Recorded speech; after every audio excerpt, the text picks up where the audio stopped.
Today is Friday, the 21st of December, 2018. This is the GAP episode 450. I'm Luke Lawrie. Joab Gilroy's here. Hi. And in the middle is Nathan Lawrence. Da-da-da. It's been a while. It has been a while. It's going to be usually the end of the year is pretty big, our show. It goes for a couple of hours. But we got to catch up on all the games that you haven't played. So this is Look like at the pain face. So we zoom in on that. The pain 9 face hours. we kill that. We don't have time for that. I was on a podcast yesterday. The 7 out of 10 podcast. And they were like doing these ones. As a 10 out of 10. Hey, they were doing the wrap up at like, we've been going for 2 hours and 20 minutes and it's too long. I'm like, are you serious? that is Fucking a standard show. Welcome to the world of podcasting. I'm like, welcome to the world of inviting me on a podcast. Yeah, motherfuckers. There's your hour 20 minutes extra. Yeah. You're welcome. So for everybody that's obviously watching on YouTube, all 10 of you, we've got everybody in the room today, which is something We're all different. in the one room. Yeah, drinking Sapporo premium. Wait, are beer. they sponsoring? You should hide the They are brand. definitely not. I mugged the camera. That's why we didn't have KFC today, because we've given up with them. They won't pony up. Yeah. What do we have, Guzman? Doesn't matter. Mad Max. Oh, Doesn't Mad matter Max. what we have. Doesn't matter. Yeah. Anyway, for the rest of you listening at home, we are recording from the same room, so Audio's be different. it'll be a little bit different, but it might actually be generally better. Well, yeah. I mean, when we record online, you've got a delay, Yeah. like talking to each other. Yeah. Just naturally, because that's how fucking internet works. So, Job's not actually that slow in real life. He's just Maybe they thought I was deliberate. maybe. You know? You never know. Nobody thought that. Because I usually say, "Hey Job, how you going?" And it's like a 5-second pause, and then he talks.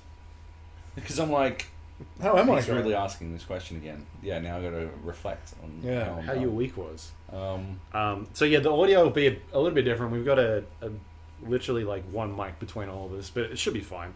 We've got the fan on just because it's hot in Sydney, or raining, or hailing, or whatever it wants to do. Melbourne weather, you know? Thanks, Melbourne. Thanks, Melbourne. Thanks for nothing. Melbourne You weather. fucks. And it's our last show of the year, Last so we show of might the go year. for a while. So this is the Game of the Year podcast, so we will go through our games of the year. Do we want to do a quick recount of anything we've been playing in the last 7 days? So the only thing I've been playing is a game called Last Year, The Nightmare, Oh, yeah. which is a 5 versus 1. Dead by Daylight ripoff. Yeah, Dead by Daylight sort of evolve. Asymmetrical. Asymmetrical multiplayer where there are a bunch of kids and they're trying to get out of the map. They need to escape, and there are killers after them. Killers. Yes. There are actually 3 at the moment that you can choose from. Right. And the way the game works is you jump into a lobby. People can pick whether or not they want to be a killer. There's like a killer token. And then the people that select that, it must randomly decide. So if one person picks it, then they get to be the killer. Oh, yeah. If 3 people, then it'll just be like, all right, coin toss or something. Yeah. And so you start off in the map, depending on which one it is. I think the game's launched with 3 or 4 at the moment. Yep. And the survivors get a couple of seconds to start working through the map. They get maybe 10 or 15 seconds. Meanwhile, the killer is able to watch and see what's going on. It is a first-person game, and it's entirely first person. Okay. And your task as a survivor is to complete a couple of objectives and try and get out of the map. Yep. There's like an exit gate, and the killer obviously has to try and stop everybody from doing that. Each survivor has like a role. They're like a class type. There is like an assault, a scout, an engineer, a medic, and you don't necessarily have to have like 2 assaults or 2 support. Like, I think there's 2 for each class, but there's only 5 of you, so there can be like a decent mix there. And I think it's only 2 per class, so you can't run in there with 5 assaults and just try and go for whatever. So the survivors are trying to basically get out of the map, while the killer has 3 different killers he can choose from. and they've each got their own sort of unique skill. There is like and I'm not going to get the names right, but there's one dude who's got like a chain, and he's able to throw it out and grapple people, and then pull them towards him.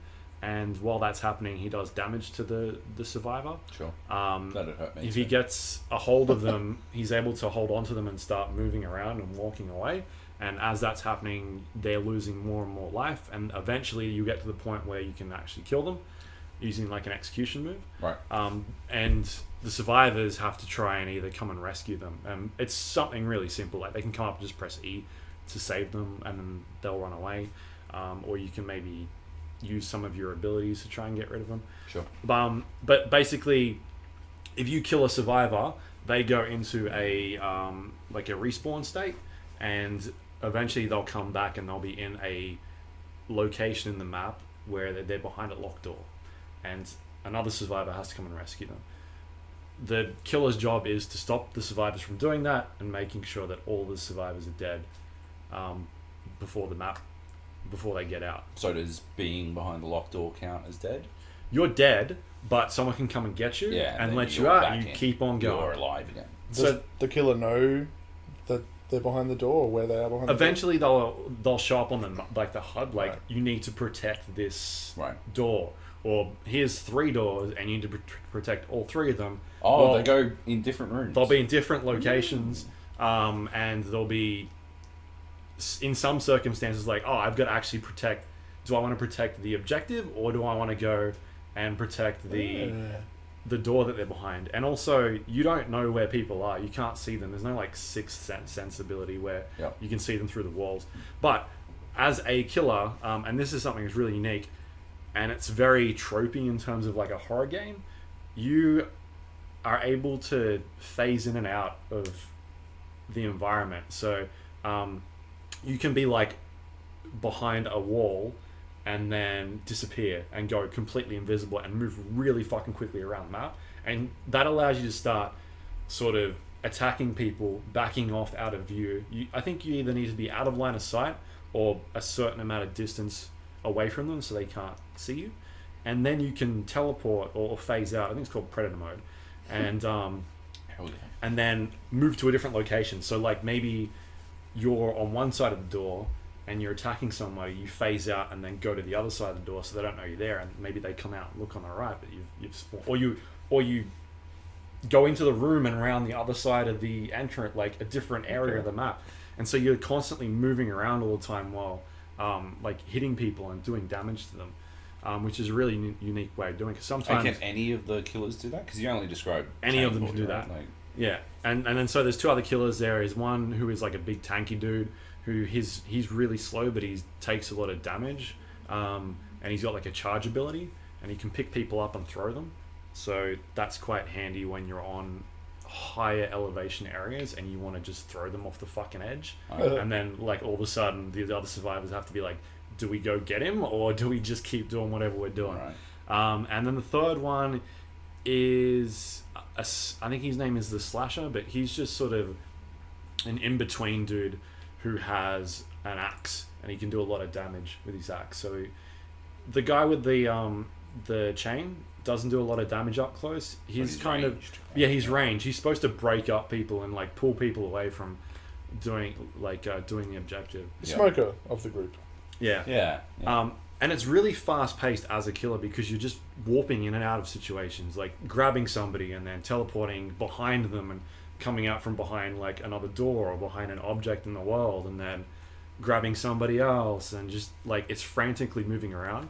There are places in the environment like arrows which will get you up to locations quicker. Say you're in a gymnasium and you're on the bottom at the basketball court, but you want to get to the rafters, you can go to one of these arrows and quickly just jump out. You get up there, you phase back in, and somebody might be below you. You can jump down and like fucking axe them from the top of the nice. There are things within the environment like grates on the ground that you can hide in as like one of the killers, and if somebody comes within that location like the AOE of that, then you can use your chain and grab them and pull them into the grate, and they're like automatically dead. There are That's these like awesome. one hit areas That'd be that you've got to scary be. as fuck. Yeah, there'll be like a ceiling, a glass roof, and you could sit up there as a slasher, and if somebody comes into that area, then you just jump down and just murder them. So there's all these little bits and pieces. Sorry, before you Yeah. You said the tank guy has a lot of health, so the killers can die? The killers can die, and then you can respawn as one of the other killers. Okay. You can't choose the same killer twice, so you can't just keep playing the Chain dude boy, with the yeah. chain. You got to alternate. But can you go chain boy, tank boy, chain boy? You can go chain, tank, chain, tank. Yeah. Right. So it's not like the survivors kill all three and then that's it. Yeah. You keep going until either they escape or the time runs out. And as a killer, you've got objectives as well. Like, you need to kill them in a certain amount of way, or try and, like, there's certain like trophies that you can get, and it's like rather than, I guess, to try and not to de-emphasize like the just going in and fucking murdering everybody off the bat. Like, they want you to do it in certain ways or do it in a certain type of style. Do they incentivize you correctly to do that? Well, there's no progression system, but there is a leaderboard at the moment. Right. So if you manage to do 3 of the check marks, then you get 3 trophies, and that moves you higher up the ladder. Otherwise, there is no progression system. It's pretty bare bones at the moment. Yeah. I like the idea. I think it's a game you would... Maybe we jump in it later. Right. I think it'd be fun, like a streaming game, just to watch, just to fuck with people, like the first time they haven't played it, because you don't know what is going on. Yeah. And you don't know the spots, like, where they can come from, or like what to look for. It's just... And because they're like... If you get a good killer, because I've played it a couple times now, and I've played against some that really don't understand the mechanic. Like, you've got to be, I feel like, really quick. Yeah. Like, warping in and out of the game and moving around the environment. That way you just don't know where this person is coming from. If you can get one of those killers as a survivor, and it's your first time playing, I think it'd be pretty fun. Nice. Apart from the fact you'd probably get destroyed, but it'd scare the shit out of you, I feel like. The other thing is there is voice chat in the game. Oh, yeah. So everybody can talk to each other, because it's through the Discord store. Oh, okay. The only problem is there's no push to talk, so it's got Fallout 76 syndrome. Oh, always on. So it's always on or always off. Is it proxy as well? Oof. So I the think killer can hear... the killer can hear people talk, but I don't know if it is proxy. That is And the killer can talk back as well. Oh, that's so I've had good. some good killers, like, playing Talking. the role.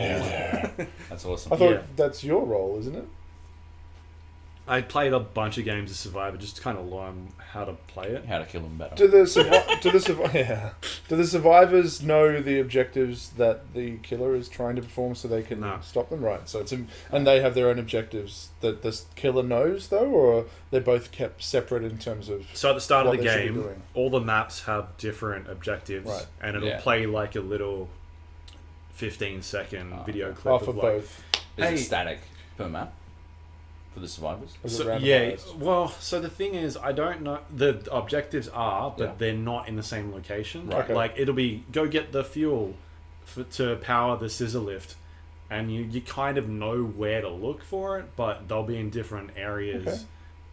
like where they are. Sometimes cool. they'll be on one side of the map. What I'm not sure of is, the grates. I don't know if the grates are in the same spot all the time. I hope that they're not, Yeah. because otherwise it's just like, why? Very easy to avoid. Yeah, once you at one know. stage you know where Yeah. the map is, like you just don't stand in that spot. Yeah. I know the ceilings seem to be in the same spot, Right. but I don't know how much of it is like a dynamic system, like randomly generated. They just have to put the grates near the objectives then, right? So that it's that risk-reward Yeah. thing. Yeah. And as a killer, you know that you're waiting in a grate where they may have already got it, or Yeah. they're not going to come for that one first, they're going to do something else. So that's the risk for the killer, but then the risk Sure. for the survivor Is the short path. yeah, do I go in and grab that thing? Yeah.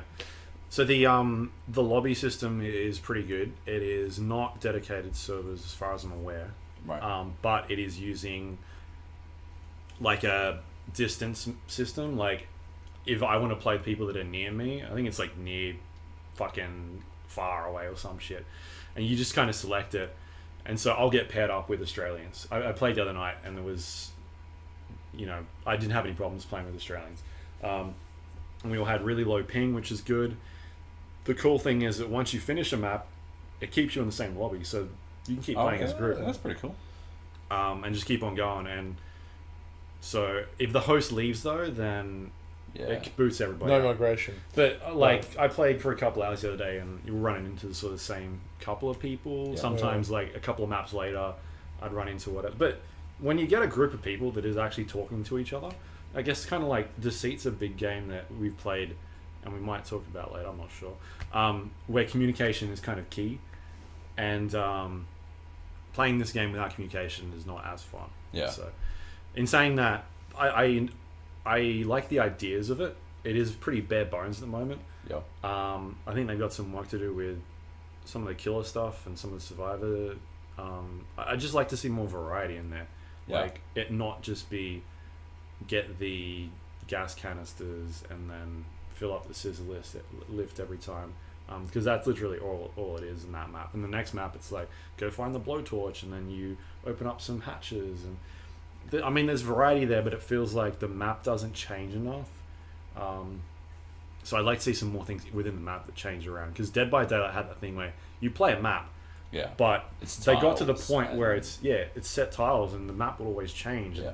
Eventually, people could get the ideas of like, oh, this is this part, but it felt like a different map all the time, where this is the same map constantly. Right. I think it's in a better spot than what Friday the 13th was, because I slammed that game when it came out. Had a lot of problems. This needs some work, but it's a good starting point, I feel like. And how does it, like, as a Dead by Daylight veteran, how is it tracking in terms of its potential and longevity for you? Is it something that you would pick over Dead by Daylight if you were looking to scratch that itch, or not really at this stage? Yeah, probably not at this stage. Yeah. I think it's got, there's definitely potential there, but it just needs something more. Like, I think it's the maps for me. Yeah. The replayability seems too familiar. Rigidity, yeah. But I mean, we'll see what happens. They got some cool ideas in there. Have you played the new killer in Dead by Daylight yet? No, Legion. I've been watching a bunch of videos, and we were completely wrong about how that killer works. I thought it was a killer where, like, it changes into another player. No, no, not at all. That video was completely throwing me off. So that's how they advertise it. How is that on us? Yeah, what the fuck? I don't know how. Like, I haven't played it because I don't know if it's out yet or if it's on test server. Yeah, I'm pretty sure it's out. But looks, I don't know, it looks okay. Yeah. Last year, I reckon we should. I mean, we're trying to get keys so we could talk about it, but it didn't happen. Yeah. Is it in early access? No. Or is it released? This is released. I think it's $30. Yeah, right. Maybe. Yeah, right. Okay. It's on got Discord, right? Yeah. Yeah, on they Discord. They don't have early still. access, do they? I guess not. Right. Yeah. But it sounds early access, to be honest. Yeah. Yeah, what you described sounds like an early access game with potential. They've been come back later sort of thing. Yeah, well, it was a left their phone on. I don't know. Shameful display. It was a Kickstarter game that's been on for been running for like 4 years. What was that one that we talked about like a year or two ago? Like I think we saw it at E3. I'm wondering if it was the same game where that killer comes in like out of the docks and someone's hiding in like a skip, and they're like looking out at the killer and they're calling out intel to their buddies. It looked like a Dead by Daylight clone, but it looked like there's a couple of them. There's one where there's like a bunch of kids in a suburb. It'd be really good if I could check my fucking Steam wish list, because I have like all of them on there. Stack, yeah. You got it on your phone, don't you? I don't think I have it installed. Anyway, after I sold all my cards in Artifact, very lucrative. Why would you uninstall after you've done that? Because I needed it on there so I can verify the I use it for my 2-form factor authentication. That's actually, I should probably reinstall it. That's good. You're welcome. I'm just always logged in. So am I, but yeah. Then I get logins from Russia and I don't even change my password anymore because I'm like, you don't have my phone. Fuck you. Yeah, until some Russian dude. Yeah, gets my phone. Are you Nathan? He's like, challenge accepted. Please don't do that. Kind Russians. So yeah, well, I mean, we'll check it out later on. It's got potential, but it's very bare bones at the moment. Right. We need some sort of progression system or something. Yeah. Or that's what I'm saying. That's why it sounds early access to me. You know, it doesn't have incentives to get you to play the way it wants you to play. So they've talked about like maps will be free and Yeah. content will be free. Yeah, awesome. How sustainable that'll be, and like what is their plan? How are they going to pay for that sort of Monetization, stuff? yeah. What's their? Is it all good cosmetic stuff or? You'd hope so. Cosmetics makes sense to me. Yeah, we'll see. But it's an okay starting point. Cool. Interesting ideas. Just should not have been launched, right? Should be Well, early not access. full version. Yeah, because Not like when you make an 1.0. early access game, I think people, although you'll get the dickheads like on Steam who go, "Oh, this is shit, fucking fuck it." There's like example, the one I'm thinking of is Wreckfest. Did you end up playing I Wreckfest? did. But early access to that, I think it got to something like mostly negative, Yeah. and then right towards the end, you know how it has like the over the life of the product, and then it got to very positive, and when it launched, when I checked it at launch, it was very positive. Yeah. So they'd turned it around. Or the Which is- reverse Oh yeah. is DayZ. 'Cause Oh, it hit yeah, 1.0 last yeah. week, and it is getting fucking hammered. Damn. Yeah. Have you played it? No, Revisit? I haven't revisited it. We played it a little bit, It's too depressing. like Yeah. start of the year. They've broken it. Oh yeah, fuck yeah. Oh, that's bad. I got no idea what they're doing. They've been making it for how many years? Yeah. Like, they didn't even need to release, put a 1.0 on it. It's so dumb. They went through a stage where they spent a lot of time like reworking all the art assets just like the last year, Yeah. where they Right. went and did all the art. It's like you don't need to fix the art stuff. No. Yeah, the Fix art's the not- fucking that's not- the gameplay. But it does like return to that old, the people fixing the art shit Sure, are the art. ones fixing the core problems of Yeah. the game. Yeah. But clearly, priorities, guys. yeah, fuck. I think that's been one of the good things about 2018 is that developers who don't traditionally do it are pushing more towards transparency Yeah. and roadmaps and realizing that the community nowadays will actually stick with you. You're going to have those loud voices that are wankers, but you're also going to have people who are like, no, I can see that. Like, I mean, Siege was the first example of that for me Really. from a big release. And it was like we would stop playing at times because something was broken, Yep. and you see on the roadmap that it's going to be fixed in the next patch, and you're like, well, keep it installed. I'll chuck it. I'll jump back in there. Like cheating was rampant at one stage. It's like I love this game, but fuck cheating. Hit registration, all these things, and they incrementally fix them. But because they're transparent, even when they say we're aware of this problem, we don't know how to fix it, we don't have a timeline. Like that, at least is like they're not fluffing. Yeah. When you get the press releases that say a small portion of the population have complained about this, and you're like, motherfucker, Yeah. it's all over Reddit. Yeah. It's all over YouTube. Like, Twitter. if that is a small portion of your Everywhere, population, yeah. and everyone in the world is playing your game, like, come on. Yeah. We'll talk about it later, but it's actually like one of the key things about Battlefield for me. Like Yeah. that in general is one of the is a massively critical element of Battlefield for me this year. Positive.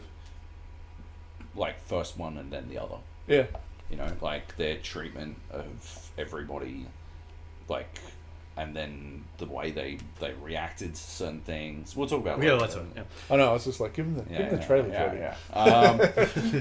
Games I've been playing, This Insurgency. podcast. Insurgency is pretty good. It's a hyper-realistic shooter. It started out its life as a mod. It is now a full-blown release. Insurgency Sandstorm, I believe, Yeah, is the it full is title. Sandstorm, yeah. Yeah, it's fucking entertaining as fuck. There's one mode that I actually like. It's called Push. The other modes are for shits. Right. They feel very rigid. They sort of like capture these points in a sort of almost like domination or conquest Yeah. style way. It felt like Conquest. Doesn't really work to me. Like, not on that scale, not in that system. But Push is enemy territory, and that is perfect. That is exactly how it should be played. Not to the extent that enemy territory is carrying shit across maps and stuff, but it is this very progressive map where first you capture point A, and then B, and then like your team gets stopped somewhere, and then you switch sides and you go at it again and see if you can stop them earlier. Yeah. That's fucking awesome. That's always a good mode. That mode is great on every map that I played. Is it the most popular mode, though, at least?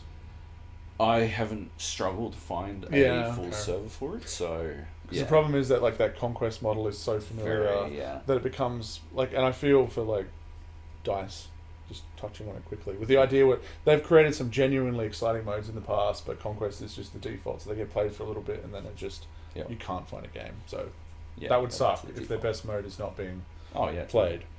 No, but this works. This works 100%. I mean, I think what really works with it is that the maps are quite broad. Yeah. And they're very generous in how far they allow you to move, and so you are able to coordinate with your team and find interesting angles of attack and stuff like that. So, you know, the core of your team is running pointlessly directly at beelining straight for the fucking point and getting shredded because it's a fucking 2-hit kill game.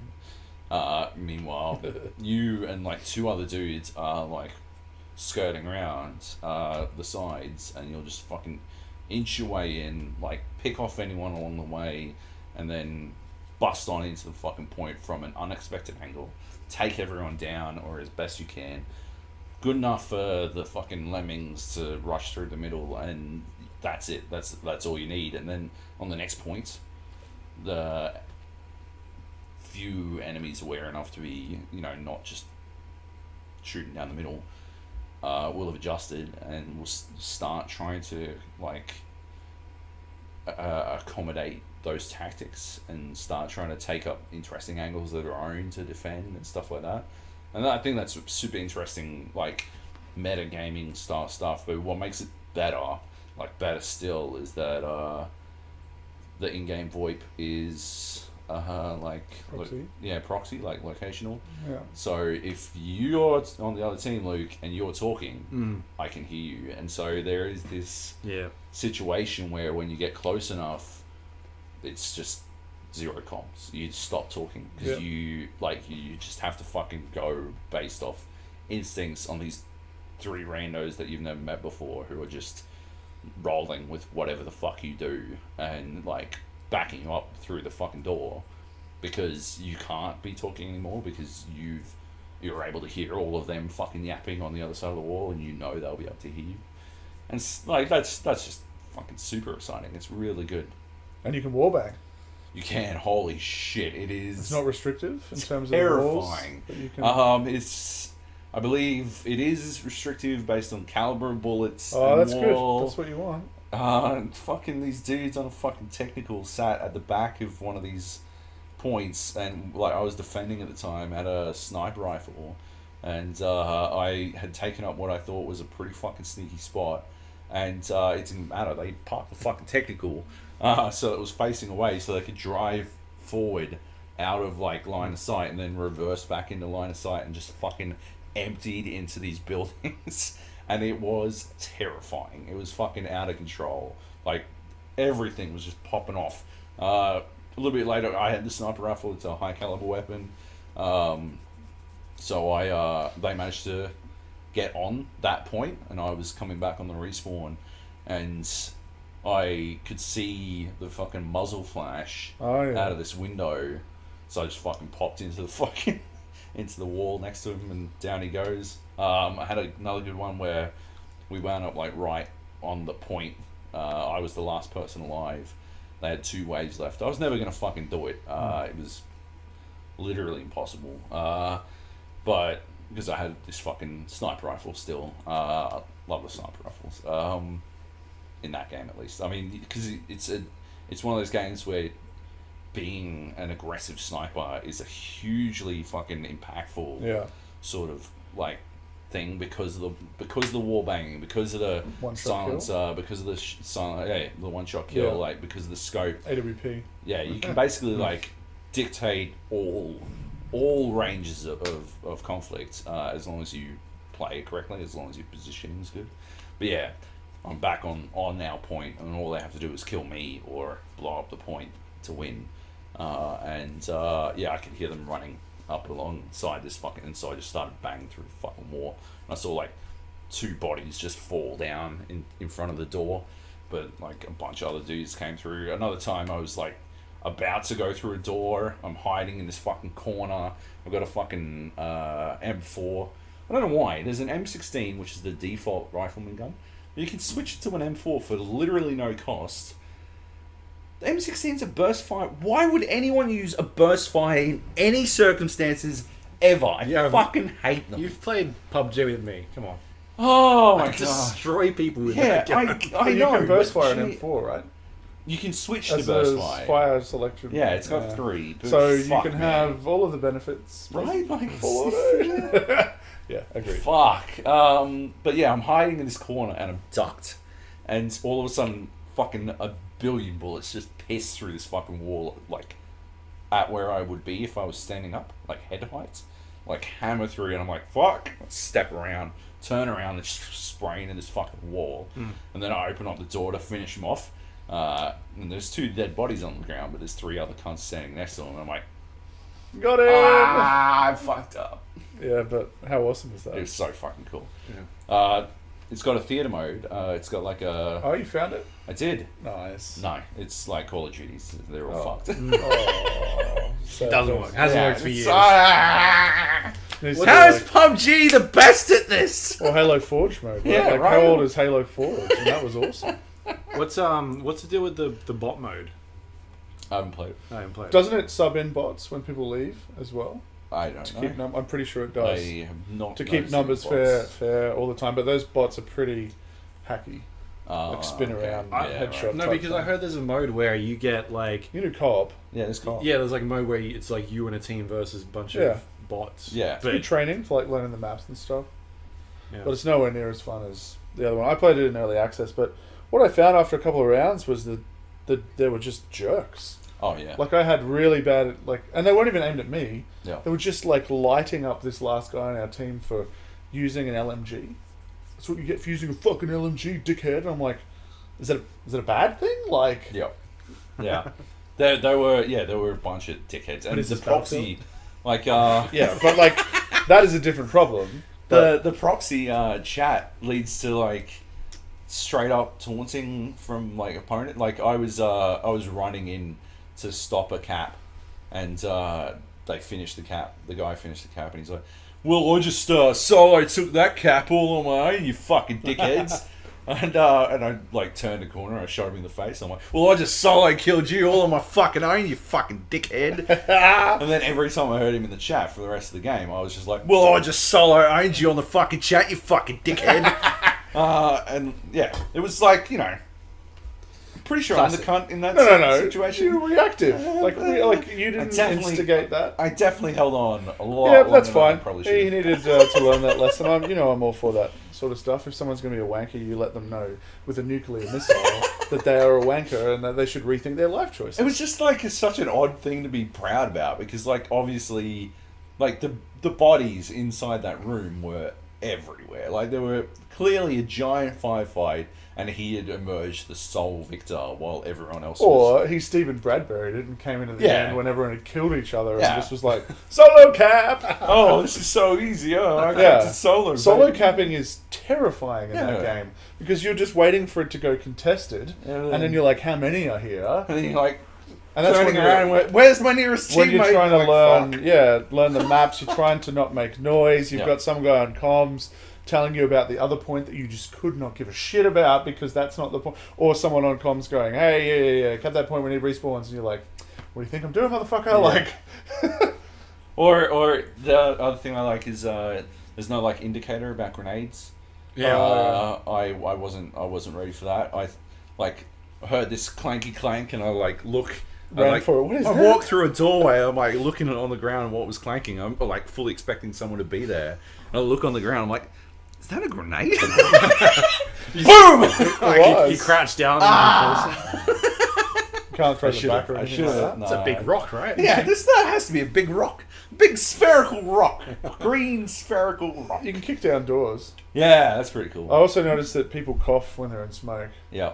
And can you have a gas mask Yes, to you mitigate can, that? yeah. So there's some cool tactical shit There's there. there's a lot of extra shit that's going on there. Shotguns seem broken, Like I think that's always going to happen in those super Yeah, high lethality. but like range, the range. Yeah. I was watching. Oh, I don't know if you yeah. guys watch Aculite.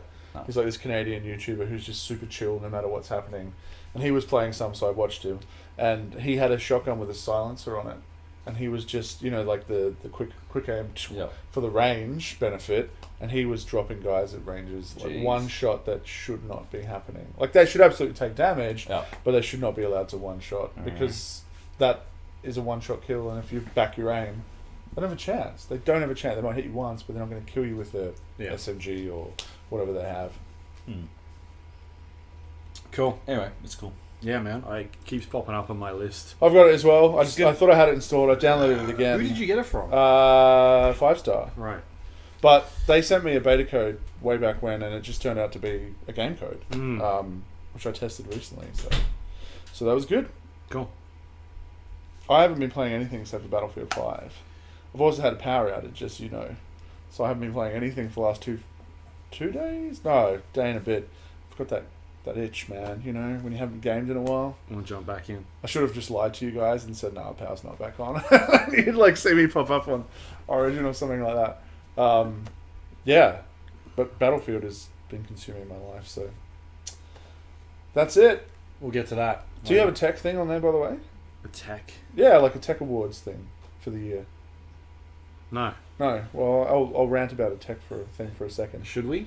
No, I mean, you don't have to, but it's been out for a while, but the NVIDIA Shield TV finally got released in Australia. Right. And they recently patched it as well to include Google Voice Search, because it's just an Android box, but an Android box that's capable of 4K streaming. You can use it. Costa from OzGamers was raving about it as just a Plex box, because it's got USB ports. You can plug hard drives in, and that can be your streaming PC for all intents and purposes. Thank you very much. Right. But I use it now because single player gaming.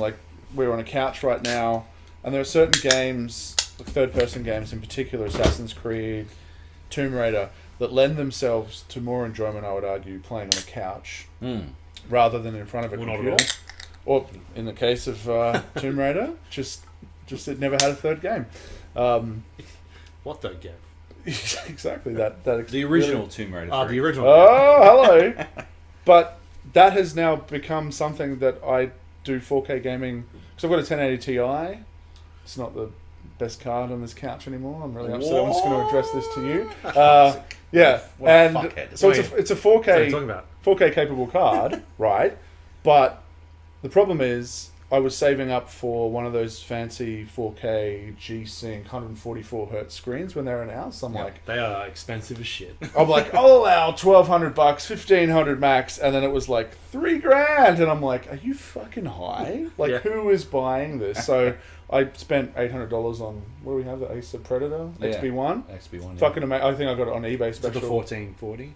1440p, 144 G-Sync. hertz, 27 inch. Yeah. Glorious It's fucking screen. The only problem is that during the day, if you got sunlight on it, forget about seeing anything in the shadows. So that's the only problem, but I don't usually game early morning anyway, so it doesn't matter. But what you in terms of the NVIDIA Shield TV is I've got an Ethernet to my router and an Ethernet on my gaming PC. Yeah. And anything that is automatically detected within GeForce Experience, which is most games, and you can manually add for early releases or random shit, you can play on there. So basically it's it's more expensive than a Steam Link, but it can also do Steam Link through it. Yeah. But at 4K resolution. That's awesome. It has way more devices, I'm pretty sure, that work with it, just plug and play. And it automatically tends to, with most games, upscale it to a 4K setting, but intuitively. So when you go to your TV, it'll be 4K because it detects that screen can do it. When you go back to your PC, it'll be 1440p. Sometimes it doesn't work, and then you have to fiddle with resolutions. But I was really impressed with how seamless it was. I mean, the controller is garbage. Honestly, don't buy the expensive version unless you see the value in talking to your controller for the Google search functionality, which you don't need, because you can plug in a keyboard mouse as well. So go for the cheaper version that comes with the tiny controller. I've got mine linked up to Universal Remote, Logitech Universal Remote anyway, so I control it via that. So I don't even need a controller.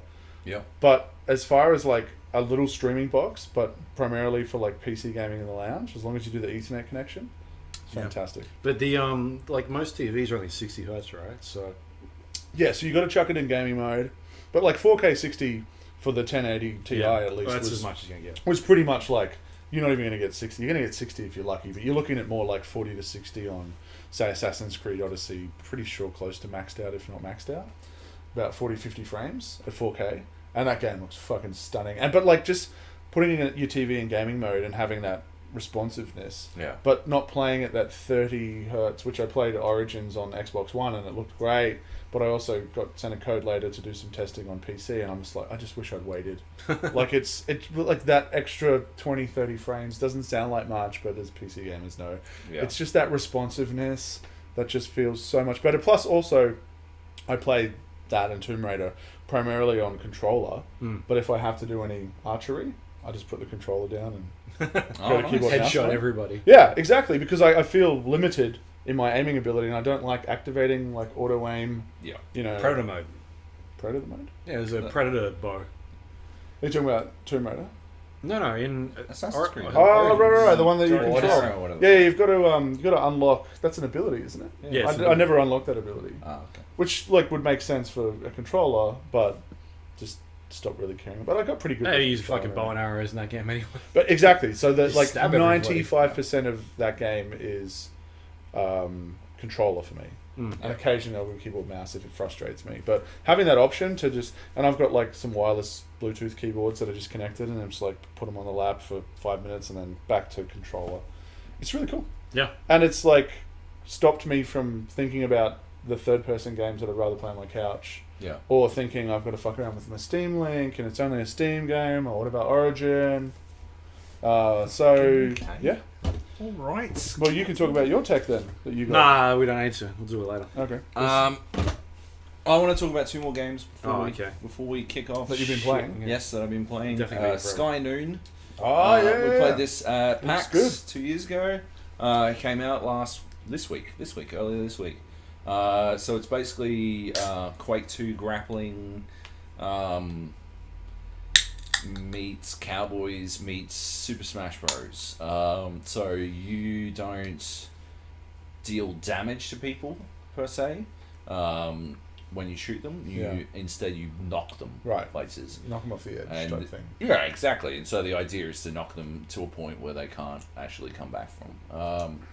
But they have grappling hooks. They have grappling hooks the entire time, and the game revolves heavily around mastering that grappling hook action, and it's fucking awesome. I love it to bits. The best thing about it, I mean, it's made by New Zealand developers. And that's the best thing about it. Goddamn right, Joby. Well said. That's the end of the podcast right there. Wrap it up. We've finished. The gap is over. Shortest episode ever. Made by New Zealand developers, so when they're running servers, you can absolutely, like, the first 5 or 6 games I got into were all with devs, I'm pretty sure, because they were all chatting in the chat. They were all like, there must have been devs and their friends, because they were like, who's this idiot? Yeah, I'm like some Just fucking teabagging rando, the only guy who bought the game, and is it on Steam? Yeah. And they're all like, oh, I heard the guys who made this game are fucking idiots, and like someone would respond, I heard the guys in the grade below them were even bigger fucking idiots, and it's like subtle shit talking amongst a bunch of people who know each other well, and then there's Joab. Hi guys. Trying to fuck them. And did you fuck them? No, they were very good. They have clearly been playing this game for a while. You may even say they maybe made it.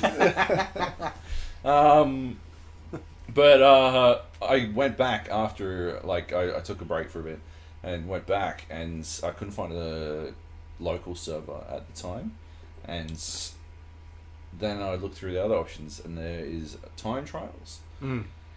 And what they've done is they've used the maps to create like paths that you have to take, and you have to sort of use the grappling hook to swing yourself through these paths as fast as possible. The gates. These gates, yeah. It reminds me fuck tons of Trials, the fucking motorbike game. Yeah. Because it is very much a game where you are really attempting to overcome like your own fuck ups. Oh no, the other one, the Ubisoft one. Trials. No, the one in the cars. Oh, Trials. Stunt something. Was the, they had like a whole different universe. There's a bunch. Trackmania. Trackmania. Yeah, that's Yeah. fine. Yeah, because that was the same thing. Like, everyone was in cars, you had to go through like gates, and the maps were just fucking ridiculous, right? Yeah. Trials a bit more. I don't know, like It's 2D. physics based. This is physics it's based like puzzling. That's why I think it's more like Trackmania Trials is the than same Trackmania. thing, right? Trackmania Yeah. is more the classic, the time trial, like multiplayer time trial. But this is more like Trials because it feels very much like it is active puzzle solving, you know, like very active puzzle solving where you are attempting to work out how you can exploit the physics in a way that is a positive benefit to yourself. Right. And it gets really fucking tough. And like by the end of like even the beginner ones, I was having to like shoot because you've got your grapple, but you've also got a gun, and if you shoot the ground while you're near the ground, you'll basically rocket jump. And by like to actually finish that one and get the required time, I actually had to rocket jump my way through the fucking gate to get there, because otherwise I didn't have enough speed to make it happen. Awesome. And it felt fucking really good when I worked that out. And then like, you know, jump back into multiplayer games, started shredding cunts, and I was rolling around. One of the things we found was you can lasso. You press the E button, you can lasso shit, which is good if you're trying to pick up ammo while you're flying past. Well, right. So you don't have to run over stuff. You press E, throw your lasso, grab it to yourself, and you can continue on your way. Can you lasso people? Yes. What about items in the world? Oh, because that's your grappling. That's your isn't it? grappling. Yeah, right. You But if you lasso onto a person, fucks the momentum. you can stay in the air indefinitely if they lasso back onto you. 'Cause Oh. you're both dragging Ah. on one another, and That's somehow there's a Game physics breaks. goof, and you guys just fucking fly around the map like a helicopter. It's hilarious. So that was good. And the other game I've been playing is Brawl Stars, which came out today on the mobile. It is made by Supercell, who you might recognise as the creators of Clash Royale, the Right. biggest mobile game in the world. This one does not appear to be a pay-to-win. Right. Somehow, I'm shocked. Give it shocked. time. Yeah. Yeah. Yet, Or they learn but their lessons. it's basically 3v3, and you got to capture these gems in the middle. I guess there could be a pay-to-win element in that you can boost. You could boost the power of your player. There it is. But You discovered it. But there is another like mode in it that is battle royale, and there's no levels in that. It's just player versus How player. many people? 10. Mm. And That is not battle royale. It's last man standing. It is. Stop No, calling we've it had this fucking fucking battle royale. conversation, motherfucker. Is there a circle? Yes. Okay, yeah, mate. Right. And It's last man standing with circle. Instead Yeah. of- Last man circle standing. Last man circle. Last man instead in of the getting circle. loot, you get these like levels. You level up in the game itself, which is sort of similar to the way what's Jung's favorite fucking game? Hots. No, Let's Dead. Battle right. Battle Right Royale. The same way that it did it, where you would go around, you'd sort of level up your abilities, except you've only got one ability, so you level up that one ability by opening up these crates and stuff, and that's the looting. So you've got a looting phase, you've got a conflict phase, and then you've got the circle to deal with. It's very much Battle Royale. And yeah, I'm amazing at it. I have It's been out for 2 hours. way more wins than I have anything else. Like, not even Anything. losses. Like, I guess every not win is a loss in Battle Royale, but I've got way more wins than That's losses. literally a loss. If there only one person can win, Joby, then you lose if you don't win. So I've got more wins If than you losses. ain't first, you're last. It's true. Well, second. Thank you, Ricky Bonney. Did you ever play, going back to Sky Noon rather, High Noon, did you ever play Slipgate? Did you ever get into that? No, I never got. I hate that. I never I've got them on it. Facebook now because we tried to Yeah. not even game it. They wanted you to follow and Yeah. you get a certain amount of chances. And I see Facebook, we're doing another test, and I'm like, fuck you. Yeah. Give me a code. Fuck you. Like, I want to play like Quake with portals. Fuck yeah. Please. I'm in on that. Yeah, That but sounds amazing, but yeah. anyways, If they're not going to sell it and they're not going to give me a key, then what the fuck? yeah, But yeah, anyway, that's what he's been playing. that's what I've been playing. I did play Counter Strike Danger Zone. Danger Zone. I fucking hated it. Ah! God, it's garbage, dude. Ah! You know it's garbage. You just happen to win at it. Yeah. It I like looks everything terrible. Yeah, and that's fine. But like, you can't. Surely you can see that is a step backwards in battle royale first-person shooter. It's just different. I don't. Why is it garbage? Well, there's like 18 people.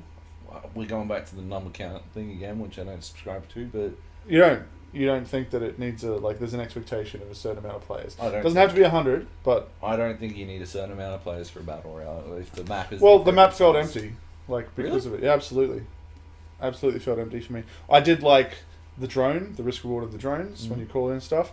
I did like that every player was being tracked in the quadrant that they were in. Yep.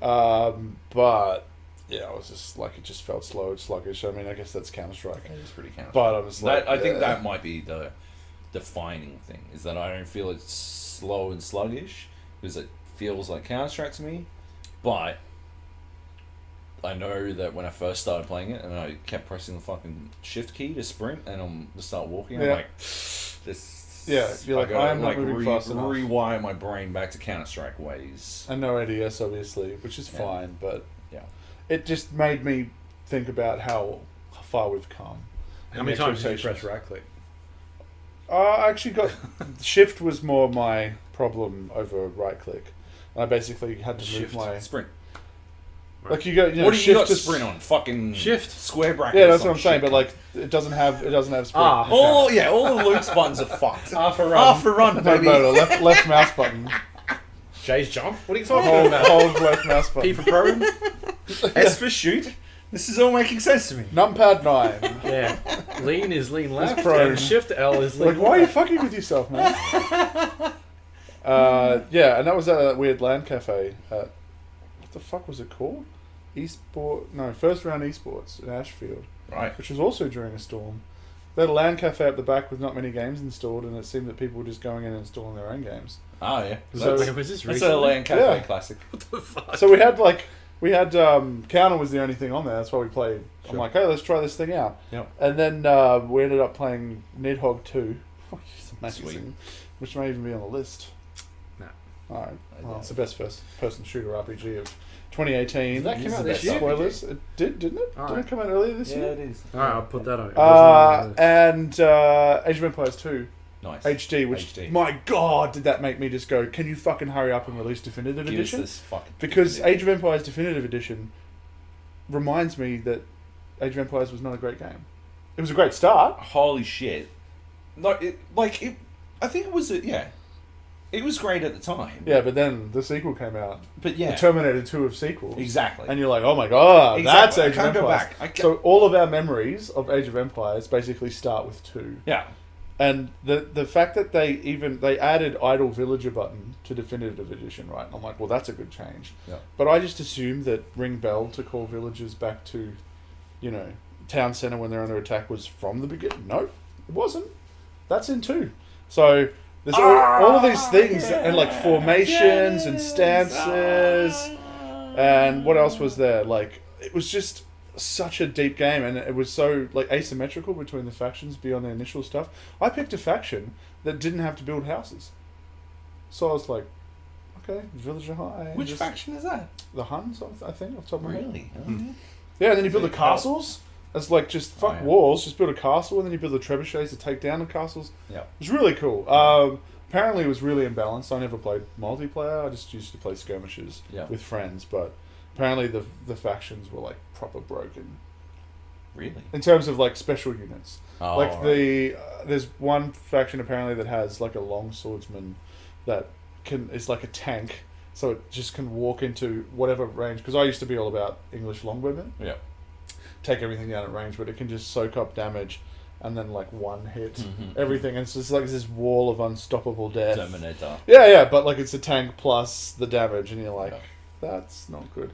But I'll wait for the Definitive Edition to make a definitive call on that. Nice. But fuck yeah, because they're doing Age of Empires 5.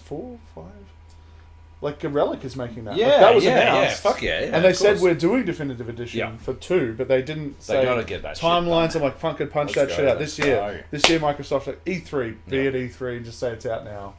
and then That'd I'll be just stop watching.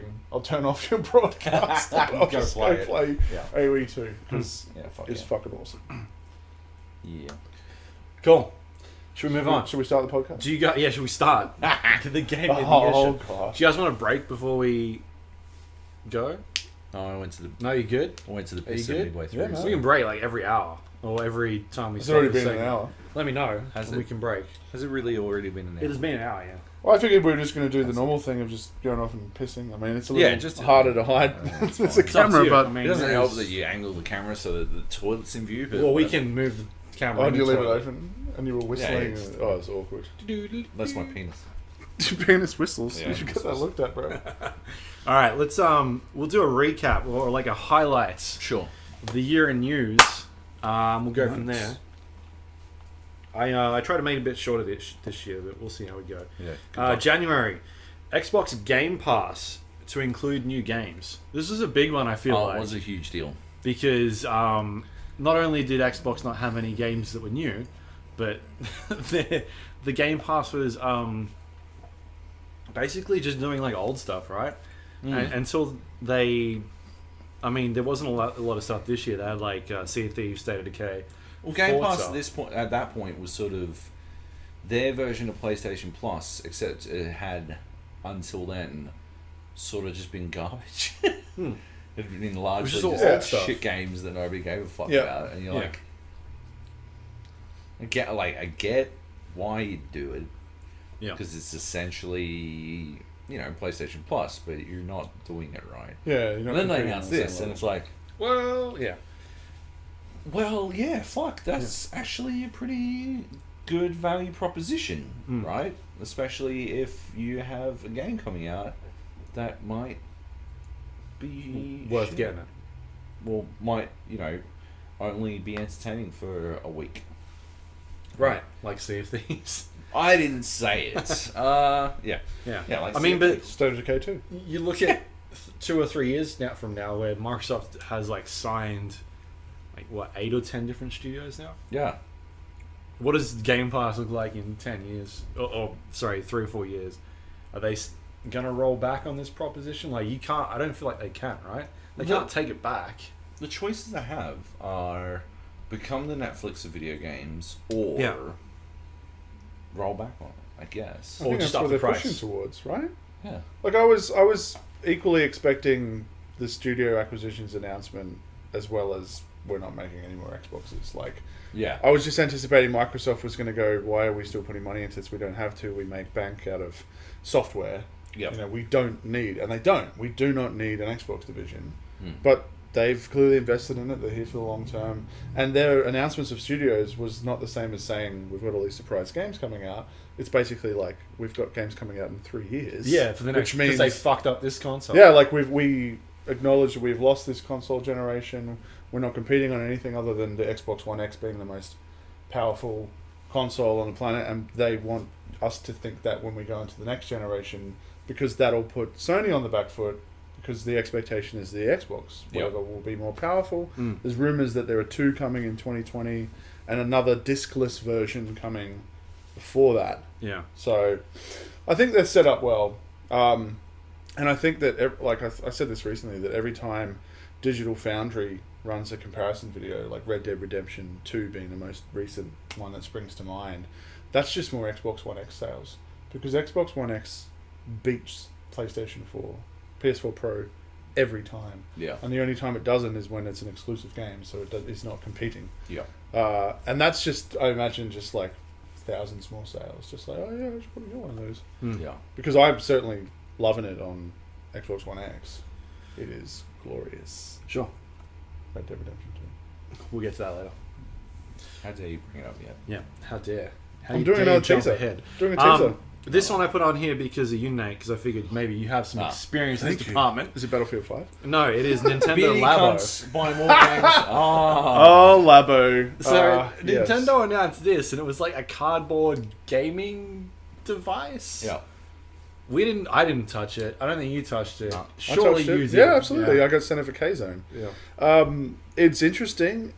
I thought that exactly. Like when they announced it, I'm like, they're kind of going the Lego route, but almost like you can take... The Toys to Life. Yeah, but like you can actually take any bit of cardboard, really, because the programming is all in the Joy-Cons. So you do that in the studio. So therefore, whatever you want to create, you've just got to take into account how the limitations of the Joy-Cons, which they've got that HD rumble, which allows it to rumble heavily all over or in fixed points. So there was a remote controlled car. It wasn't a car. It was like this weird little bug thing that worked on vibrating it one way, vibrating it another way. So you're like, okay. But then the creations that came out of that were way more interesting than the stuff that they released. And they tied it, you mentioned Toys to Life, they tied it to this kind of mini games, which was like the worst part about it. The best part about it was the potential of, once the community gets this, it was like Kinect all over again, in terms of the PC development kit. Once the community gets this, it'll be interesting to see what comes out of it, because as far as Microsoft's ideas of how Kinect has to integrate into any first-party game, it was all gimmicky. Yeah. It was all very optional. The only thing that was kind of good was Alien Isolation. Because if you were stupid like me and had your Kinect plugged in all the time, it was listening, and if you made noise, the alien would hear you. Like, stuff like that is cool and subtle and organic. That's awesome. But also doesn't justify the cost of, therefore. No. It's not a killer app. $200 device. Yeah, like, it's cool if you got it, but don't go and buy it just because of Alien Isolation. So, yeah, and honestly, not the launch stuff, but they ran competitions immediately, which I thought was smart for, the best kid invention, and then they had the best, adult, whatever you want to create. The stuff that came out of that was really, really cool. So it was very clear that they knew they were setting a foundation for something interesting. Sure. And they did release, there was 2 kits that were released originally, like a diversity variety kit, I think it was called. Yep. And then they had like the robot kit. So it was like variety or robot was your main choices, and then they released a third one after. So I thought that maybe they wouldn't do that. Like, maybe it would just be release 2, we'll see what people do, and we'll just kind of like use it as a way to promote the Switch, Right. rather than Labo, however you say it. Labio, I believe. Labio. Is the correct pronunciation. I've heard that the labio But I mean, doesn't exist. as far as, That's the clitoris. that was the clitoris talking?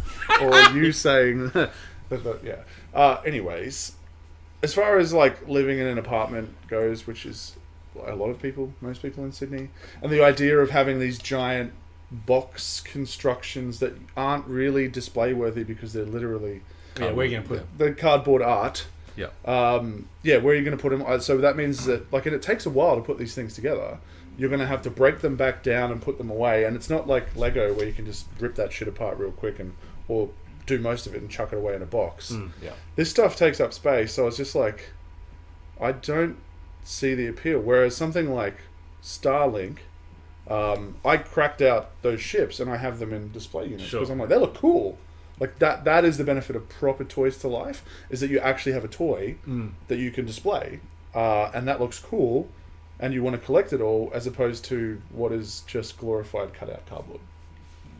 Also, I find it interesting that we haven't heard shit about Labo since. Yeah. Like, it's just died? Well, they did the third one, which was like, September? Yeah. I want to say off the top of my head, and there's been nothing since, which it seems weird, like they didn't... Seems weird for Nintendo not to tell us what's going on. No, that bit doesn't seem weird, but the fact that they didn't push like a fourth one out for Christmas, like a holiday themed or something, that absolutely seems odd.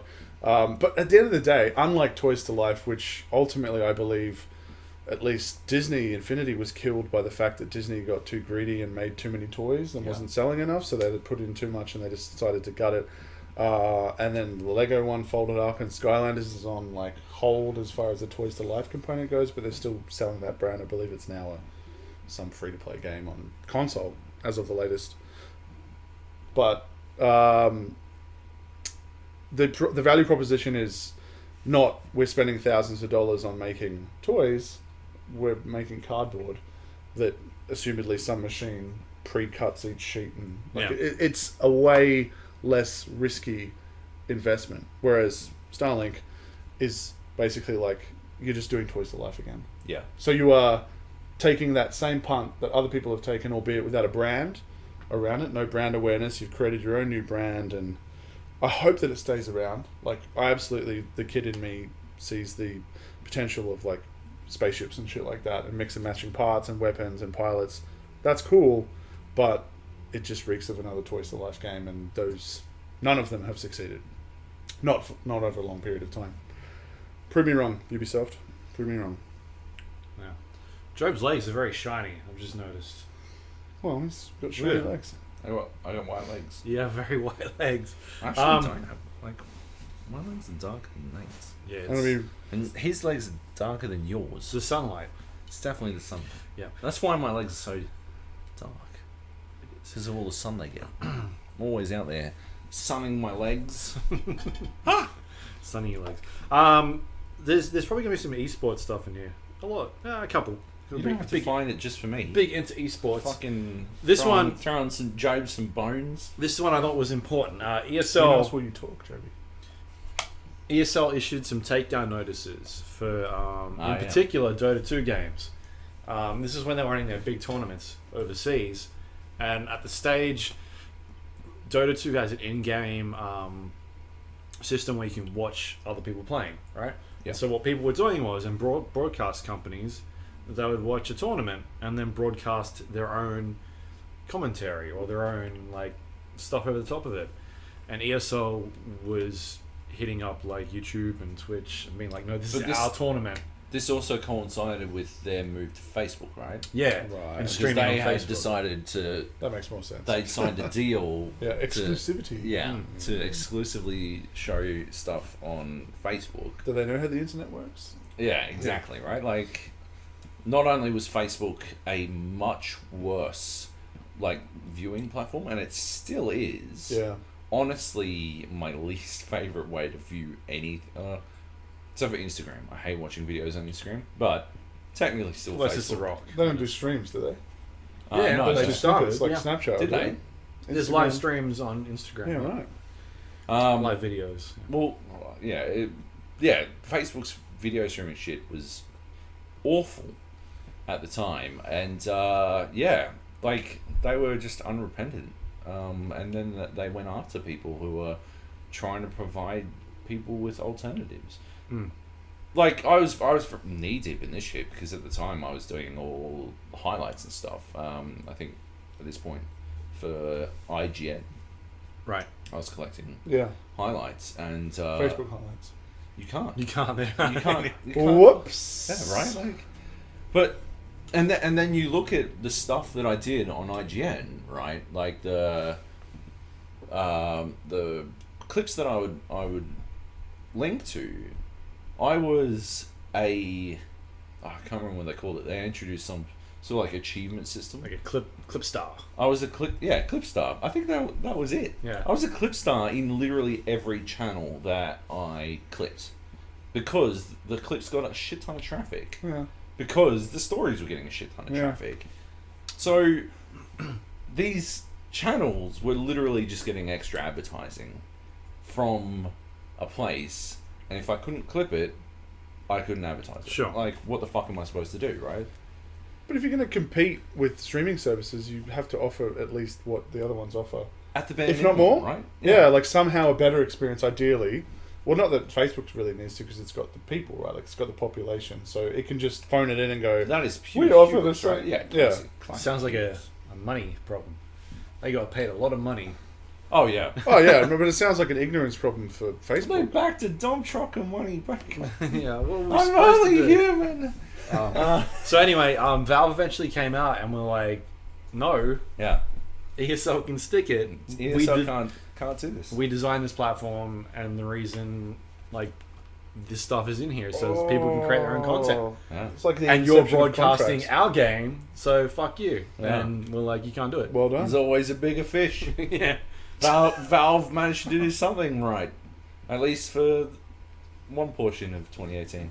Yeah. Spoilers. Yeah. Or is it a trailer? Oh no, It's a trailer. Trailer. TIA was pretty good. Come on. Ah, that's my bad. That's true. Yeah. February, more esports stuff. Gfinity and Hoyt's partner to create an esports arena. This I was expecting to fail pretty hard. It did not. Still around. They've the new season started up. And Finished. Has it finished? Wow. Okay. So it shows how much I pay attention to It this. was, what a December success! highlight. What a success. No, but the thing is, like, the arena it's pretty close to my house. They have to be using that shit every fucking week. Now that they're out of season, they should be showing fucking every, like, maybe not this week, but like every week that isn't Christmas week or New Year's week, right? It should be, you can go down there and watch either Something. a curated list of our favorite esports like videos of the week or Some sort of international tournament. something that is happening right now. And because that studio they've got there is fucking awesome. Yeah. And like they could do their own shit. They could have like come on up and play one of our Gfinity stars at Street Fighter. Doesn't have to be one of the Street Fighter players either. Like grab one of the fucking, or grab some Counter-Strike players who love to play Smash, and a team out of the crowd comes and plays a Counter-Strike, the Counter-Strike All-Stars of Smash or something like that. I don't know what they're fucking wasting all that space. That's my main problem with. Well, like, I think it is a success. I think Gfinity's done well, but they're wasting the downtime desperately, and they got to fucking fix that shit real quick because It's too focused on, like, local, the tournament they're running, Gfinity and not only. the thing around it, They're like gonna all the look stuff. bigger, 100%. Like that's, and yeah, like I said, it's not a criticism of Gfinity itself because I think Gfinity was really good. It's just the esports arena is just doing nothing, and it could be doing so much. I could fucking, we could do so much with that. Holy fuck, We could host a show there, maybe. we could host a show there, right out of there. We could host like the Joab and Nate and Luke and one rando out of the crowd.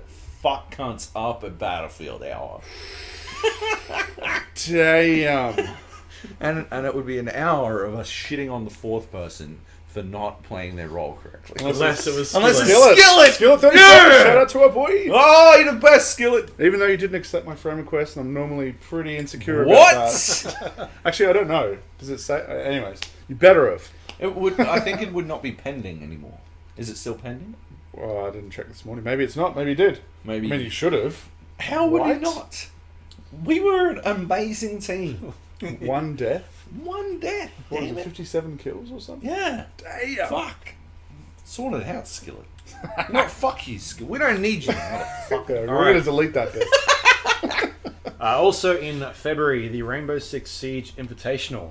Mind Freak Pro shocked by making it to the main stage. You and I went this year. Yeah. We were on a plane, got off of the plane, and then watched a bunch of Rainbow Six Siege at the airport. I think in On LA. On phones. Yeah, on our phones in LA. Oh no, you on the tablet first at the bar. 'Cause we were Yeah. killing some time. Yeah. And then in line, you were watching it, and we had a couple of cheeky travel beverages, so we were a bit louder than we should have been. Yeah. And there's these random guys behind us, who were like, "Oh, you guys going to?" Well, yeah.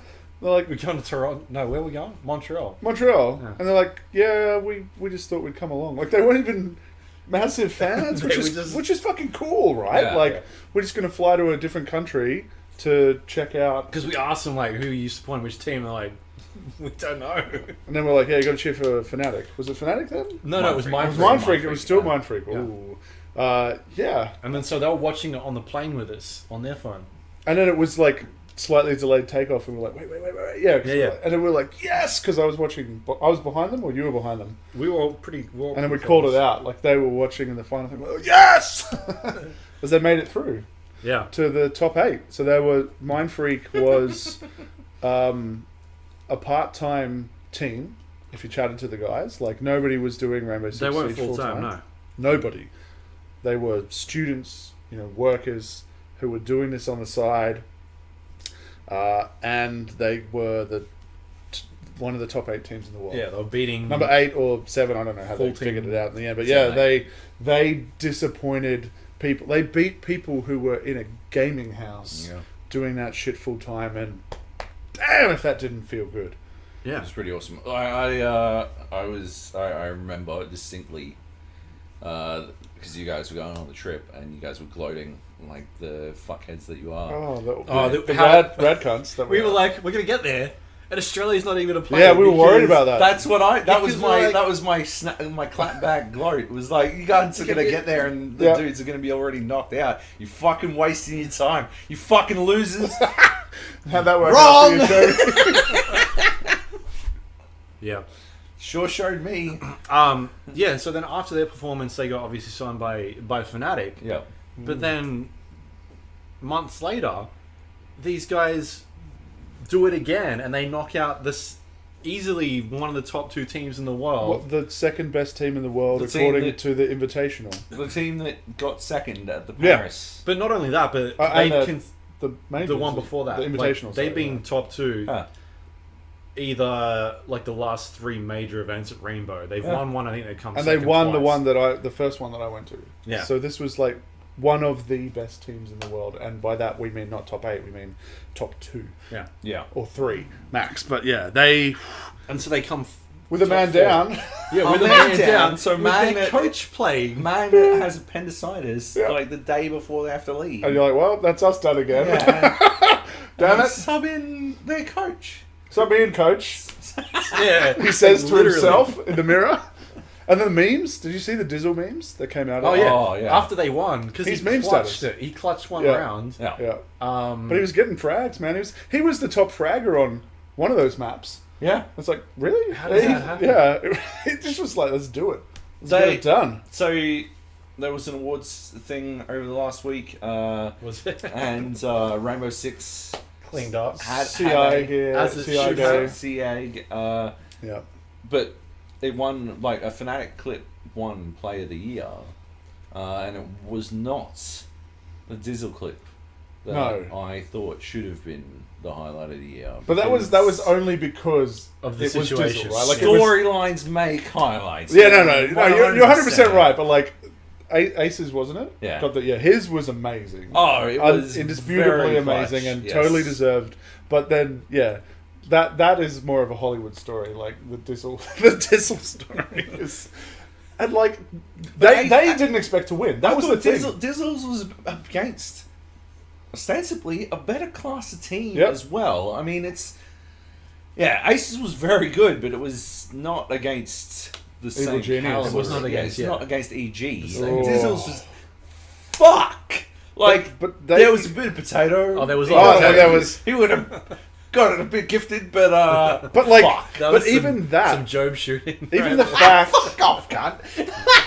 even the fact that there was potato implies that they had the pressure so hard on EG. Oh, yeah. That they completely threw their game plan, and they didn't even target Canadian, which is what teams tend to do Yep. because he's their The wild gun, card. He goes out, he does his own thing, and he usually gets rewarded for it. But if you shut him down early, you notice the psychology shift, Yep. and EG kind of goes into its shell. Whereas if Canadian pulls off those first 2-3 bullshit kills, game on. Yeah. And he plays Pulse like nobody else. Oh yeah. And it wasn't even like, it didn't even seem like the plan for Fnatic was shut down Canadian. It was just like, let's just go ham. Yeah. He's just playing. Like, we are not supposed Oh, to we're just win gonna this. win now. We're not supposed to win this. And they're like, okay, we're going to win. Yeah. And Dizzle's speech, he was just like, yeah, we weren't expecting to win. Like, That's why EG was just so shocked. Like you saw the look on their face. but how good was that for like Australian esports? Oh, yeah. Fuck On yeah. the world stage. Oh, and then- forget the game. I mean, obviously I'm a big Siege fan, but Yeah. Rogue coming onto stage and like congratulating the Australians who got knocked out just before by Japan, Norango. yeah, And Norango representing as well. then Oceania so, was on like- fire. Yeah, for NA to get knocked out and then for the NA team that got knocked out to come out and be so fucking excited for that team Yeah. just shows you how like close they are as well as like how insane that story Yeah. is. Yeah. And as a professional, I feel it needs to be said. Fuck you, commentators. Oh, Fuck you. man. You dogs. Like, yeah, okay, we knew they were the underdogs, but They it still wasn't, didn't give it credit. wasn't until it was so obviously tipped in favour of Fnatic that you turned it around and you were still in disbelief. Like, but like, They were just they were playing well, and you were talking about Evil Genius not turning up. That does not. Disbelief, I understand. Yeah. But yeah. It did not give the Literally credit only ever that was due. crediting failure. Oh, EG is dropping the ball. EG's, No, yeah. no, That- they were that doing was some shit, and bad. I haven't chatted to the boys since. I look forward to the next time I get to sit down. I'm like, even if it's off the record, I'm like, let's have a chat about what was happening and how much was planned. Because Dizzle has talked in the past about plays that have been called fluky and lucky, and he's like, no, that was planned. Like, so that level of strategy is awesome to hear about, especially because the last time I talked to them, like the first time I talked, they were big on like everything is pre-strat, and the meta now, the competitive meta is now, yeah, you look at what other people are doing, but it's way more like reactive. Yeah, you have plans, but you have to be willing to throw those plans immediately. So there's no point in saying creating the flow chart. You know, it's like have your top 3 plans or whatever, and then just throw shit to the wind. Yeah. If shit goes crazy, roll with the punches, go for gunfights, get your refrags, you know, that sort of thing. Yeah. Which is awesome. It's great to see the meta. The meta naturally evolves every time they drop new operators. Less so new maps, because the newer maps haven't really been picked up so much. No. Which is fine, but like obviously anytime a new operator comes in and then they do their balancing fixes on existing operators because of that, or they retweak. So Siege is always going to be exciting because it's going to change every time. But hearing that, the meta is evolving as well in terms of just the approach. Less like, yeah, we watch the replays and we know they do this, and it's like they obviously have an awareness of what they do well. Yeah. But they're less so about like, yeah, we just had a chess match planned out and then it went to shit, so we crumbled. But the confidence booster. For Australian teams as well, because they just come out of PAX, they'd narrowly won at PAX. They shouldn't have won. No, I know. They got smashed at the APAC final to get yeah. into that. Yep, and then they beat them. Yeah. They beat Norengo after that. At So the Masters, yeah. it was a good comeback. Yep. And then it was just, what is happening? And then Norengo was winning as well. And I was like, Oceania. And suddenly these commentators who are just reactive motherfuckers are going, oh, it could be an Oceania final. I'm like, well, let's not get ahead of ourselves. But like this is exciting. G2 hasn't lost a fucking, like, has lost 2 rounds so far, right? Like, Yeah. let's not get ahead of ourselves. G2 G2 are playing they're like, number 1 team in they the might world. be the only people playing this game. G2 are the ones that I think set that meta that I just talked about. Because Yeah. they're like, yeah, we watch replays. Yeah, we did. Like, when they won at the Invitational, they're like, well, we realised that we hadn't really practiced on Coastline. So we played scrimmed with Mind Australian Freak, and we're like, oh, yeah. We were like, did they help you? And they're like, not really. We just wanted to see what it was like. And I'm like, what plans did you have? None. We knew they did this well, and we just went, fuck it, let's go for gut. And I was like, how are you the 'Cause they winners? were Like, you losing. should not be winning. No, because they were losing it, Yeah. remember? And then they turned around with some shield plays or something like that. Yep. They pulled some shit out, and they won, and it was fucking And they just kept awesome. exploiting it. Awesome. That's exactly what you want from a final. Yeah, absolutely. Yeah.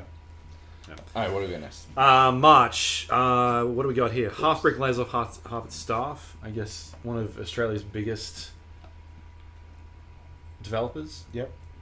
Um, A bit of a bummer, but I guess you could have seen it coming, right? Sure. Because they'd lost. all of their big names, right? Yes. Yeah. They'd all departed the company, so yeah, at that point, yeah, I don't know that it seems inevitable, but yeah, it's like, Not unexpected. yeah, exactly. Yeah. Moving on from that, Battlefront 2 changes its progression system. Star cards 5 months too late. can now only be earned by progression and not purchased. So star cards are the ones that you could unlock in the game, and they would give you like buffs to your character. Yes. I mean, the ones that really stick out into my mind were like you damage someone and you steal health from them, like shit like that. So before you actually could buy them, and now it was all through progression. Or you could get them out of loot crates. Yeah, and now Which is also a joke. yeah, crates now only contain Yeah, you cosmetic can buy them items. directly. You could buy enough. Yeah, but you could play a class to for 20 roll your way hours into them. Yeah. and still be level 1 on that class because your star cards, you had not Well, crap. got the dice roll. Yeah, and that is garbage. And look, it reeks of EA over DICE, obviously, because DICE knows how to make a progression system. That's not their first game. Yes. It just reeks of like, how are we going to monetize this? And it was a bad design choice. It was a bad design choice. Yeah. because you want players to feel a sense of accomplishment through playtime.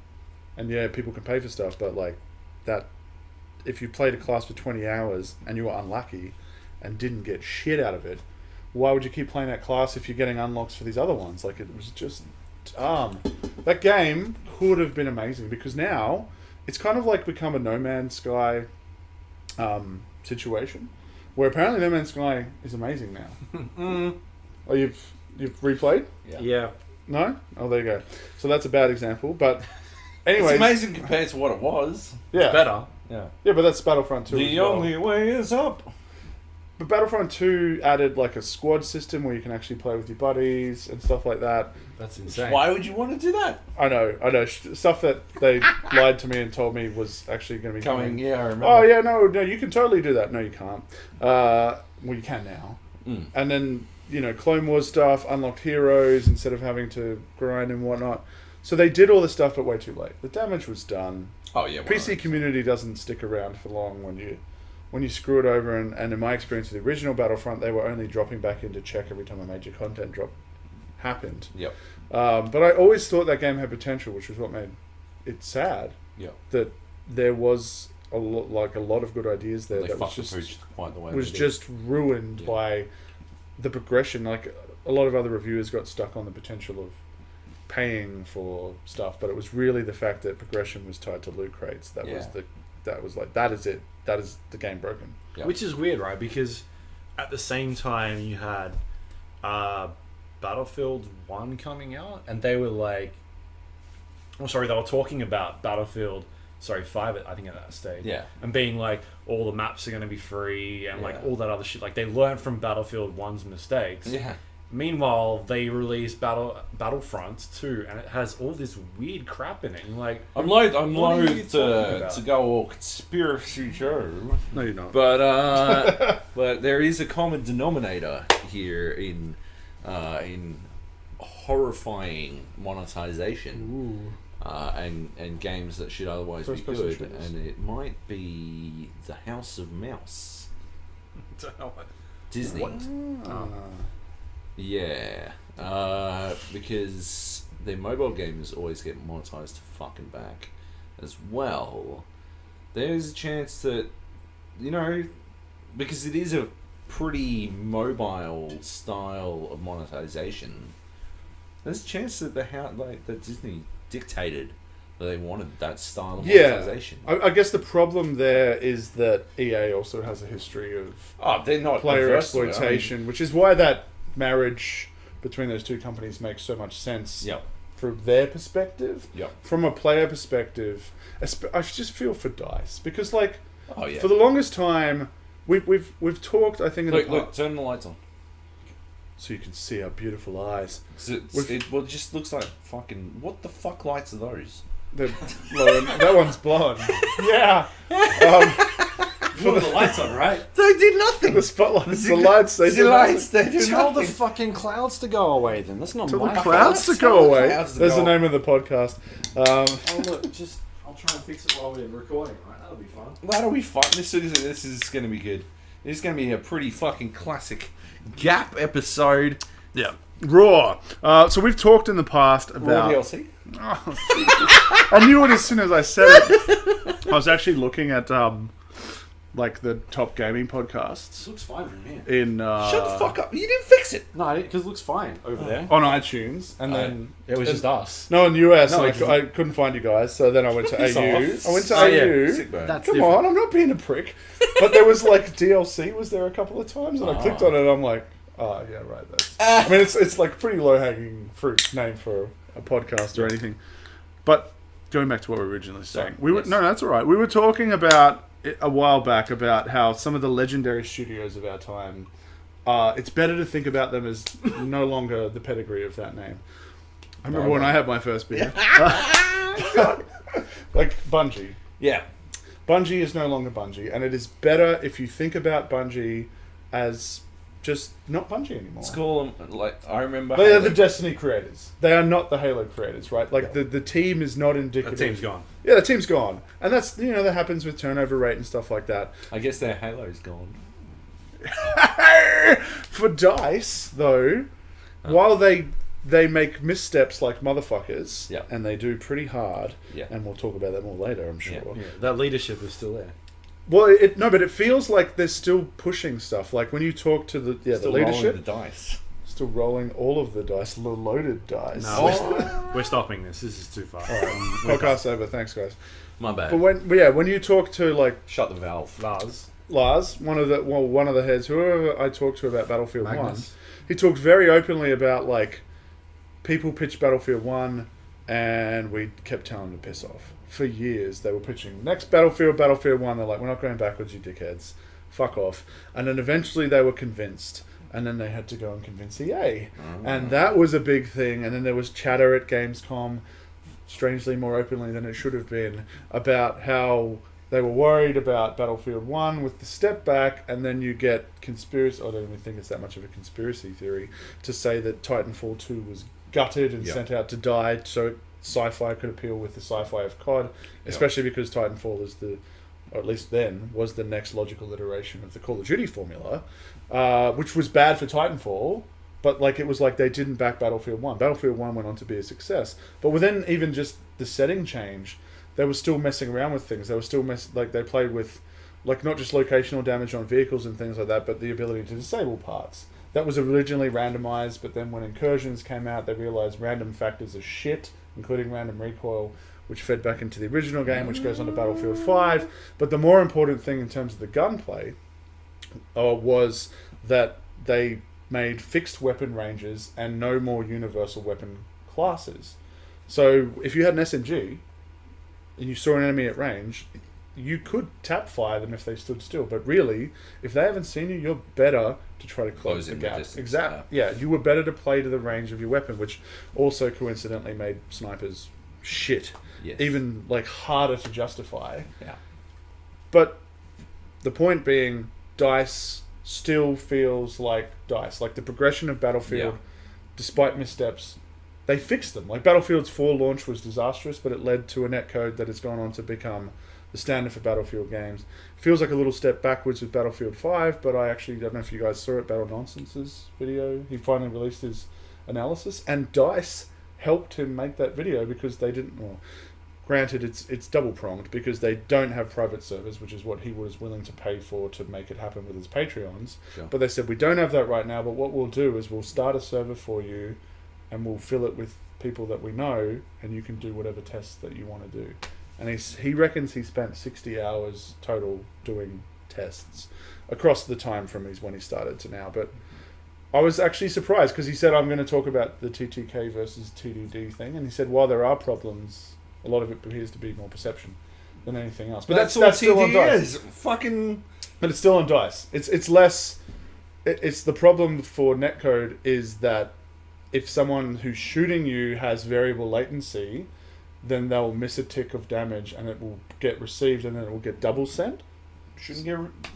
No, again, there are ways to refine it. But the point is, there's still a DICE problem. It's still fixable, and the fact that they thought that fixing TTK would be great. Anyways, DICE is still DICE, right? Yes. Ostensibly, DICE is still a company who they shit me. We have such DICE still DICE. Treyarch still Treyarch for sure. 100%. You can't say it about a lot of people, you know, like a lot of companies. Relic. Actually, after Dawn of War 3, I guess. I mean, I liked it, but a lot of people didn't. Obsidian, yes. I mean, like they're definitely out there. Yeah, but it's not as common. Like the household names. I mean, think about Infinity Ward. Yeah. That was the name in shooters. Yeah. And now it's a joke. Like Sledgehammer. It's fucking Treyarch, Sledgehammer. Very big claws. I actually remember when it not being an Infinity Ward year meant it was going to be a bad Call of Duty. Because Treyarch was like the B team for the longest time. Because they did big red one. They were brought in to make a console thing. Yeah. And then it was like, we're doing Modern Warfare. And they're like, but because we don't back that and we do yearly iterating games, you guys are going to be making World War II again. And I liked World War, but it definitely was a step backwards. Like, people did not want World War II again. They were like, we've got this taste for Modern Warfare. Let's keep going with that trajectory. And then Black Ops 1 was the first time they actually got the opportunity to do whatever the fuck they wanted. Yeah, and they did it well.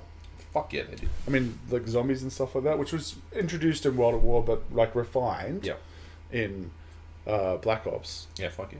And now Treyarch are They're the A-team. They're the team 100% you the A-team, and they making are the your Call of ones Duty who are game. allowed to make the risks or do the bigger risks. I mean, Call of Duty World War II wasn't so much a risk as it was just like, we're finally turning this big old ship around and saying, we've listened, we're going to go back to boots on the ground. It was... But, like, boots off the ground was Treyarch's. Treyarch's fucking gambit. Yeah, but that was also following after Titanfall. Yeah. Right? And I think Titanfall did it better. Oh, 100%. But you could see what they were playing with. They were playing with the idea of escapability, which, given what I recently wrote for You at Red Bull, the idea of high lethality, low TTK is not necessarily a bad thing, but it means that if someone gets a drop on you, you're usually dead. So giving people the option to double jump, wall jump, and stuff mobility like that as a... makes sense. Yeah, like if you are quick enough to hear the footsteps, react to that first shot that maybe they whiff or they hit you in the arm instead of the chest, you can get out of there or break line of sight, not even in a way that is like behind a wall, but like they're tracking you on this plane, you've jumped up to that one, you're over there, and you know where they are, but they don't know what you're about to do, but you know they very likely haven't started to react, so they're still... Yeah, that was interesting. I thought that was okay. Interesting, it's very difficult to execute. Because they're, like, that's not a low skill for sort of situation, you know? The scenario that plays out in is not... That's very high skill level. Yeah. You know? And in the low skill level, it's mostly just cratering. Yeah. And I guess, most people aren't ready to crater over and over until they work some shit out. I think that's why you wrote about it in your story, medium TTK with manual. Well, you didn't write about. I think it would have been beyond the scope of the story, but manual healing is such a interesting augmentation. It's very interesting that both Call of Duty and Battlefield arrived at the same place at the same time. Yeah, but it made sense. Oh, just totally. like when the shooter world went from pick up health packs in every game to regenerative health, and it was seen as this controversial thing, but then it became the standard. Yeah. And now it's like, well, how do we lift? We've kind of got to go back to what we had before to create like a skill gap. Yeah. Something that you manage. I'm all for it. Managing my Have control. The more power you give to players, the more thing you make them control in an intuitive way, the better. That panic moment when you realise your medic is like 50 meters away, you've like overextended. What? He's on a tank. He's riding away. You see, he's 2 meters next to you. You're looking for him. He's in the top gunner of a tank. You're like, he's going to get headshot. No one's reviving him. He's not ducking. Only in Battlefield. No, that panic moment though. And Skillet you're shows like up. 18 point. Yeah, Yeah, and but then Skillet rolls in. And no, he's like, we're deleting him. Stop mentioning him. sorry, my bad. Hasn't accepted my friendship. That's some old school shit. I mean, it's reminiscent of like when you're bouncing around fucking Quake 3 and you're like, I know where the health is, right? Because at some point in Quake 3, you know where the health is on every fucking map. Mm-hmm. And you know you're only armor 2 as well. seconds away from it. But Do you keep it's fighting, a long or 2 do seconds, you go for right? it? Yeah, you got to make Yeah. those choices. Is there going to be a rocket that shows up? Yeah, exactly. Same as COD and Battlefield. Like what I've found is the way that in older Battlefield games as a medic, because the way that the health system worked differently, I would stay in a fight longer just to see if I'd win. Yeah. Rather than going, that person, this is like an equal fighter, they got the drop on me. I'm a medic. I'll get some shots off, duck behind cover, heal. I've got a close range weapon. Yeah. If they're going to push me, they're fucked. I'm going to wait. I have time, and I get to heal in that time, and then they're fighting me at 100%, and maybe they don't have a bandage. So like tactical decisions like that. Same with COD. With the injectable health. Yeah, it's good. It's a good inclusion. It is. It's a good change for both. Still in March. April. What was last year's? Was it 4.5 hours? It's probably 5 or something. Strap it. You weren't here. Wasn't I? Was No. that the year before? I think the year before. Oh yeah, my it would have God, been. it was 4.5. It was It was just me and Joab last year. It was still long. This one, Vivendi sells its stake in Ubisoft. So Vivendi, a big like media company. Yeah. I mean, at one stage they had like their fingers in was it Valve or Sierra? Acti, wasn't it? Yeah, they had Sierra for sure. and they were poised to buy out Acti. Yeah. What are they? Are they a games company or just No, they're like just a media company. Yeah, so they just make a their money giant elsewhere. Right. Yeah. Because Sierra went away the dodo. So yeah, over the years, Ubisoft were worried because they were slowly taking more and more stake. We And got emails about it too. they got to 27%. This was like hostile takeover. Yeah, we were getting emails about like, Yeah. please support us. I'm like, what do you want us to do? And they're like, Yeah. oh, nothing. We just want to let you know what's happening. I'm like, Jesus. Yeah. So yeah, eventually this year they sold it, which is good. Ubisoft got back 8% of it. Tencent 5%, which Tencent obviously another big media company that's got its fingers in Is that it. a Chinese PUBG, company? Chinese company Yeah. has owns Fortnite. most of PUBG. It's not a bad thing for Uh, Ubisoft though, right? Because like for them to have servers in China, they've got to have a certain amount of ownership from. So that's actually probably not a bad thing for them to let slide, or if that's what happened. But my favourite one here, and we talked about this, is the Ontario Teachers Pension Plan. 3.4%. Oh my god. That's some savvy Assassin's Creed loving fucking Kids, I'm going to financial need you planner. to play Far Cry 5 for homework this weekend. Man, that did beyond expectations as well, didn't it? Far Cry 5. Yeah. Yeah. Anyway, so I thought that was interesting because they got it back eventually, which is good. Which doesn't usually happen. Because that means they can I guess they were worried about someone else coming in and being like, we want this to be made. Yeah, because if they had a majority share, then they are the major shareholder, therefore they get to dictate terms. What happens, yeah. I've watched Silicon Valley. There you go. April. Multiple sites reporting that Call of Duty will have no single player instead of Battle Royale mode. Sounds like lies. bullshit. Next Battlefield also getting a Battle Royale mode. Won't Lies. be available until... won't be ready at launch. Bullshit. So this is the They point. wouldn't launch a game with a mode not ready to launch. They announced it first at E3. Yeah, this is the point where we started seeing AAA studios sort of jump on the Battle Royale bandwagon. Yeah, And it How was could they not? super close, right? Fortnite. I mean, the big fucking thing to blame here is Fortnite. Not PUBG, but the way that Epic turned a turd. And remember, the original Fortnite Oh. is still is it still a thing? Yeah. Or have they buried it? Save the world. It's still in there. But I it's see- a piece of shit. I see streamers on my list, on my Twitter, timeline, they'll crop up and they'll be like, why isn't anyone playing Save the World? It's so good. Have they changed it though? Like, because when we played it was garbage. I don't think they have. And when we played it, it was that bullshit of, this is going to be a free-to-play game, Yeah. but please pay us $40 fucking for the pleasure of beta testing it for a year. Fuck you. And it's monetized fuck, the way you Yeah, progress. well, is still as well. monetized fuck. And the core gameplay, outside of the building, which was intuitive, Yeah. and the best thing about it, but just go play Minecraft, Sure. shooting zombies that Yeah. didn't die in one shot to the head and they had no intelligence because they're zombies, Yeah.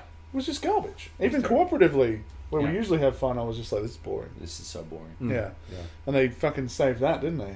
By ripping off, PUBG. sorry, allegedly, I don't know what you have to say. But That's the best thing that I've seen in the news this week. People with dancers have been suing Yeah, so in Fortnite. Carlton and the backpack kid, or whatever. yeah. the fuck his who name. popularized the floss, but he didn't make it. He popularized it. But yeah, How do someone you was like, sue over a fucking dance? someone was like, if anyone was gonna sue, if anyone was gonna successfully sue Fortnite for copying them, you'd think PUBG would have won. Yeah. No, but wasn't They there... dropped the case. Did they drop it or get a settlement?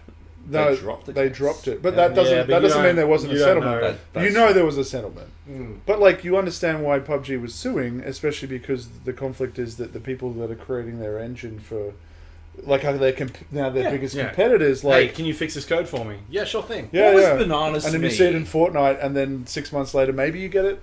What was mean- crazy to me were all these smug dickheads who were like, oh yeah, go ahead and sue the people making your engine. See how that works out. What?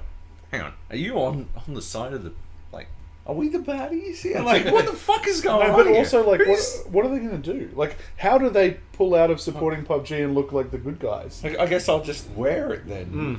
They sued us for cloning a game, so we dropped supporting them, and they're going to have to find a new engine. Yeah. How does Epic look like the good guy in Yeah. that? Like, they don't. Yeah. They cloned it. Not that Well, no. Battle Royale was not invented with PUBG, right? But they took enough from what PUBG brought to Battle Royale, and just it was out too quickly, and Yeah. they were working too closely. So knowing what PUBG was doing, it just looked sketchy, right? And then you take into account the fact that they used bot farms to control the messaging Whoa. on social media. Oh, this is conspiracy. Oh right, Oh, okay. it's Just to be clarified. I thought this was a real thing. Sorry. I'm back in. But they used bot farms to control the messaging so that people would believe that PUBG was a buggy mess and Fortnite was a flawless masterpiece, which was the messaging at the time. And that's how we wind up with Trump, the Battle Royale game. Which is Fortnite. Because it's for fucking idiots.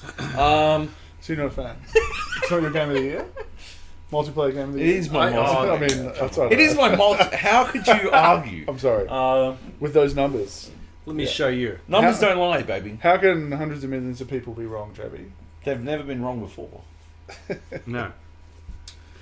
This is some Valve news. Campo Santo joins Valve. So Oh, was that Valve? Firewatch? Yeah. the Firewatch guys. Valve is known for Dire crotch. bringing in external companies and sort of taking their ideas and bringing them out with games. So we've seen like was it Turtle Rock or who did Left 4 Dead guys? Turtle Rock. Yeah. Left 4 Dead. The Dota team obviously brought in, made Portal Dota as 2. well. Yeah, the Portal team Student were brought project. in. Yeah. I mean, like Half-Life is kind of like the original game that they made, and other than that, they've just brought in other teams and sort of They talk They about didn't even that. make all the expansions for that. Gearbox made fucking Opposing Forces And Blue Blue Shift. Shift. Yeah. Yeah. They're fucking. They're like a swarm. When Like, I this interviewed, what's his name? Who's the VP there? Doug Eric Lombardi? Johnson, Doug from Lombardi. Valve, Doug the Lombardi. pussy fiend. No, Doug Oh. Lombardi. Jesus. I'll go What into do that in a you- second. But when I interviewed him for Portal 2 coming out on, I don't know, oh, it's on everything. It was but on it was like console. it was console as well. That's the only reason that EA was Sends him out funding it locally. No, I went and No. talked to him in Seattle, right, okay. but he was like, "We often joke about how we've only made 2 games." And they have. Yeah. Half-Life 1 and 2. And that's And it. they brought Everything everybody else in. is a mod Yeah, team. no, but or, they yeah. bring in There's nothing wrong with designers or the teams behind it, and they get their fucking people. Yeah. that. There was that weird paint technology in Portal 2. Yeah, that was Remember the paint? that was from a different game. That was like a company was inventing it, so like we're going to just buy your company and your idea, Yeah. and we want to put that in Portal 2. So why not? If you got billions of dollars from having a Steam platform that you haven't fucking upgraded from properly since owning- ever, and you owning literally our games are sold. you don't release games, And you so take why the fuck aren't you putting some money? 70% of every game sold, You're making billions of dollars for doing nothing. and you take 15% of Yeah, my precious 30%. fucking the knife. And that I Steam- sold. No, they take 15% of skin sales. Oh right. So I sold that skin. yeah, they and create a that's skin 15. economy. Right. Oof. Yeah. Bit rough, baby. Anyway, so we might see some games from Valve over the next couple of years. Really? Soon. Oh, good games. Sorry, good games. No, Maybe no, not. will we? Maybe not. We'll see. What's that based on? Is that a news thing? From Campo Santo. Maybe. Look, Firewatch had some good ideas. It just ended Did it? really fucking badly. Like, I was all about the alien bullshit, and then it just turned out it wasn't aliens. See that? Yeah, I don't know how you guys feel Bad about storytelling. Shutter Island, right? You've seen both. I like seen Shutter Island. I like Shutter Island because the alien equivalent of Shutter Island is what turns out to be spoilers for anyone listening. Go watch Shutter Island. Yeah, churning it now. The lie of Shutter Island is way more interesting than the truth. Yep. Right? And they spend half an hour explaining, not just to Leo, to the audience, no, this is a lie. I'm like, got him, double At the end of the hook. film. Yep, No, it's not hard. It's like 5 minutes. it's fucking half an hour. Really? It's a fucking sit down, 20, 30 Oh, minutes. no, yeah, it's like 5 minutes. It's But like- he's like, this is how what happened. I've seen it once, started but I'm like- like, they I've watched dedicated, it like 4 times. they I love dedicated that a big fucking chunk of time to explaining that everything movie. It's got before Scary Lady in the Lighthouse. was bullshit, right? Caves. But wasn't his story, his Hulk. fictional story, Way way better. more interesting? And that was Firewatch. The aliens and all that crazy shit going on, way more interesting than the reality of just It was just random. Like, But like a reveal should be more exciting than what came before it. Is my point. And Firewatch and the Lol, ending. it was nothing. Anyway, And then, off you go. yeah, Firewatch is like, we just need to meet her. Like, that's all. She just had to be there at the end. She didn't have to fucking blow us she or wasn't anything. an alien. She just had to be there. It didn't have to be satisfying. They didn't have to end up together. She could have walked away, shunned him. But she just had to be there. That was the one thing that game owed players. But it didn't give them. And then everyone's like, oh, no. The Same with art... Gone Home. The art of, like, no, fuck you. That's bad storytelling. Yeah. It's the same with Gone Home. Gone Home was good up until the last minute of that game. Because you're like, oh, what the fuck? But everything's leading up to the end, right? Firewatch, Wait, everything's leading up killed to... themselves? Yeah. Fuck. And it was... I was no. really going for There were that. no ghosts or you like... They kept playing around with all this... Yeah, it's like, oh, okay. Fair enough. Oh. Yeah, the revelation has to be more exciting than the lie, basically. Yeah. If you're doing a story-based thing or a movie, like a story... Problem with Signs. Yeah, or War of the Worlds to a certain No, extent. but at least The way in that they do the science, there's aliens. fucking aliens that show up, right? Like, it's not like, oh, they're pretending. Well, the problem with Signs is when you think about it too much and you're like, these aliens have been watching this, 80% water planet forever, and Turns and out- That's water, what- their biggest, like Their giant beyond the plan. surface level, because I quite like Signs. Like, it's obviously the Yeah, I like first it. sign of Shyamalan's downward It's trajectory. like an 80%. It's no Unbreakable or Sixth Sense, Yeah. right? And it's the first sign again that he's about to You create. like that. He's about to Swing away. Swing away. Swing away. I don't mind Swing Away. I don't mind the way that they tie that in. The fact that it's water is hugely problematic on a water planet with people that are made of water. Have you seen the fucking like weird documentary about how M. Night is like all weird about water and shit because all these like it's like I don't know if it's a parody or But that wouldn't surprise me because Unbreakable, because all of these things are like tied to Lady water. in the yeah. like that was the one after Signs, right? And that was a fucking garbage. Yeah, fire. Lady in the Water was terrible, and he clearly hates water because it's got water in What the about title. Sixth Sense? What's in what water things? He It's drinks raining. Drink some water. Yeah, It's raining all the time. Like, yeah. He drinks some water. All right, let's move on. Hold up. Let's not move on. Hold up. Hold up. Hold up. English Governor. Jovies. Have you seen the fan theory that it's like demons and shit? In and what? That Signs? yeah, and Right. that Mel Gibson's a pastor, and so everything under his house is the water is blessed, and it's not that the aliens are coming to water planet. It's the reason it hurts them is because it's holy water. But isn't the only problem with that then that the water thing works for the rest of the world? Yeah, I guess. Oh no, I think there's like an explanation. Yeah, he like blessed it all. they're Anyway. blessing it or whatever. I don't know. Right. Because it's like I mean, I haven't seen it in so long, but my Me understanding is it's like the Independence Day idea when that one Word gets crazy guy, figures out the weakness, which is pretty fucking Yeah. obvious as far as weaknesses Like go. somebody was like, Like the big glowing. Why did we not try to shoot the big glowing weapon that's glassing everything? The word gets around, and maybe I just spliced those two movies. Do I have to watch Signs again, Jovi? It's got Joaquin Phoenix wearing a tinfoil hat. It's true. Telling It's one me. of his better roles. I remember his Miracles story. Remember when he was talking about being a Miracles guy? No. Oh, you don't remember that? No. And it's just this random story about wanting to hook up with a chick at a drunk chick at a party, and he goes to take his gum out. So he goes to put it in his beer, and when he turns back, she spewed on himself. And he's like, if I didn't have the gum, I would have made out with her. So I'm a Miracles guy. Like, that's his explanation of Miracles. I'm like, That's pretty good. but like, that's so like amazingly shit. But like, it's not like, oh, this cat's a person. You know, it's just some chick didn't spew in my mouth. Miracles. Jeez. That's good. This became a movie podcast. It did. Oh, we'll get It was- there later. it always We should was. get there later. Oh, and he's like, and bonus cast. Ah. it's going to be 17. Let Let moving me on. tell you guys about Roma. It's all in black and white. Did you finish watching It's it? 3.5 hours Oh, long. why did you slog that shit? man? Mortal Engines. I am 45 minutes in. I can't understand how he no, doesn't wait. have He's a fucking yeah. I was editor. doing it. I thought he was joking. I thought it was just like a start of a joke. Yeah. Never mind. They Let's get going. move on. Channel 7 cancels screenplay. In May? April? Still? April. Yeah. This was, 2018. look, that is Godzilla attempting to, King of the Monsters. Yeah, man. Looks good. As we're a movie podcast. Job's out again. Yeah, Screenplay. Obviously, another big, or the only big gaming TV show left in Australia after Good Game was. It was on Channel 7, right? Like it was actually TV? No, it was on like Seven Mate. Right, like one of the. That still counts because I thought it was online. Yeah. Every time I saw it was online. I think the issue with it was that they ended up fucking around as usual with TV studios with the time, like it's on. Yeah, so it would people start didn't at want to like watch it. 10 o'clock and then they'd move it to like 9:30 and then just like all over the place. Kills the show. Yeah. When has that helped a show? But they had some good ideas, right?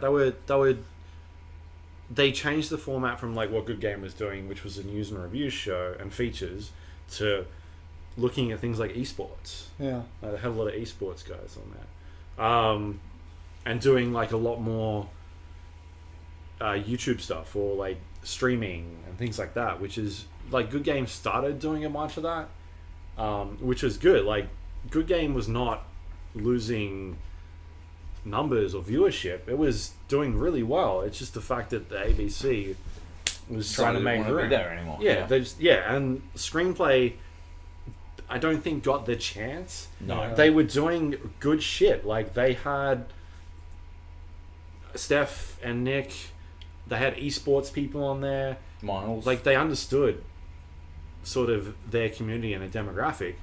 They just weren't given the opportunity to sort of They never had evolve. a chance, Yeah. And that's like that was the worry I think when we started talking about it when it was first signed on. It was like I can We've sort of seen understand it before with Jung, right? Jung and Jesse's show. Whatever, Sure, on what that was called. I can't the remember. YouTube. That was a YouTube show. No, that was on Channel 10 was it? I can't remember what Okay, it I was didn't called. know. or 10's alternative channel. Whatever. Yeah, One. Mate. 10. No. But the it's problem seven, is mate. they don't get the chance, right? Nine, Is- mate. 9, mate. this stuff 10 doesn't g'day. it doesn't spring up overnight, and it's like it like has to gain traction. It has to Yeah. evolve over time. You gotta give it a chance. You basically got to give it like a year or two, right? Yeah. At least, and not expect returns. Like a business, Yeah. right? If you're going to start that sort of thing. Yep. They had sponsors and things like that. So Well, from what we heard, and I didn't sign any fucking NDAs or whatever.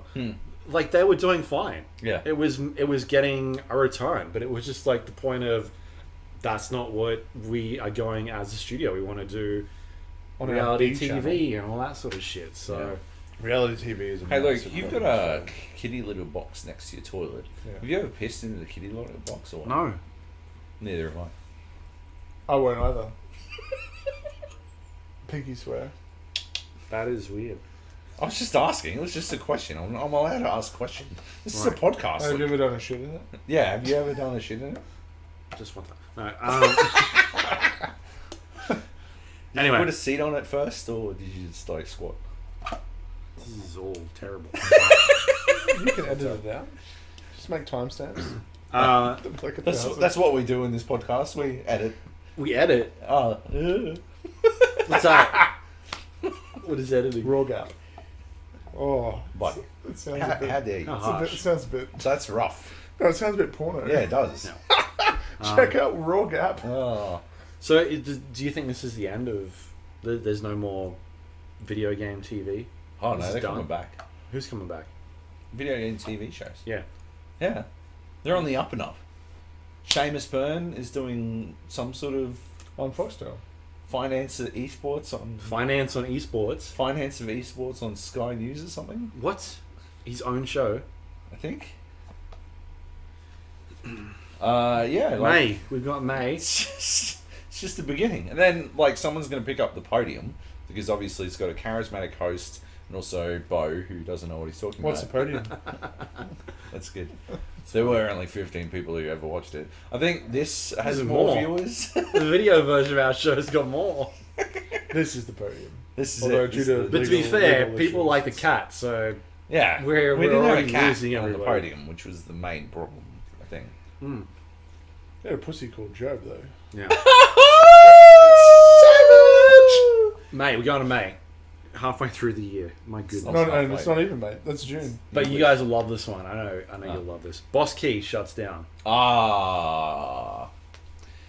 And This is like the butterfly effect, right? Cliffy B took a little bit of time to pay all his employees, right? Or was going to take time? Did he pay It's him going out to of be a his own law pocket? breaker. Oh! I don't even care that you set yourself up for that. Did he pay out of his own pocket? I don't know. Because the I only think he reason, was saying he was. the only reason I ask is because when I interviewed him for Lawbreakers, Yep. during preview stage, I was like, "Oh, you put your own money into this studio?" He's like, "No, man, that's a really quick way to lose money." Oh, it was yeah. like 10 cents or something, right? 10 cent. Wasn't it one of those companies? Yeah, it was. No, It was like Yeah. a Korean company. no, it wasn't them. It was another one. No, you're right. It was the Korean, Yeah. the Korean version. of 10 What are cents. they called? Shit. They do free to play, and that's why Lawbreakers was going to be free to play, and then they Yes. said it can't be free to play, and then it became free to play. Yeah, this is. It'll it's come to all, us later, It's, and it's just- all good audio. Whoever it comes to first, just yell it out at any point. The other two have to drink. Oh, now I need to know. Luke's googling it. No, I'm not. Fuck. I'm looking at our news. Why is it I so thought I've got to get there. Lawbreakers had potential. I didn't play whatever battle royale game they made. Because they made MMOs and stuff. Oh yeah, the battle royale game Radical Heights. Yeah. Did you play it? We did play it a bit. It was No good. vaguely entertaining, but Yeah, but didn't really bring enough. no, it was Yeah. never going to bring enough. Oh, what's this fucking thing? They do like Just- Lineage, and they do. Stop looking it up. No, there's no internet. I don't know what's going on. I think it's your internet that's going on. It's his power. Your internet. Went off again, by the way. That's why I was playing on my phone like a naughty What person. really? Yeah, it's got to be something in the. It was the extension cord. Okay, cool.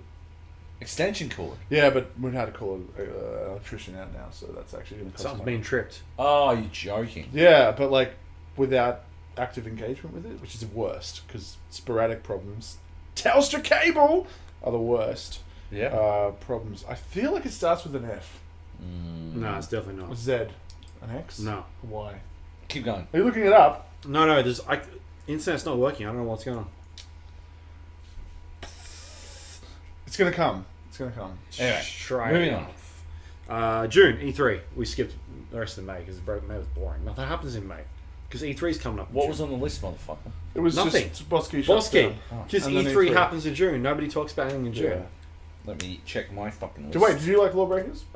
It Oh, was. going back. It was a game No, that just quickly. you're always going to need players for, and I liked it. I liked the potential of it.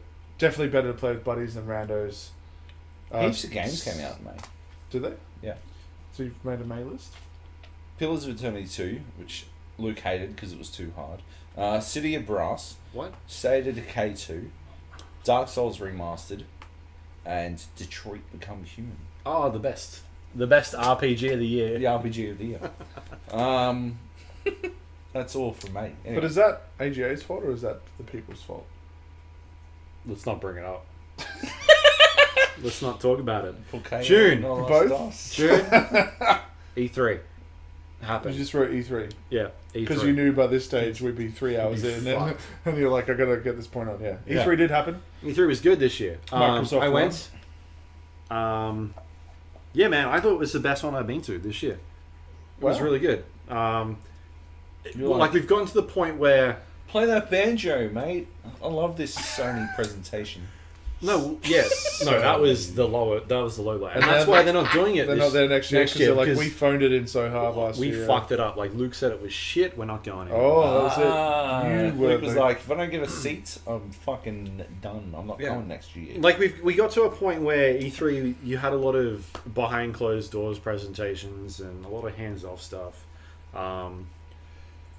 Like some presentations that were shown up on main stages that were a bit more in depth, talking about the process behind it and whatnot.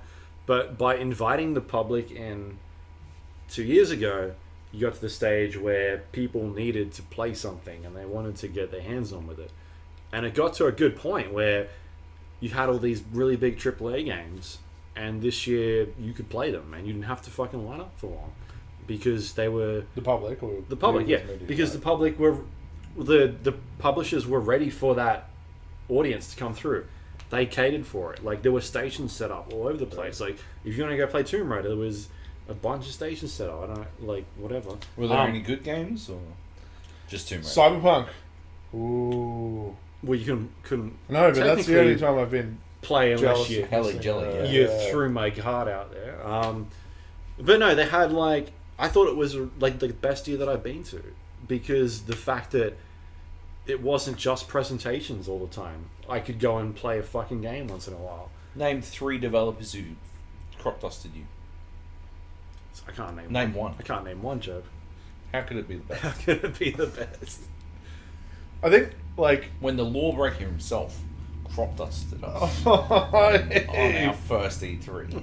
damn. Yeah. Welcome to E3, Welcome, motherfuckers. yeah. Welcome to the party, pal. Was it our first E3? I don't remember. It was our first E3. Yes. Right. Look, I think that's one of the best things that streamers and influencers have brought to our industry as a whole is the expectation that they will be hands-on as opposed to hands-off. Because we were very, like, before streamers and influencers, the media cycle was always announcement, we don't say anything, very restricted hands-off presentation, we don't say a whole lot. You talk about what you saw. Eventually hands-on, we talk about a little bit more, and then in the run-up to release, we'll basically talk about anything that you want to talk about, but you're like, we've already covered this game 15 times, bro, like, fuck off. Oh yeah, And yeah. Okay. some of that was, like, 2 of those were hands-off, so Yeah. what is there to do here? And yeah, what can I really do in terms of talking about a game from a hands-off presentation? Obviously you could do stuff, but it's not the same as actually being able to play a game. So the fact that publishers and developers are now more like, we need games playable either before we announce them or for shows, I think is super positive for the industry.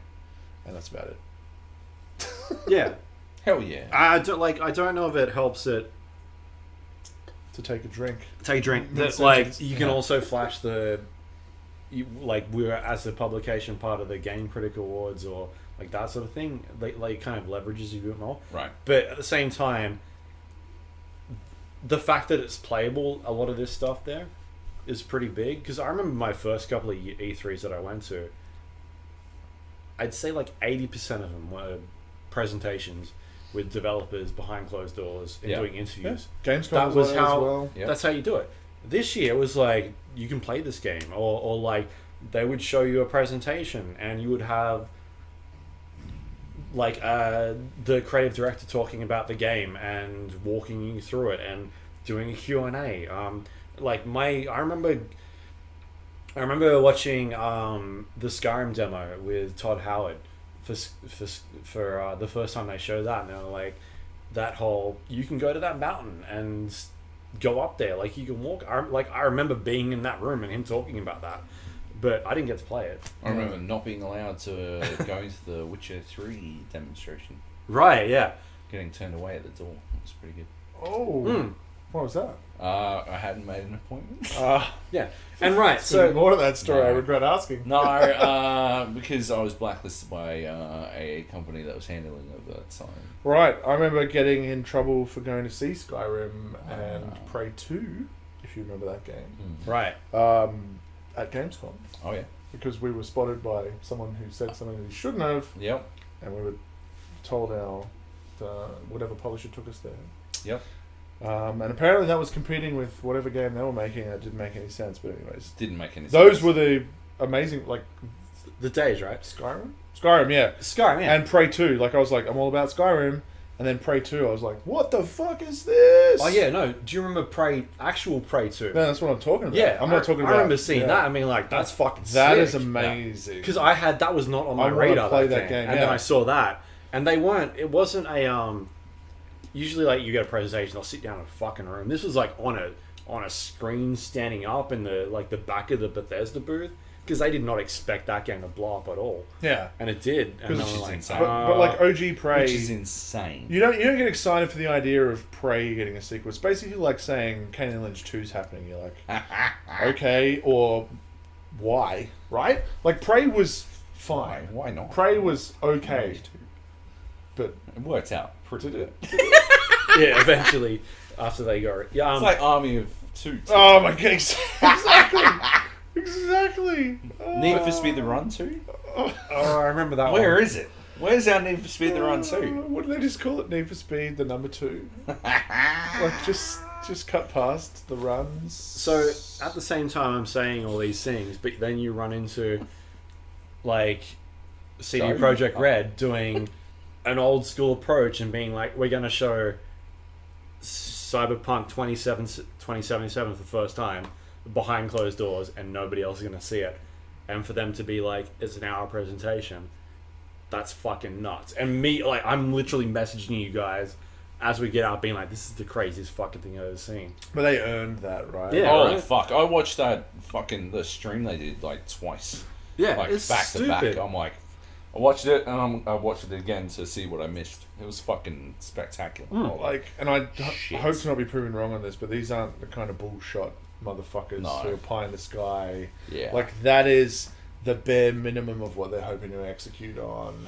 And they're like, this is alpha footage, so please don't, like, you're like, what was wrong with that? Like, Yeah. that is amazing. Please do not cut shit from that.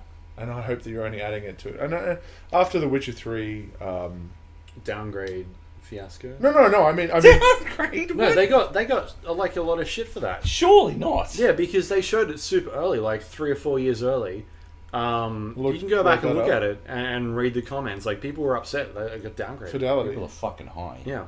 Right. Okay. So I'm talking more about game systems. Like, Right. like it looks gorgeous, Yeah. and obviously it's been played on a fucking PC. Yeah. It is, yes. But I'm talking more game. Like, don't cut those game systems Oh yeah. because Although they were pretty upfront about a couple of systems that were like, this probably won't look like this in the final version. but like look like that is different to we No, wholesale. I think cut. they meant like play like this. Oh, okay. This was the hacking stuff, right? Like right at the Oh, that end was where weird. you're- Yeah, that's they were pretty like, complicated. yeah, this is like super complex, and we don't know that it's gonna play like this. But it's still going to be like It's not hacking. gonna Will still look be in the this game. way. Yeah.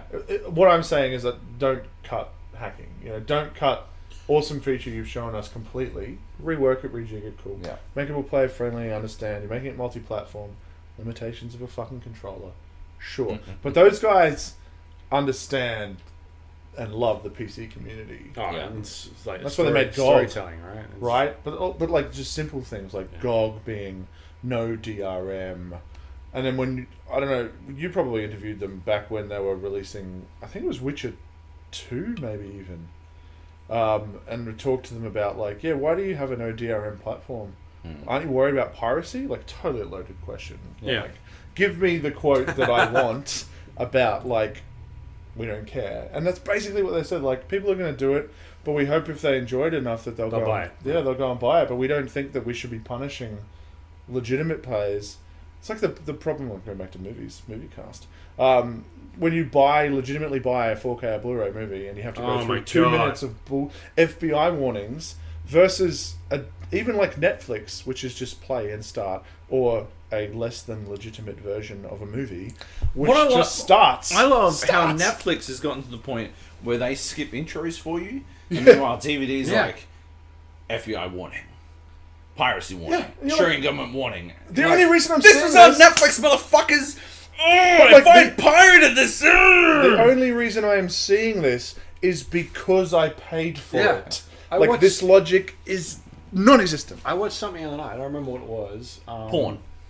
I think it was because it was one of these. I think it was a Social Network. Come Lords 3. And it had like 3 fucking ads before the movie Yep. started. That And was I the couldn't- thing. Like, Like, you were just no. like, oh, I'm gonna crack out the Social Network. Yeah. I Wait, like was it that Blu-ray? film. Was it Blu-ray? Yeah, Blu-ray. Yeah, but that's because they're buying time Yeah, to load. the this. menu. That's Blu-ray versus DVD. No, the menu, the actual main menu. It was like you have to skip the actual. I couldn't go from the start to the menu. I had to skip the fucking ad. Hold up. Boom. Why were you watching? I like the Social Network. a good movie. Have you not seen it? It's a good movie. Have you seen I it? have seen it. How many times do you need to I've see watched it? it a lot. He dicks everyone over. Yeah, End of but- story. He dicks them over good. He dicks everyone over. You give them the 10 deep years dicking. later, he dicks literally the entire world over. Like, it's pretty easy. It's got Justin Timberlake in it. Oh my It's lord. got fucking Lex Luthor. It's got Spider-Man. Like, what else? It's could got you the girl want? with the dragon tattoo. It's got 5 minutes. that dude, Army Hammer. Ah, What was that? Twice? Twice the Army Yeah, Hammer. what was that movie he was in where he's a The secret cowboy. agent with the fucking Superman? Man from Uncle. Where the fuck Fucking is the amazing. sequel That's to getting that? the sequel. Where for is the sure. sequel How good to is that movie? fucking movie? Holy shit. I love that How movie. understated is that movie? Yeah, fuck yeah. Like the fucking dude getting tortured in the background while they're just waxing lyrical, or the old mate eating a sandwich while his buddies they get play fucked everything up. so fucking cool in that Oh, movie. it's so good. Such a good movie. He I wanna go watch it. deserves all the sequels. put it on the background. Meanwhile, we got fucking Yeah, let's just watch it. We'll just commentate it. That's the rest of this podcast. Fuck 2018. We got up to June. So wait, no. You got June. We got points out of for us, trying. damn it. So June E3. What I will say is that even though I think it was the best one I've been to, I'm super like Racist. Oh, no. Mildly. I was it's, guessing. It's so weird to me that you come out and like Sony pulls out of E3. That is insane to me. That is bizarre. The only thing I can think about is that they do have a new console coming, but it's not next year, and so they want to get out of the way of Microsoft. That's all I can think about. But they like their separate things, right? Like, because they have a presence at Gamescom, but it's a super token presence, right? Yep. So they've got Paris Games Week that They've got comes Paris Games not Week. long after that. They Yes. love segregating their things into their own celebrations, which is fine. They're big enough to do that. Sure. But- But they've always kicked the shit out of everybody at E3. But they didn't every win year. last year. They didn't this year. They won on games, I feel like. They didn't win on presentation. What? How did they win on games? You're talking They about had quality. some really good games. So they had. But that's as opposed to, like, play Xbox. to everyone watching from home. Well, Xbox. Everyone watching Xbox from home is like Yeah, like they had a good these presentation. motherfuckers just showed 50 games. Yeah, sure. Yeah. Let's And go watch but some like dude not- play a banjo. Not like 50 shit games either. There was some fucking quality stuff in that line. There was at least 5. 5 good games. But then they also talked about the announcements of the acquisitions, which meant Yeah. if you're dedicated to Xbox, you know that they're saying, hey, keep buying our products. We've got a future that isn't just 3 exclusives a year. Okay. Yeah. What's next? Right, okay. July. July, if I can think off the top of my head. Nothing. The Australian Classification Board reclassifies We Happy Few. I put this on here because it tied into Cyberpunk for me. Because we came out of E3. At least you led into it with that. Yeah, we came out of Cyberpunk being like, this is not coming out in Australia. Yeah, we did. Because of all the drug use. There was a lot. Because they had the, you would inject yourself, and you would get a benefit or some sort of bonus or upgrade. And What are they calling Dread? Slow-mo. Slow-mo. Fuck. I watched that again recently. It's Yeah. one of my go-to drug movies. I'm like, it's on Netflix. And I guess the saving grace in We Happy Few is they had something similar in that. I don't think any of us played it, right? I played it early access, Right. and it was not the game that they were pitching because it didn't have the story, Yeah. Right. Yeah. and it was very different to what they It were was a bit saying. more like survival, right? It Yeah, wasn't like- it was way more a survival game that they'd let on. Right. Yep. So this kind of changed perspective for us because it kind of was like, well, if there's drug use in that and they got past it, then maybe Cyberpunk has a chance. But that happened back in the day, right? Like, Well, what no, was- because Fallout ended up having to change the name of it. well, that was their solution. But then there was that World War II shit shooter that nobody's ever going to remember. That was a Max Payne ripoff, where she literally took morphine, Right. Yeah. and that got an MA rating because they Is that argued World War II or Vietnam? it was World War II. I'm pretty sure it was Scarlett something. Handsome. Scarlett Johansson, the game. Skyjo. It was some shit game that nobody will remember, Yep. and they shouldn't. But they were able to successfully argue the use of morphine, and it was pitted up against Fallout 3 because Fallout 3 had called Stimex or whatever it was, Sure. morphine at that point. But they argued, well, people used morphine in World War II, and she is a nurse, and therefore, and they were like, context. So the classification board is kind of shit and stupid, but they're also basically, I feel like, going, no, you can't do that. You're like, what are you doing with your hand? Like, no, you can't. Like, you're like, give me the fucking context in which to I thought classify this. So this Oh was no, for I'm money. not. I'm not talking. Well, maybe they are. I'm not talking about on the take. I'm talking about saying, if you tell me how I can understand this and therefore defend it when someone goes, why can this be that? Conversations I've had over the years with people who have been responsible for doing the presentations. All they have ever said, and these are people who have been responsible for, games that you might think would have a rough time, like games that might have specifically a crime in the title of the name of the game. Like Grand Theft Auto. I didn't say that, but yeah, like they've always said, all you have to do is contextualize literally anything, and you can get away with basically anything. And that's why EA That's why I've always been like, there are literally just hard fails, and everything else you can contextualize. But that's why EA was, at least as far as I was concerned back then, seen as the garbage classification people, because they failed to get Left 4 Dead 2 classified. Syndicate. Because it was infected, and therefore that implies that there is a cure, as opposed to just saying, oh, well, they're zombies. Or, like, they read the fucking press release, these infected people, so they're infected, therefore they can be cured, therefore we're killing people, therefore the violence is too gratuitous, therefore it is outside the scope, and they had that thing about, like, post-mortem dismemberment was, like, this big thing, apart from that's a hard fail. Sexual violence, post-mortem dismemberment of people. Yeah. Zombies, aliens, they don't give a fuck. No. So they do. Really? Yeah, humanoids. My understanding, and feel free to look into this, listeners, you won't, was that the big problem that the classification board had, because there was a big controversy about, like, what's the problem? They're zombies. We've had other zombie games. Like, fucking Alien vs. Predator was denied and then reclassified as MA with no changes. And that was like, you could literally pull the spine out of someone and, like, hold their head. Like, that was gratuitous violence. Oh, yeah. And when I watched that first trailer, I'm like, this is awesome. I'm going to have to buy an international version of this game because there's no way this is getting released in Australia. Sure enough, banned, but then overturned on appeal. And then, like you said, Syndicate for drug stuff. But again, I don't think anything was called fucking morphine or whatever. Like, explain the fucking context. So whoever was going to the classification board with those games was terrible. I think that was clear. They just weren't selling it the way they needed to. I mean, yeah. Look, obviously, everyone has their own process in doing that kind of shit, and it's clearly tough.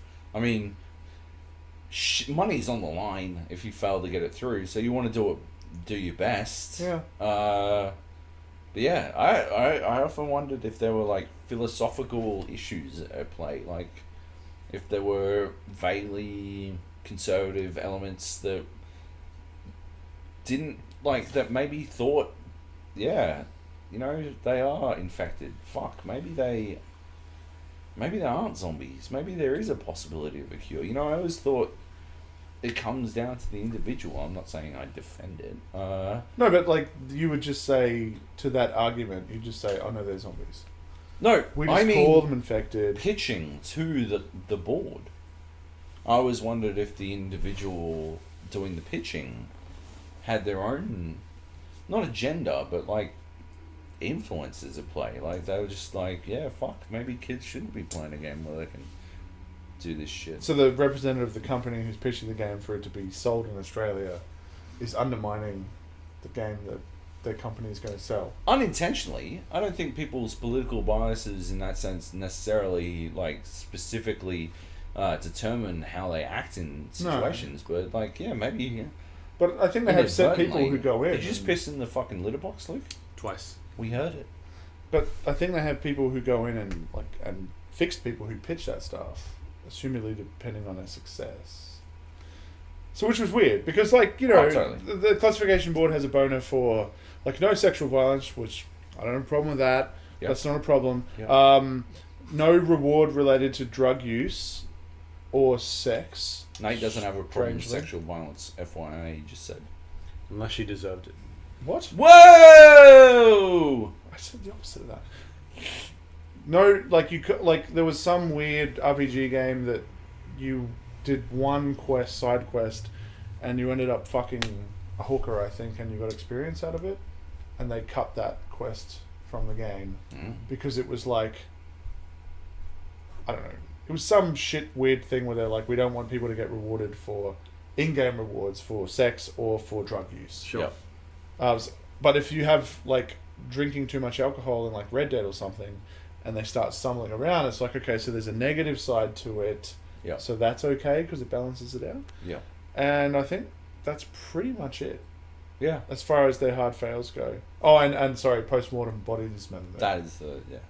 And children. You can't kill children, but that's almost universal. Yeah. Well, I don't think any game has really done that and defended it, right? I mean, there was that game Hatred, which was trying to be... Edgy. Well, it was trying to be Postal 2.0.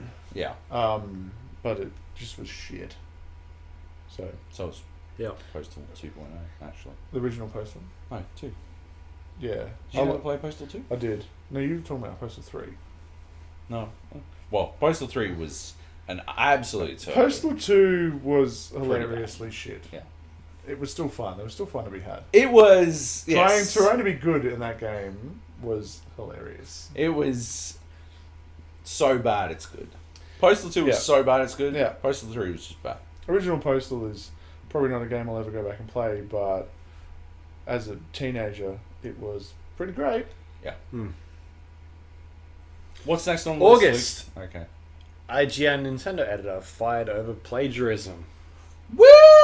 Plagiarism. I didn't know that could seems get people familiar. fired. I thought that was the industry standard. I was pretty sure you couldn't get fired for something like that. You know what? I'm going to call for a new industry standard that takes into account inclusiveness and friendliness over any other I would factor. just like to point out that we need to put an end to our bullying of Philip Muchin. That is the most important thing. That is the most important. You know what? He is trying. He's doing his best, damn it. And people come out and vilify him.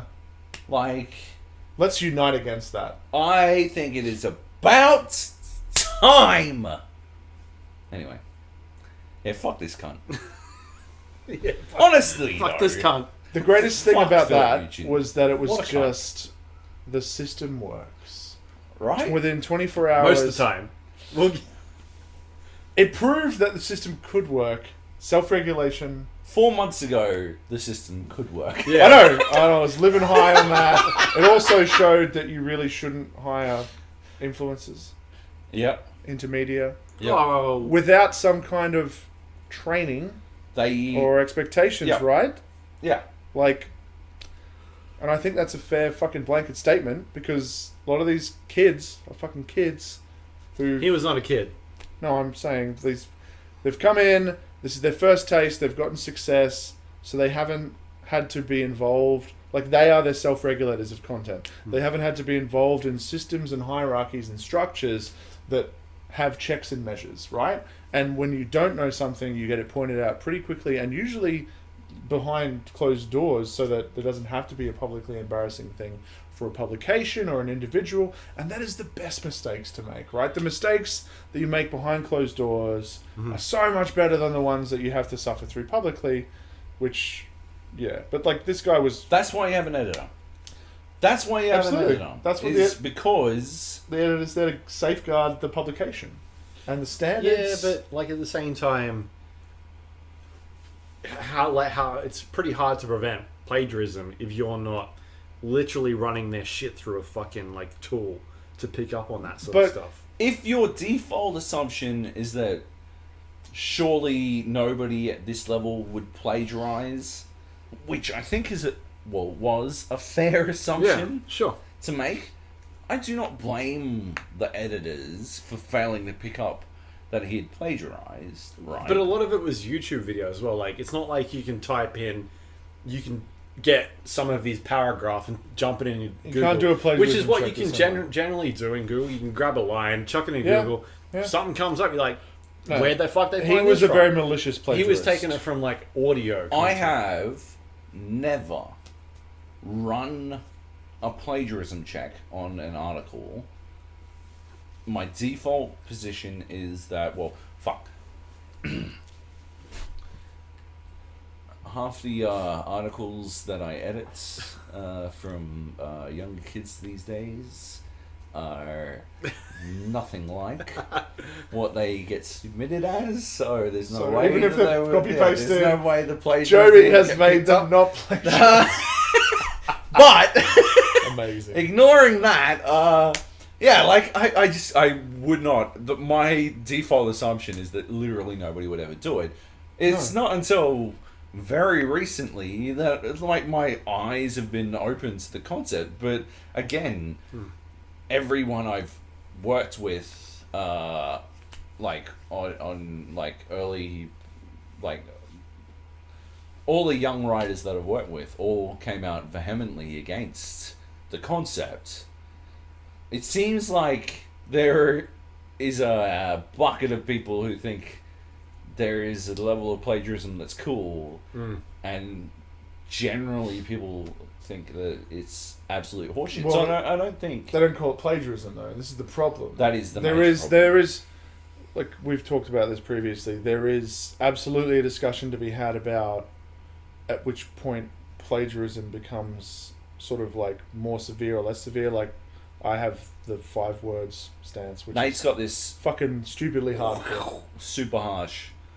If you five More than words, 5 words is more plagiarism. more than Yeah. or 5 More than 5 words. more than 5. But within that, it doesn't include the title of anything. So Yeah. when you've got a 40-word title, that counts as 1 word. When you've got a prescribed phrase, first-person shooter, MMORPG spelt out, no one is plagiarizing that, okay? So it's not completely unreasonable. It is strict, I acknowledge. But it's my standard as well, so therefore I'm willing to acknowledge that it might not be anyone else's standard. But it We've also... definitely had this discussion before. I'm a little bit more lax, but I do also think that plagiarism is not a direct copying of words, and Philip Muchin, I think, opened a lot of people's eyes to that exact thing, because a lot of what he was doing was running common sentences, like identical sentences through a thesaurus, essentially, to wind up with a technically different sentence that issued the same general gist inside that same... Yeah. But it's a copy-paste. It is. When you can find evidence of a copy-paste, that's plagiarism. You can And that write- is where the discussion ends. You can right click on in Word and be like, find me a different word for this word. Yeah. And be like, well, here we go. And there's Bam. nothing wrong with that if you've written that yourself. That's Sure. certainly advice I've had from when I started out mentors I do in the it as past, well. where they were like, hey, I noticed you were using this word a lot. What I do is I just right-click synonyms, and then I go get this word if it fits, and boom. Yeah, it makes sense. I do and I'm the same like, thing. wow, that's cool. This veteran is telling me that. But, like, it was never... Especially if you've used that word in the last 3 paragraphs. Yeah. Every time you repeat, oh my god, you just look like amateur hour. It's my fucking worst my worst habit as a writer, because that's how I write real quick, is I'll just like dump fucking Yeah, ideas there's nothing out. wrong with that. Then you And then I fix gotta go it. back out. Yeah, and make it actually fix it on really the edit. nice. But that's still not plagiarism. No, obviously not. Obviously not. Any Obviously extent. not. But if you are listening to a Copy-paste. YouTube and then writing out what Word for what they word. said, Or and then if you're doing the same copy-pasting fucking thing, and then changing the words up, you're still a fucking plagiarist. If you happen to change up enough words that you don't get found, you're still not a writer. yeah, You're a reshuffling You're a tracer. synonym fucking thesaurus person. But you're not a writer. And you'll eventually get found out. And I have, outside of the games industry, and this is when we had that discussion, found a plagiarist yeah. and alerted that particular editor, and I have not seen that person's writing since. And I have immense fucking pride in that, because it's just... And I wasn't even Google searching it. I was sent supporting documents and a document to edit, and I was like, this phrase has clearly been copy-pasted, and I went through the whole thing, which I didn't have to do, wasn't my responsibility, and gave them like 7 examples of copy-paste, minimal changes, copy-paste, minimal changes. Like, you're paying this person to copy-paste. Like, You're that right. is... And that is what plagiarism is. There is nothing wrong with looking at a document and saying, I need to rephrase that. Yeah. Or if, like, we go to a preview and the developer's there and he says, we thought about, when we were developing this game, these are the ideas we had. And he gives, like, a 1-sentence speech about, like, some key words. And you write that down as, like, this is what they said. That's cool to reference. But it's not when you start copying other people's thoughts or their ideas, Or if you were to take that sentence and then use your present it as your own fucking Sure, thought. yeah. This is what I think they're doing. Yeah. Or even if you're implying this is what's happening, it's like you've got to say they said. Yeah. It's acknowledgement, it's attribution, and it doesn't detract from the writing, it just adds to the professionalism of it. The entirety of my work at Red Bull is constructed on that attribution under the fucking like concepts that I'm not an expert on every fucking esport, No. but I'm talking to experts at esports. So why wouldn't I just fucking let them talk? Yeah. Why would I present it as my own shit? And yet you still run into... I have run into a plagiarist this year, fucking a month and a half ago. It's a tricky one. I won't get into it too much. But yeah, it was plagiarism on an article that was submitted to me. Like, it ain't hard, man. Like, fuck. And then there's also self-plagiarism, which a lot of writers don't realise, which is a thing. So when I, like, the thing that's always amazed me is I'm like a freelancer who pretty much doesn't go on press trips unless I can fucking sell that content across a multitude of publications and up to, say, 4 or 5, which means I am taking the same content and putting different angles on it and writing it in different ways. Now, I always start with a blank page. Yeah. I might read, if I'm doing a preview on a preview, I might read what I've written before, see the beats that I've hit, and go, okay, I have to hit those ones, but I can keep this one for that. But I never go copy-paste, change words, recycle. I start with a blank page. And then if I'm paranoid about a phrase feeling familiar, I'll go back and fucking read the other one and change it. Because that... But, like, I've had people talk to me about, how do you write multiple previews? Do you just, like, copy-paste the thing and then just go and rejig it? I'm like, no. That's a fucking terrible way to write. That's not writing. You're setting yourself up for failure. Yeah, you're setting yourself up for fucking plagiarism. You're going to piss off your editors if they happen to... Because certain editors read other publications and they don't want to see their exclusivity. And their exclusivity in that context is... I ran into literally this week because I was doing my top 5 highlights of the year for Red Bull. And I'd written a lot of highlights for IGN. I needed to go back through and get the context for all of the highlights because I'd collated all the highlights into a separate document, but I hadn't like gotten the context. So I had to go back to my IGN stories and get the context, which I'd already written out. And I could have very fucking easily just copy pasted and shifted some words around and fucking easy peasy dunzo. No, it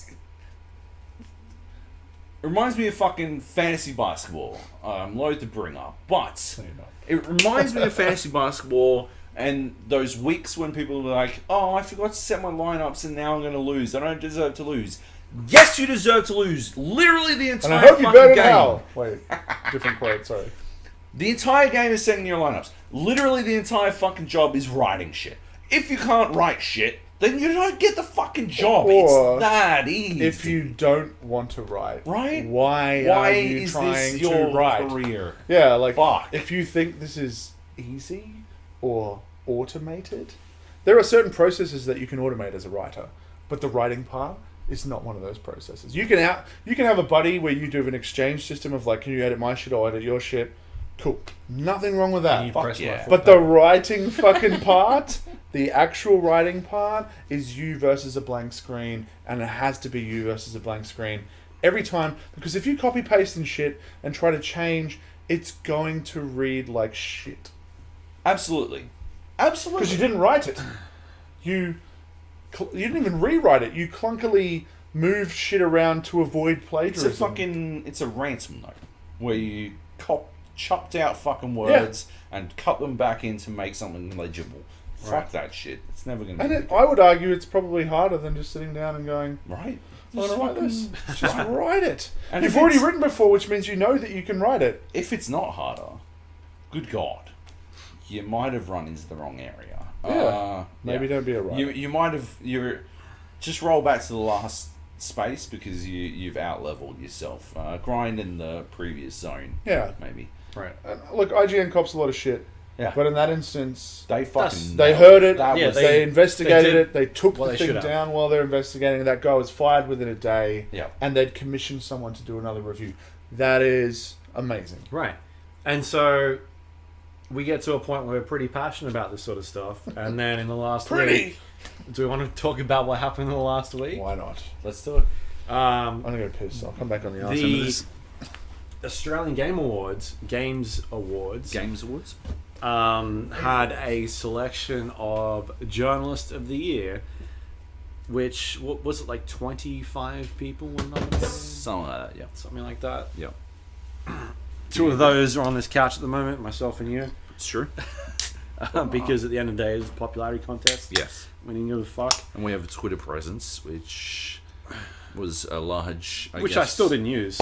No. I didn't promote it. I made As soon as I found out. Single joking tweet? No, I just shit that on was the it whole for me. Anyway, so they ended up coming down with some finalists. Yeah. One of the finalists, it came out that I don't know where it started. I wasn't involved in this conversation, or I don't know who investigated it, but it turned out that this finalist in particular was posting news stories, which were press releases, but they were posting the press release in full and passing it off as a news story. So they were pasting the press release, but In full. rewording the pronouns to pass it off as their own words. Yeah. So instead of We, it would they, be I. or something yeah. like that, or they, or Yeah. them, or Yeah, exactly. Like I or them or whatever the fuck. They are. And they were rewording it so that it was, literally passed off as their own phrasing, which is obviously a no-no. Right. No, that's clearly plagiarism. It's very clearly plagiarism.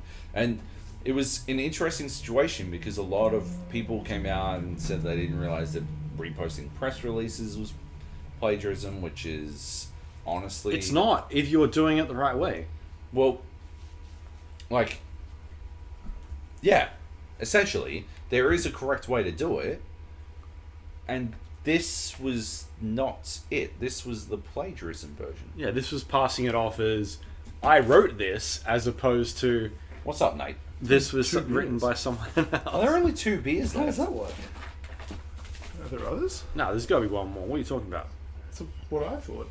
Was in Did the you just fridge. open that? How much is left in that one? This is full. Oh, well, then that's What? Oh, what are you talking This about? fucking This beer one's plagiarist right full. here. Holy shit. Still beer. Got him! Yeah, there's only 2 beers left. Pulled it out of the thing. He's like, oh, But one of mine's it's full. gonna be 3, Nate. Oh, I thought there were more than... No, I think- this is our 4th beer. Yeah, I think we'll Yeah. go for a So- walk after this and so- find some more. Fucking hell. This we're is not our 2nd liter We're not of even beer. halfway.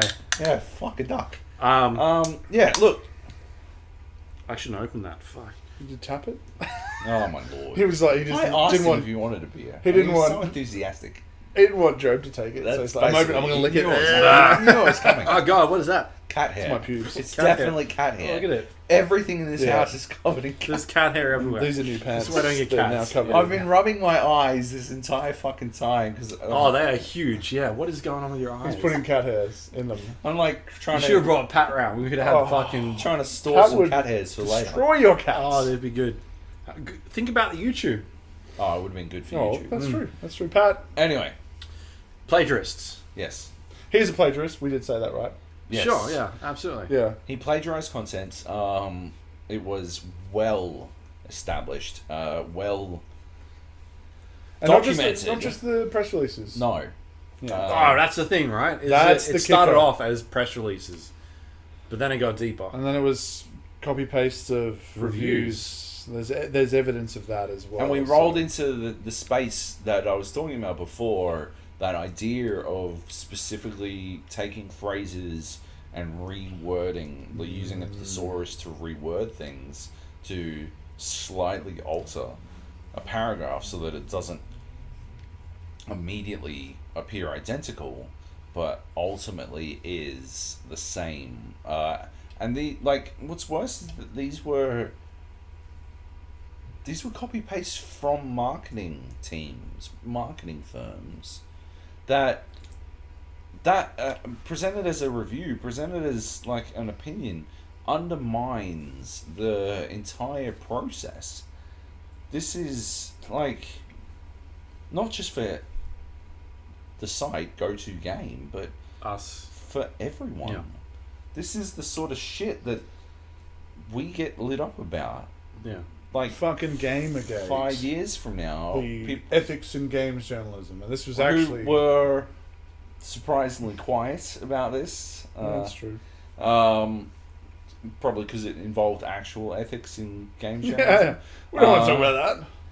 But 4 years from now, 5 years from now, someone's going to be like, "Oh, Australian games journalists, aren't they all plagiarists?" And fuck, if we hadn't righteously come out in defense of ourselves, would we not be open to that sort of shit? But also PR people thinking that that's acceptable or that's normal. I don't understand. Like I was saying this before, I do not understand how you could look at someone republishing a press release as their own copy and think it was fine. I genuinely think, like I saw tweets from marketing people, and like who were saying, like honest to God, their dream is to have a person repost Yeah. their press release Sure. Well, that's as scary. like verbatim, because their aim is to write the perfect news post to make it as easy as possible Right. for you to reuse their work, right? Because then you don't have to do anything. That's it. You can they get their stuff out. You don't have to do much. Winner, right? But that ignores so much of the fucking process. The analysis of what fucking news is. We're not just fucking a PR wire. Just like get an RSS feed and subscribe to Right. a PR wire. Yeah. If that's all you're interested in, there's the entire plagiarism fucking factor.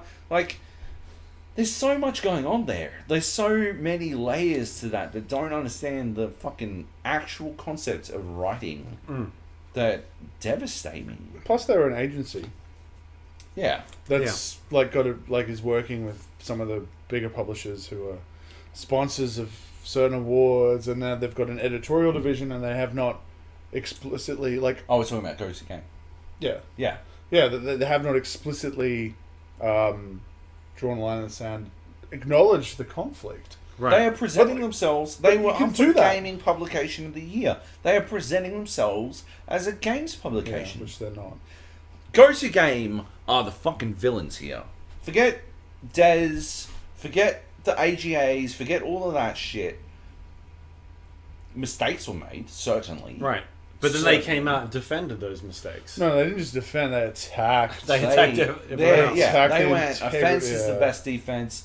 But further than that, they did it to distract. This is 2018 fucking internet tactics shit, where their plan was to get people riled up about the wrong fucking thing, and it worked. Did it? Yeah, in Well, my they're still...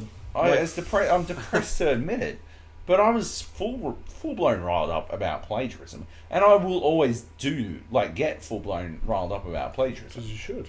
Fuck It's yes, theft. but the real you villain. didn't see any publishers come out and defend anything that was happening, or any of them, like, people that were associated with that site, which would have been the right thing to do, right?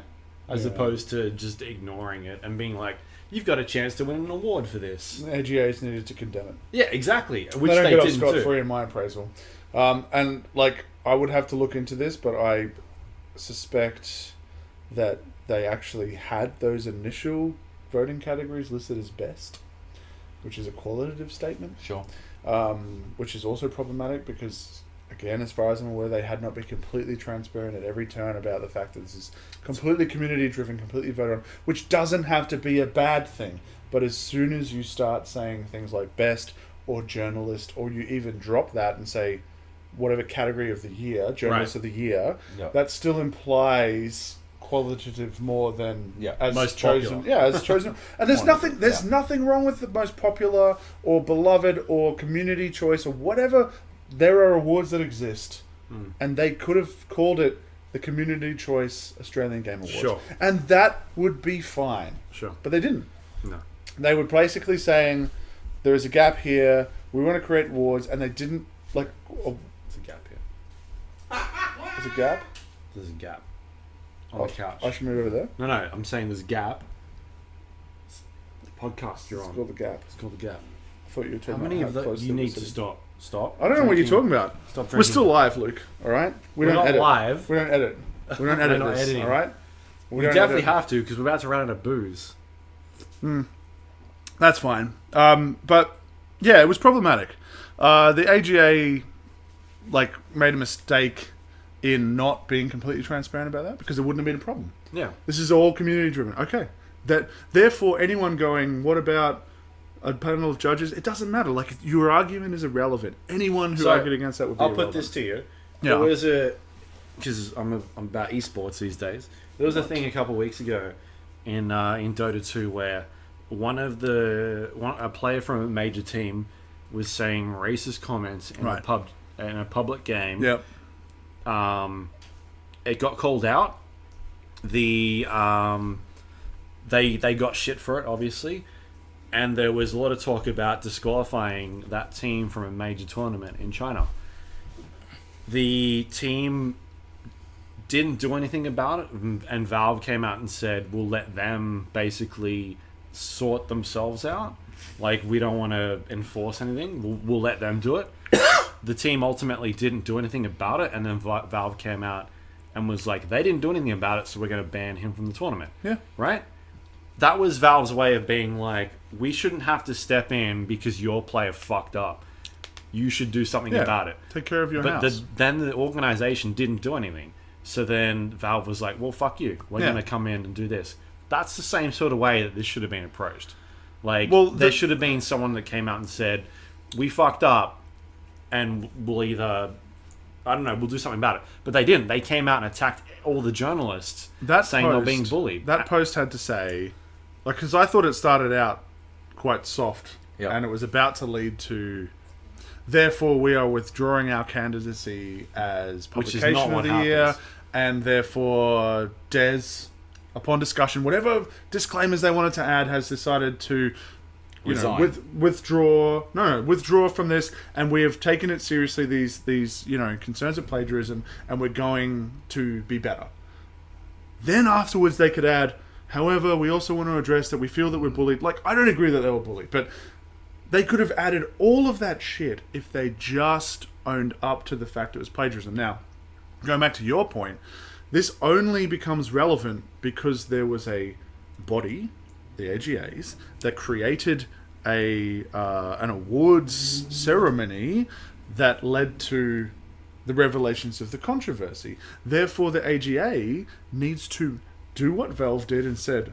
They can say, instead of saying their piss week thing of, we'll come back to you later, and then what felt like buying time, It was time. for them to make a comment, they said, we've put it back on them. They could have literally said, we have determined that we're not going to make a call at this stage, we've put it back on them to deal with, and we'll get back to you after what they say. Yeah. Okay, not ideal, but fair enough. Then they say the shit that they said, then the AGAs come out and said, we're not satisfied with that, we are pulling them from these categories. Yeah, exactly. That's the way it should have went And down. that is it. Because at the end of the day, it circles back to the fact that it's an awards ceremony and they need to protect, I can't believe I'm about to say this, the integrity of the awards. Right? Because this is the first one, or even if it's the 20th one. And the media industry. No, in they don't Australia. care about that because this is a community-driven awards thing, right? They made that very clear. But at one They stage, made it very they'll- clear when they'll they did wanna not get there. make a statement saying that this was plagiarism, or that they disagreed that it was plagiarism, because then at least there can be a dialogue. They skirted around the issue. I fundamentally disagree with that. It's going to be interesting next time I run into the person I know is responsible for that, because I don't know what I'm going to say or how I'm going to bring it up, but that's a big elephant in the room that I think needs to be addressed. because I believe the AGA's failed.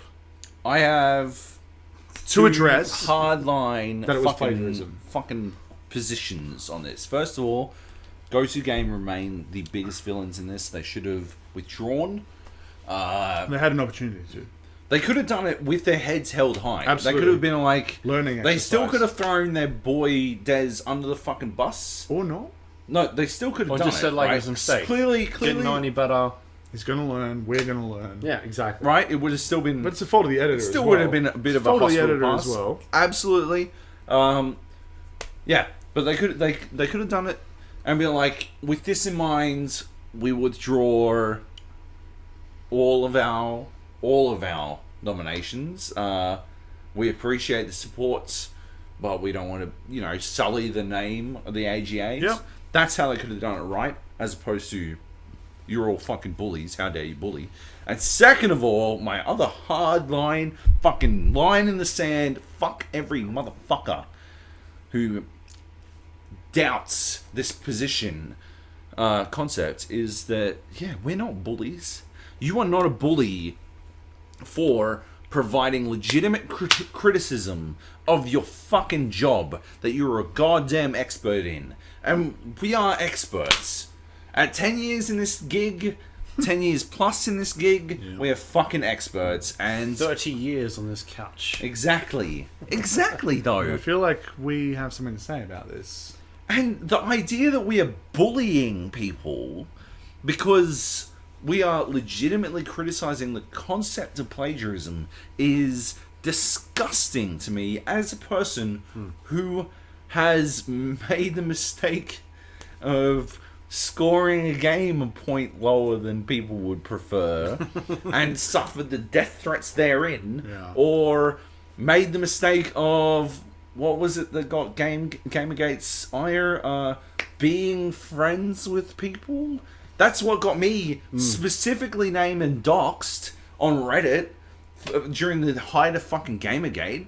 Like, how fucking dare they call us bullies? Yeah. When all we did was say, oh, plagiarism's bad. I think someone pointed it out best on Twitter. I can't remember who it was. They said they need to learn the difference between professional criticism and personal criticism. Which Right. I read a lot of that, and I did not see anybody calling Dex a bad person, a piece of shit. How dare you? It was, you are a plagiarist, and you know why? Because he's a plagiarist. You don't even need to say alleged plagiarist when you can see the copy paste. Like, this doesn't have to go through a court of law. No. Buddy, you plagiarized. Feel free to sue us. Yeah, buddy, you plagiarized. And that's okay. It's not acceptable, defamation but, like, laws, but own up to try it. it. I still believe it was a failure of the editorial practice, because if they allowed that to happen, if they posted that, if they didn't check it, this is the reason I believe it's bad, is because they would have been getting the same press releases. Yeah. So they should have. This Sure, is not but like it a wasn't shock just horror. press releases. I think a lot of people focused No, on it the wasn't. fact that It wasn't. it came out as press releases, but then it got deeper, and it was actually parts of reviews. Yeah. And that's what a lot of people misunderstood. Like, oh no, like people in PR were like, it's fine. Like, we would understand if people pasted that as like the same thing, but at the end of the day, it wasn't just press releases. No. It was actual reviews. Like, you're giving your opinion of a product, like influencing people, but it's not your opinion. You're getting either paid or you're just fucking writing someone else's review. I think it was PC Gamer was one of the big ones, right? Which was PC Mag or something right, like that. and like that's one of not the tech like you're reviews. taking specifications out of Nvidia's fucking website to be like, Hardware, this is how RTX works, because I'm not a fucking ray tracing But guru. you can still do that with right. quotation marks. Like, there is room for the copy paste with the massive addendum of saying, within a block quote, within quotation marks, there was criticism, I won't name him, from someone who should know better, saying it wasn't plagiarism and they were playing devil's advocate, but they weren't, because they basically said the way to do it correctly, which is have your byline, one or two sentence lead in, and then an obvious like block quote, either centered block quote, so it's obvious that it's not your words, or quotation marks saying full press release below. that is an actual NVIDIA has acceptable way announced of doing it. today that ray tracing is going to be the next big thing. And the full press release is below. Here's That is the bare minimum, and that does not require... I would actually argue that requires less work of you than going through and changing where you're on all that sort of stuff. I think we should move on. That was like the longest fuck you. But it's a fucking sore point. It's going to be a sore point. Right. It's I guess going to be because it's fresh, because a long time. it literally was our week. The fact that there were people defending... I got a lot of excusing DMs plagiarism and messages telling me I needed to back off.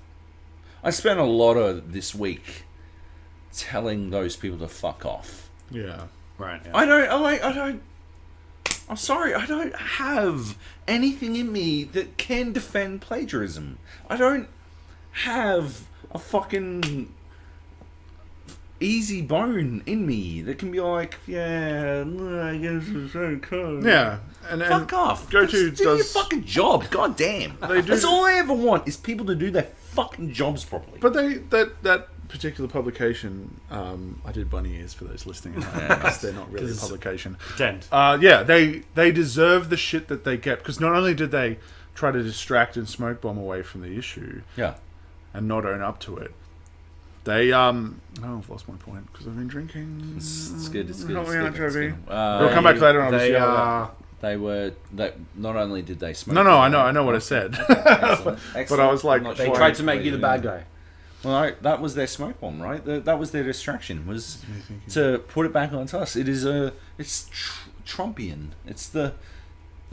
They just fucking lie. They just say everyone else is doing the bad things that they're doing. And my favorite part is they put out like a code of conduct. Like, here's 12 points of like our code of conduct for games journalism, and one of them was not to plagiarize. Oh, it wasn't, surely. No, it wasn't. They left that off the list. Of course. Because that's all cool. They literally said that everybody does it in games journalism. Yeah. That's fucking nuts. Actually, no, that was my point. Patently false. No, yeah, I've literally never done it. But not even that. I don't know Not even that, people because plagiarism, like, they didn't acknowledge that it was plagiarism, but nor did they say that... Everybody does it. Well, they said that, like, everybody does it, but did they call it plagiarism? They didn't call it plagiarism, right? So they did this, like... Oh, what was it? Yeah. It's interesting that everyone would harp on about the idea that he plagiarized while ignoring the many independent pieces he wrote, right? Like, he wrote all these pieces where he didn't plagiarize as well. But like plagiarism is a dirty word. It's not. It's not a word that you want to get. Didn't use that word. It's a word. No, it's a word you don't want to get accused of. But their defense, when you strip back the bullshit of them going, "Don't be bullies" and all this stuff, their defense was, it happens everywhere. Yeah. And that's like saying the head of police in New South Wales gets up and goes, "You know what? Stabbings happen all the time. Therefore, what are you going to do about it? Like, we're not going to do anything about it. It's just part of life." Yes, our officers stabbed a bunch of people. Stabbings happen all the time, and police brutality. I find it happens all over the world. They didn't bring up all the people they didn't stab. Yeah, that is, and I'm actually, taking the piss out of you because you deserve it. But that is your defense. Your defense is, just because it's widespread, according to you. I mean, I haven't seen it. I can only assume that they're talking about, like, the bottom of the barrel community websites. That is what a large percentage of people were saying was they would reprint literally every press release on a WordPress and then ask for a game code. Yeah, and that is one of the running jokes in this industry about the idea that, you know, if you talk to PR people, that they get these emails about like, "Hey, I've got this site that I just started. It's got 20 viewers, and can I have all this free shit?" Right? And they have to sift through that. But those sorts of places are just copy paste farms, and that's like not excusable. But nor are they up for rewards. Yeah. Nor are they, coming along to events really and being treated as media, because if you want to muck about in the dirt and do fucking garbage cockroach shit, don't fucking run out into the light, motherfuckers. That's all you have to do. Stay in the dirt. Stay in the dark, baby. Because I was originally excited. I didn't know Dez's name, but I was really kind of interested, I guess is the better word, about his inclusion because it was pitched as a tabletop. Yeah. I'm like, oh, okay, so gaming, yeah, okay, that's cool. It's cool that we're going to get a different form of gaming in there. Fuck yeah. I'm not familiar with this person's work, but that's cool. And then as soon as plagiarism comes out, and going and looking through the evidence, not just being like, someone said plagiarism, oh, he must be bad. Yeah. Looking at it and going, well, I mean, I've got the strictest standard probably, but I'm like, that is, like, by most people's standards, plagiarism. And the fact that they didn't address that. So the problem to me seems that, yes, he withdrew, but did he learn? Did they learn? Their response indicates not only a lack of learning, but an unwillingness to learn. Yeah, and that's bad. And that's bad. That's a bad message for the industry. Yeah. Because anyone that agreed with legitimate professional criticism being bullying then feels that there are two sides to every story. And there aren't two sides here. There is plagiarism. Yeah. And that is it.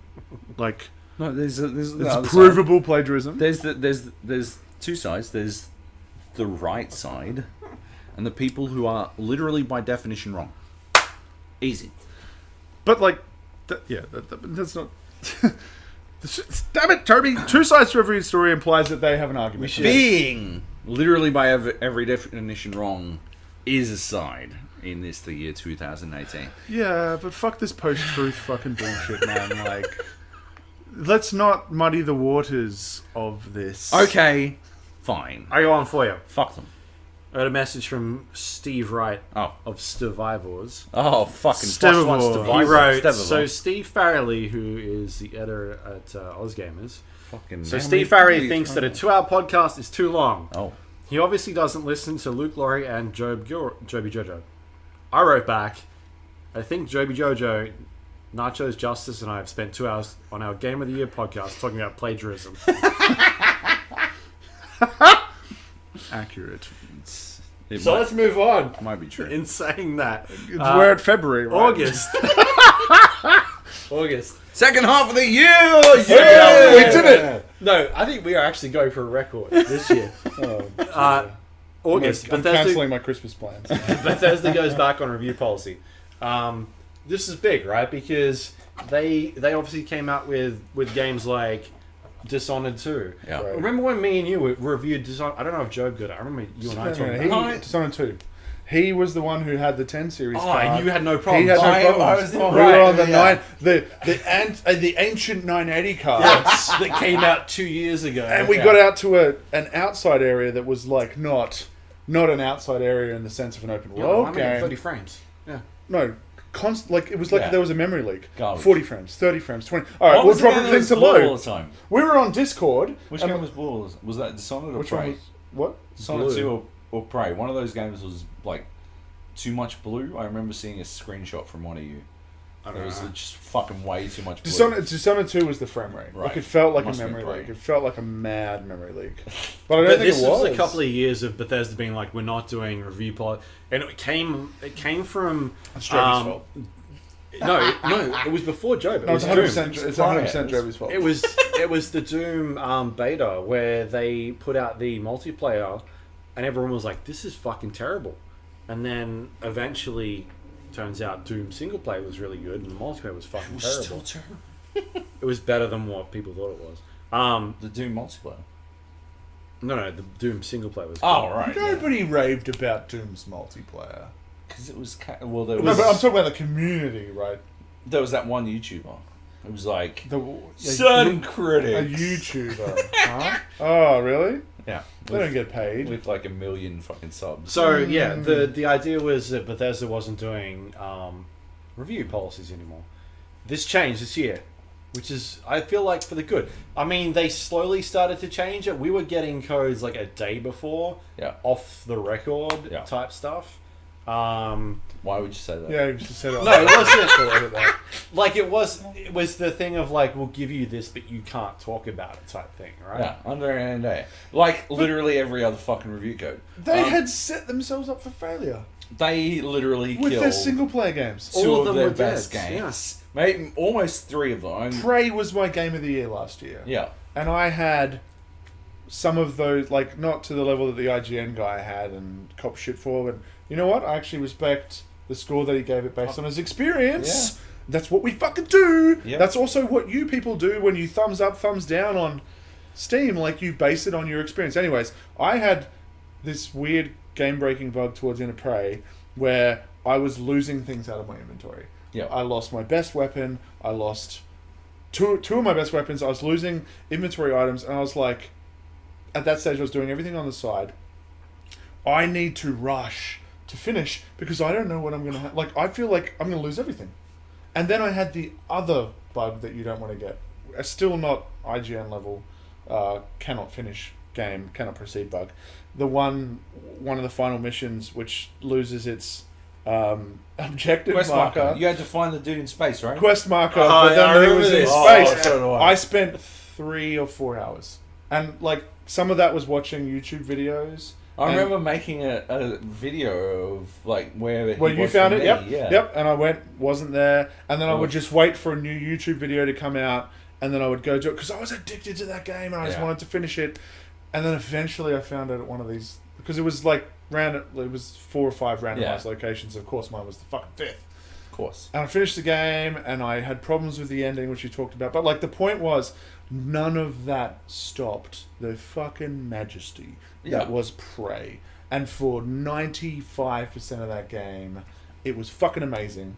And even a shoddy kind of epilogue that I disagree with fundamentally from a design perspective Yep. was not enough to muddy the waters of what was an amazing experience. That It's our System Shock 3. Like, Bethesda- it is the yeah. world's System Shock 3. Bethesda had sent out to die That they, by pissed not away. allowing... People to experience it. And they had they were they'd like, sold it as a first-person shooter. Now finish this in 12 hours and review it. Yeah, like, could you imagine if they put that out there and people got to play it, reviewers got to play it, critics got to play it, and it hit like a 90 on Metacritic or a 92. Which it Fucking sales would went through the roof easily. Which it would have. But they didn't. They didn't give it to press, I think that's dry. and so it didn't go anywhere. And when you're making single-player games, like, part of your marketing strategy has to be that early buzz, unless you know you've got a turd, right? And Yeah. that's why the joke in both the movies and the games industry, having like signed embargoes and reviewed both, is if embargo is generous, Day of. in Day that- of, yeah, yeah. if it's day of, or even like when they take Australia's. Like, oh, Call of Duty, you know, oh, you guys launch early and we're going to make you sign an embargo at a review event, which if you'd bought it, you could have reviewed it. You know there's problems. Yeah. But if they're like Unless you're 2-3 days early or a week early, yeah, there are always going to be exceptions There's to gonna the be exceptions, rule. But Dude, look at fucking Sony this year. Yeah. They were handing out copies of all their games a month in advance. because they knew It's fucking and they awesome. were right. No, but they They did were it for 100% they right. did it for Detroit as well. Yeah, but those ones, like, that David Cage's games are always divisive, right? I mean, the people who love them are wrong, but Thank God you said this. I'm fucking serious, but I can acknowledge that it is a black and white situation with Yeah. those things. Not many people go, this is middling.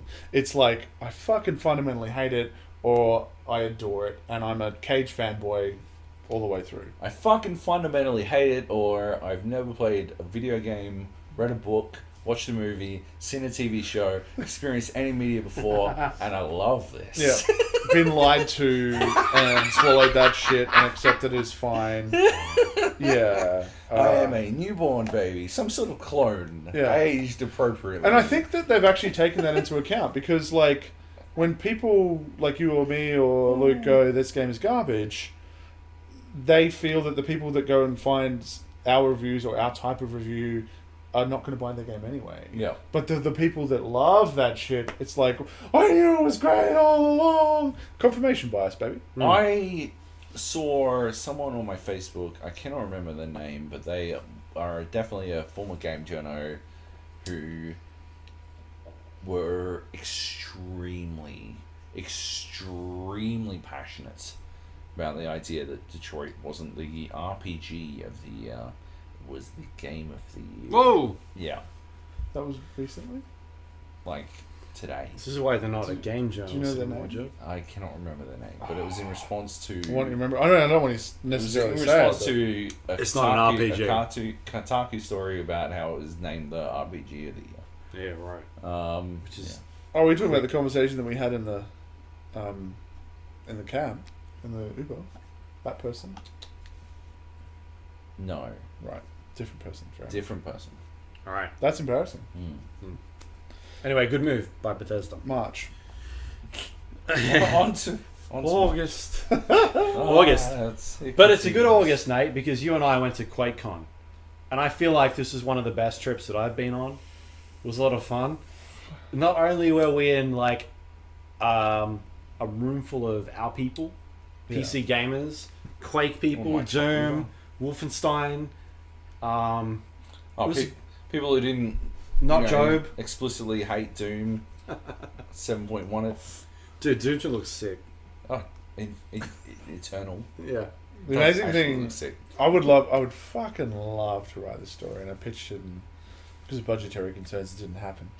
So let's talk about a bit of behind the scenes thing real quick, because Joby knows where I'm I going got with some this. behind the scenes. He's already stuff. smiling, and he's drinking his beer, smiling. So I was at a round table at QuakeCon with the Doom guys, as you were as well, but I was at a different one to you. You were a different one to you, and they very offhandedly mentioned that they weren't the biggest fans of Doom 2016, 15, 20, whatever it was, and their last Doom. yeah, their last Doom, and there were things that they wanted to fix and things they weren't happy about and satisfied, and those things have been fixed and addressed, and from what we saw and what the world saw of Doom Eternal, totally agree. It was good. And yet, when we wind back to what you said earlier with a certain blog post about we're no longer releasing games ahead of time, which was immediately disproven because some YouTuber or a couple of YouTubers had access to early access stuff, so it was very clearly an anti-media policy, which has long been suspected. Yeah. But they kind of just put a full stop on it, and they said, we really love Doom, and certain people didn't. Therefore, we're not sending it out. Now, certain people didn't is Joab Gilroy. One Now, person. Joby, what was the rancid score that you gave Doom? How dare you, by the way? What was it? 2. Put your head down. No, sorry, 7.1. on IGN. 7.1 out of 100? Ah, yes. Out of 100? Out of 1,000. No, 10. Oh. Ah. I mean, I failed maths, but I would have to argue that objectively that's not a bad score. That's not even an average score. That's an above average score. Literally above And average. edging closer to a high score. You would think. Yeah. Some might think. I think it's the Yeah. worst game ever made, personally. So what I found interesting about Based that, on that score. 7.9. that roundtable discussion was fascinating, because in one blog post, a representative Mentioned you. Yes. Representative says that we think this was amazing, and then the creators of the game We're like, no. come out and said no, we had We problems think it's a with it. 7.9. It's like, well, they didn't put a Oh, score on it. you should ask for a scale. Yeah, What would where you would give you it? put that You know one? what? Oh, that would have been good. How do I know On a that scale I of could 1 to sell 10, it? motherfuckers. Because I'd obviously want to sell it to IGN. Yeah. Because God bless Cam Shea. Hmm. He would love that. He is the best. Yeah, but that stuff really shits me when developers, and I guess I'm mixing up developers and publishers, and apologies for that. But like when representatives, shall we say, Sure. talk about after the fact, yeah, we had problems with that. When Dan Hay comes out and says, "Oh yeah, the douche bro." Fucking protagonist of Far Cry 3. I can't even get my voice to go deep enough. Dan, how do you have that voice? It's amazing. It's godlike. What is a Viking? I'm a Viking. It's not even deep enough. No, not But- even close. But like, Sorry. It was a good effort. but he said, yeah, that protagonist sucked, and he was a douche bro. But did they say that in the lead up to release? Did they say that close to immediately after release as part of a post-mortem? No. They wait for the next game to go, here's evidence of us learning from our mistakes. And you're like, you know what? Fuck you. Yeah. Just own up, say you were wrong, or just say, you know what, we don't think it was a 10 out of 10. And they were like, we're the biggest critics of our game, and we weren't publicly, so are you? The biggest critic of your game gets death threats every But time like, the game biggest gets critic of brought your up. game, 7.1, like, Yeah, not even the Fucking biggest critic hell. of your game. Good God. Right. anyways. QuakeCon. QuakeCon. I thought it was a very good event. My highlights. Great crew. Fucking What great was the crew. best game? I'd love to go some year. What is that? It's a Doom tattoo. Looks like. Quake Champions No one tattoo. can see that, He's got a 'cause- Quake Champions 'cause tattoo for you're- those at home who I'm can't too see pale. it. You're too bad, yeah. Quake Champions, I do respect you- that. Scale bearer? Were you there? He's gonna class me? I, Save me! I talked to Joab the other week. Were you there? We were drinking late one night, and the guys that made Dusk. You remember they were walking around with the giant sword? No, I wasn't there that time. Oh, and so he hit fucking Magnus from Rage 2 with the That's sword. And it was very good. But yeah, that's one of the best events that I've been to. Like, it was a really good crew, good events, a lot of cool games, a lot of really good access, amazing access to developers. I love It's inside good jokes. venue. I'd love to be And then the in Randy on Pitchford once thing. at a time. And then there was Randy Pitchford's mansion. Yes. You've told that story though, right? I've told it, yes. Alright. Which no one believes, because you haven't told that story. Oh yeah, But I it was actually there. happened, Whatever right? he said was true. Like, yeah. I don't think it's appropriate for this podcast for me to validate that he didn't I know, lie. we talked about it all. Because we've got it's a long story, and I feel like as one of the shorter podcasts, we gotta keep it chopping, yeah. brief. We're What still people not- want is that punchy shit. We did a fucking hour intro. Sure. We're still did. going through the highlights. Yeah. We're not even on to the I categories. shortened the highlights because I was like, I gotta make You're like, it I know these a bit guys. snappier It this was year. good thinking. It was Yeah. good thinking. And then the plagiarism thing came Anyways, up. we're on That to... was your fault. It was literally your Yeah, fault. you brought it up. Yeah. Yep. We could have That's waited on you. until December. Could have waited till December. Oh, I Um, just wouldn't have talked about it. Oh, we were talking. I don't know why I put this in here. August, Nvidia announces the 20 series RTX card. Obviously, new series of cards from them. What is it? An RTX series? Is it? 20 series. I don't know. Anyone who has one is a wanker. Moving on. This episode is Why are brought they to you. wankers? Why are they wankers, Joby? Because they aren't me. I don't know what you're Anyone talking who's about. not me is a wanker. You got a 2070, don't you? Oh, 1070, sorry. That's like the same thing. It's like apples and oranges, right? They're the same. It's comparable. Just need this here for a bit. Subtle. It's Subtle. gonna put this on my dick. Yeah. +1 Telstra, baby. Plus one Nvidia. Nvidia announces a new Do you want to hold? RTX. Is it a 2080, you dirty slut? Oh my god. You fucking...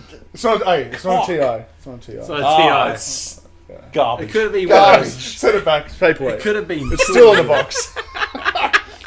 It's not. It's not Nvidia. Could have been two. Also in August, the Dota 2 TI-8, which I feel like was one of or the best international this year.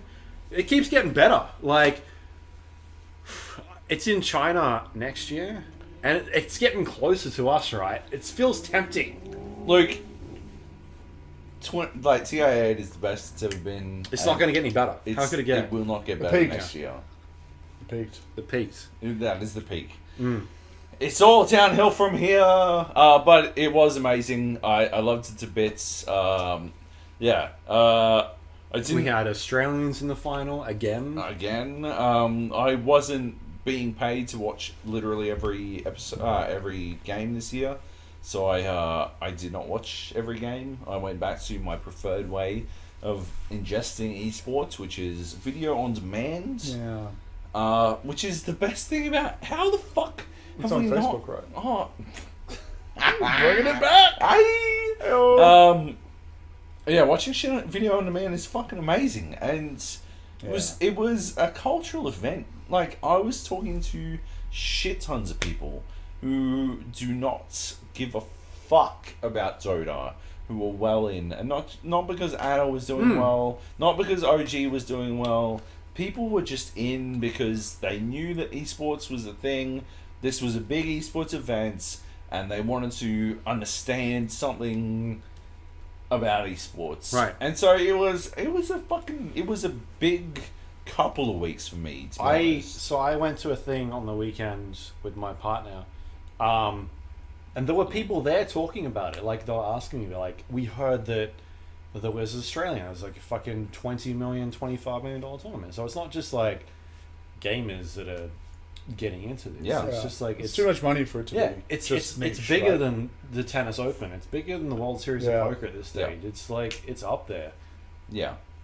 Yeah. And not only that, but it's a good thing. Like, I think they are, in terms of esports, they're doing the best out of everybody. they do it. They have enough experience to have arrived at a place where they just nail literally every aspect of it. Even the parts that could be like, I think if I had a criticism of the IEM series of the IEM, events, it would be that they are at the end of the day probably pretty fucking insular, pretty fucking inside baseball, inside Counter-Strike style shit. Sure, yeah. You need You need to know the words. You need to know a lot to give a fuck, right? You can watch headshots. It translates immediately. You can a lot of that translate, but if you want to get into the culture outside of the game, it's very difficult. And as much as I'm loath to compliment Sir Action Slacks, because I do not find him entertaining personally, I think they do a good job of the shit that they do around. Like the fucking player profiles, the team profiles, all that kind of shit does a much better job that I don't think IEM does. I don't think anyone fucking does. They've got Casey, who is an actual journalist. Yeah, like exactly. a mainstream journalist. And so when they do after action questions and stuff like that, the questions are good, and the answers are usually quite good as well.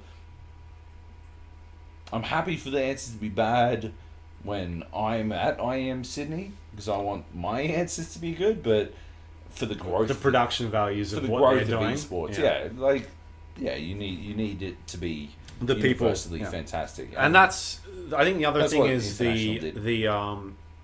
think the balance is the best thing that they do as well. I like the fact that I can watch a game and it's not the same shit happening all the time. That's my biggest criticism of like Overwatch and even Legends when we watch that. Yeah. I understand that Dota plays more games, but I'm seeing at the end of the day, you're going to see 40% of this character. But every 2 games, I see someone that I've not seen before, and that is different. Like, that's something that's happening. You're seeing 120... So there's 30-something characters in Dota. You see 120 picked during that tournament, as opposed to League of Legends, where there's 60. Overwatch has, what, 30? Nuts. And only 20 of them get picked. Like... That is a staggering situation. And it's usually the same... Like, the meta doesn't change. That's my problem. Is that in Dota, you can go look at the top 5 heroes that played in this tournament, and it changes every year. Because every year, they go through what worked and what didn't. And they're like, alright, we're going to buff the shit out of all these characters. They don't tend to... They do nerf characters, but they don't nerf them as much as they buff everybody else. Yeah. And I think that's what they do so smartly. That's the difference, right? Other games nerf characters. Dota just buffs everyone. And I think buffing everyone ultimately is a lot more work. Right. But it's like when we're talking about people, Battlefield, right? Where I'm like, if they nerf this gun, I don't want to play it anymore because I like the feel of the way this gun works. Like nerfing everyone by increasing the TTK is an overall bad thing. It is the greatest fucking example. You need to fix everything around it, not fuck up the thing that's the best. Yeah. Unless it's legitimately broken. Yeah. Yeah. 100%. Yeah. Anyway, also, an Aussie won the fucking international. He was in the team. But the whole story of OG in the international was spectacular. How much did he win individually? Did they talk about that or not? 3 mil, I guess. Well, no. Yeah. Just a cheeky 3 mil. No, 2.5. 2.5. A cheeky doesn't 2.5 have to work again. No, he worked over the holiday. No, it's no big deal. Like a month ago, he was but working. He doesn't have to, right? No, he did not. He wasn't. He retired and then came out of retirement for an Australian tournament. How old is he? 20 something. 2020. He's old. It's Kanye. He's 2020 years old. Kanye 2020. Yeah, and Aussie won it, but the OG story was fucking spectacular. It was dumb. Regardless. Yeah. They came out into it with the second worst odds of any team, like heading in outside of, I think it was like an SEA team, that had barely scraped through the wild card series or some shit. Did you have a cheeky gamble on it? Cheeky I wish I had. Yeah, no. There's usually like a compendium inside of, or there is a compendium inside of Dota. I didn't buy one. It's the first year I've not bought one. Yeah, I didn't either. but I usually do. Well, I did last year, but And I bet on them last. I didn't. There's no betting, but it's there's like tipping. yeah, it's like pretend money. The dude who like they do this thing where they fly the person who got the tipping right. All right. Like the if you got the brackets, Yeah, the most last correct, person that did the bracketing right, they fly him out to the next international. It's pretty cool. you fucking They had found the last person correct by like the fucking quarterfinals this year. Yeah. Nobody had this shit. No Like, one Nobody picked had this. Fuck. We're going into No. September now. The What? Witcher Netflix series is announced with Superman himself, Henry Cavill. Henry Cavill. And I think the thing that got us everybody most excited was Logic Boss's rendition of what the fuck Henry Cavill would look like. And then you compare that to what actually came out of his screen test. Very different. And I think what people are missing was, and I don't know how we talked about this, but Witcher, everybody had The Witcher 3 in mind, right? I think absolutely, yeah. And if Witcher 3, the Witcher series is one of those games where it didn't take off until Witcher 3. Like, it was very niche or very low-key, Witcher 1 and 2. I don't even know if you played Witcher 2. Did you? It gathered momentum for 2. 2, But sure. 3 was where it But it was... Made Combat smile. was too annoying for me to... Right. It's an arc. 3. At the end of the day, it's an arc, right? And he didn't get the beard. He wasn't like a scruffy Geralt until Witcher 3. And when you see Henry Cavill with a clean-shaved face, people were like, the fuck is going on here? But it was also And- a makeup test. And I think it was, And it was also makeup deliberately, stuff. deliberately like a let's gauge reaction and change Right. accordingly. But right? I don't think they're going to change. I think this Okay. is an arc. It's going to get to that stage if it Yeah. actually takes off. Because luckily it's not a Disney property and I can cancel it, even if it's doing well. Hey-oh. But Just go to Disney stream and let it go. I'm interested to see where it goes. I think Henry Cavill is mostly good in everything that he does. Like, I don't think he's done anything bad that's his fault. Was he in The Man from U.N.C.L.E.? He was in The Man from How U.N.C.L.E. good was The Man? Let's watch The Man. Let's put the Man from Uncle on. Let's rotate back to Man from Uncle. Was that Guy Ritchie?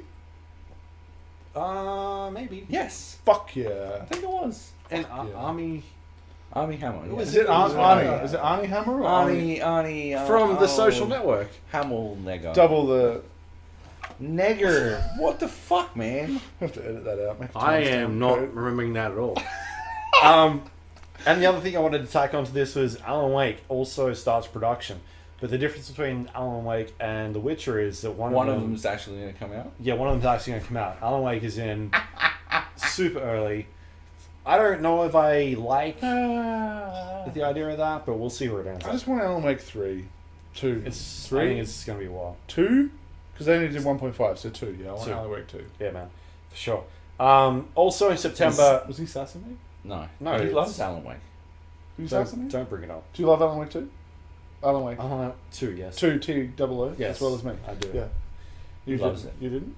September. I loved he, Alan he Wake. did. It was like his second favorite game of the year. It wasn't. His second goatee. September. it just Sony wasn't. is testing cross-platform across consoles. And I guess implemented it, right? Yeah. That's pretty big. Is it? Yeah, man, because you get to the point Next. where Telltale loses 90% of its staff, 200 to 250 employees. This is a hell of a bummer. And I've been drinking a is- lot. What keeps that away? It is a bummer. Go back to your point, though. Sony. No, I was just going to say that, like, Sony, I think it's a good move by them. It's a fucking obvious move. They should have already done it. Well, I mean, the fact that their fucking motto is this one's for the players. It shouldn't be fucking news. Yeah. This one's for the players, and then you're like, we're blocking it on security concerns. And you're like, on PSN? Yeah. On Sony? When you guys have had fucking 1,000 leaks Yeah. and Microsoft has had 0? Are you serious right now? Speaking of security leaks, I got an email today, and it was like, this is your password. I have webcam footage of you, what was it, like, performing, A giant wank. like, indecent Yeah. actions upon yourself. A giant wank. I had it right. Yeah, giant wank. Giant wank. While viewing adult sites, Right. send me $1,150 Or in the next 36 hours, or I will send this to all of your Facebook contacts. If you want proof, send me the word yes, and I'll send it to 9 of your contacts immediately. it's not a good threat. So I just deleted it. But I was very tempted to be Do all I like, refresh my feed now? just or- go on. on your bike, mate. Let's see it. The alternative was you've been watching porn of me, so shouldn't I be the one getting paid? I don't understand. Like, yeah, it is an interesting gambit. It was a 7-year-old password, so like, because I was involved in the Marriott leak. Yeah. I guess. Can you check that? Fucking. Have I checked that? I don't know. Whatever. I think you can. Well, if you didn't get an email, Okay. you probably dodged it. But Yeah. you get like a free access to like security check. I chucked it in. But yeah, What, you were wanking off to some weird Of porn course, in front of super your, weird porn. in front of your webcam? I was like, better point this one at my tick. Let's get the framing right. You know what I was thinking, right? If it was actually true, do I want it to be super long or do I want it to be super short? I'm confused. Like, For do I- masturbation. Yeah. Right? Like, isn't the power wank actually sort of a power move? Right? Like, I'm just like, fucking 30 seconds, done! Moving on with my life! It's time for work, baby! Absolutely. Or, if I'm like, click to a new video, click to a new video, new video, skip back a bit, new video, like, Why did you leave? 15 minutes later, and I'm like, But who wants that in their life? pity come, I guess. I don't know. Sad. Sad. Sad. Half erect. Dust come. Yeah. I don't know. I'm not sure. I guess we'll find out. In, Back on plagiarism. we'll find out in 36 hours or whenever the fuck he's going I hope that I get it. I'll send it to you. I mean, I'll watch it first. Of course. Obviously. Of course. But I'll be like, that's not Joey's dick. But This is far too big. Why would he wank a fake dick? But like, nobody should be lighting candles for themselves when they're masturbating.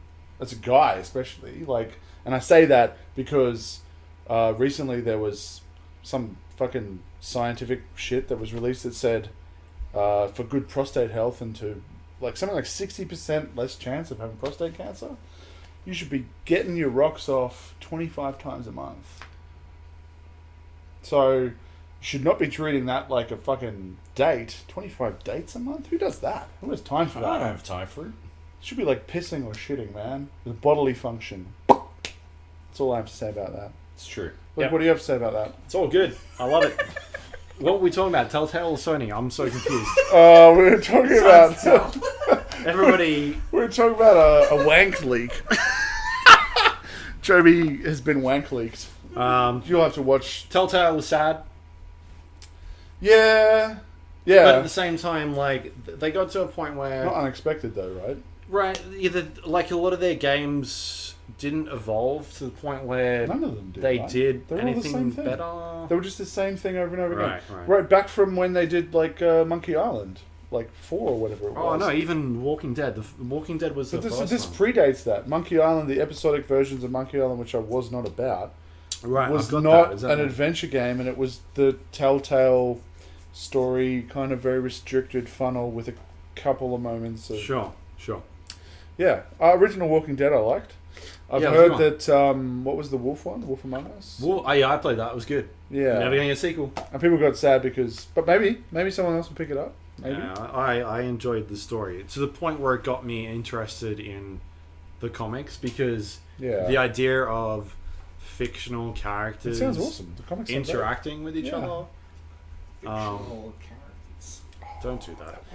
Let's go. October. October happened. Well, we're in 2017 still. You guys didn't come to this, but I went. PAX Australia That's true, was very right. good. I felt like. Was that in October? Yeah, I man. suppose. No, it can't have been. It If- was. Is that when time- Red Dead came out? If time still moves October? chronologically, Yes. yeah. This is the first time that Damn. EB Expo decided to depart from their. How awesome was that? It was Man, EB Expo exactly fucking the game same show as PAX. Were you an normally was. Ultimate Gamer? No, Oh. I was a press member. Press start? Press. I definitely was not. You were a go-to guy. So. Australia was good. A lot of good fun this year. It was a good time. But yes, speaking about Red Dead Redemption 2, it was the second biggest entertainment launch in history. Second This is only not to just games, but everywhere. second only to what? Grand Theft Auto 5.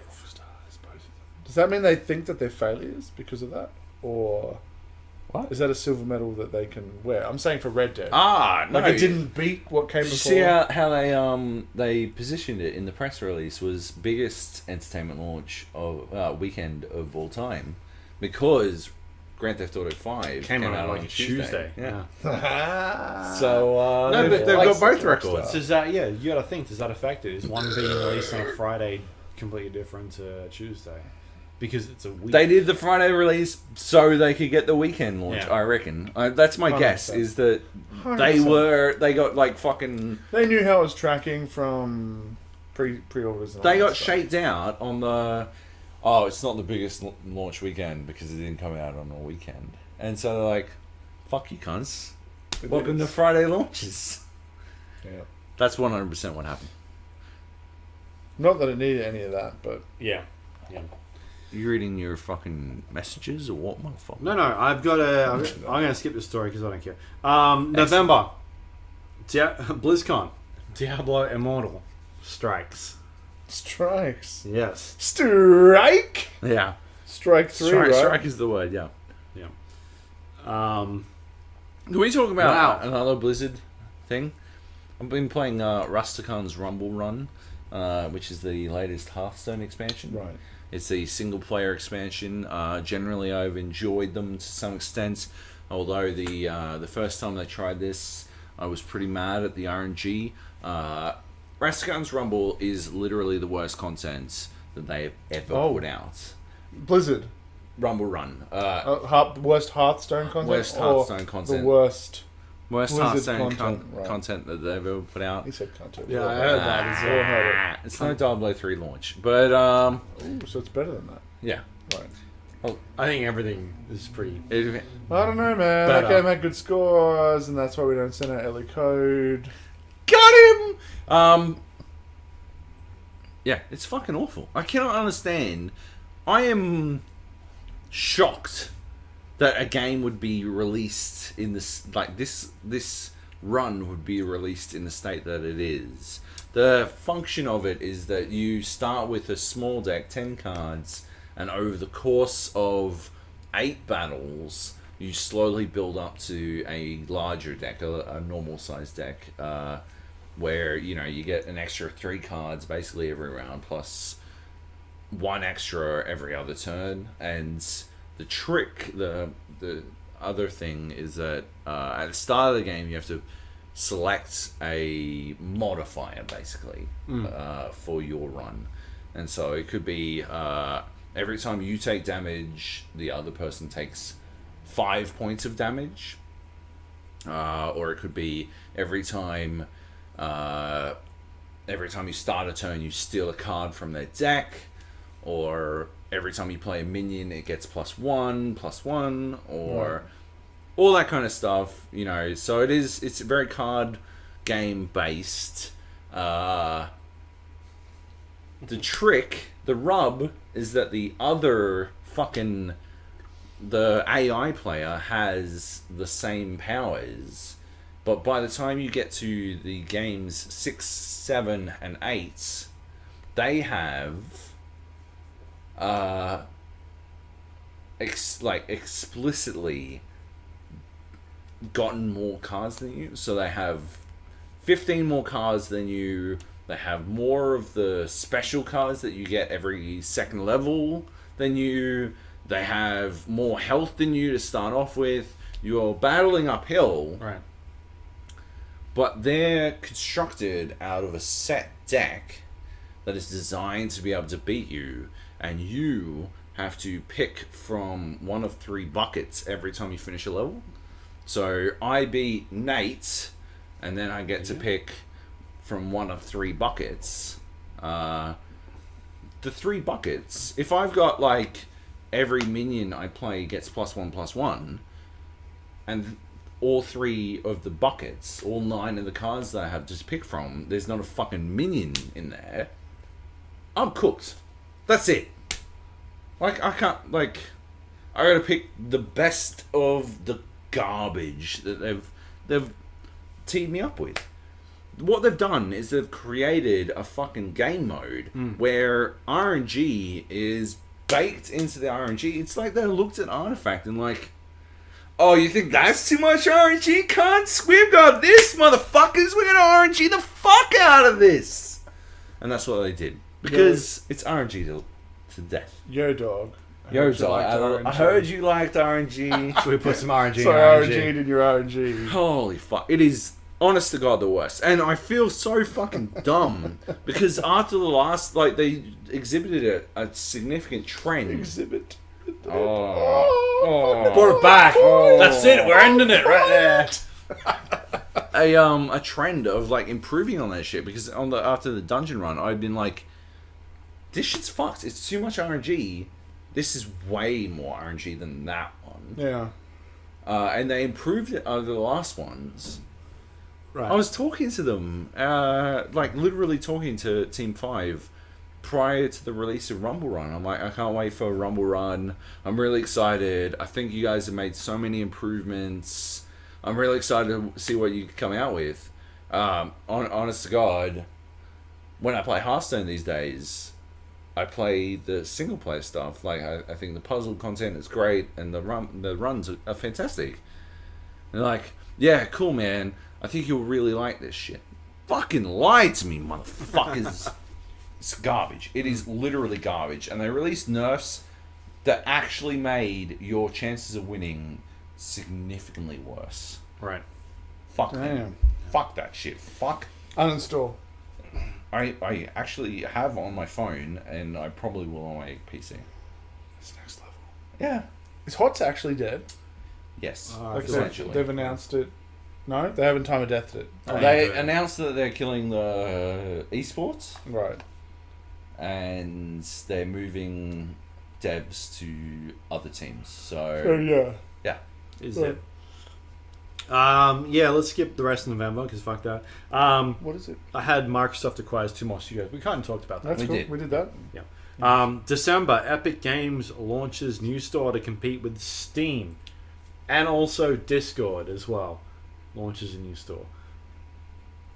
Big deal, I feel like, because Steam was like, well, Steam is the biggest platform for getting PC games, and now you're seeing other companies come in and really start to undercut them, especially when you look at, I mean, we've seen the move from Bethesda, Activision, Ubisoft bring out their own platforms, Yeah. but for Epic to come out and be like, we're not just doing our stuff, but we're doing other people's things, and we're also going to do it cheaper than what they're doing by half the price, that could be a big deal in the next couple of years.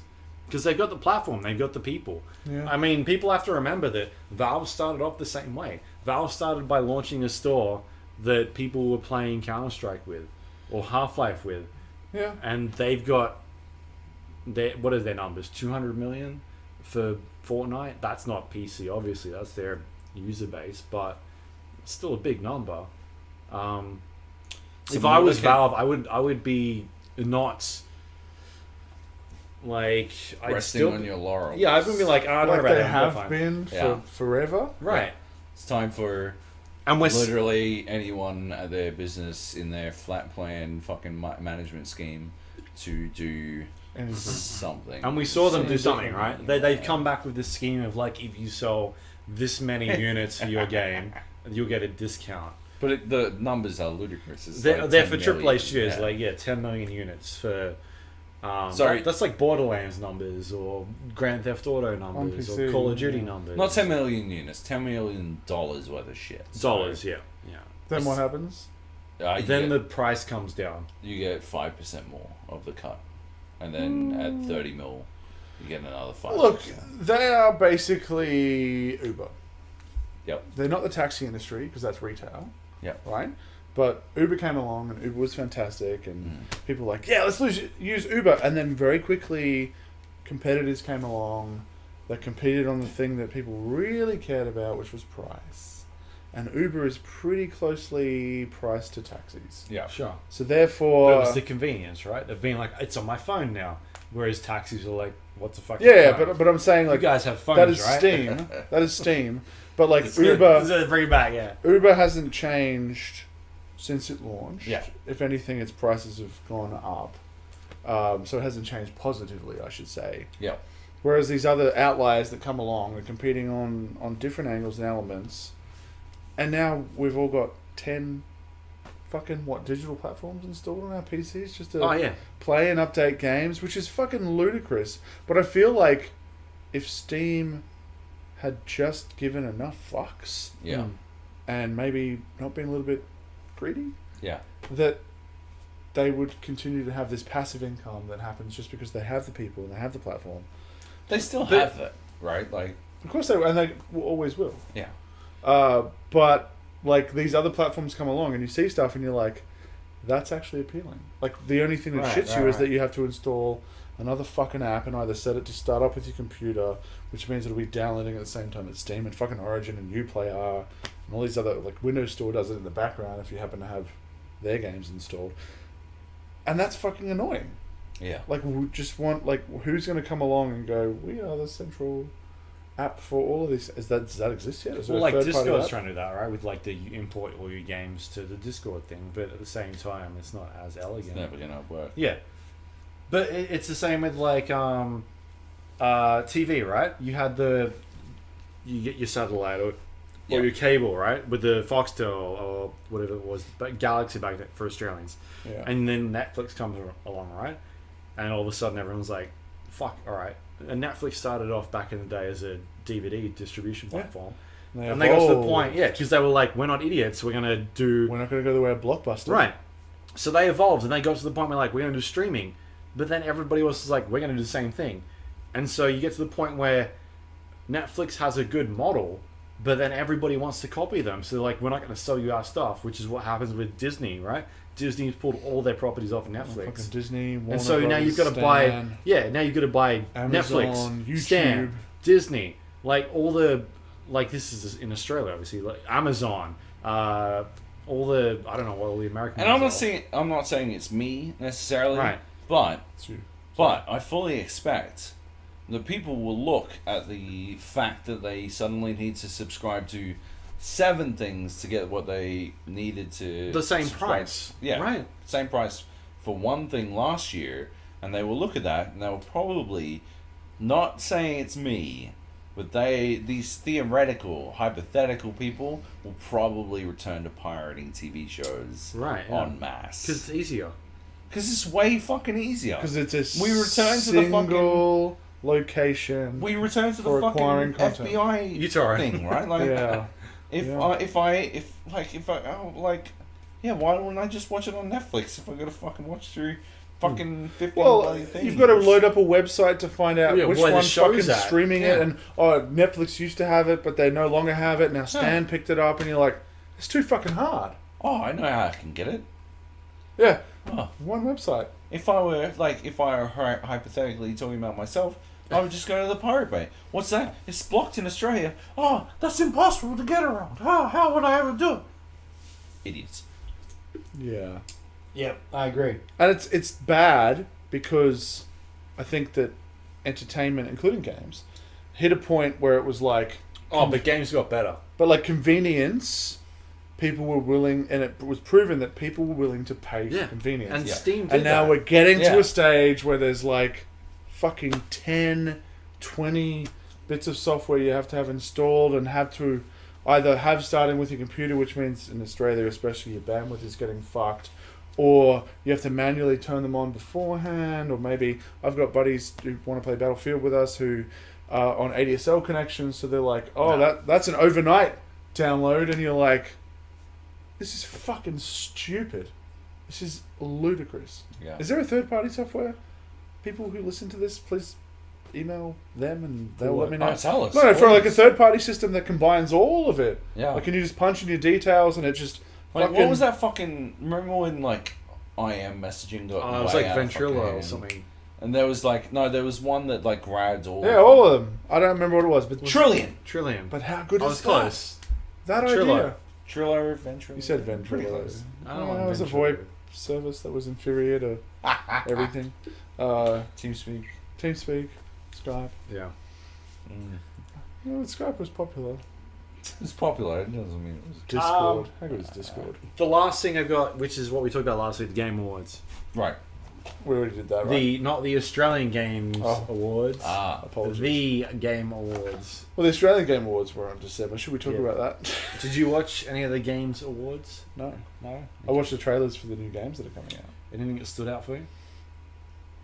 The Outer World? The Outer World? Well, I mean, that's more pedigree than the trailer. I Right. thought it looked cool in the trailer. Yeah, but I'm more excited about the prospect of a Fallout New Vegas True. by those guys. Hopefully Don't- without the bugs. In interviews, they were saying, don't Right. expect Fallout New Vegas. So Right. Even though they lent into Expect that something pretty better. heavily with the... It's very true. Hey, if it's not as buggy as New Vegas was, sure. Yeah, that's Yeah. probably what they were going for. But the execution, like, well, not the execution, but their ideas and the pitch, top notch. All about it. Yeah, fuck yeah. What else was there? That Mortal Evolution Kombat. game. No, I didn't care about Mortal Don't Kombat. really care about that. You didn't care about Patrice Desley's monkey game? Don't know what that is. You didn't see that one? No. The guy that made What is it Assassin's called? Creed.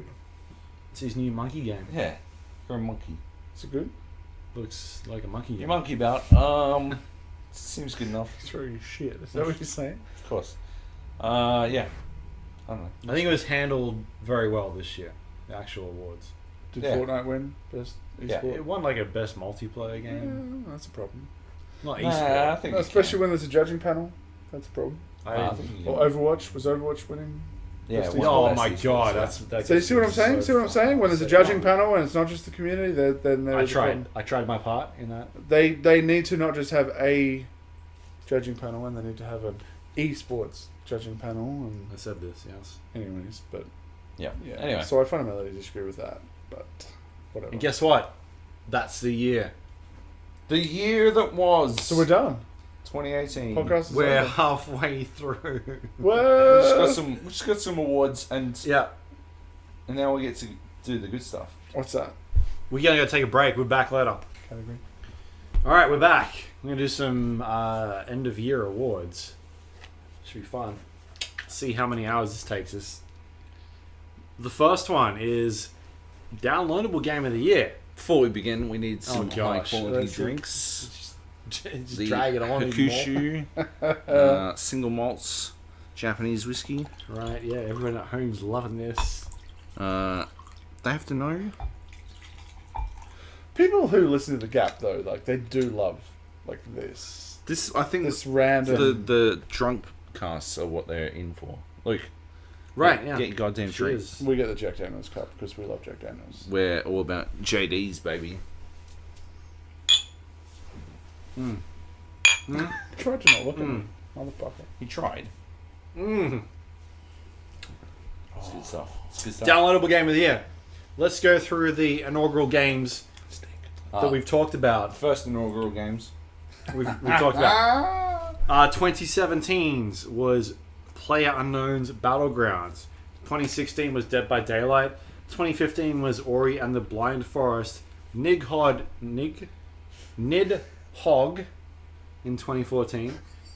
2013 was Paper Please. 2012 Trials Evolution and Backbreaker Vengeance in 2011. Fucking hell, that was Backbreaker Vengeance. I don't think I played it. I feel like I was probably awesome. said that like 2 years ago. I think you did. Probably There every was year this you've been 20 here. minute Right, rant. what's that? Oh my god, you gotta play this game. All right. So let's get So we got some games on the list here that I've jotted down. Sure. But feel free to give your suggestions Yep. if you would. We've got The Escapist 2, Subnautica, Metal Gear Survive, which was terrible. Into the Breach, Cube 2, Frostpunk, 2 Point Hospital, Frozen Synapse 2, Artifact, one of Job's favorites, Minute, Battletech, and City of Brass. And the Brass. forest. No, so That we was last year. disqualified that. Was it? We Was it last year release? No, it was actually this year, but we disqualified it because we voted for it last year. Did we? Yes. Motherfuckers. We changed the rules. So, by the way, we're going to be talking about spoilers probably a little bit here. As much as we can try to avoid, we'll do. Nah. No? Avoid all spoilers. Oh, no, wait till we get to Red Dead, baby. Oh, please don't spoil. I'll fucking leave if you're going to spoil that. Now we're pretending like you're going to finish it. Yeah. Motherfucker. but I will eventually when I get over. I guess the idea was that when we felt like it was in a playable state that was finished, that's when we kind of threw it in the mix. So does Dead Cells not make And the cut? last year we had Whoa. Dead Cells in the list. Oh, Yes. So damn. what won last year then? What won last year was PUBG. Fuck that shit. Dead Cells wins this year. God damn, what the fuck? Dead No, the Cells Forest wins this definitely won categories last year. That and Forest officially released last year, didn't it? year. No, it was this year. This year, yeah.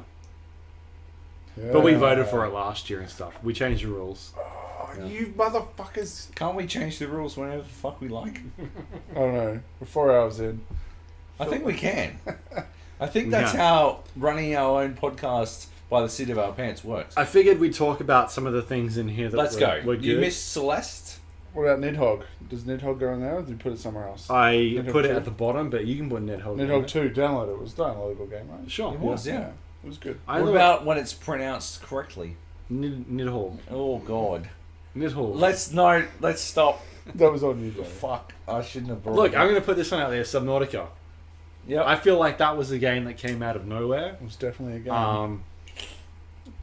I think 80% of that game was really fucking good, and then the last 20% was like, this feels like a job. Why didn't you talk about fucking Subnautica last year when it was in early access? Because we didn't play it then. You I didn't did. play it? He hadn't. Not worth mentioning. Basically, I is what played you're it. He hadn't, so I'm like... Last year we felt like Dead Cells was in a state where it was really fucking It good. really Yeah. was. And The Forest was also... It was Yeah. so good. saying. So upset. We talked about it at length last year. I'm happy that we did. Spoilers. That was my go-to. The Forest For last year. for this year. Yeah. I wasn't here last year. We're It doesn't matter. I'm not allowed to talk about it, so it doesn't matter. No, we're changing the fucking rules. I just went over this. We can do whatever the fuck we want.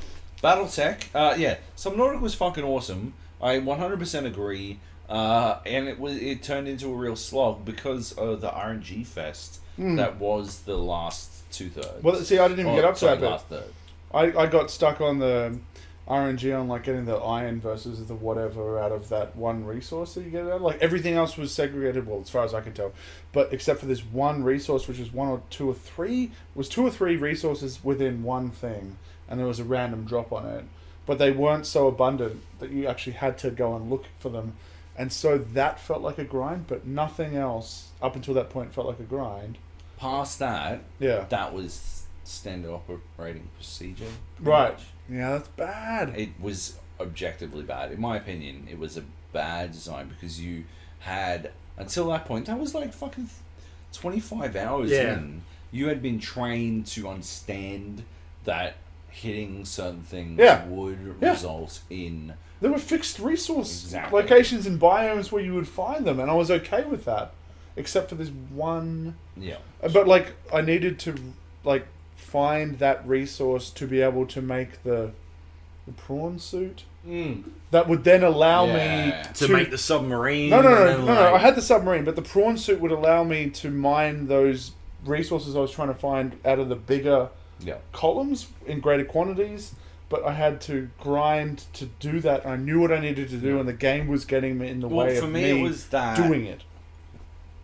that you needed to repair your submarine with a wealth of resources and stuff. Right. And so yeah, it became a game where resource management was too much of a slog Sure. to be fun.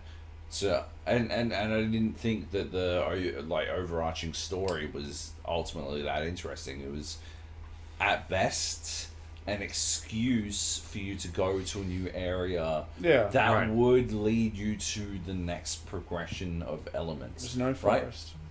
Well, of course. How could it In be? terms of the story, I'm talking about. And And everything else. yeah, I thought Subnautica was awesome. I do wonder if it had been multiplayer, would we be talking about it like The Forest? But, No. but, I there don't was someone working on a think co-op mod. So if that's in a better state now, I'd gladly go back. I would Because the definitely busy play work co-op. reduces the RNG. Yeah. If you're both going out, like, I'm going to go to this fucking biome, you go there, we'll go this amount, let's get double just fucking because so we don't have to think about it again. The Forest is... So Subnautica is like you find something and it's like, fuck, I need to avoid this thing. You're not attacking anything. Yeah. You're not trying to plan, or you're not going after something with a team. If you were in a group of people in Subnautica, it'd be like, we're all running away from this thing. Yeah. Because we get fucking destroyed by it. Yeah. Whereas Which one of us is the sacrificial lamb, right? Yeah, Like, the Forest, it's like you kind of juggle between people, like, I'm going to hit and then I'll run away and then whatever.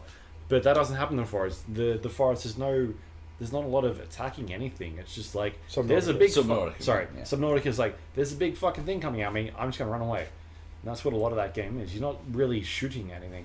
Yeah. It's definitely a different, like, mind state where you feel extremely vulnerable. And I do agree. I think the co-op would remove some of that vulnerability to an It's extent. more like a survival game. You would still survival wind horror up game. being, like, as vulnerable, but not necessarily. Like, you'd only be super vulnerable to the Leviathan-sized creatures, stuff like the fucking sand sharks. Oh, and yeah, shit. they're shit. Like, they were annoying, But avoidable. at best. So avoidable. And yeah, so like you could literally stunlock, stab them to death. Well, not to death, but like But to also a avoid. point where you could get away with ease. Yeah, well, they hang around And low, yeah. right? So you can avoid them. You never had to encounter them, but when you did like accidentally stumble upon them, it was Yeah, they were a manageable, a bit of a freak, and Yeah. then very well done, like spectacularly done. But yeah, like yeah, I don't know. I think the question needed to be asked. If it was co-op like The Forest, would we be talking about it like The Forest? But I think Luke has a good answer. Like, no, they are ultimately different games. Yes, Both survival. both survival. Yeah, the It would survival games, alleviate but- some of the RNG because shit, both of you rolling dice at the same time might speed things up a bit, but it might actually exacerbate some of the RNG if neither of you can fucking find the shit you need. Yeah, but this is that shared pain, thing, and shared terror even, because if you can't fight back, you're still sharing that It's true. terror. I And don't if you're think both that- on the same fucking sub, if you're both on the same, whatever the big sub called, I can't remember. Like, you'd be trapped. Like, I would be stuck with whatever escape plan you would devise to get Yeah. away from it. Like, there would definitely be some of that terror, but not to the Forest is about moving forward, and the Subnautica is about being very willing Right. to move back. And I think the building stuff, maybe. Yeah. Like, if we were building a base Yeah. together, then that's cool. But that's all you're doing. That's also in The Forest. But did you play Subnautica VR? Or were you too terrified? I did, And but I did couldn't. you Like, well, scream? I had to start a new game. Oh, really? Yes, That's bad. it was annoying. So yeah, I keep meaning to go back in and do a Subnautica VR run. I'll just fucking debug cheat my way to the fucking deep area and see if I can not shit my pants. But I honest to God, it's been driving me bananas. I mounted both my base stations really high up. I bought new like mounts and shit so that they mount properly using 3M mounting tape, rated for like 4 times the weight of the base station, like triple the time to hold the things on, but because they vibrate when they're sensing, they wiggle their way out of the fucking tape. You cannot take those cunts to a fucking wall. Both of them went through 2.5 meter drops. Literally the weekend past. I don't know if they work anymore. Like, that's fucked. That is super fucked. They got to do something about that shit. That's cooked. So yeah, my VR's not set up, and I don't know how I'm supposed to set it up. I have to buy 2 fucking tripods, I suppose. Like, just to play VR games. Yeah, right. That's fucked. Anyway, still downloadable games. Yeah, what else you got? What do you guys got Celeste. suggestions? I didn't play it, so Right. Let's scrap it then. we don't have to but scrap it it. is Did you a- play it? I did. You like it? I reckon it's awesome. It's Meat Boy-esque in that, you know, that you're challenging yourself to defeat levels, but there's something extremely zen-like about repeatedly attempting to beat a level better than the last time. Because I had this like epiphany that I don't want a fucking racing game that doesn't incentivize me to like do better. right. This was like 2 weeks ago. When you were playing Need for Speed Yeah. Run. When I was playing the runs. That was like Luke's suggestion was, oh, do games need to be the run to get you to play it? No. But like I tried. there This is something about the quick trial concept that I'm well fucking about. And I think it doesn't translate necessarily to the 90-second long lap.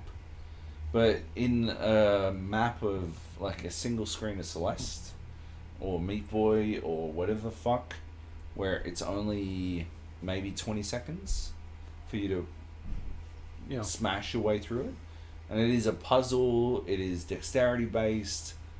I fucking love that shit. I'm all about it. Yeah. Celeste is good. It's definitely worth playing. It's on Switch. It's an awesome Switch game. It's actually really good on the Switch. Okay. I didn't play it until I got it on Switch. Right. And there might be a chance it's not out on anything. Like, it only came out on Switch this year. I'm not sure. Oh, and it came on other platforms earlier. Maybe. Yeah. If There's a lot that's of that the- this year. Like, But Diablo it 3. is awesome on Switch. It's really worth playing on Switch. So yeah, you dudes should definitely play that. Like, check that out. BattleTech was another one I had down. Good. Yeah. No. I didn't But I like had it. it down just because it reminds me that MechWarrior games are, like, at this point, bad. Like, on More average. bad than good. Yeah. Yeah, it's like On the average, Warhammer of Yeah, right? Like, IPs. generally, MechWarrior games are bad. Right, It's a yeah. bummer. How's this new one looking for you, though? The The actual MechWarrior game. I have Yeah. huge reservations, but Racist. I want to believe. Racist. Fuck off, dickhead. Artifact was in the list, right?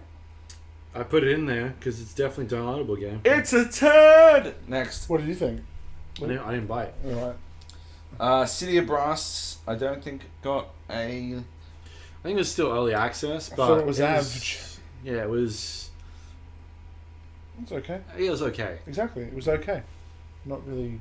Was that the Diablo guys? Who made that? I can't remember who made Some it. Aussie guys. Wasn't Aussie guys, yeah. Oh, was it? Oh, the Yeah. 2K guys. it? Yeah, I think that was it. Yeah. So yeah, I put that one in there because I haven't played it, but I wanted you guys to talk. Yeah, it's. It was okay. Yeah, it was. I- It was. Yeah. Sorry, you go. I No, I think was you going to played talk more about of it something than I else. did. I'm going to talk about something else. Go. Look, it was okay. It was sort of. I mean, having played Dead Cells, obviously not Yeah. completely similar, but the idea of die reset. But was there a meta? Was there an overarching unlock meta in City of Brass? Like, there was a thing where you could get unlocks and work your way through, but. It was just too. It was too basic. For a 3D game, because like Dead Cells gets away with it because it's 2D, right? Like 2D Yeah. plane, so combat patterns and things like that works. But in City of Brass, it was just like the arrow felt dumb. Right. For me. Yeah. That It is just felt dumb, and so you were doing the same churn, but it was more that like I was dying to impatience more than anything else. Like, oh fuck, I've got to do this again, and then I'd like half hit a trap and lose half health, and I'm like, I didn't do that because I'm like, oh, that was good, they got me. I did that because I was so sick of doing this part, and I would try to run past enemies, and occasionally they'd hit you, and like that sort of thing, more than like, because I didn't find it satisfying to fight them unless they swarmed me, Was that which was super satisfying. Yeah, okay, so there was something that you found satisfying. Yeah, when they swarmed and you felt like a badass, like moving and sliding and like hitting here and like different weapons that you were using, or like kind of enticing them to run over a trap or jumping over a trap and then they'd follow you. That stuff was rewarding. Yep. But when it was sort of more one-on-one, it was just like, man. Whereas in Dead Cells, there are certain enemies that one-on-one, Yeah. there's an Right. immense sense of satisfaction even for the average peons, not the bosses. Yeah. So I guess that was my comparison for me. Mm. And I get it was early access, and I'm like, I could probably play more of this, but any game in this day and age when there's so many fucking games coming out, that you say, I'll wait and see what happens later.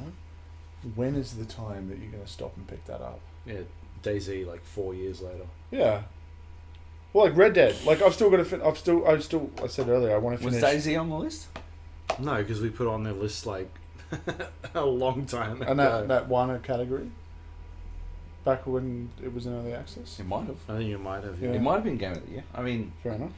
Oh, we're going to find my out. Right. establishing reason for PUBG winning was because No, it was out last year. Eh? PUBG was out last year. Hit 1.0 in December, right? oh yeah, it did Yeah. too. Well, yeah, but like That's pretty my much my when I reasoning, stopped playing. regardless, was that no game has defined my 2017 quite like PUBG did. You know. Sure.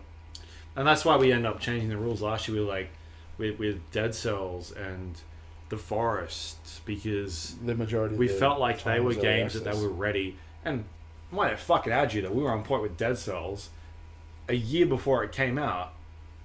That's why you listen to the Gap, ladies and gentlemen. But because we also- are fucking there The on Forest, the fucking forefront, come and we were there with Forest. So the Forest, the first time I took you guys through that would have been January Christmas. 2017. Yeah, January yeah. 2017. Yeah.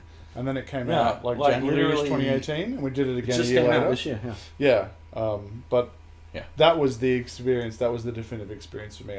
I'd had 10, 15 hours of it before that. I think I've had time with it since with you guys in co-op when it launched. Like 40 hours, I think. And I want to go back again. It's They got all these changes. They got Holy handlers. shit! So I'm going to throw one out there. 2 Point Hospital, very good game. I grew up with PC games, simulators, Theme Hospital, Theme Park, Yep. Sim That's City, what this Sim is, Tower. Like, Spiritual successor to yeah, Theme Hospital. not a lot of games have tried to like tickle that itch. Yeah. There's been like City Skylines has been one of the best.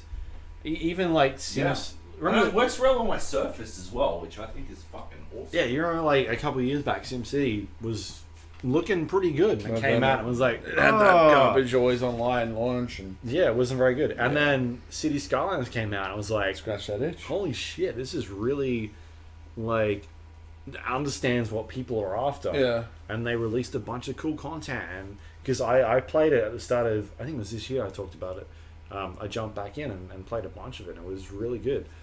So like for the it was like Peter Molyneux's team didn't obviously make this. Well, Peter Molyneux didn't make this, but the guys that were at Bullfrog went and made 2 Point Hospital, and it's fucking really good. Like it feels like Theme Hospital. It looks fun. And it plays like Theme Hospital, Yeah. but they made really smart decisions by bringing it to today's standard, like in terms of video games, like things you'd expect, different types of land that you could buy, like expanding the game, making it a little bit more complicated, without like making it like no pay to win stuff. Like it felt like Replayability as well. yeah, like, there's replayability because they're like multiple ways to leaderboards, solve and problems you're and- playing against other people in your friends list, and you could buy land and then go in and just make different hospitals. Like really smart stuff. So I think that was I don't think it was an overlooked game. I think it like did well on PC, and all the review sites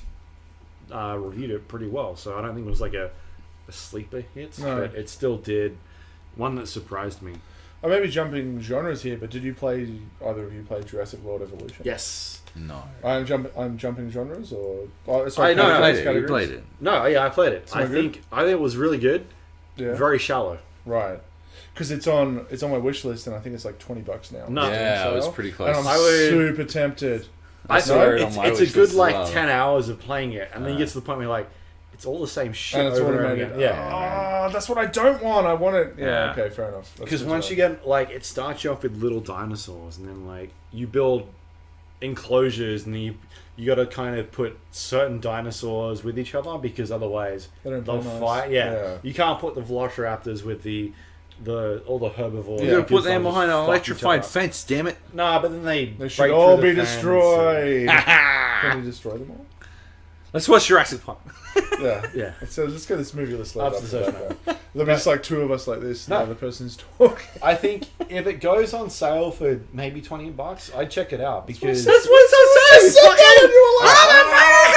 $10. Clip it! $10. Clip it! Ah! $10. Alright, when it hits $10. Because it gets to a point where it's good, but then you play it for 10 hours, you're like, it's literally the same shit over and over. See, because what I saw on Steam, and I pay attention to this stuff because like the overall rating is mostly positive. The recent rating is very positive, and this is my Maybe they own- fixed it, yeah. This is my false equivalency though, because that's what my brain goes to. But it also might just mean fucking Steam sale. A bunch of people bought it. And go, what are you complaining? You know, so it doesn't necessarily mean that you've really kind of got to read through the reviews to see the points that they're making. I have been paying attention to some extent to Yeah. the updates, and it does seem like they've been addressing depth as a Right. pretty core. I'll have to look into it because I want to get it. It'd be good to. Because they give you missions, right? And it's like, this mission, there's a storm, and the storm will kill your fences, and the fences go down, and they'll And your escape. fat And, fucking IT cunt Yeah. is gonna fucking turn off all your. and the next fences. mission, there's a tornado. You and, Nedrin. and the power goes out. You're like, it's always about the power. The power was always going out on this island. You're like, And that was the come same on. shit over and over again. Yeah, it was It all was the same like, thing. what was that fucking RTS that Squirrel and we tried to get you Northgard? Oh yeah. Yeah, like in terms of the I think that might. oh, that's on there. That releases. No, I think it's one of those. It's on here somewhere. strategy. Yeah. Yeah. All right, I'll stop talking. Games. Let's move on to the next category. No, but we're still on the same one. What's that winner? Like, where do we go from here? Like, I feel like Forest. Subnautica is like Subnautica's our Yeah, default, Subnautica but by default, yeah. I would 100%. have a genuine fucking argument for Dead Cells or the Forest, to be honest. I know, but Because the Dead Cells should be in the fucking Game of the Year fucking argument. it won awards last. It literally is on our list from last year. That it won awards. No, fair enough. But like, we've given the addendum. Yes. I mean, if you want to put it in there, for me, you can put it okay, in for there. me, the forest. For me, the forest. But like, we talked about it last year. So if I can't pick the forest, I think the Forest is my top 5 last year. I think Subnautica. it's both of our top 5. Subnautica, last year. it's my number one for this year. Yeah. If If we're going, if we're scrapping And this has Dead been a good Cells year. and we're scrapping the Forest and Subnautica. Yeah, then then Subnautica it's- for me it's- as well from yeah. that list. And like that seems like a super harsh way to fucking render that verdict. But it's not an indictment of No, but Subnautica. we can still Subnautica's criticise. fucking amazing. Yeah. Yeah. I have literally never been more scared in a game than I was in Subnautica. Honest to God. Alien Isolation. Not even Alien Right. Isolation. Okay. The first like Leviathan encounter I had. I saw YouTube clips that clearly you deserve to be part of. Dude, I had nothing in me. Because I like thalassophobia, the fucking fear of the deep water. That's you. That's me. That's Daniel core to Wilkes me. as like- well. He's like, I can't play that game because I'm terrified. I play it because I can't handle Well, this shit. that's what That's I why I thought. go swim with sharks and fucking like I'm there. Like let's Confronting do that it. fear, Right? yeah, Like fuck yeah. But like that the knowledge because you've got in that big fucking what are the Cyclops the big sub. It's the Cyclops, It right? is a Cyclops, yeah. You got the radar dish or Yeah. the radar ping. Right. And you're edging out into space and you can see some anomalous fucking shape Right. like I still fucking crumble at the Triggered! thought, right? Like yeah, like honest to God. Because I remember that when we were playing it, it was like literally a group chat of people talking about it. And we don't normally get that happening Yeah. with a game. And it was like, I was at the point, because I finished it before everybody. You did. But it was like Humble brag. trying to talk about things that we hadn't seen before. And everybody getting excited about, oh, have you seen this? And like, that doesn't happen often. No. Or not like the forest was that forest, but we got to. But we were- share yeah, it we we with were each there other. together Yeah. to. I think Subnautica co-op would be the easiest sell for me Mm. because the fact that I stopped because of an RNG grind would have just been like suck it up because. And it was literally like because the last. You wouldn't even 20% like- notice. I wasn't even up to. That's the what bit it that is. You were wouldn't up to. even notice because you'd be We'd be shooting doing the it together. shit. We'd be You'd shooting the fucking- shit. We'd be yeah. doing our thing, and someone would be screaming about something they saw or got Co-op. scared by. So totally allows you to blast. Like fuck, if we were to Way out. rip no, Holy although it fuck. should have been in our list. No, Oh, no. I didn't put it on here. If we were to rip the Downloadable game. co-op out of the forest, I can definitely see myself getting unbelievably frustrated with some of the spelunking, mapless moments in the forest. I didn't play as much as we did solo, but I played enough solo for me to go. There is awesomeness to be found in this. 100%. I'm not trying to Yeah. take anything away Yeah. from the forest. I'm just saying there were a couple of times when we were like, have we been down this fucking cave Yeah. before? It That was really before the map was it- introduced. No, but That's what I'm it saying, though. should guide you logically to the map and Yeah. the compass, and then everything else can be freeform. Yes. Because when you Exactly. or we finished it that game should- before we got the map. or it should fill in the map. we did a hard mode. When you baby. find the map, it should fill in where you've been before. Yeah. These are the two solutions to that problem. Yeah, If you want to yeah. keep the beginning freeform and avoid the guidedness, fair enough. But yeah, the fact that you had to go back and you're like, yeah, we've been here, plus there's no enemies. This is, yeah, it's a bit easy mode. And that game was very rarely felt like easy mode. And whenever you get into the, oh, we're cutting down trees, and they're like, stop! There's a mutant. Oh, Yeah. only one? No, there's 4. There's 5. There's 6, 7, 8. Get over here, get over here. Come back to us, come back to us. Like that was always the threat. One was rarely one. I'm not- Scout. Absolutely. I'm not trying to take anything away from the forest. it's a fair call, when though. I think about Subnautica's key failings, and I think about how co-op would have alleviated them, Yeah, I do wonder it's a missed opportunity. what the forest had alleviated for it. And I think that is probably the only real thing, is that puzzle when you are spelunking, you know.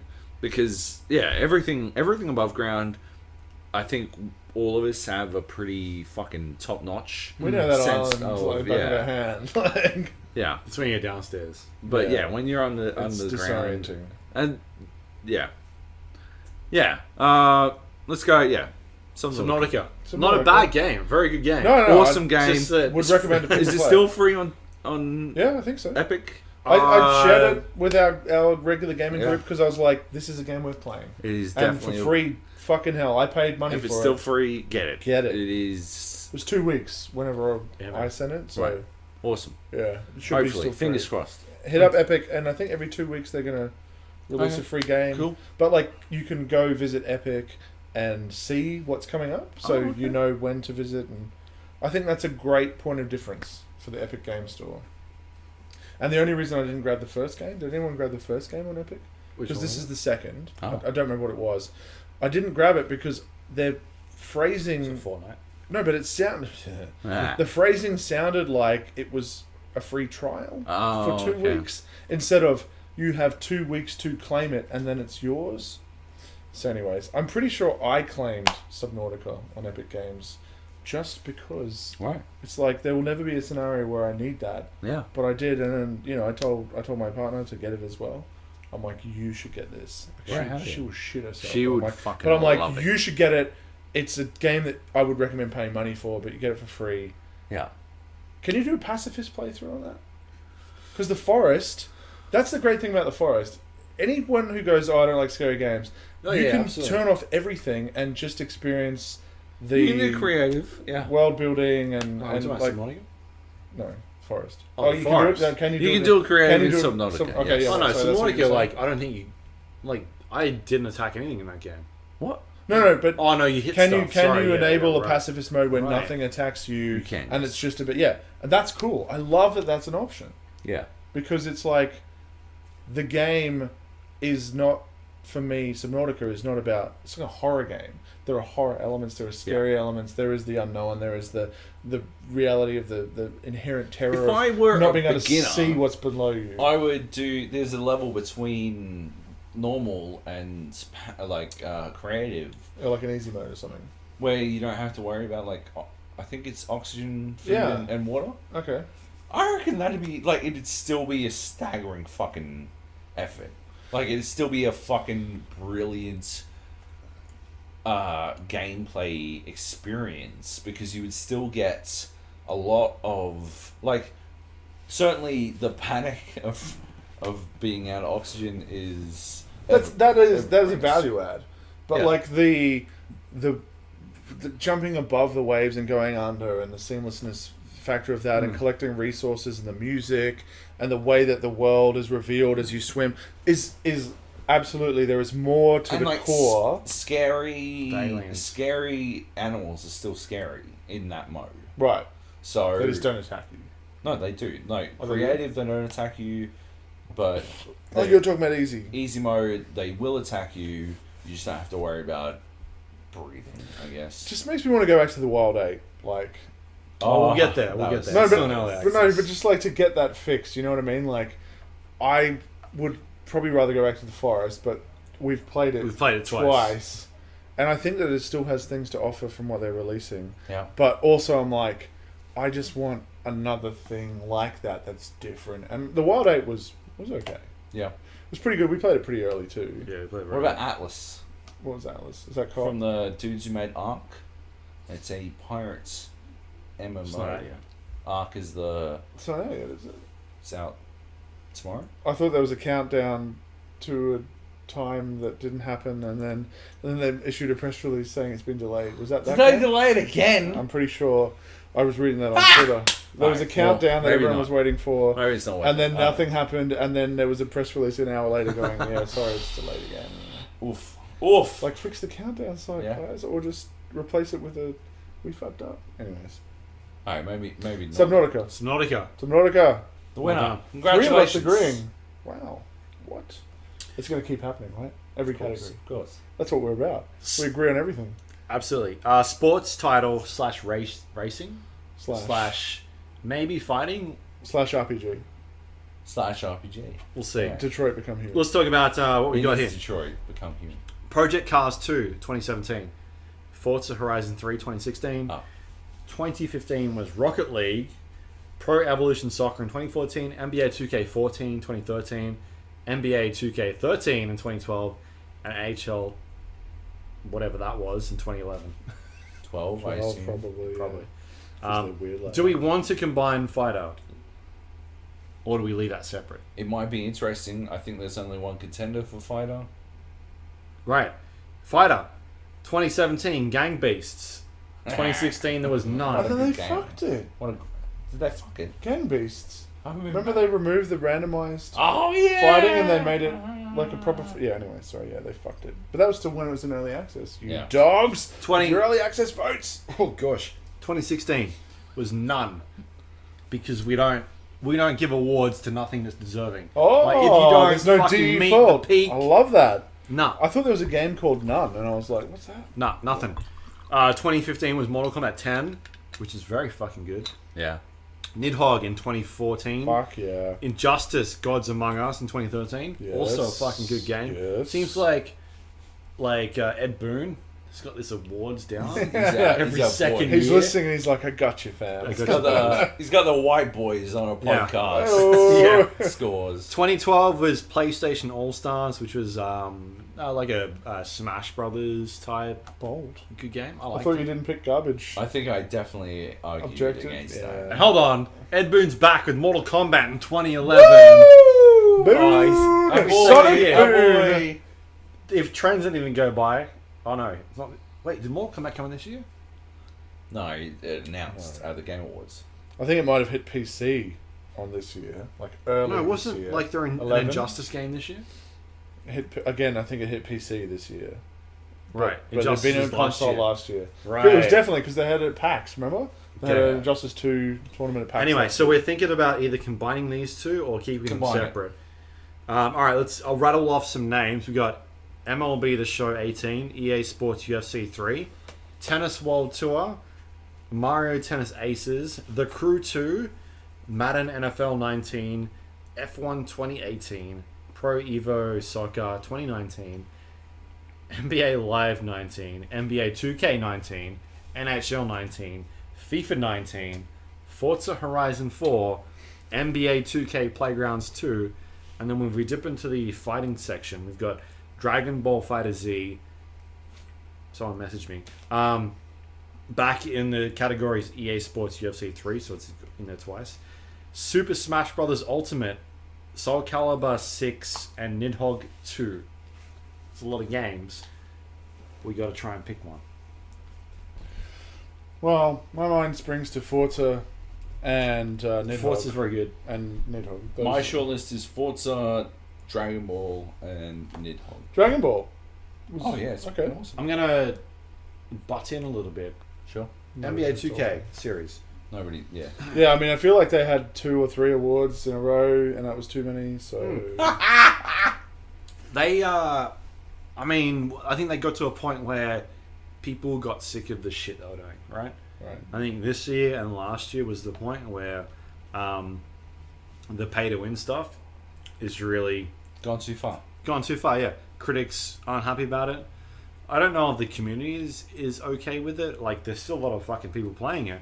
But in terms of criticism, I knocked them points down for it this year. Yeah. Which I think is the lowest I've given them for an NBA 2K score. I'm generally the highest when I reviewed it. So you're saying this is not worthy of winning this year? Right. Yeah, no. Or you're saying it is? No, I think they get Same knocked stuff, down. yeah. For, Oh, okay. Sorry, it's right, still right. one. It's still, I think, a fantastic basketball game. But the ruined by... fact- Their that focus isn't on that, though. Right, yeah. Right? They have gotten to a point, my feeling is they've gotten to a point where they can make incremental adjustments to the basketball game experience, and they will spend the rest of the year Yeah, all the aesthetic stuff, man. focusing on everything around it, and all of it is gross to me. All Yeah. of it is gross to me. I don't know how I saw it, but Ronnie2K was doing a stream yesterday where he was giving away a pink diamond Giannis. I don't know how I winded up there. I think I was just like clicking through Twitch streams, Right. like, you know, recommended streams, while I was playing the Sky Noon It's Sky Noon. time trials. Stop it. You're out. You're out. Yeah, I wound up there, and it is as exploitative as any loot box system. Yeah, absolutely. I feel like, because I know we never engage with my team, and we never engage with... Oh, no, I play it. I play it all the time. What? My team. You play my team? He Yeah, plays I with his play own my team, team. obviously. I play, With the cards and shit? yeah, it's basically, the way it works is you get a card pack, 10 cards, you build a roster out of them, and then you get to use specific cards for a contract. Say you get LeBron James. LeBron James you can use for 4 or 5 contracts, which means that you can only play him 4 or 5 games.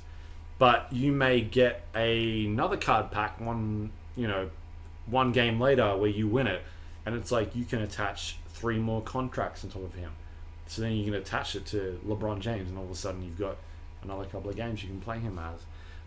But the problem is that it gets to a point where you may not get that stuff, so you've got to spend money to buy card packs, and you're either getting players or contracts or shoes or basketball like apparel, and it becomes like this whole... It's literally like a gambling system, because in order for you to be good at that mode, you got to be putting money into it. If you're not putting money into it, you're putting time into it, and if you're putting time into it, you got to be lucky to be getting the things that you want out of it. So Which incentivizes you to drop money. right, Yeah. yeah. Which is bad. Or putting in a lot of time, I suppose. Yeah.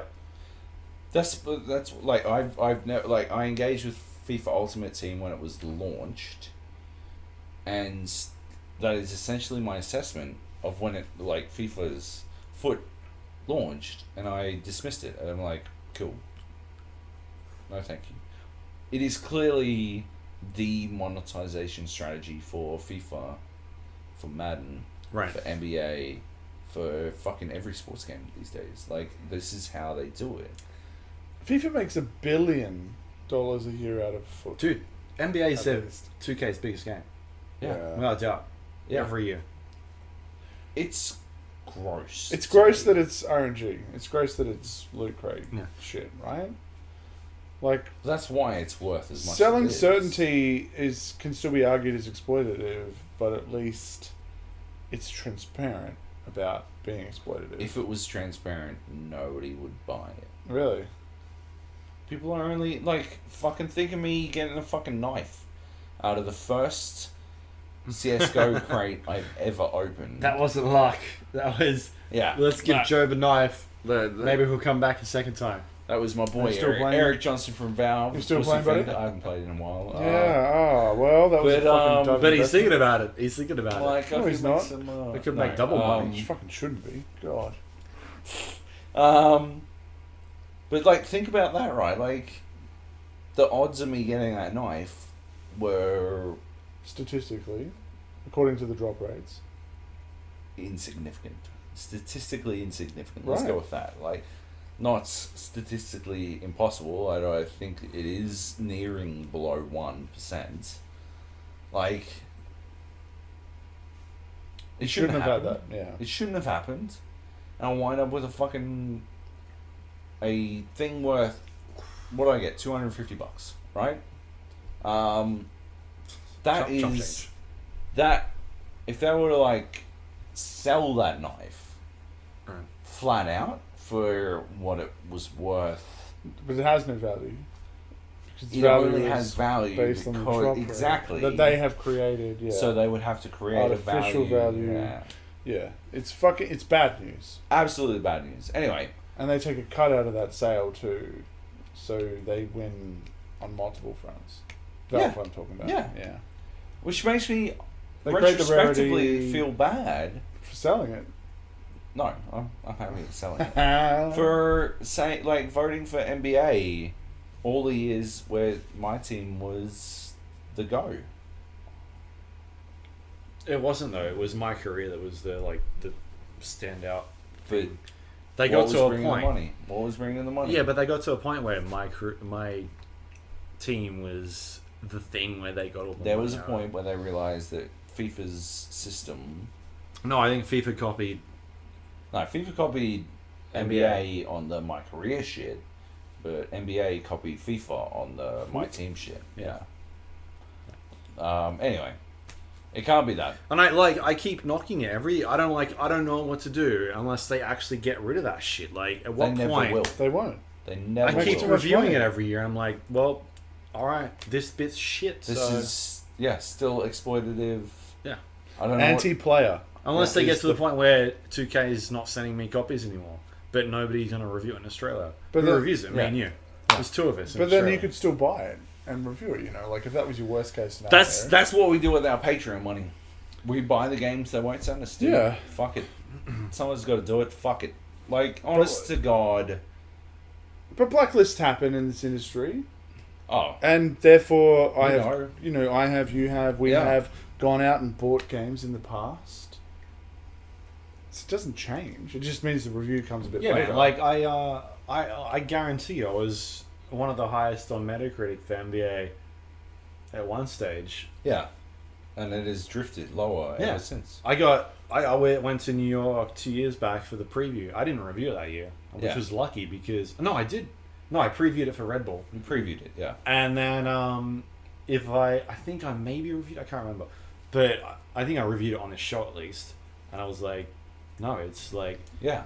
I asked them when I was at the preview about this stuff, like, how are you going to address that? And they don't have an answer because What are they supposed to say? yeah, it's in there. Not to defend them. but also devs. and it's also not their fault. It's fucking Is the it publishers. devs? Exactly. It's, Yeah. Like I cannot imagine. But you don't talk to devs. You talk to the producer.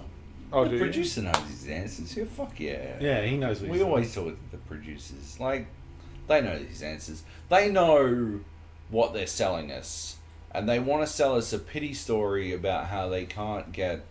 Oh, do you remember that we talked about on the show? How one of the 2K producers, like, in order to be able to financially, like put on this product, we need to do this sort of thing. Yeah. We need to be able to sell it in this way. Like, fuck off, you do. No. Yeah, but according to what metric? 2K's metric of success, or external, like covering your costs and making a profit metric? That is. In which case, bullshit. That is Dude, the 2K question. could easily just put cosmetics in, dance moves without getting sued, fucking cosmetic items, t-shirts, fucking shoes, court themes, anything cosmetic in that game, they would still make fucking bang. They'd be one of the biggest games of the year, but instead they're putting all their money into buying player cards to be able to be the best player. And there's a shitload of money. Like, you guys don't understand. I reviewed that game, and I got a review copy, and I couldn't play with other people because they were literally, the people I was playing with had bought the Ultimate Edition, which gave them like more experience and like a higher level starting.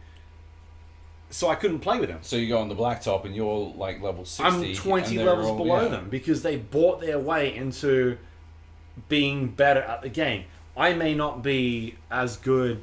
Oh, sorry, I may be better than, like, technically, but because they've got better stats, they can jump higher, they can shoot better percentages. They so the can RNG read game better. is on their side. Yeah, it's on their. When it like, comes to I've got to determining a short try success. fucking really hard to be able to you. beat them. At the end of the day, there's no point because they have a better stat player than I do because they bought their way into it, and that was off the bat. Like, 2K didn't give me the Ultimate Edition. They This is gave the me shit store, that- like the standard thing. Clash of Clans gets fucking raked over the coals for. Mobile games get raked over the coals for, and yet somehow NBA inexplicably gets a pass. But it's not the core. No, it doesn't get past them all. It's not the core game, right? That's what they argue. Like, FIFA's No, core... it is the core game. Is it? But Yeah, it's these days FIFA's it's the core core game is not foot, whatever. But it becomes that That's their message. after release. Exactly. But they're not going to talk about it. They're going to say that it's there and it's going to have these players, but they're not going to say, and that's the thing that's going to make us $1 billion a year, and that's the thing we're going to invest in, and that's the thing we hope to exploit you on. Because that's what they're doing. They're exploiting people. Yeah. That's why I think they've got 1-2 more years until, like, I've started shitting on them. I know there's other people that are starting. Like, I think GameSpot. I mean, my like ditching from the review game has made it very easy to, because it used to feel like a fucking obligation. You gotta fucking, if you're gonna treat yourself as a reviewer, you gotta review sports games because they're games. Yeah. And they're huge. They're a huge audience. So you gotta do it. But only if you know the sport, right? Well Right. enough. I mean, like, I do cricket games, and not many people give a shit about cricket. Yeah. Exactly. But, like, when I review cricket games, I'm like, I'm an authority on cricket. In that, I've been watching cricket all my life. I know cricket, same with rugby union, rugby league to a lesser extent. It's But, weird. As a New Zealander, I don't know how you figure you're an authority on cricket. Where, like, NBA, I feel on like... cricket, you should check the fucking rankings right now, motherfucker. Baited. Like, 2K is easily one of the biggest, like, top 10 games of the year. Yeah. All time. Like, easy, every year. It's Yeah. because basketball's fucking massive. And it's this weird thing in the industry where it's like, games, I think, get given a pass in certain areas because it's this fucking weird culture of understanding that allows them to fund something else. They've got to make their money somewhere. Right, yeah. And, like... I don't even think it's that. I think most... It's going to see him super cynical. Most games writers are huge fucking dorks who don't understand basketball or football or cricket or rugby or anything like that. And so... Or, like, specific genres. MOBAs, man. Look at the fucking MOBAs. Nobody reviews MOBAs anymore. Or nobody reviews MOBAs full stop. That's because The learning they're curve's too crazy. terrifying. Yeah. Terrifying. And that's the problem review with the book. genre, right? Well, Like, no, that's... first-person no, shooter does not imply steep Ignoring learning curve. the classic IGN HOTS review, like, the fucking common knowledge about Dota is you don't know what you're talking about until, what is it, 1,000 hours? Oh. Right? Like, And who has that time? But you don't need to. Joab could fucking talk about it. He hasn't played 1,000 hours, but he understands the... Yeah, but The genre. he's He's been best watching goddamn it. games reviewer on the goddamn motherfucking planet. It's going to leave dead air for a while. I am though. It's in my Twitter bio. Nobody would lie on the internet, Nate. No. Anyway, I feel like you need to do Let's more move. copy-pasting, Joe. Oh! Commonplace. let's move on because we talked about NBA, which is not a good game. True. And I feel like Forza is up So what are we there. on? Sports driving and Forza fighting. and Nidhogg for me. You said Dragon Dragon Ball Ball, Z as Forza. well as those. And Dragon Ball, yours, Forza. I only played a little bit of Forza. I You know played that Nidhogg? Forza. I didn't play any. I didn't like the art style of Nidhogg. Oh my god! You That one was of those? my- You one of those people who the art was- style of the original Nidhogg was fucking garbage. No, it was like perfect. a fucking It was kid perfect. It had was scribbled I shit. It suppose, was perfect. like It was Clayman. Yeah. As opposed The art to- style is moot to the fucking gameplay. The level design was better in Nidhogg 2. The weapon I choice feel like was you better guys in are gonna Nidhogg fight 2. it out. I feel like we're going towards fighting games and gonna fight it out now. I want to fight with Between you, Nidhogg- motherfucker. You brought up the fucking art. And All those Steam reviews negative, like, I didn't yeah, I play it, love I don't it. know. Oh, it's great gameplay, but I can't get past the art style. Fuck you. You're the equivalent of the person who's like, I cannot possibly recommend this game. 3,000 hours. You did. Oh, that's you a played Dota review. 3,000. That crosses so many. You see it on Company of Heroes 2. Any game that has any longevity and is still relevant today. Counter-Strike, fucking Siege. I cannot possibly recommend this game. And if you take note of the name and come back later, you will see their number go up on hours. You didn't stop playing, motherfucker. You lied. Is there But hang on, let's just play the old devil's avocado here. yeah, is that what it is? Deviled avocado? Is that what you said? It was. Oh, I don't remember. It was garbage. Anyway, if you were addicted to heroin, would you be like on the old Steam reviews for heroin? Love heroin. I'm about it. It's great. It's gonna fix your life up. Let's get into heroin. I'm all about heroin. So what you're saying is that if anyone has played hundreds or thousands of hours of a game, they are addicted, rather than they are playing that game because they enjoy it. I have 800 hours in PUBG. Yeah. Should I write a review of PUBG recommending it? No, you shouldn't write a review of PUBG if you've stopped playing it. Right? But if I have if I had already written the review and then arrived at the position where You can change it. you can change it. You can. So should I change the review to a negative one? Did you review it on Steam? Let's say hypothetically that I did. You shouldn't write a Steam review, for starters. Obviously not. I'm a professional reviewer. I'll only get paid for my reviews. But let's say, hypothetically, I played 800 hours or 600 hours of PUBG. And I was like, recommend. Like this game. Game of the year on the GAP. Best podcast I've ever listened to. And then 2 months pass, they fuck everything up, they refuse to fix anything over the next 3 months. I return to my review. Can you delete your review? Because that's what you should do. I don't know if you Because can. your review is not indicative of the product, which isn't relevant to our neck of the woods because No, Sometimes. it's So our should- reviews are relevant to I shouldn't amend the my review. point at which the game launches. But if a Steam review is a recommendation of a sale at the time of the purchase, But if you've played 1,000 hours of a game and you say do not recommend, I would argue that the 1,000 hours that you've played of the game suggests that you got the value that you paid for it. if they made Counter-Strike and you played 1,000 hours of it and then they unleashed a patch and suddenly everyone like explicitly yelled Nazi salutes or like Nazi salutes all the time and like yelled Okay.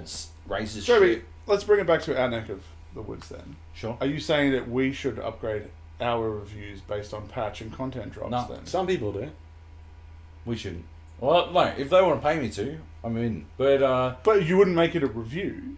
You would make it a feature about 1 year later, 6 months later, post DLC, right? And that's what I'm saying. This is what I'm saying.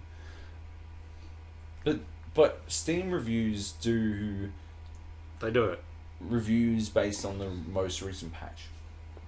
That's the thing. Yeah. Like, explicitly says these reviews are after the most recent patch. It In depends case on they your- get review bombed. Depends on your filter. Well, I've got the better review beta turned on. It does both. It does but, like, review and the most recent.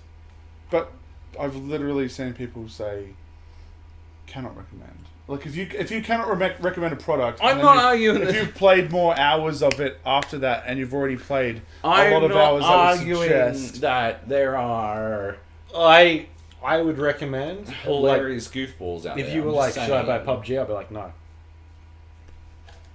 right. But are you playing PUBG still? no.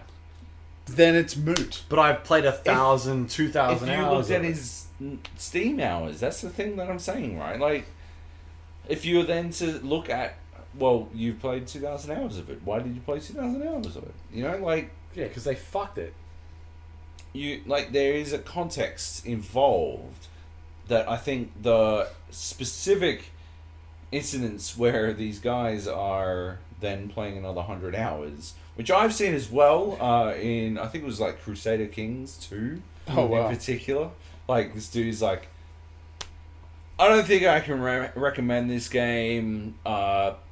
It doesn't really go into the depth that you want from a Europa game. And I'm like, you fucking huge nerd. And then I roll back, like, 2 months later, looking at Crusader Kings again. So I get into this, like, mindset where I'm like, I'm going to play one of these fucking goofy cunt games Right. every couple of months. And I roll in on the fucking reviews. And, like, Nailed it. 3 other people have reviewed this game since, because nobody fucking has the time. And it rolls up on most helpful reviews again, and it's this dude, and he explicitly has way more hours, like hundreds of more hours. And you're like, you are a fucking idiot. But yeah, I think there are, like, use cases for this argument. There are definitely, like, situations where it doesn't apply. Look, I'm more taking the piss out of community reviews here. Sure. When they They're lead your in with, favourites. when they lead in with, I cannot possibly recommend, Yeah. and your hours have. Yeah. Well, you did by the amount of hours that you played, Mm. because you clearly could recommend it to yourself for hundreds or thousands of hours. It's also a problem with Steam with its thumbs up, Yeah. thumbs down Yeah. system. I've read more reviews lately that say, can't there be a middle thumb or a Sure. maybe or not yet? Yeah. And then you get, like, I think of I think of Metacritic syndrome, where it's either a 10 or it's a 0. You see, Luke, Yep. OpenCritic added I got an email last night, yes. Rotten Tomatoes style positive or negative balance. That's not going to work. It's literally your idea, idiot. Yeah, it's not going to work. Your idea's not going to work. It's not going to work because I already did it. Doesn't work. Ah. But, like, that is, You like, end up with games literally like fucking, they're either 100% or 95%. whenever I feel bad about my profession, and specifically reviewing, I go look at basically any Metacritic review, and the vast majority of them don't align between critical reception and, you know, player feedback. But the thing that I find more interesting is the amount of 10s and 0s. Yeah. That is telling to me, because it's like, you're either saying this game is amazing, it's the next thing, you absolutely need to play it if you're a gamer or a fan of this genre, or you're saying there is nothing redeemable about this game, it's a piece of garbage and fuck you. Like, there's a 10-point scale here, and you have found the 2 poles. What is it? Let's have a squiz. Fallout 76 is probably a good example. No, I was thinking, where'd it go? Fuck. sports Here it is. racing. I just happened to stumble across your review from IGN for Doom 2016 for Xbox and PS4. Oh, yes. I had to come here and tell you what a fucking idiot you really Message were was at the received. time. At the This is a time. message I received at 5:26, which I would love to do the timing on, because I think I received it literally 2 hours while ago. we were talking Yeah. about... We can figure that out. Yeah. Probably about Doom. He like heard you across the But that person is a garbage piece of shit, and may they have the worst sex of their lives and die young and alone. Because if you feel that you need to go out of your way more than 2 years, I don't know when Doom came out in 2016, but more than 2 years after the 2 years fact. ago. No, I'm saying, did it Two. come out in December Oh. 2016? It probably came out, Yeah. what, 2.5. end of year, mid? Yeah. It's 2.5 years. And you've gone, I need to right a wrong in this world. I'm going to find Dear this Mr. reviewer, Job. and I'm going to send him a message that is not like for me, comments are the worst place, obviously, any writer knows that. Of course. But like, even when they're dickheads, I will engage with them if they actually make a point or have Yep. an argument that is like, I disagree with you because of this. Even if it's ludicrous. Because, my God, caps off to you, sir. You put in the most minimum effort to engage with me. And you deserve better than the person who's like, you're wrong. It was- Fuck you. There was a good one on the Doom one. It was essentially, did you ever consider that the Doom guy was there to kill all the demons, and that's why you should have to kill all of the demons in the kill chambers? I hadn't considered the idea Oh, as a narrative context. that the Doom guy was there to kill all of the demons. Interesting. And then there's an even bigger argument about if Carmack was still there. Yeah. Carmack? Yeah. What I'm thinking of? Comment? Yeah. He was the main engine guy, right? Yeah. If Carmack was there, would Doom 2016 have been Doom 2016? Well, we got Rage, so No, but would Doom 2016 have been... yeah, we got Doom Something 2015. different. No, Doom 20. Were- 13. 2008. Were I the think- were the kill chambers... When was Doom? Were Doom. the kill chambers a limitation of the engine? You know what I'm saying? Like... Because they were engine first. Were they one of the things And that they were engine some of the first, developers and then they were looked at gameplay. and felt were not good enough But in you their didn't watch game 2012. and have That promised video- to rectify in Doom Eternal. that Maybe not promised, but they have said they are aware and they're working on it. Hmm. That Half-Life documentary that you linked to us, Luke, that I've Yeah. still got half an hour to go. and yeah, fuck. My God, you know what? It should be over by now because when I that think it was edited by Alphonse Curon. when that fucking when that fucking no. guy writes himself into the story, that's when it falls apart. Like Oof. any documentary. Yeah. But like it was great. What? The guy, the documentarian, Danny. when he writes himself into the story and like, I was at a bar and I was on some consumables and it's like you're not part of this fucking story, guy. All the community stuff, I don't give a shit about. No, but when That he's shouldn't be in there. interviewing and when he's talking about the games, it's really interesting. When he writes himself into that, there's half an hour you could have cut. It could have been tied out. But anyways, they bring up the point. No, actually, Randy Pitchford brings up the point. Randy Pitch is the best part of that. He is the documentary. best interviewee ever. Of course, we know Wait, that wait. from our experiences. Remember that time I went to his house? Yeah, I was Oh. there. We, How dare you? oh, I don't want to do that. But have you watched it? Did you watch it? No, I got fucking 10 minutes in. Yeah, and you were like, this is an hour and a half. Yeah, that's fair enough. Well, I was pretty pissed when I was watching it, so I was like, I gotta finish this off. All right. I'll watch it when I But get home. Oh, chuck it up on the screen now. I was no, I'm still gonna watch John Wick 3 or whatever we The Social Network. said. Social Network and The Mummy, or I don't know. Yeah. But Randy says, the difference between Valve and id, and he's very open about this. He says, Valve was like, that technology is cool. Or when someone came in and said, wouldn't it be cool if you could do this? They're like, yeah, let's do that. And let's put that power in the hands of the players.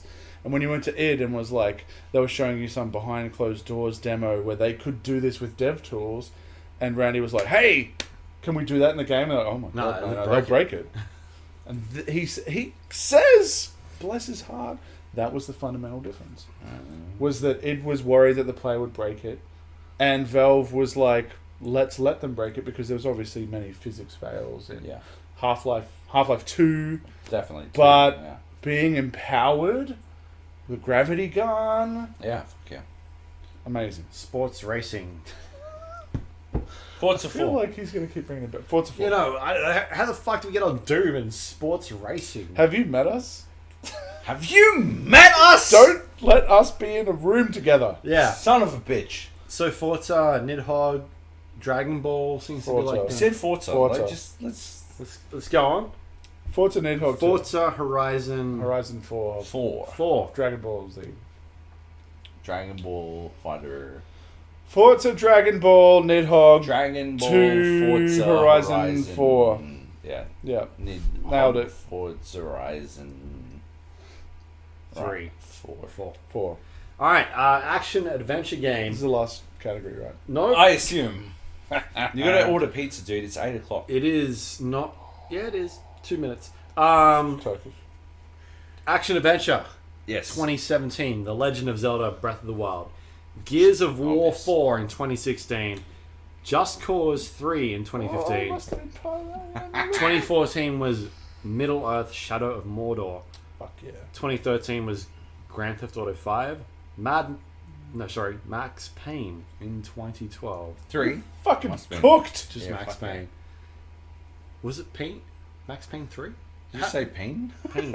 Payne? Max Payne? Must Max be- Payne? Was it pain? Max Payne 3? Max Payne No, 3. it's different. Max That's a Payne. different pain? podcast. 2011 was Batman Arkham City. Yeah. Oh, yeah. Alright, so we got some action adventure games. Would you like me to read off a suggestion Yeah, list? Do it and then order pizza. There is a lot here. The first one on the list is Subnautica, Rust, Sea of Thieves. We're going from bottom to top. Subnautica. List out. Fucking hell. In terms of depth. God of War, Oof. Conan Exiles, Detroit Become Human, because it's an RPG.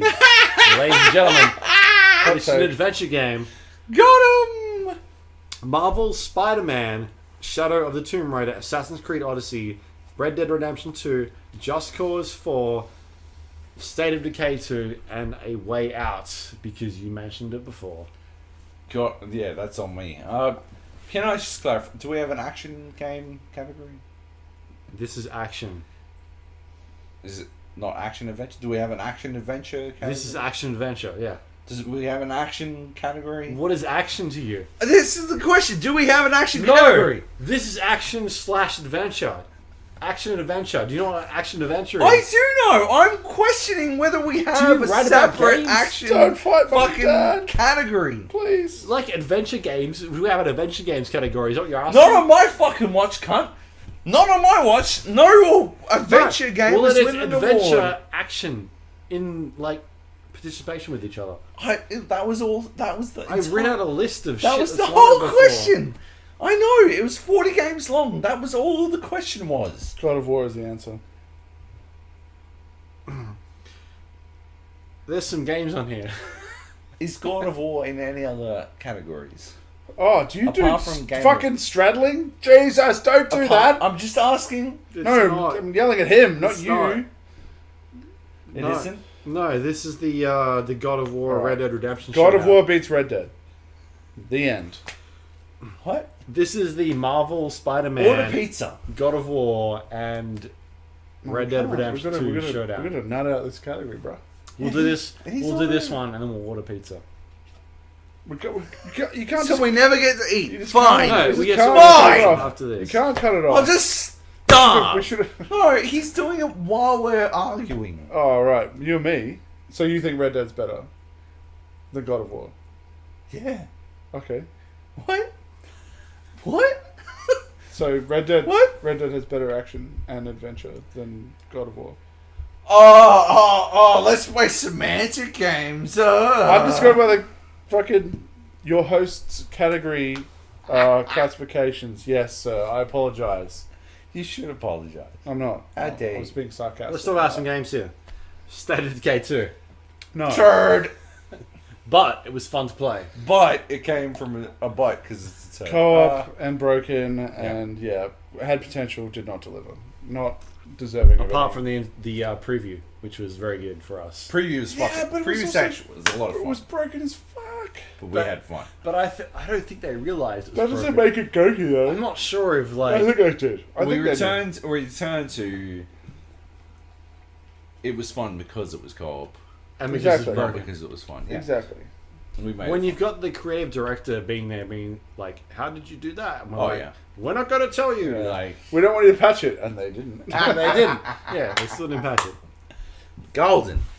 Shadow of the Tomb Raider. Big disappointment. Bow Yep. bow. Detroit What? Become Human. Really good opening to Wrong that game. category. Do we have an RPG category? It's not in there. How is it not in there? It's not RPG. I don't understand. Oh, It's not my it's the RPG. joke that keeps on giving. Subnautica's in here. Subnautica. Why? You've genre straddled. I told you not to do that. What's Subnautica? Yeah, Sea of Thieves. See, you know, It's what? not Sea of Hang on. Thieves. Hold up. I wrote a note. Detroit Become Human. Marcus shouldn't exist is what I wrote. In my review, What? in my review for Detroit Become Human, which I wrote on the GAP Yeah. podcast website. Tautology. Yes. Which still gets hits, It's by the the way. generic acronym podcast. So, It still gets hits. Don't do that. I wrote that Marcus shouldn't exist. I would like to issue a correction. He should exist. Clancy Brown's character should exist. Nobody else should exist. Yeah. If it was, I was literally thinking about this because I was reading through my shit to get notes for this. If it was literally a story about Marcus, no, Marcus is the dude from fucking that show. I'm talking about Connor. Connor should exist. Marcus. Yes, Marcus is the Marcus robot shouldn't exist. with the painter with Bishop. Connor shouldn't exist. My bad. Anyway, Connor's great. No, Connor Marcus wrote- shouldn't exist. Connor should exist. that's what I'm Yeah. saying. That's what I'm saying. I got you back, bro. Yes. Connor and Clancy Brown's character should be That should have been the game. the whole game. Yeah. Because his discovery of the other fucking robots learning to be human, that's becoming human. And everyone else suddenly human, that's not becoming human. Fuck, it's in the title of the game. It drives you bananas. And also I wrote, what was it? How am I supposed to side with the toaster if the toaster one day decides it doesn't want to toast bread anymore? Like, it's been happy the whole time, and now it doesn't want to do it. Like, what? And I'm just, yeah, cool. Yeah, right. I wish I was toast in this scenario. Fuck off. Toast your junk. Get out of here. And finally, she has a Roomba. The robot lady has a Roomba. A Roomba. She It's a pressed Roomba. the button. Do you know those robot vacuums? Oh, She pressed doesn't the use button it. and there's a robot vacuum. that's slavery. Who's the real slave? She's a slave to slave. Fuck! Too much for my blood. It's too deep. David Cage, Why do you keep playing his games? witty genius. Because you feel like one day he's going to get there. No, and then he doesn't. is that why you play them? I feel them. For the train play wreck. them, yeah, because Did you play the Beyond Two Souls? Oh, that was terrible, yeah. I gave up. I couldn't You get. finish it? I Yeah. couldn't get an hour and a half, like past an hour and a half. I couldn't do it. It's I bad. couldn't touch it because Heavy Rain was absolute garbage. I feel like if I had finished Beyond Two Souls, I might not have been able to do Detroit quite. I think Detroit had the most promised, and I'm gonna play it, Oh, yeah, for sure. but like not because of me. the start's good. And I've got a then friend just who's fucking all tanks. about it, and They're wrong. I know, but you know, whatever. All right, Yeah. I'll suffer through it. Sea of Thieves. No, We have a biggest disappointment list, right? Yeah, it's on there. Good. But at the same time, like that was one of those games where it had so much potential, and then didn't. it go still anywhere. might, as long as people are. I imagine stupid people because it's very shallow. Are still playing it. I've seen people getting back in. No, but if people are playing it enough for them to release more content and add now, more content means add more to the core gameplay. Yeah. Because that was the problem. We don't need more fucking islands with X's on the ground and skeletons. We need more that's things to added do. to the gameplay loop. The core gameplay loop needs to be deeper and broader. And fuck yeah, I'd play that game. Because the simple act of getting a ship going and cooperatively doing stuff, or even by yourself, or two people in a sloop, Yeah. that was immensely satisfying. There was a Polygon article where it was revealed that the Gentleman Bandit video that I made Oh, yes.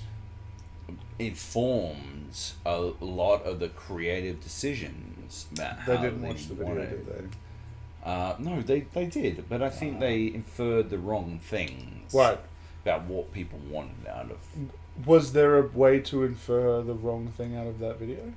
I suppose if you Because that video was about player empowerment and the positive side of that and mechanics. Like, you could have shot him and killed him, but you didn't. that interaction is theoretically possible And we played Sea of Thieves as pirates, because it's a pirate game. in Sea of Thieves. However, incentivization is the key problem with Sea of Thieves. You're as the person with the treasure chest, you're incentivized to just fucking ignore gunshots and run to the fucking turn in, and as the person without the treasure chest, you're incentivized to kill them as fast as humanly possible. Because there's no reason not to. Which is the problem. Yeah. Like, if there was a turn in time, you had to stand in front of them and turn in over the next 15 seconds, then, like, not only could, like, you would have to stand there, you'd be like, give me that chest and I'll let you get away with the others. Yeah. Or, like, fuck, a minute or something like that. But if they could respawn on that island and come back and stop your turn in, right, then your incentive to immediately murder them is gone. Right. Yeah. Which means their incentive to immediately ignore any hold up is gone as well. You know, that's the main problem. They misinterpreted your incentives as a player and as a person attempting to rob someone else. Like, Or a bandit system where people are marked. what it never had Or anything like in that. ship combat, it needs a mortar as well. Like, just something that stops, like, you knowing that you... Or cannons that face forward or backwards. Like, ways to actually attack that weren't just... We're going to follow them and hope that the wind favours us and they turn and we can match and broadside. And I love that there wasn't, like hand-holding, there was no, like, trajectory arcs like Assassin's Creed or anything like that. Sure. But it was a game that had potential. It was fucking rare. They know how to make fun stuff. But it was like... It was the most bare, basic pitch. And you heard the leaks, Yeah. you know, about content that they wanted to add. They just didn't have time to add it or the capacity to add it based on the head count. Yeah. The game could have been amazing. And you know what? It still can become amazing. And I'm glad that I still get emails from Microsoft about it. Because to me, that implies there are still people care. playing. They still care. They're still adding content. And I would love to return to that game at some date. And it to be like... fucking bad example. Well, Division's probably better than saying Destiny. But like when they've learned from all their mistakes, and if you actually experience that for the first time late, you're getting a better experience. Because I've taken two greenhorns through that game as well, thinking this is very non-intimidating. You'll probably like this. It's very chill, and they're like, "Is this all the game is about?" Yeah. I'm fucking bored, and I'm like, "Well, fuck! If you can see that." Yeah. And It's I not good. mean, I saw that immediately, but we were obviously like. We were playing as a beta. We were and being- like, we were this is in going the- to fucking fuck it. sick. We were being pirates, Yeah. right? And that was fun. And we did that on launch as well. We I got thousands of views on my fucking being a dickhead. Yeah, man. with I got- some I got people's views on my video as ships, well. and there was the American crew that we came People across. wanted and, it to be fucking good. People wanted Yeah. that to be great. Yeah. And I think that's why they got a lot of people buying it. Yeah. But I can't imagine that a lot of people stayed. Or they got a lot of people to subscribe to the Xbox Game Pass, which I guess we talked about Yeah. earlier. Like, But that's a good, like, that's fucking Consolation fantastic. That's the prize, perfect use of it, right? because it means that more people are going to be part of your game. And then if you have your monetization, hopefully skins are not loot boxes, right? Yeah. Then you're exposing people to that And it means is that the barrier of entry is removed in terms of it's like basically like making a game free to play. If someone's like, I pay $60 a year for this service because I wanted fucking Halo or whatever, but I've got Sea of Thieves, I might as well. State of Decay, I might as well. You know, like, and if those games eventually get fixed, it gives an easier way for those to have a resurgence. Yeah, fuck yeah. So I'm all about redemption stories, right? I don't understand how they haven't done a battle royale in Sea of Thieves yet. To be honest. Fuck, that would be sick. Oh my god. Oh my god. Because we win every time. Oh, we would definitely win every time. But like a squad plus a ship. Yeah. But you're like, and then you're in the water and you're exposed, easy to kill, but you got to get to an island if you want. Yes. Right. Like. Yes. But how have they not even the main game was good. Like, you remember when we were playing and we were running into situations where we spent like a fucking hours on like one island, trying to find a bird cage. The bird cage. It was in a this cave. fucking high cunt. And it was like Joab was in this cage for like 4 hours, and he's like, "Nah, man, there's no cage here." And I walk in, I'm like, "Joab, what the fuck is that on the ground?" "That is a bird cage." But I watched that video back. And I'm like, I don't think they're ever going to trust me again. Yeah, that one's on me. Like, that's all you need But to say. that is like a 2-hour video condensed into like 8 minutes. But at the same time, I goofed that one on my own. That is the sort of thing they should be going for, like And these really like exploration types of things. The But Terminator Bell. yeah, but this is all. But like, and then me and Joby versus things, and shooting Joby out of a cannon, landing by the boat, but then the boat turns back and getting on the boat. Like, they had the components. But they just needed to add it more. Yeah. They needed to add it, like, you needed to be like, that is one awesome part. It's like Battlefield, you know? Yeah. There was one awesome part of the gameplay that I can focus on and have a good time in that. But then there's these 20, 30 other things that I can do, and oh my god, that's a whole different fucking game. If they do that, I'd still be playing it. Yeah. I'd still be like, hey guys, who wants a 2-hour crack at... And they might get to it like a Yeah, year and a half from now. They'll bring out something. And Well, that's actually what I hope for. It's Like, No Man's Sky, No Man's Sea. Fuck. Sure. yeah, but like, you guys said that No Man's Sky was still garbage. Still garbage, yeah. Which is bad. But I hope that Sea of Thieves has enough dumb shits, bless your hearts, playing. But the thing was, we picked all this continue to stuff. support Remember in it. the alpha, we were like, these We are the things that need to definitely fix. did, yes. And the game came out and we're like, there's no more game. Yeah. And all the shit we complained Alpha about and beta. is still not Yeah. fixed. We said, it's a shitload of fun. I hope that they have more to offer. And that was the thread in the forums Yeah. and the private chat things. It was just, this is a great start. I can't wait to see what else you have. And then it launched and you were like, Turns out they were doing stress you testing had or something. I don't fucking know. nothing. Holy fuck. fuck. And then they had the bugs at launch where people couldn't connect Yeah. and the weird beard errors Yeah. didn't help. Right. Anyway. Big So yeah, it seems like we're down to 2 in this category: Red Dead Redemption 2 and It kills me. God of War. God of War, man. It kills me. Yeah, It it's a kills big me year. when we wind up with the 2 very obvious Game of the Year candidates in exactly the same, same I don't category. know, Shakira, it's a good thing. Like, that's what you want out of every category every year, right? Like, you don't want to be. We just did Forza, right? You don't want to shoe in. Yeah, but no, this Like, is the category. You want to say, "Ooh, this is tough. Let's have a fight." But this isn't tough because we're trying to work out which one's the winner of the action. This is tough because whichever one wins this. Not necessarily. We generally do like RPG sometimes. RPGs won a lot with like Dark Souls, Bloodborne. No, okay, fair enough. who like for me, there's literally no question. It is God of the War. game of the War. year is either God of War. Red Dead Redemption or God of War, And it's God of War. and it's Red Dead Redemption 1000. It is the forest, but it is God of War. Based on the inexplicable rules I can't remember making up. We must wind up. Let's on- pause and watch a replay of last year's, and we'll pick back up. in just I a- think that's I who I feel am. like we'll get to this at the end of the conversation, but I'm with Joab. I'm feeling like I already know I'm going to lose. You Red Dead fucking Rockstar fanboys. Oh, here we go. This is not to take away from the accomplishments of Red Dead Redemption 2. Isn't it? No, especially as someone who has not drunk the Rockstar Kool-Aid. Yeah. what? What Are you giving a shit? I am, He and is, everyone he else. is, Yeah, fucking he is, oath. yes. Because the original Red Dead Redemption was not a 10 out of 10 game. It was not a 9 out of 10 game. It was a deeply flawed game.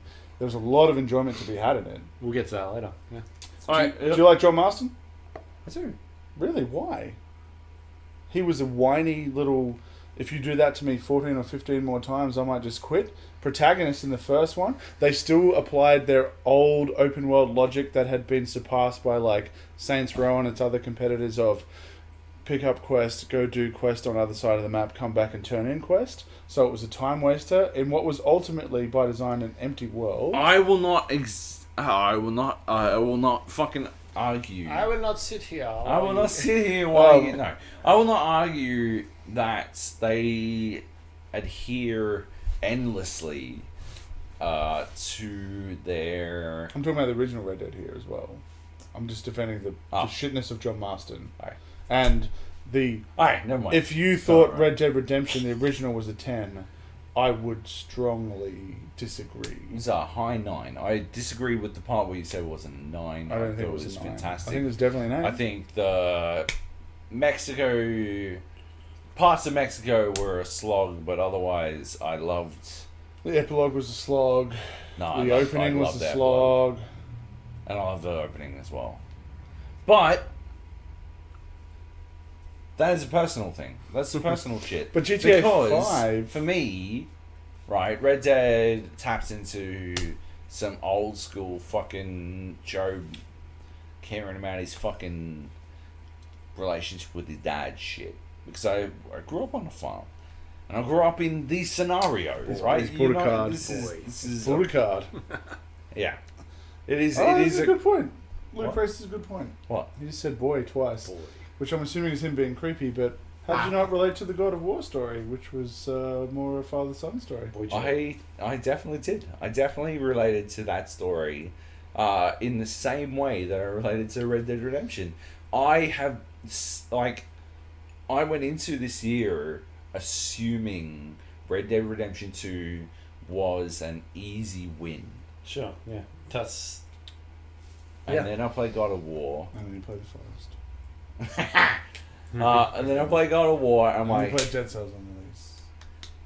fuck, like, God of War probably has this. Like, on release, God of War, I didn't think Rockstar could do anything that could make me challenge my thoughts about God of War. At the end of the day, Right. God of War for me was... He's on his phone. Yeah, right. You better be... Stop checking talking. time. Just be Classic. invisible. You Just better be ordering pizza, motherfucker. Yeah, like I'm thinking about pizza right now. Order pizza. we're gonna argue apparently for a while. Alright. Yeah, order. Just lots of vegetarian. I know Joe best. So go on, Joe. Chooser of God of War. God of War for me was like this weird journey where I loathed the characters. I did, except for The leads. yeah, Right. except for the head, whatever his name was, Hetty. Hetty, Hetty McHead. Hetty McHead. Yeah. Hetty Lamar, Hetty Millar, let's call her, him. Let's call him Hetty Lamar, and yeah, except for him, I loathe the characters of God of War until I'd say the last quarter of the game, because I felt like I felt like Kratos was like needlessly abrasive for like I could understand what they were trying to do. Oh, he's distant, etc., etc. And Atreus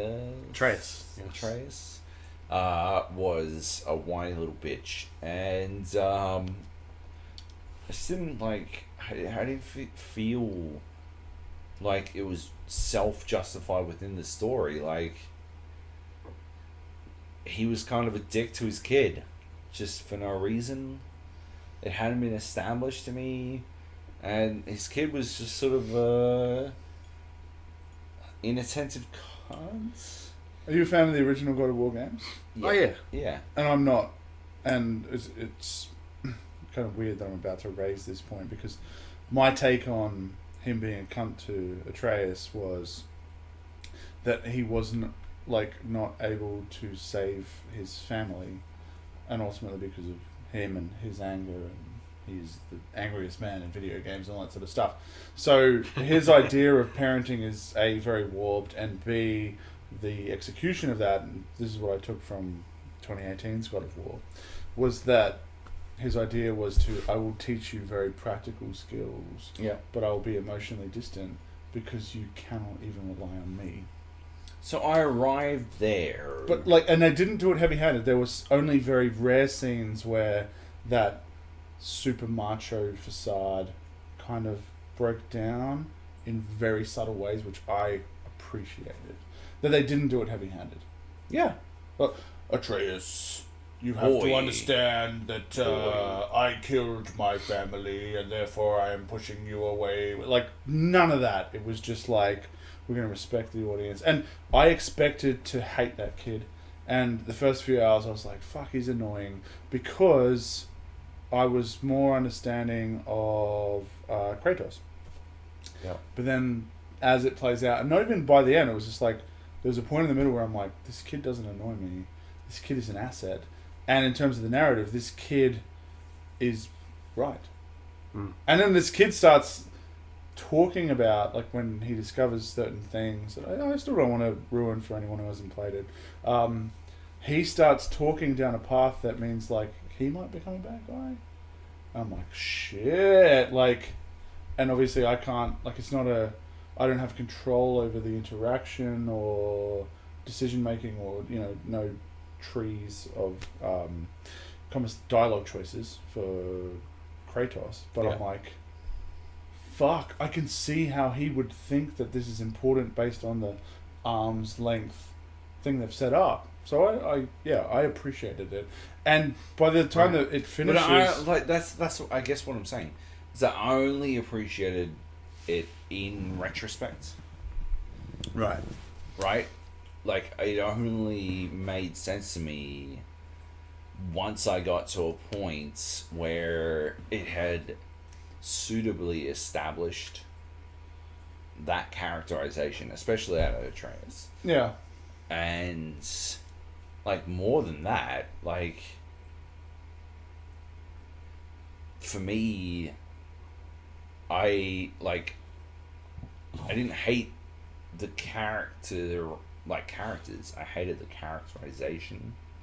Okay. You know, I hated the way they were The actors portrayed it? portrayed. Right. But Not not how they were written on the page, or how you imagine they were written on the page. that. Yeah, let's be more specific. I am drunk. The way they were written on the page, not the way they were portrayed. You didn't like the way they were written on the page, Exactly. but you didn't have a problem with the way that the actors portrayed this. I thought Okay. they were acted extremely So well. problem with plot. I thought then. yes. I Yeah, thought right. the writing of the characters was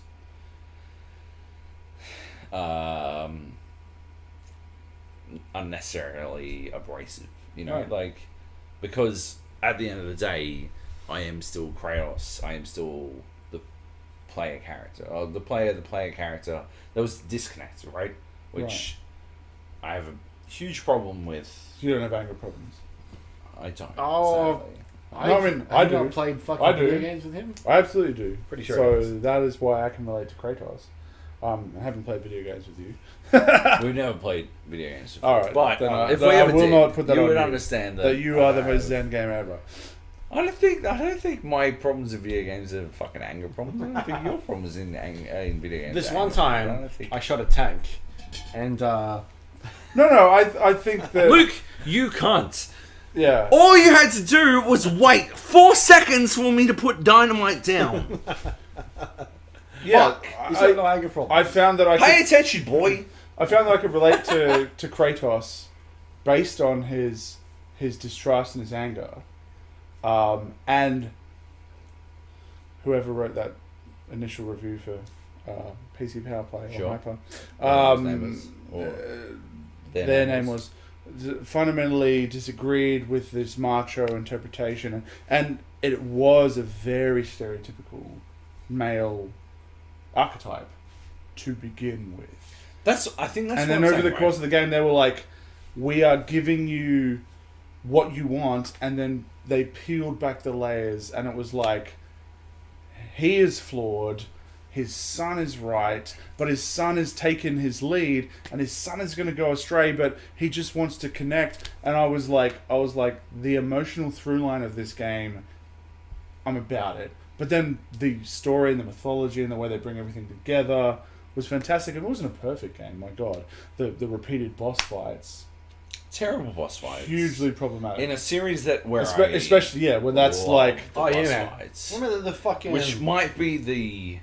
Like the first boss fight of God of War 3 when you're like on a fucking giant. They didn't and it have that just goes. scale, and they repeated things. It had Arkham Asylum syndrome. 100%. And the fact that it Which blows is its load on that first bad. boss fight. The what? Nothing competes with that first boss fight against Yeah. the stranger. And you're like, holy shit, if this game is as good Yeah, as they the rest of this. start here. And you're like, here. And they never really get I back up didn't there. even rate those fights. Like, those fights felt closer the to... first fight? No, they felt like closer to QuickTime events to me than anything else. 100%. Because It's once you not got the hard. patterns of his thing, there was no satisfaction. I found more satisfaction in, even though they were repeated fights, those weird little Titan guys with the... Yep. But like when they had the doubles at that time, and they had the two different elements, so you had to switch between the elements on That your was weapon. awesome. Like, that was more satisfying a boss fight, even though I'd fought Or those on, individual Niflheim, archetypes. whatever the fuck it's called. Yeah, Like, more satisfying fight than any of the other things where I'm like, okay, so you can do these three things, and I'm just gonna block you with perfect timing. Bash, bash, bash, bash, bash, bash, bash. You're gonna hit me, or I'm gonna block it. I just found those more because they predictable. never change up their timing either. That was another minor. But the epic scale of the boss Yeah. fights, they kind of lost that, and I feel that was an integral pillar of the series that they shouldn't have lost. And that was from a person who only played, the first and the second, and then, previewed the other two. 2 and 3 were really good. All of them were good. No, but I previewed Ascension and 3. 3's but- really good. But like, I understood the pillars of the series, Yeah. and it was epic. It was epic storytelling, which I think the reboot has. Like, it's an epic tale that if you sat down with an awesome drunk dude and you were like, he was like, ply me with mead, I'll tell you a story, you would keep plying that motherfucker Yeah. with mead to hear that story, because it's awesome. Yeah. But then on the gameplay front, it was like, there are simple things that you got wrong that had you gotten right, Yeah. this game would be... Yeah, it would be Untouchable. like what you said. What you said, the idea of like, I know Red Dead's coming, but I feel like Rockstar should delay this until 2019. Well, that's what we said about arbitrarily. last year, right? When fucking Breath of the Wild came out. I was like, I feel like Rockstar delays the game just to get out of the way of that. Because maybe they aren't sure. Having seen them both, Red Dead beats Breath of the Wild. Oh, Sure. for me as well. Red Dead 100%. had another year and a half on top of it. Absolutely. I'm not like... if That I- game was due out that year. I think people forget. And when that came out, I was like, I feel like Rockstar's pride is like, we were going to destroy I thought this that as well. fucking I game. thought that was like conspiracy hat. I thought that was part of the decision making process. But when you read, I don't know if you guys read the Kotaku Because that had a story, 96. 96 on Metacritic. But Is there Zelda is a small games feat. are a default 9. Like, there's a problem in our fucking industry with Nintendo core games scoring way higher than they should, right? yeah. Zelda Breath of the Wild was a fantastic game. Yeah. I Like, don't it's think one it of was- those, I agree. yeah, but it's one of those rare exceptions where it's like, I agree with the hype. These other fucking games that are default It 9, had 10, you're like, why? massive, How? What have you massive learned? problems where it did not learn from core teachings from honestly half a decade of survival games, And the other it the games that it was ripping like off. waltzed into Yeah. survival game area with zero regard Yeah. of any of that shit. And a bad story. Like, not Terri- even a good story. terrible story with terrible voice Not acting. memorable. Super. It was ultimately Japanese. like superficial survival tech elements that mostly amounted to inventory management. Yeah.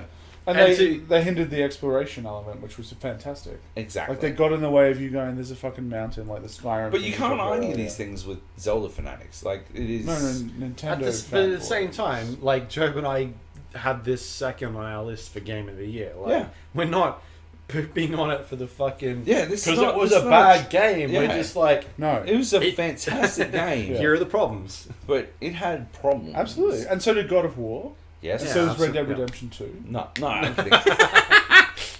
Did you order But Pizza Cup? I did, and it's ready. And I feel like you're not going to win this argument. No, I know I'm not going to win it. So Red Dead Wait, Redemption did 2. you order pickup, you high motherfucker? Yeah, it's like round the corner. Red Dead Redemption 2. It's way cheaper. I want to keep talking about God of War. Though. It's Well, so I mean, only one of us has to go. We're all going because we can go get more booze. Let's pause. Alright. Can we God go of War. Yeah, No, we've, does got, not win. we've got to end the category, right? Ah. Yes. Don't we? Red. Yes, we going we with do. Red Dead Redemption 2. Super close second. God of War, obviously. I mean, look, I feel like I have to give this proviso that I didn't play nearly as much as you guys of Red Dead Redemption 2, right? Where are you up to in Red Dead? I'm still like 40 hours in. I'm at You're not even halfway. Saint-Denis. Saint-Denis. yeah. Yeah. Like, Yeah. and I enjoy it. I love it. I have problems with it, but like, this is not one of those games where I'm like, I'll come back to it someday. I'm like, I've got a week off Well, next you're not week, going to have to play it motherfuckers. soon because we'll spoil it for When you. I'm not playing fucking Battlefield 5, Yeah. I'm gonna be playing this fucking shit.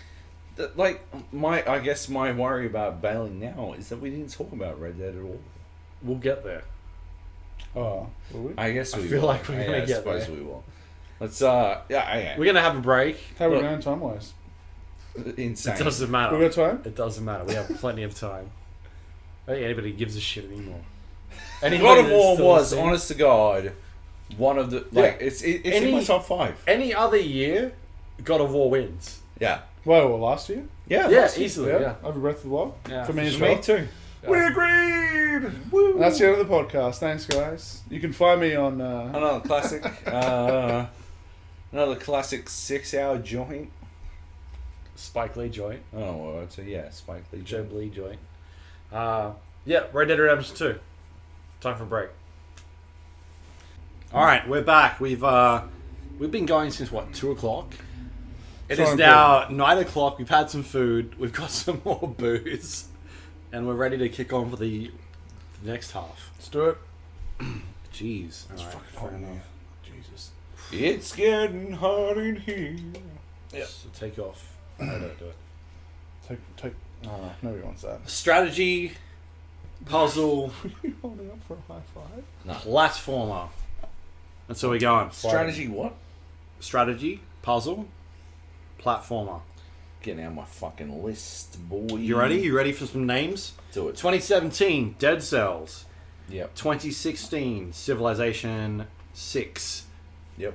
Heroes of the Storm, 2015. That was Jung's work. That Oh, was definitely John's. Clearly. Yeah. Hearthstone in 2014. That was Job. Neptune's Pride 2 in 2013. XCOM Enemy Unknown in 2012. Neptune Sprite 2 deserved it. Sure. It did. The rest of these are like ringings. 2011, Portal 2. What if we just got rid of the categories we didn't give a fuck about? right now. We got some lists. We got some names here. I'll read them out for you. It's got a green on The one. Escapists 2. That was Red Dead. The Escapists 2. Celeste. Civilization 6, Rise and Fall. Northgard. One's for GAP. Cube 2. Battletech, Frostpunk, Jurassic World Evolution. Unravel 2. You read those out like they were all the one name. The other one name. Frostpunk, Jurassic Park World Evolution. 2 Point Hospital. Oh. Unravel 2. Sorry, 2 Point Hospital. Return of the Obra and Tetris Effect. Sorry, and Semblance. Semblance? What the fuck is Semblance? It's a platforming game where you're a blob. You're a blob. Mm. How dare you? Right. Let me look at it. I want to see it. While you talk amongst yourselves. The list. I'm going to pitch Dead Cells. Wait, is that there? Dead Cells 1. I'm extremely happy with it winning 2 years in a row. Yeah. I mean, Dead Cells or Northgard from that list. Well, I mean, Dead Cells wasn't on that list. I should clarify. Dead Cells literally... Like, can't we just get to next year? Can we just do MISC? We'll grab strategy and fighting and racing and sports And action. Quantic Just Dreams put it all games. Dump them, Just dump them all in the same category. dump them all in the same bucket because we clearly don't give a fuck. No, well, we can power through this then, yeah? We can power through it. But Dead Northgard? Cells wins. Was that Northgard? Yes. I've not played North. Didn't like it. Didn't like it. I liked it. So next game that what did I say? Dead Cells. I liked Yeah. 2 Point Hospital was good. Dead Right. Cells. 2 Point Hospital wins. Dead Cells. Dead Yeah, Cells Celeste. literally Oh, won. Celeste? Didn't play it. If you wanna, Did you like it? play it? Yeah, I did. All right. I didn't Celeste play it is. Right? Is that what we agree on? Celeste wins. Is Celeste Is that better where than 2 we're Point going? Hospital? Yeah. Okay. All right. Easy. Celeste wins. Boom. That's the quickest category ever. I feel for the people who just tuned in just for that category. Yeah, they're like, fuck. Well, they've spent Oh, 3 here hours go on they're those back other after ones. the break. Oh, this Oh, is we going to got be this juicy. 5 Oh, it's minutes. going to be good. You know how much speed we did after that break? We're just gonna fucking power through. Yeah, Pop, go, pop, pop, go pop, next, pop, go, pop. go. Just call out the winner. Don't call out the... Best shooter. Oh. Let's go through the There's years another hour. preceding. No, this is gonna be short. 2017, PlayerUnknown's Battlegrounds. Yep. Battlefield 1 in 2016. Tom Clancy's Rainbow Six Siege in 2015. Oh, Because we are you on should- point. You shook your head. PUBG, yeah. last year. Why? It was fucking garbage. What? At 1.0, when it hit 1.0... What it was the best? was- What was the best shooter last year? Star Wars Battlefront. Probably Wolfenstein 2, maybe. Ah! Or Prey. It was an amazing game. Fuck. No, but it wasn't a shooter. It was Yeah. a joke at the marketing. It was a joke at the marketing. Sorry. Continue, Luke. 2014, Far Cry 4. Oh yeah. Bioshock Infinite in 2013. Borderlands 2 in 2012. And in 2011, it was Battlefield 3. There's a lot of Battlefield in here. There might I be wasn't more. even there, I don't think. There might be. Or there might not be. I'll give you some suggestions here. We got Far Cry 5, Strange Brigade, Battlefield 5, What was it? Alright. Call of Duty Black Ops 4. Is this shooters or first person? Yeah, I thought he said first person. But Yeah, first person or shooters. shooters, just say shooters. Just shooters. Strange Brigade definitely. was. Insurgency, Sandstorm, Fortnite, Quake Champions. There you go. Fortnite. Wait, is that out now? Quake Did it hit Champions is out of early access. Is it? Did Is it? it 1.0? Is it? Well, it's good enough to be in here. Should it I feel be? like. Oh, I feel like Look, we it's not set going to get in here rules. any other year. Let's just give it in this fucking... What if it launches in 2019 as the greatest Quake game ever made? No, it's not. I wanted the reaction from Toby. Yeah. I wanted the reaction. And the last one I put on here was last year, The Nightmare, because technically, What? it's a The first-person Nightmare? game. The Nightmare. I talked about The it Nightmare? last year, The Nightmare. The Nightmare. I talked about it, like, at the start of the show. You can't just keep First-person shooter. 7 years ago. Yeah, it The wasn't well. Nightmare. What happened? I'm gonna look Last up. year, the last year. Oh, not. You talked about it last Oh, I thought year. he- that- the game yeah, I thought- called I thought last that's what he said. year. The The Nightmare. Nightmare. What about The Walking Dead by Overkill? No. I've got other ones here. What about Hunt Showdown? No. What about Deep Rock Galactic? We can put Hunt Showdown on here. No, right? don't. It didn't release. What about World War 3 also didn't release. Subnautica?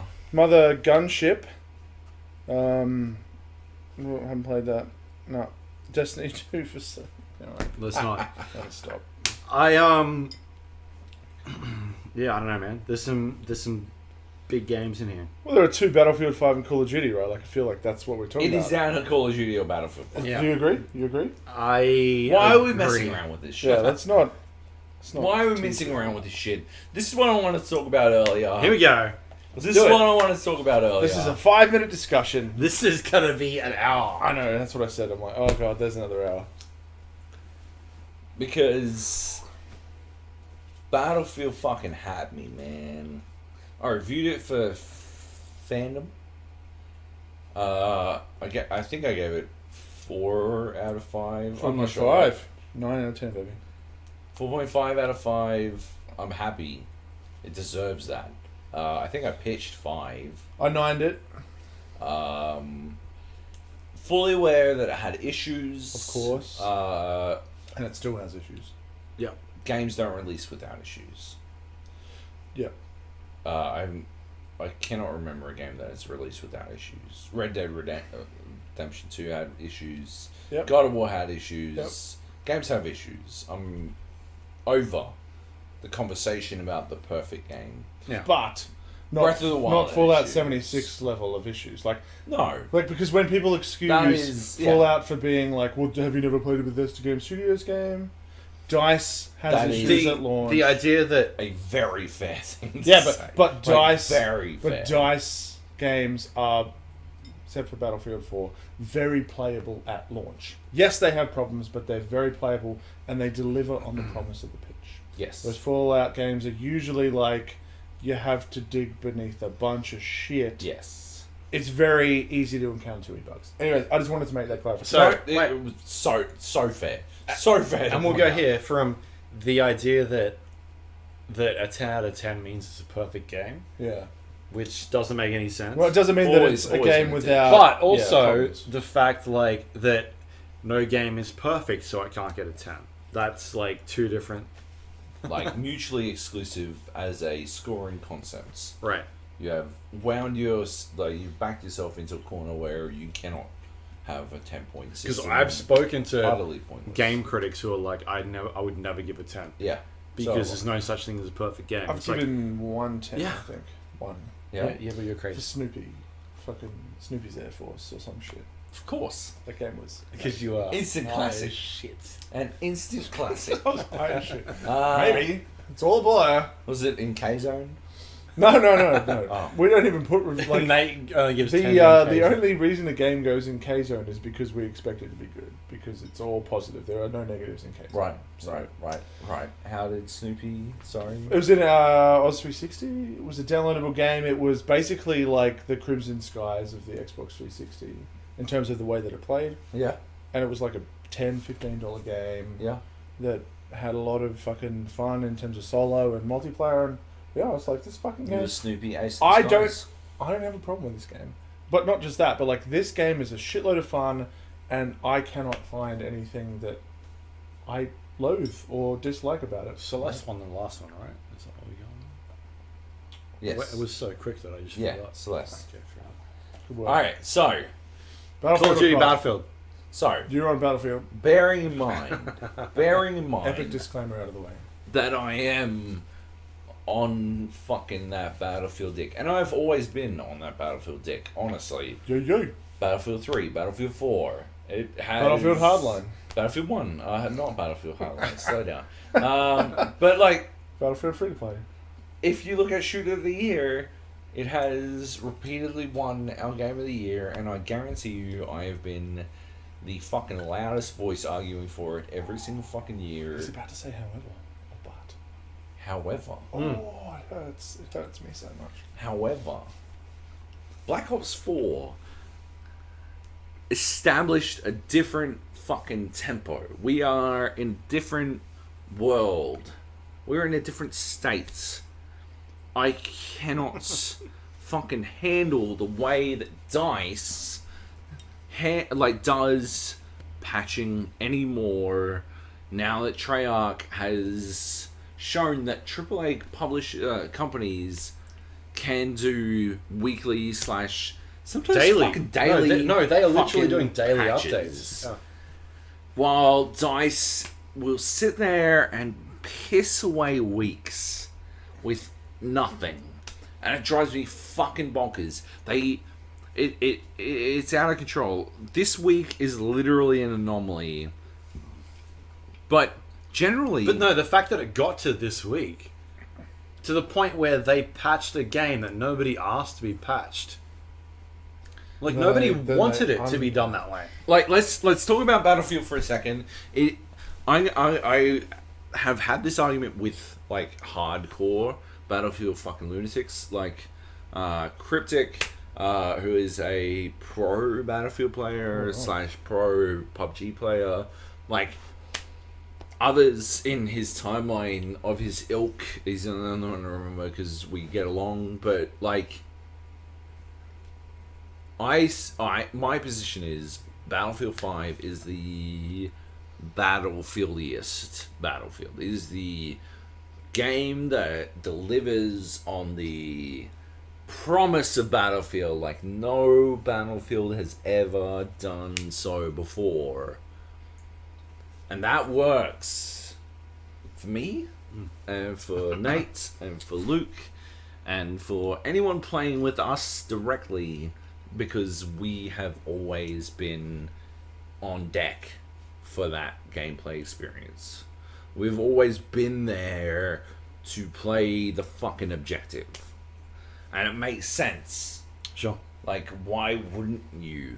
Like, ultimately, the beautiful thing about Conquest or Domination or whatever the fuck you want to call it, the beautiful thing about the Battlefield style of play that they literally invented is that it creates areas of conflict, which ultimately, prior to that, games struggle to do without direct objectives and specific teams, like team-based objectives. I'm talking capture the flag or enemy territory style, like specific objective shit, right?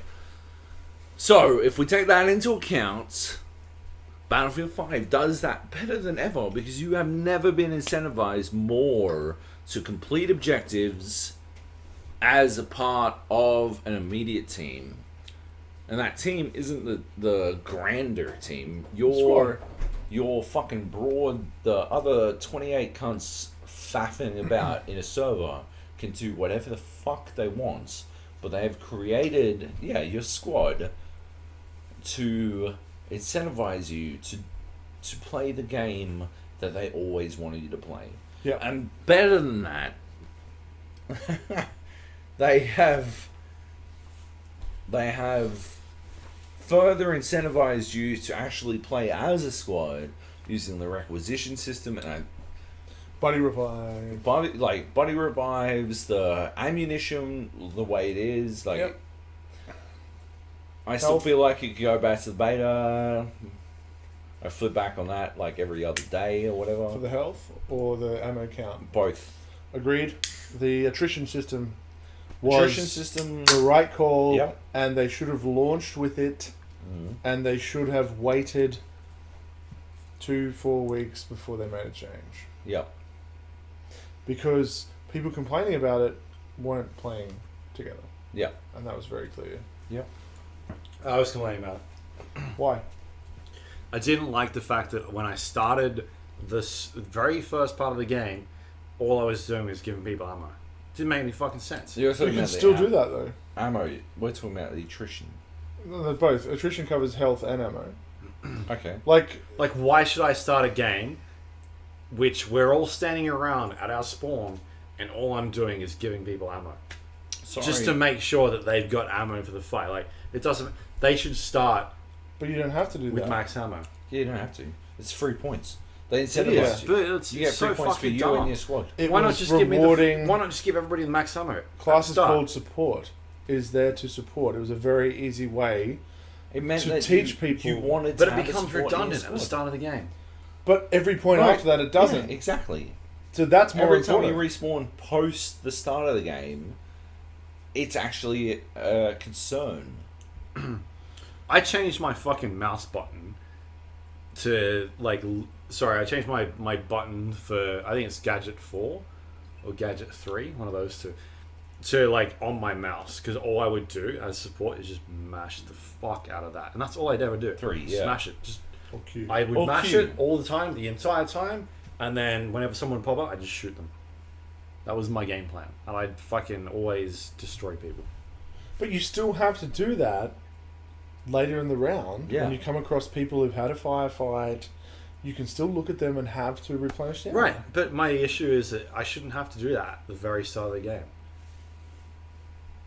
When I spawn into the game. If there was an argument, it would be that the way it was constructed, the way it was built, would directly incentivize pouches over crates, Right. despite crates being significantly superior, For support.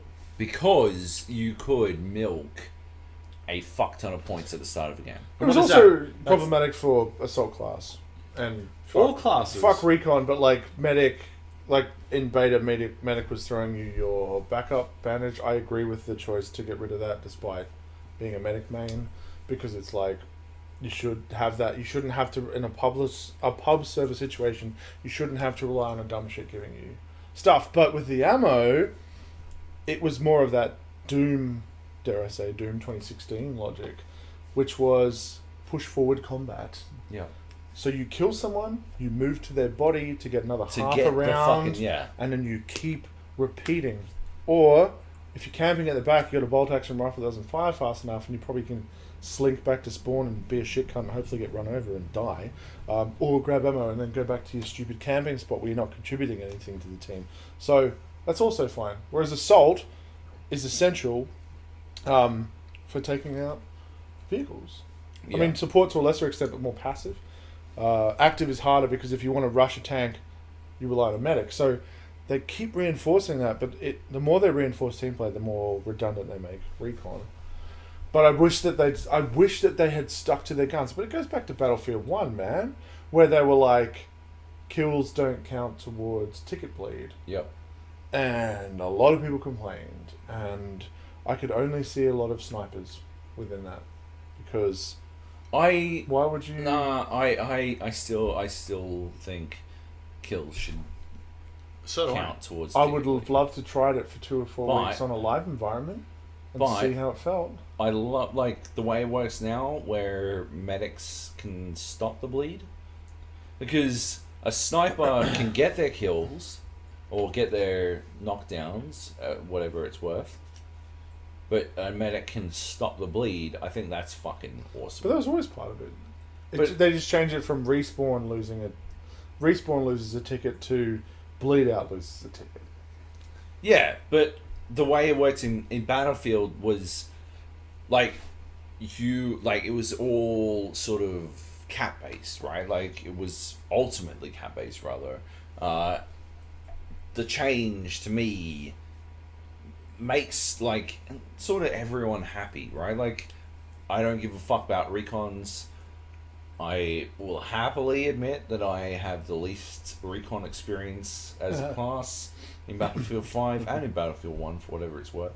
I refuse to play it. I will never play it. I have no interest. But I see the value. I always saw the value in Battlefield 1, especially the way you guys played it. And I'm starting to see the value in Battlefield 5. But that's an objective playing. And it is Recon. you guys semi-playing off role, if anything. Yeah. No, but you're utterly, if you're an aggressive sniper in Battlefield 5, you're utterly relying on your team. Unless you can consistently hit heads every time, you are not killing one shot. Yeah. Therefore, you're relying on your team to either start the fight and damage enough for you to finish, Or get a or finish off what yeah. you start. Yeah.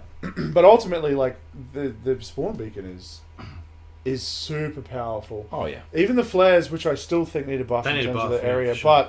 but they're helpful. If you hear sound cues or whatever and you pop them up there, you're like that corner of that structure, They're too small. and it comes up and there's a full squad there, and you know that not just your squad but your team, everyone who's at that point sees that. Yeah. You know they're gonna fucking swarm for that. So you've just guided people. I can start to see the logic of how recon helps to cap objectives, especially once you put a spawn beacon off the side of the map for a point that you know is going to be a contested one, or what we talk about with like the symbolic cap of their two closest spawn points.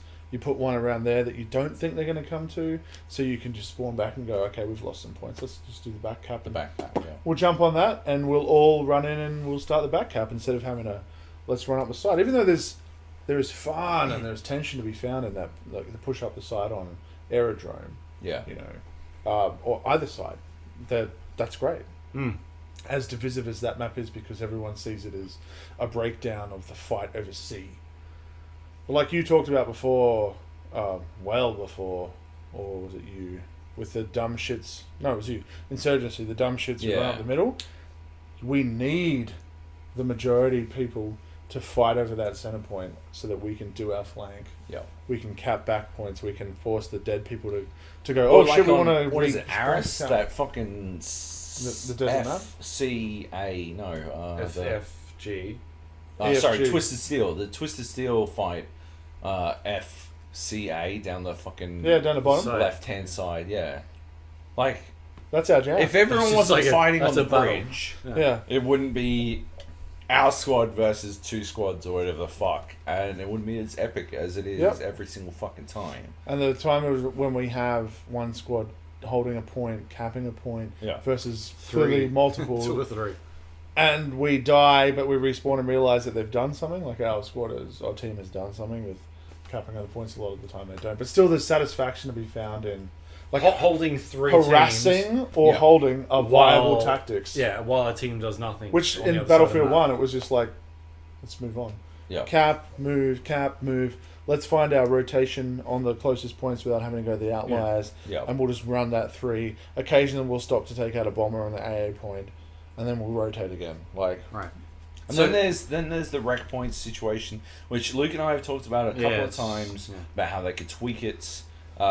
We used it last night, which was sorry, 2 nights ago. We were playing Wednesday, because and it's the only time I've ever found it like helpful, which was we used the supply drop literally just to defend a point. Oh yeah, aerodrome between E and D. We we're had sitting on top of A, the B, ridge. C, D. They were E and F.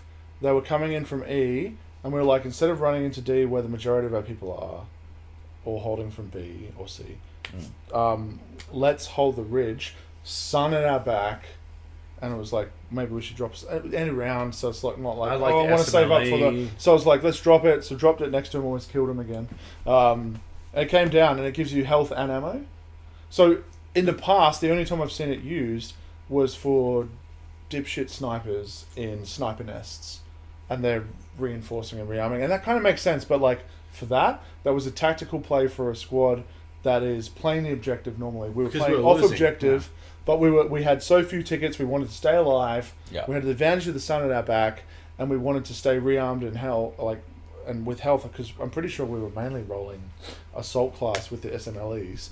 And we were just picking them off right and straight as they were coming through from the bunkers to the demountables at D, but also when they were spawning off onto the side, it was just like pop, intel, pop, like let's focus fire.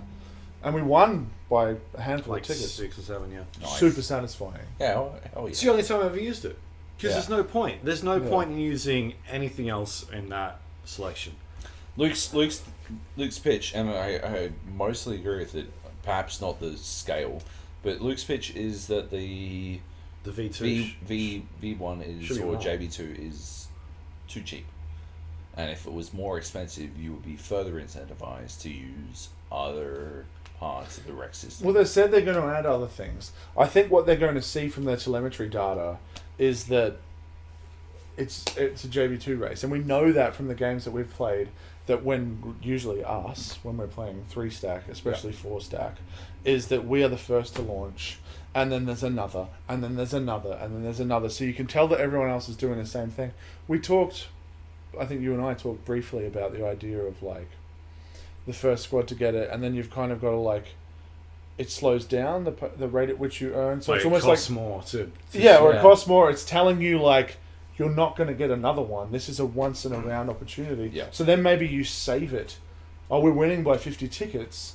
Let's hold on to this, because if this shit turns, we can pop a point as we're running at it, wipe out a squad, and take it. you know.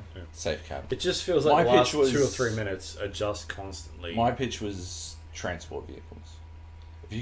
If we could reliably, not expensive, same price as a fucking supply drop, but if we could reliably get a fucking Jeep, Yeah. like, Or an armored car for a bit more. yeah, we would do it But you can call it a fucking tank. every game. You can call But it a they're tank. not- they're not Tank's worth it. limited. They're not It's got something. The Allied one has something on the back that. as Yeah, far the as I know, fucking people Churchill gun carrier. People still has a haven't fucking- figured out what the fuck that thing is. Yeah, It's dragging something that is. Maybe Look, a- you know what? Like being a World War II nerd, it looks like something that falls out into a bridge, from what I've seen. But like, you can manually build those, yeah. and therefore, it's kind of redundant, and it's not applicable to every map. Yeah. What they need to do, what I wish they did at launch, was they lent more into the asymmetrical nature of it. When you look at the vehicles, the planes and the tanks and the APCs, the Jeeps and all that stuff, they're asymmetrical, almost exclusively, except for the two-person Rabbit vehicle, which is a German vehicle that is used across the board. They didn't do that with the weapons. Like, to me, they should have done that with the weapons, and I think that would address the problems that we have where it seems to remember the class that you last had on that map and selects it by default, but then you've got to tweak your fucking Exact loadout. loadout, Like, Battlefield 1 had, I think, 3, 4, 5 different variants of each class. I never used them personally, I just manually did it. Yeah. But you had the option to set up and rename, anti-personnel, anti-tank. Why is Behemoth, that not this in map. that game? Why would they remove that? I mean, I Why? guess I'm assuming because enough people didn't use it, but to think that when you're running support on an infantry basically dominant, like Fiel, there are no vehicles. Why do I There's have literally landmines? no point Why do I have to have landmines? landmines, But as a yeah. good support player on any other map, Why I would I should not? have. Yeah. I'm a selfish cunt if I don't have landmines. Yeah. But there's Maybe one map. Devastation. Yeah. Yeah, but you were racking up kills on Devastation. Oh, totally. You'll With get mines? kills. With, Easy, because there's 2 roads. Yeah. Yeah, but Like, the armor a can circle. make a difference. But I'm just on saying, controlling like, Devastation the- is literally the only map where an AP mine might actually... where there's a have tactical real purpose. decision, Yeah. as opposed to Fiel, where it's like there's no There's vehicle. no- Or even aerodrome. I like going up to F and putting it on the road between F and I think it's D. Oh, the but- spawn thing, yeah, like right on the spawn. or even and over just next to being E, because there's vehicles that spawn over there. Like once you learn the spawn locations on the flip side, rolling into A, rolling into B.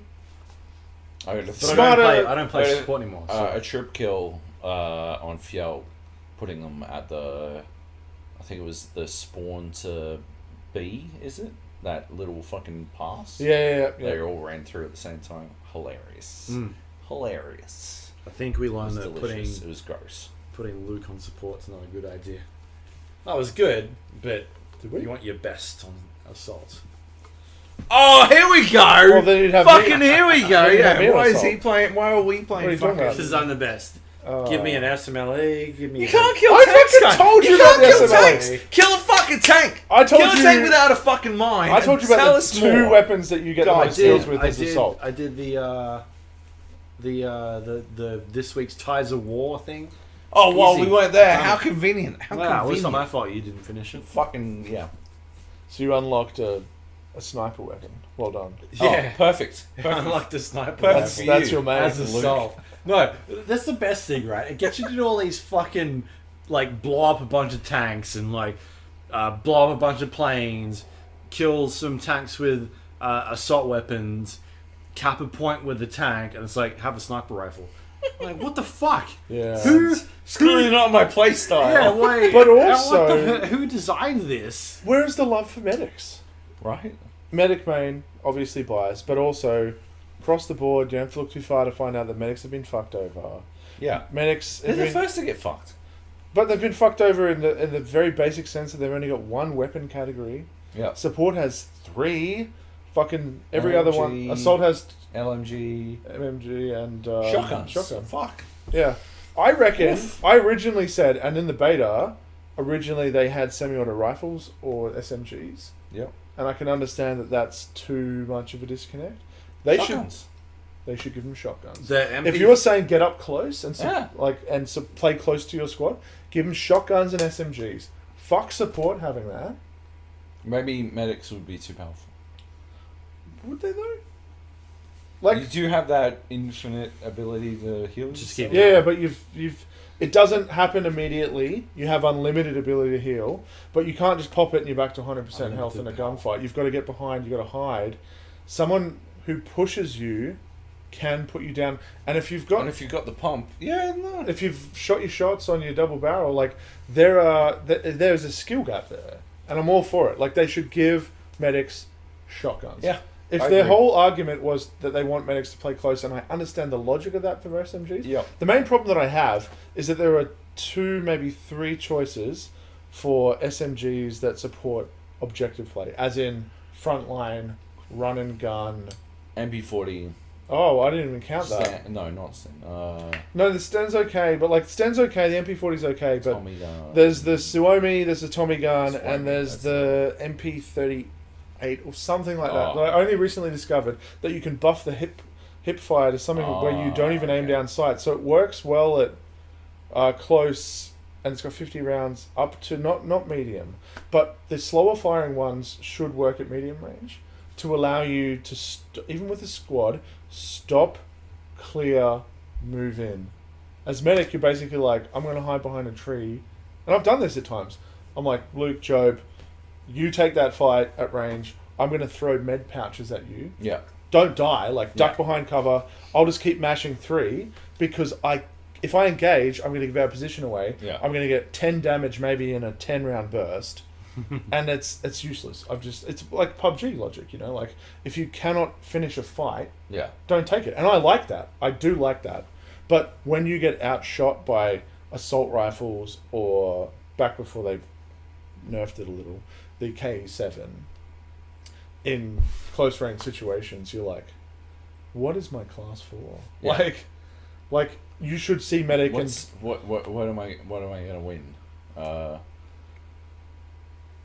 Like picking someone back up I think- to win a fight? Is that my yeah. You're telling me to solution stay here back is- in this action game. It's like I'm the Throw little smoke. brother of this game. Yeah, or you some go. shit. You're doing so good. There was- Save me, big brother. when the nerf came in last week, the time to kill nerf, people were testing it, and it was 9 bullets to kill somebody as a medic. And that was I That's tested that as well. fucked. It's huge. At range, and that's Yeah. why what you noticed the meta change very quickly was faster firing weapons Yeah.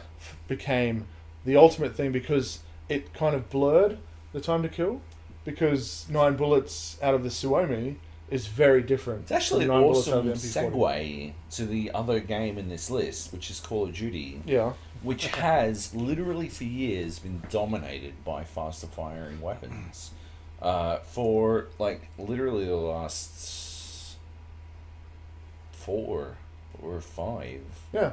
The Because of low like the TTK. highest rate of Right. fire High lethality, low has TTK. dominated. Go it's Yeah. SMGs, Yeah, absolutely. and because those maps were usually traditionally so cramped, very Or just corner based, you could bait people into pushing for a kill after they hit you twice, and know that you could, if they didn't have their aim perfectly on you as they rounded a corner, so you could be prone or a little bit unpredictable, you could put them down. You could Exactly. score a kill. Right. And I know that this might not, like, that specifically might not apply to pro play. I'm not talking about pro play. I'm talking about high Pub level server. pub play. Yeah. But yeah, highest rate of fire. Shit. Shut up, cat. Highest rate of fire would dominate firefights like 9 times out of 10. 50-50 fights. Was that in the giant capel or? Yeah. That's crazy. She's coming back down that. I think she just rubbed one out. We've all been there. 50-50 fights, high like rate of fire would win. They have changed that by altering the rate of fire to be slightly longer in Call of Duty and modifying it to be about healing yourself, which we talked about 16 hours ago. Like it is one of those things where they have utterly altered the landscape of Call of Duty in a way that I know for a fact a lot of really, really good Call of Duty players fucking love. That's good. Love. That's what you want. Yeah, absolutely. I still forget sometimes, especially when I'm playing. I was playing gun game in regular Call of Duty multiplayer the other day. They still do it the dumb way where you start with the worst guns and build the best ones, which is the fucking dumbest way to do gun game. Really? Yeah. Yeah. It's like But a team deathmatch. but like I was like getting into gunfights and then forgetting to like heal myself. I'm like, I just gotta hide for a second so I can heal back up. And I'm like, why am I healing back up? Oh yeah, right. Heal myself. Because I had come to a HYS. company. Hey? HYS. Instead of Helios. KYS. That's good.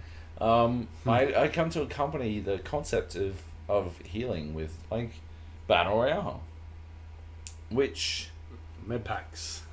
med packs like, but Blackout is the battle royale for me of 2018. Agreed. It's destroyed PUBG. And Fortnite never really had a hope, but Well, like Counter Strike, buddy. obviously Danger Zone is the greatest shooter. Yeah, we've been over this. I don't hate Danger Zone, but no, Blackout's fucking fantastic. More than that, they aggressively change how it works. They are on the spot with fixing anything people think is broken. Yeah. Like it is like such a staggering fucking difference to how we have generally been treated in PUBG. a lot of shooters. Well, make games full stop. Like, I don't... There are very few developers that I'm like, holy shit, they are actually listening to the community. But not only that, but they're addressing the community in the way that people should be. I don't know anybody that can point to me like, maybe, Ubisoft Montreal. It used to be Blizzard. like, no, but this It is... used to be, yeah, Rainbow Six. But this was is doing different. Like, nobody's doing it on a daily basis, that. Yeah. which is what Treyarch is doing. Yeah. Like, literally every day they will put an update out being like, here's what we're doing in this patch. If there's no patch, then like, here's what we're thinking about in this patch. I don't know anybody that's doing it that Daily way. is too often. Well, not according to them. No, it's too often. Once a week, sure.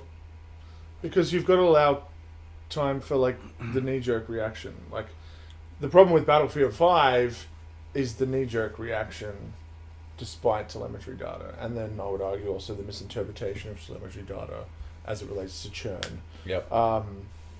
I don't think people are quitting, new players are quitting Battlefield because they're dying too quickly. How is that evident in any fucking No, nobody's data? quitting. Prove that. Unless nobody's quitting. They're just unless not playing it. The you've- sales they aren't can as good. see that it's the first time you've played, and then you stop playing, and they send you a fucking survey, and you go, "Oh, I died too quickly." And then, even then, that doesn't mean that they're right, because if you talk to any developer who's open about that telemetry data, including bigger developers like Ubisoft Montreal or smaller developers like Splash Damage for Dirty Bomb. Yeah. They talk about the idea of like the forums and Reddit and stuff are great for finding like a litmus test Yeah. of what people think are wrong. And I think it was a Dirty Bomb developer who told me people are very good at identifying problems, but they're not good at identifying solutions. Yeah. Or So what they why think it's has actually happening. happened, or the explanation of why it happens or how to fix it, is often incorrect. But the fact that they had a problem is, especially on a broader spectrum, when you've got enough people complaining about something, it's usually indicative of there is a problem. That concept has actually informed so much of like how I think about fucking video games. Yeah. In like the last fucking bunch of years, because yeah, the idea of correctly working out why the fuck something is not working correctly, it's so critical to getting to the next step to getting to how you fucking fix it. Because I would argue that the TTK changes that DICE made were a knee jack. Yeah. Even though it wasn't No. necessarily inspired by the community per se, because they were like, across the board, people think the TTK is great. We Nobody said agree. that. Nobody said that. No, the TTK is great. TTK, not TTK. Everyone says that, and Nobody they're like, complain about the time. we have a problem with the TTD. Yeah. Therefore, we're going to change the TTK, and it's We like can fix. we're with you for 2 of those steps, and your third step is just Yeah. what? Yeah. Just say we don't know how to fix it, but you do because it's either netcode related or it's. I mean, they're both perception problems. It's either netcode related or it's damage feedback related. Yeah. These are the 2 options that you have. And It's not TTK. no, like TTK feels great. Only serves to exacerbate your problem, honestly.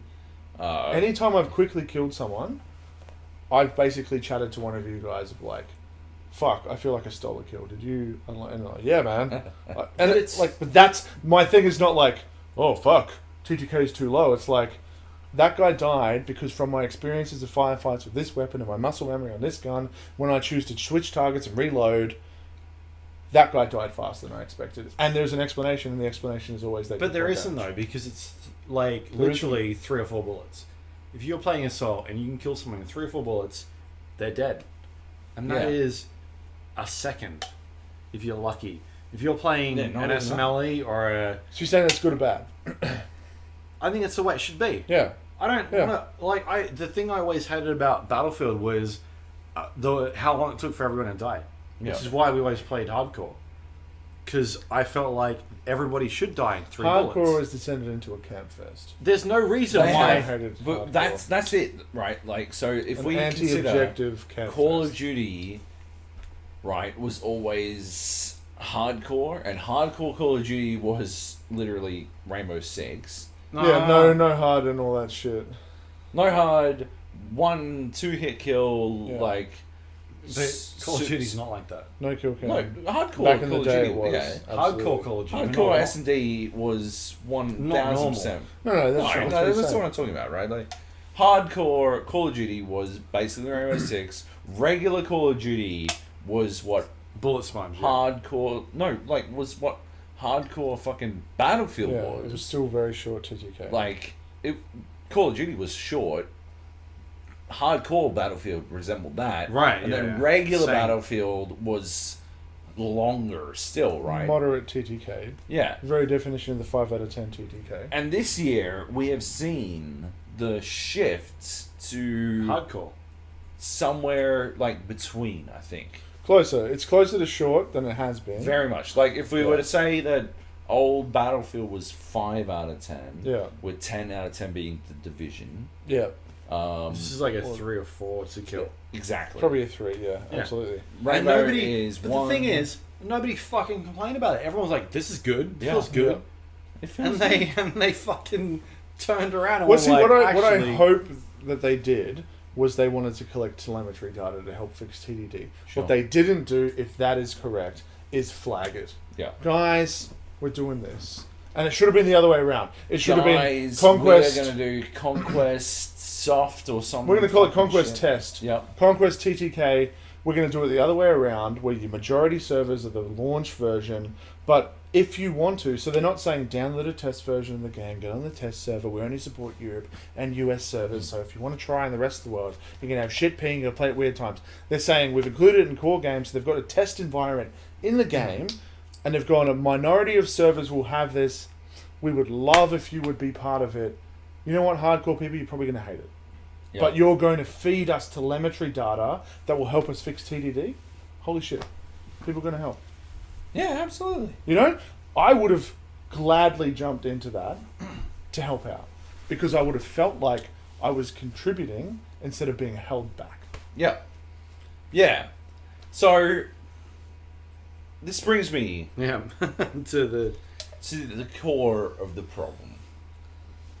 Because they leapt in and they fucking dropped on an entire community of invested players the concept of core conquest or conquest core. Conquest Core.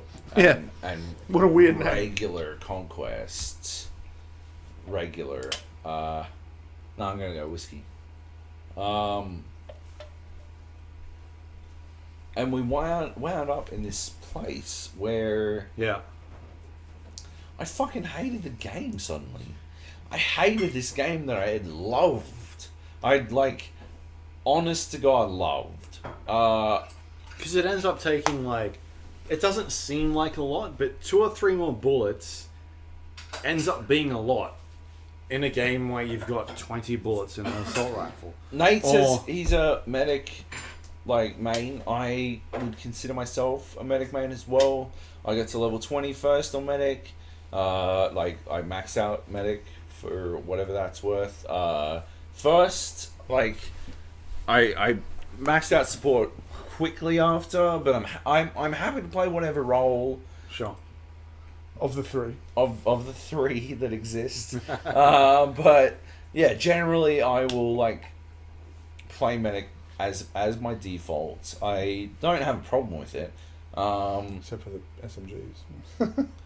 Like, but in that space and time, I hated playing as a medic. It was the fucking worst. I could not get, like, yeah, like you were saying, Nate, like, you have a muscle memory on when to quit on fucking Switch firefights. targets or reload. Yeah. Or move on. None of that, not only was that not good enough, but, like, even full clips didn't fucking win a fight sometimes. Yeah. And you're just like... The guns felt weak. I guess I die now, right? Like, fucking... Switch to pistol or die. Yeah, this is it. This is it for me, I guess. So, your core problem with that then leads back to you saying Call of Duty is your pick by default?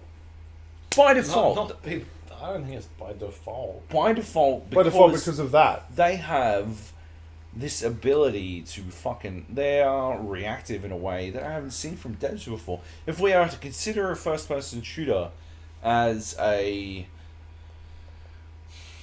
What do they call it? Games as a service? Yeah, games right? as a Games as a service. Sure. Live service. And Battlefield is unquestionably a game as a service. Yep. And so too is Call of Duty. How are they making money? Skins? Yeah. Which... Loot crates or just straight microtransactions on skins? Or buy currency? They're doing in Call of Duty. Yeah. They're doing that weird season of pass both. thing that... Like Fortnite does. Yeah. I don't really get it. I haven't put any money into it, so I don't that's really right. So it's like a list of skins, and you buy tiers. No, but you can also buy a yearly pass or some shit, yeah, right? and you get Instead of buying you get individual a bonus DLC. to the rate at which you earn. Yeah. Sure. And it's like, here's so a- Battlefield swings back, motherfucker. It's, No. it's not even like Battlefield that. has the same stuff, but it's What? No, it doesn't. It's You not can buy random. currency and then spend it on shit. You get everything else for free. Every new map you get for free. you can still buy you buy currency to buy. Yeah, but you can't buy a yearly pass. Not yet. You could do They're it not. last year. They're not offering it. I mean, That's what they said. We'll see. They're not. They've said they're not doing that. I do wonder if Tides of War is a precursor to the paid version Really? of Tides of War. I don't know. I No just way. wondered, you know? Their monetization plan is skins, Yeah. or as it should be, Sure. for 100%. supporting a live service model. Yep. Battlefield 5 has the potential to be, and not that EA will ever allow this to happen, No. but to be the last Battlefield game. Yep. Considering what they can add, they haven't scratched the surface in terms of the faction weapons for Axis and Allies for English, and even though there's more than the English and German weapons are there. that only Russian further, faction, yeah, US yeah. faction, fucking give me Wake Island, Oh yeah. give me Omaha. I want those. I don't want those I at want- launch. I'm glad that they Wake. showed us. I don't care about Omaha. I want Omaha. Eh. But I want Wake more. And they know that they can do that. And people will play that. People will come back to play that. I want Market Garden. Fuck. That map was awesome. Give us the secret weapons that they talked about. Like the fringe stuff. Oh, They've yeah. already hinted at that before launch. Like, not necessarily jetpacks, but they did a whole, there's all these weapons they can add that are new and different, and we haven't seen before in a World War II game necessarily. At least not one that's powered by Frostbite. Like, they can make a World War II shooter like you've never seen before, and it already is that in many ways because it's Battlefield, and that as tacky as it sounds, the only in Battlefield moments are fucking legit. Yeah. The amount of clips that I've, simple things like a fucking plane crashing in front of you and tumbling, and even if it kills you, like, it's fucking amazing. You're like, what? That was player driven. That was, that was not scripted. Amazing. Yeah. Tank battles. Yeah. The fog rolls in, and then you run into a squad They need to do accidentally. more of that weather shit. I love that weather shit. The random stuff. Shit on Devastation. That's what I'm talking about. Yeah. Where we had the air raid. Yeah. We were like, what is happening? Did they just add this? Is this a part of the map now? Haven't seen it since. Shit started blowing up. Yeah. Fucking awesome. That's awesome. That stuff's cool. Put in more of that as well, like super rare. But put in more things like that. Yeah. But that's the only time we've ever seen it. Because I still don't. I think fog is fog on Blizzard on Fjell is one of those. Yeah, and, sure. A little bit. Like rain on Aerodrome. Aerodrome. Aris still has some like visibility things. But it's like I when thought the of smoke comes in. how can we put weather in here? Yeah. Because all the other maps had weather in. And Evolution. yeah, in Battlefield 1, Yeah. it was like we'll put in a snowstorm or some dust. Yeah. And it just got to a point where it's like it doesn't really matter what it is. Yeah. But on But at Fjell, least it matters. Yeah, the air Like raid the is, Flyboys lose it, the snipers lose it, and you're the like, air raid is different. Like we were like, what the fuck is going on? yeah, Like, is this part of the map now? Like, yeah, this is what it's going on. Cause but there's no reason they couldn't add artillery strikes, shit like that. Like, I don't know, just random shit like, hey, what is this spawn point? Oh, it's an airdrop. Like, just little things like that. Yeah. That change shit, and you're like, what is that? Because the amount of times that I've played the same map, and I've played the same map dozens of times, but some dipshit, Bob the Builder, has decided to completely reinforce something. Yeah, and you're like, what I is go it? to attack a point and I stop. I'm like, what is... I jump over that, and what is that there? I'm stuck here. Okay, go back. Like, that stuff is cool. I'm going to blow it up because I'm scared of it. Like, who's on the other side of that? Nobody. Or there's a squad camping there. Like, that shit makes the building such a good addition. Such a good compromise for the kind of diluting of the destruction that's been happening since Bad Company 2. Yeah. That they've kind of rallied against, but I don't think in a way that is meaningful. Even though they talk about the idea of, they hate the idea of a map that can be flattened, and that's not fun, but that never really happened. Yeah. Nobody ever really went through a map and just completely flattened everything. And if they did, it was like such a rarity. Unless it was like a concerted effort as a unified server. But you were effort, getting killed. Like, yeah. you couldn't just go, I'm going to flatten every building. Yeah, exactly. You would like, get killed before you got to do the it. Concept. Yeah, of so it never the game happened. itself. So Yeah. their whole thing of like, we're worried about it was like moot. But adding construction was a very logical thing. And even to the point where, certain windows get barricaded. And those are windows that I would jump through. I can't anymore. Yeah. I can't escape out that. I can't enter through that. Right. I can't throw a grenade through that. I'm like, that is little, but it is fucking cool. It is. It's a tactical decision that you can make, and you get rewarded for it more often than not. Or a risk-reward thing where you're like, on... I always forget the name of Rotterdam. On E, where we build the barbed wire. The amount of times I've been killed just fucking building that barbed wire because some cunt comes running around the corner looking to cut that off. Yeah. But the other times where you're like, I know I have to hear an explosion to know that they can come through there, so I only have to watch 2 ways instead of 4. Yeah. Tactical decisions, player empowerment, fucking That's awesome. When it plays well, and that usually is when you're playing with a group, it plays so well. Like I said in my review, it's a co-op game that just happens to be a competitive multiplayer game where you're playing with, 7 friendly co-op squads and 8 enemy ones, or whatever the maths is. Maths. That is the best way to envision it. 4-player co-op where there are no bots and everyone is a player, but they're all working together, and the effectiveness of that co-op experience is determined by your squad, and you can play the limitations of that. Like the guy Skillet we gave a shout out to earlier, he was not getting frags. No. We were getting shit done. And even on the long distance maps, you or me, I don't know about you, you don't play Medic much, I can get frags, but I feel kind of neutered. But he was like My job is not to Armada, get... right. Like it was the perfect time to take the back seat as a medic. Yeah, but he was like, his job is not to get frags. Yeah. I am here to revive. We kept giving him ammo so he had his smokes, and he would always smoke before he revived if he had them. And it was just like, this guy is playing his class. I hope he's getting satisfaction out of it, because we are. And he is keeping us fighting effective. He was being rewarded on the scoreboard, because DICE does reward people for playing objective Really, like no other really game. Well. Battlefield 5 does it. The only part I feel like they need to work on is the commander role. Well, they've given that to the squad leaders now, right? Well, squad With leader. Squad leader is like, that's the only part where I'm like, it seems like no matter who's the squad leader, you always end up on top, because you're getting the defend points. Or it's still you guys don't get those? No. Oh, that's garbage. That's still why the commander's always usually on top. The squad leader's on top, because they. I have a huge problem with points. it. I do think, like, ultimately, it is. I've noticed. I do think that there is a mental taxation that's required from being a squad leader. So. Oh, I don't like playing it. Mainly because that most people don't like it. My main Except when it comes issue to with it launching a nuke. is because I'm a fragger, right? So I can't.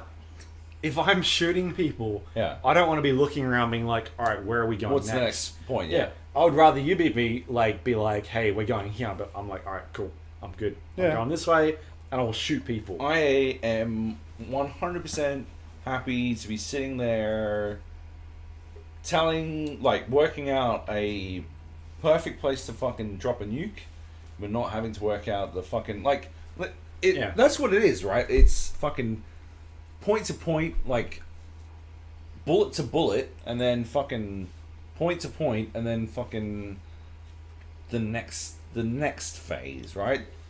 That's how I see it, to be honest. Is Luke's happy to fucking be Johnny on the spot, fucking killing cunts.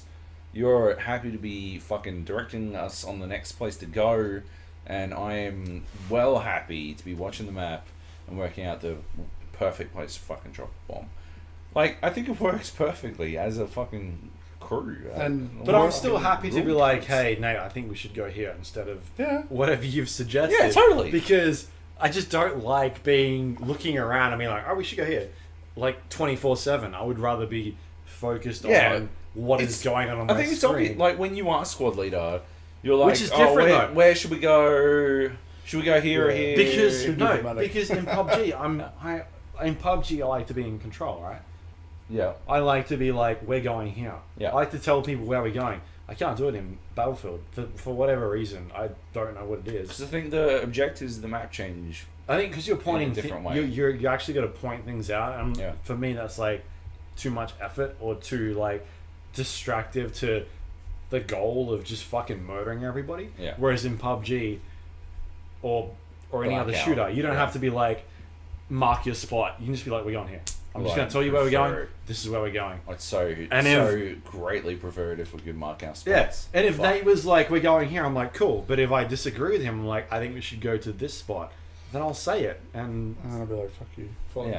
I'll kick you out." Sometimes. This is not a. I'm open to ideas, but yeah, there's a lot of times when I have I'm like, we're doing this for this reason. I just don't want to sit down and explain it, and I'll explain it after the fact. But like, it works really well because I feel like more often than not, when we three play together, we get a squad, and it doesn't matter if we've got a ring in. It's like 90%. Or if we're carrying a friend who's not the best at the game, it's just like.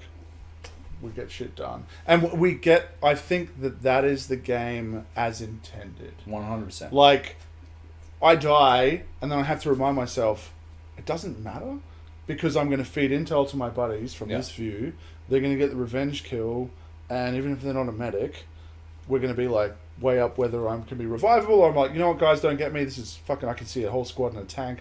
I'm here for intel. And it's like that Rainbow Six Siege idea of like, oh, fuck, I died. And then you're like, hang on. I'm actually really useful because we don't have 5 alive to go, oh, one of us needs to be on cams, but, be careful because I think they're on your side. Like, you're just like, I'd have zero pressure to perform because I'm dead for now. Yep. But also the option of like, the player who killed me gets a kill, but my team doesn't lose a ticket. if I'm revived before the thing ends. So it's super satisfying to be able to play the game as I think that it was intended. And I wish that they found better ways to onboard players. I wish they found better ways to train players. Definitely the worst thing about the game. And they can do it. Like you can see that they're hinting at it with like Tides of War and the objectives and things. You can Tides of War assignments. Is so different to all the other maps. What's the new tank map? Panzerstorm. Yeah. It doesn't make I love it. It's a good map in terms of the but only with a squad, right? Yeah. Alone, it doesn't make it in between points. It's so if we're to calling map, Battlefield 5 the Battlefield is Battlefield, Panzerstorm is the Battlefield is Battlefield. And I was worried about it because I thought that it was going to be dominated by tanks and planes. Yeah. But the plane nerfs have been amazing. Yeah. Fucking amazing. We still get killed by them occasionally, but nowhere near enough for me to go. But if you Joe to get on AA, like because we dedicated an entire map of Hamada once. Yeah. To you being on AA, me being on back on an AA, me as support to jump out and heal you, because flyboys were that much of a problem, and AA was that like fucking neutered and shit, and that you had to double up. And I had the fucking MG42 as backup. Like, it was stupid levels to take down a bomber that was dropping like 36 bombs, I think it was. And they were spawn bombing as well. But they've If we were to return to the greater points, the length of time it took them to fix that is a huge issue to me. Well, the fact that it launched with that, like... Oh, my lord. There was a fucking beta. They should have fucking known. Yeah, it wasn't like non-existent in the fucking fucking duck. Like for me, I find that media, we know media are usually fucking scrubs at games. Yeah, like I shat on them at the review event as present company exclusive. No, of course, but we really would have benefited from having that one plane troll, that one tank troll, to show how frustrating and annoying it can be, and go. Guys, even have an interview and go, what is your plan for the bombing at spawn? Because people were playing in planes, but there wasn't the point at which we're like, we just lost 12 people. Yeah. And then we lost it again. Yeah. This is reminding me of Battlefield 1, and that is not a good thing. Sure. How are you going to fix this before launch? And they could have, because their fixes weren't extensive. No. It was just move the resupply stations back further, make the planes spawn further out to fly in so they can't spawn bomb. Yeah. After they drop their load, even when they've rearmed, there's a cooldown. Yeah. These would and there are values that they can change, because I think they've gone a bit too much, to be fair to Flyboys, which I hate saying. They've gone too far in the... Yeah. But in the same breath, Battlefield by design is primarily an infantry game. Yeah. There is a limited amount of planes, a limited amount of tanks. Therefore, aircraft exists to slightly augment the infantry experience. So you should scale your changes based on infantry. Yeah. And that's not self-serving, even though I play infantry, as much as it is just saying the majority of the people, something like 26 probably? Yeah. Minimum? Yeah. Depending on your map and how many tanks and shit there are. And that allows for 3 planes and 3 tanks. 26 people on the team, minimum, are playing infantry. Yeah. So when you are buffing those 6 roles, or however way you go, you are fucking over the majority of players, and that is bad game design. Absolutely. They should still be a threat.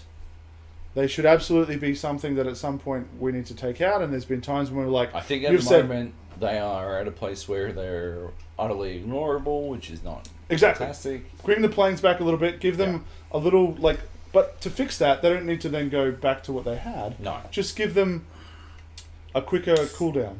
Yeah. So that instead of having to do 2 laps before they can do another bombing round, they do 1.5 or something. You know what I'm saying? Yeah. Make it a little bit more that plane is actually a tactical threat that I have to take into account, instead of oh yeah, I got bombed by a plane, but there's still 2 boys left alive. They're going to revive us. We're going to move on. Yeah. That guy's not going to come back here because he's going to have to reload it, and he's going to find it harder to find us. Same thing with tanks. There have been times where we've gone, fuck it, let's spawn assault or you're switching class, I'm switching class, because this is Fuck a threat. it, I'm gonna rush this AA tank with my mines. I hope I get there before Luke can shoot it with a rocket launcher. Oh, Luke's point, already yeah. shot the rocket You should probably launcher, shoot even a though rocket I'm launcher. 25 meters in front of him. Why would you shoot a tank that's going away from you with mines? Well, the problem at the moment It is hasn't come back. tanks are very very spongy. Those heavy tanks particularly are very... Panzers What don't did we go do anywhere. the other night? On Wednesday, it was like we did the maths on 2 or 3 rockets each, hits, and 2 or 3 TNT each. Yeah. And It didn't didn't kill kill it, yeah. And it was like, that's dumb. That is dumb. Like, Fuck. it wasn't just one of us, like, okay, fair enough. They're sending the message of one assault player cannot kill from 100%. A heavy tank, it's a heavy tank. I can understand the logic. And it was like there's 2 of us, so half of our squad's effectiveness is dedicated towards Killing effectively it, yeah. tank destroying, and we cannot destroy this tank. That's fucked. That's broken. We because I distinctly remember talking about last week how I was happy of all the changes they made. I was happy that they had made it so that tanks could be killed Yeah. with a full complement. Like One you would have to person. use They were literally so everything. easy to kill before. Literally like prior to this though, yeah, you could use it with 2 fucking Panzerfausts. But like Yeah. the you know the bad TTK patch, they'd made it so that a full complement of assault shit could kill a tank. Right. You'd have to use literally everything. But that's okay. That Because was that's awesome. I 3 was rockets, fucking 3 well about- TNT or 3 mines, and an anti-tank grenade. 2 mines For can kill a tank. But for a heavy, Yeah. it should That have made that sense. feedback. That, That should have made that sense. satisfaction of, Going I soloed beyond that this, is that insane. Sandstorm guy. Oh, I soloed this tank. Yeah. That should feel like that. But a medium tank or a light tanks should be afraid of infantry. They're glass cannons. Yeah. They are there to speed around the flanks Yeah. and fucking chew up infantry and move the fuck on. Right? They're not there to stop and hold. And you see that on certain maps, cunts camping at the back with their fucking AA tanks. Yeah. Just picking off vehicle with their zoomed in line of sight. Or, sorry, infantry. And you're just like, Dice, you got to punish that. Like, you could have a countdown of, like, you're camping in spawn. Please move in. And if you don't, like, I'm not talking like you can glitch it where you're like, like, Do like a if you do fucking- not move to a point, So like we're a going to battle kick royale. you out of the tank. Do like a battle royale. Yeah. Have them fucking have the circle close in, and they are deserting if they don't fucking move in. Yeah. Easy peasy. Or baby. just say, we're going to kick you out of the tank and we're going to add it back to the the problem is when they find that perfect World of Tank style turret glitch, like head glitch style, where only all you can see is the fucking turret. That's the problem. Yeah.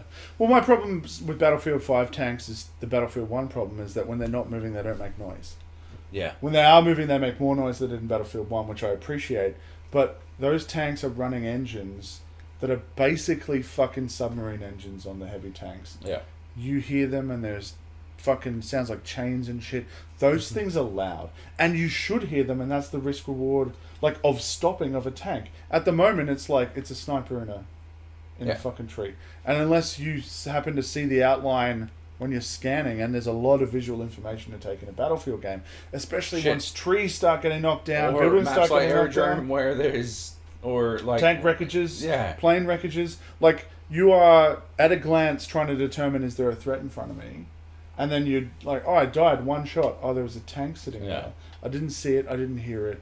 Fuck Yeah. you, Dice. There was Yeah. nothing I could have done differently there. That's so bad. So basically, wanna- Battlefield 5's game of the year. I want to talk about some stuff. Call of Right. Duty.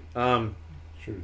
I mean, it gets a bad rap, right? I feel like all the time about Call of Duty, bro. Like the type of Blackout. It is or the no the Call of Duty, series? the concepts. Yeah, The the- series which it is deserved up is the until this point. default bro game, right? But it's always been one of the best multiplayer games consistently every year. Like, there's been a couple of misses, but it's Yeah. like What, a good couple? Just a multiplayer game. couple? It hasn't changed much for the longest time. I think this year it has definitely stepped up. Absolutely. This year, they've changed the TTK. Like, that is a huge deal. That's actually the problem I have with the core multiplayer, is that Armour is a unlocked bolt-on. So when you engage in a fight, but it's not a lot. no, but like in Battle Royale, I am trained to expect Right. armor or no armor. So We're talking about the We talking about- muscle memory again. yeah, but like in Battle Royale, I'm trained to shoot for. I am assuming they have armor, whereas in COD, I'm trained for this is the time to kill, right? And the variable Right. changes based on unlocks, which means more time invested. I have a problem with. I don't have a problem with it necessarily in mouse and keyboard play because it is still Pick 10. I think Pick 10 is one of the greatest inventions in the shooter genre. I just don't think it should have touched TTK. Where it impacted me. I was playing on Xbox at a mate's place. I was playing it on Xbox, and I know how long it takes to kill a motherfucker. Hmm. And then when a motherfucker doesn't die in that long, like on mouse and keyboard, I just shoot a person until they're dead. It's not a big deal, but the way you play on on controller is such that you want to like move on as soon as possible because you know someone else is coming, and you cannot change targets as quick or change targets as accurately. So it is one of those things where you're basically just fucking they didn't die, why didn't they die? And then you die to them, obviously. You look at the kill cam and they're like, that's their pick 10, they've got armor. Fair enough. Like No, that's where I disagree. I'm not happy. But like a head-to-head fight, I can't take a head-to-head fight because you can't face check someone and take a shot at them. Sure. And then if you hit them and you see the white, diagonal thing come up to indicate armor, and you're like, I don't have armor. I need to back out of this fight. And you can't because they'll shoot you in a head-to-head fight. And if it's like you enter a fair fight, what would normally be a fair fight in COD, and the best person win, or the best headshot win, whatever, Sure. There's armor in Call of Duty multiplayer. Yeah. But it's in part Pick- of the Pick 10. Pick Yeah. 10. Yeah. And I think you also have to unlock it as part of Pick 10 for Probably. ranking up. But that's Battle Royale. Like, it's No, part of I don't the have a fucking problem with it in finding- Battle Royale. I have a problem with it in the core multiplayer. Because it's part of Because Pick if 10. you're Right, starting, because they've if you're starting with nothing, you're starting desperately. in Battle Royale, Yeah, but I've got everyone bullet starts penetration on the same. armor bullets, and you don't have that. And that because is you another thing as spent well, because they've impacted time to kill and time to death. So they've impacted your ability to change the amount of shots it takes for you to die, and then when you've got armor piercing, it basically reverts Call of Duty back to 2 people without armor if you have armor. So that stuff is like, Pick 10 I love, but when they do that, I'm like, don't do that. Get rid of those parts. It's a zero-sum game. I've played a lot of fucking Based on multiplayer. I'm unlocks, like though. level 40 Core something. multiplayer. Yeah, Yeah. more multiplayer. You don't see a lot of armor people in there at all. I did But when you I was do, playing. it's a matter of a second, because that's all it. Armor is very, very like On minute. PC, right? Yeah, it's very minute in terms of how much damage they can take. It's not a big deal, but at the end of the day, it depends on your loadout as well. Like, are you going for ranged high ballistics, or are you going for fast rate of fire on your SMG, or are you looking for like shotguns? Like, it just depends on your loadout. If you're going for armor, then fair enough, but I don't see a lot of it like as that's the meta to play as. It was when I was playing at launch. Or The meta was to go for armor and armor-piercing bullets to counter armor, but if you didn't have armor, you just got fucked. Because you didn't have the armor to make the TTK at least level with those who had armor. Yeah. Basically. So you couldn't win fair fights. But Blackout, I love it, because again, Battle Royales train me. We all spawn on even kill. The RNG's rewards or Rewards takes it you. away. No, but like that is the great equalizer. We all start without armor, and that means if I land next to you and I get a gun, I know that you don't have armor, and vice versa. Yeah. That is the equalizer. Every Right. gunfight outside of that, I have to take into account that you might have armor. So Yeah. that adds to it. Whereas priority the management. tiny fucking maps and the just lack of escapability of an average Call of Duty map with its fucking Oh, dude, strict they've gotten 3-lane so small, design. man. The smallest map is Nuketown. It's ridiculously small. It's Yeah. like literally. It's always been a small map. I was playing the Newtown playlist when it But I've gotten released. really good at it because you kind of just you know the areas to camp, and if you can frag well, you just sit there and you just destroy people. Because I used to play You're it. a filthy scrub. It's though. not- No, nothing but to I brag used to about. play it really aggressive where I would push in and go like to the other side of the map, but there's no point doing You that. can if you've on got Nuketown. someone else on comms. You can do that. Watch your corners. Not on Newtown. No, it's too small. It's too small Because you like wind 5 up, people. someone's going to spawn behind one of you. Like that. Because the spawns still work the same way they always have. But which is broken. It's the map size. I don't know how they would do it any other way. Like, at the end of the day. And then you've got zombies, obviously. Oh, zombies is amazing. Holy shit. Fuck, I love zombies. I took noobs through zombies. Oh my god! Don't do that. It was Don't ever do 2 that. noobs and a bot. And we got to The bot was level best. 24, I think. Damn. Bot was the best. My It was Gavin and Jai. right. Jai was the absolute worst. My favorite thing about zombies is that we played the boat map, the Titanic, Oh, and then we played 9, yeah. and that was the point where we realized there was like this weird meta, like shit going on in the It's background. amazing. Yeah, and like it just completely Open. like we were playing it as like a zombie survival game. Yeah, And then it got to like endless another waves. level of being like, oh, there's all this other stuff that's here. Yep. What the fuck happens when we do all these things? Yeah, but it's really the kind of thing that you just can't pick up and play with buddies if you're not playing as the endless waves mode. If you're just playing as a horde mode thing, let's see how many levels we can make it, and you'll eventually die around the 20s if you're Yeah. quite good without having done any objectives. Yeah. But if you make it to 20 without having done the objectives, if you're in the know, you're fucked. Yeah. Like, you know that. So it's...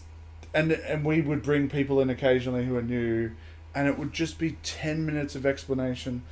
Don't throw the grenade, run It over here, feels don't kill bad that one, to keep be- that alive. Like, To some extent, it actually feels bad. Because you, like, it starts out cool enough. You're like, oh yeah, chop this. Oh, and you come over here and chop this rope. But, like, 10 minutes later, it's like, no, fuck, run this way. Where the fuck are you? Run this way. Why the fuck aren't we? Fucking, I said follow me. Follow me, cunts. yeah, and they've made some... I don't know if they've patched it, but, like, they need to color code characters or have name tags above them. Because it was like, run to me, and it's like, which one are you? Yeah. And I'm like, I'm the jumping one, and that's not good to be stopped. Yeah. because- Squatting. Yeah, you're like, I'm trying to make up for the lack of UI intuitiveness. Yeah. Because you really want that game to be at a glance. Yeah. And I don't think it would lose anything if it just either No, I don't color think coded so. or just had fucking tags. Yeah. So you could be names, like, fuck. oh, I don't I'm think running it- a Joby. yeah. I'm not, because the amount of times I'm like, I'm running, okay, I'm coming to you. Oh, fuck, I'm going to the fucking scrubbies yeah. over there doing their shit, fuck. Now Reno Running get back, killed, and then you yeah. get intercepted by a wave of zombies that you've got to deal with. Yeah. Or you're kiting them to whomever is Yeah. doing whatever objective. So, look, it's a lot of fun. Yeah, it's awesome. Even It's going just online legit and I reading still up what haven't you've gotta do. played the third map. It was like Oh, neither have I. yeah, there's like two maps we What played. is the third one? The boat and 9, and there's like library or some shit. I don't know. The one with the different. Oh, fucking- it's the different the power rock ups or It's whatever. the rock. Yeah, we haven't played it. What? We need to get The in Rock. there and jump in. Alcatraz. Yeah, it's Alcatraz. Right. Alcatraz is the third map. Why have we not done that? Because I I'm was shocked. confused because there was a pre-order. staggered. There was a pre-order DLC map which was because Alcatraz is actually a remake of like an older Black Ops map. Yeah. And there was another one which was like the White House, no, the Pentagon's emergency room one, where you literally get to play as JFK as one of the Awesome. characters. But that was like a pre-order map only. Right. But the third one was Alcatraz. Something of the Dead. Yeah, It's Army of the Dead. Yeah. Games of the Dead, or I don't know. It's Well, anyway, it's involved, but like the whole involved meta of zombie maps hasn't always been there. It wasn't there in World at War. They started adding it in Yeah. Black Ops, It and I was only know this. low level. But like, I had buddies who I was like, and they were like, "Hey man, do you play zombies?" I'm like, "Fuck yeah, I love zombies." Horde mode, and they're like, "Oh yeah, have you figured out this?" I'm like, "Say what?" And it would be a 20-minute explanation, not because they were embellishing. Like, you got to do this and this, and you get this part, and you run this part over there, and then if you do That's this, the way it should there's be. an Easter It's egg. like a fucking giant raid, right?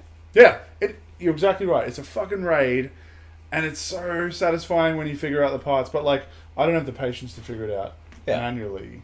So we would figure out parts. We'd figure out parts. We got there. I feel like We we definitely worked But- out. but the- no- go find the shield, and we didn't do it on the Titanic. We tried to.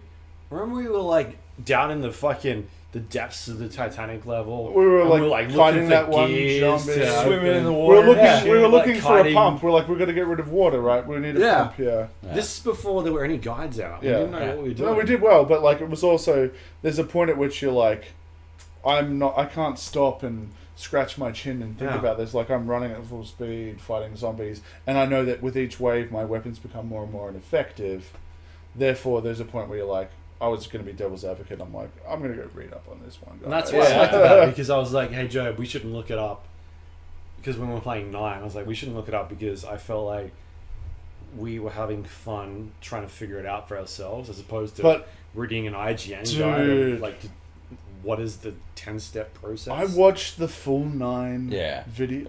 Did you watch to figure it as that well? out. We watched this, like on we fucking shared it, didn't Discord we? at the same time. Yeah, And it was just like, we never would have got like, Right. how do you figure that out? There's no logic to it. But that's the way I feel like it should be, right? No. No, I mean, it definitely Like- makes it more raid, but I don't find enjoyment in being the wanna first to crack a raid. Yeah, I don't want to be. I cracking find that the shit. enjoyment in going, I know what to do here, and it's in one of randomized spots with like shield parts and stuff And the like challenge is in the dexterity, timing, dexterity that. element. And you don't want to be the of one to fucking go playing to it, get yeah. downed in an early stage because you're disrespecting your enemy, which happens a lot with the veterans. We're like, oh man, I totally disrespected them, and I tried to stab them, Right. and I got swarmed, and I'm down. Yeah. But when you get that flow going, and then you've all got shields, and then you've all got wonder weapons, and you're like, you feel like there's that turn where you're like, look at me, I am the captain now. You know, it's fucking awesome, and then that very quickly shifts. But the actual way to finish 9 is stupid. It's nuts. Yeah. Like Insanity. unless you were the kind of brain or group that is wired to crack stuff, and you're just like, okay, so we figured out this part just opened up in the wall, so we're going to just try to shoot and throw grenades. Oh, okay, that happened, so everyone else look out for that. We're going to look for this. Like, there was no obvious, and then there was something where you had to, like, line up 3 symbols and shoot a special weapon through walls and pillars, and it made a certain chime if you got it right. Like, no, there was no What like about the logic. starting area? There were banners you had to melee. We didn't even We figure that. just fucking were walking around like that. Just seemed Or like the normal axe, to us. the axe thrower will throw an axe into the flame. Oh yeah, and he'll break off a bit of wood that you can pick up, and then But you that can go. stuff's You cool. can Like, got to cook like, it for it is multiple cool. rounds. But I don't want to fucking work But like out, no, man. but I don't have the patience to Yeah. figure that out. But I also enjoy the rewards of being able to achieve and go, oh, it worked. And I appreciate the efforts of the people who are fucking on board. Yeah, but they're big YouTubers who are like getting millions of views because they're like first run on. Because to we were cracking it. we were literally playing it to survive the longest. We're like, is there an end or is there like a thing? But to... I think there are ends to like. There's- if you do, if you but do we all were the playing stuff, it in terms of trying to get to the just an the endless level, like level 30 or whatever. Yeah. But we weren't even close. But that's still a satisfying way to play Right. zombies. Yeah. Right? I think so, yeah. And even if you only know like the stuff that we know, which is not the full solutions, like half or 3/4, Yeah. there's satisfaction to be found in the extra tools and things that you get out of it, and the timing points at which you do that. But you're right, I did feel for the new people because it was like, it's chill for the first 3 rounds, and then it's basically just yelling. Like, But you need to, because it's like, if you don't know what you're doing and we're doing, Everybody loses. Yeah. we've got to go back and revive you, or you're going to lose the shit that you unlocked, and that means that you're going to miss out. Like later, Right. when we come up against bigger hordes and bigger bosses, like we need you to be at full fighting strength. So Yeah. Yeah. yeah, it's good. Um, Battlefield 5 is Blackout. We didn't talk about Blackout much. I think it's the Successor to PUBG. yeah, man. Like I was pretty There's no skeptical question in my mind. about it when they announced it. I was like, yeah, absolutely. whatever. And it wasn't until you played it on PlayStation, right? Yeah. And then you were raving about it. And then some chicken. I think you disappeared for a holiday or some shit. Yeah, I went to Japan. You went to Japan, and then so I ended up playing on PC that weekend, and it was fucking nuts. Like I'd not played a game in terms of like length or like sitting down and being like, I'm gonna play this game and play it for fun. Yeah. So we ran into fucking Champ Chong out front of my house. Yeah. He and I played the beta that night when it released. We jumped onto BattleNet at like 2 o'clock or 1 o'clock, whatever. We didn't finish until 7 o'clock in the morning. Like the fucking sun was up, and he and I were in chat playing with a bunch of randoms. Yeah. I've not done that in I don't know how many years. Yeah. 6 years. I didn't do that with PUBG. It just wasn't a We've thing. done that with Siege one morning until like 5 in the morning. No, we've done it, Long but ago. not until 7 o'clock in the morning. We've definitely done like the 5 o'clock night. Yeah, yeah. Not 7. I'm like, I can hear birds and the sun's coming up. Let's go to bed. Where they were ready to kick on. Like Alan and a bunch of other dudes were like, let's do it. And I was like, I need to go to bed. This is fucking nuts. You guys are crazy. Like, I don't know what. And he was like, I'm sort of convincing him in that stage because I think we were playing with people from Perth or something.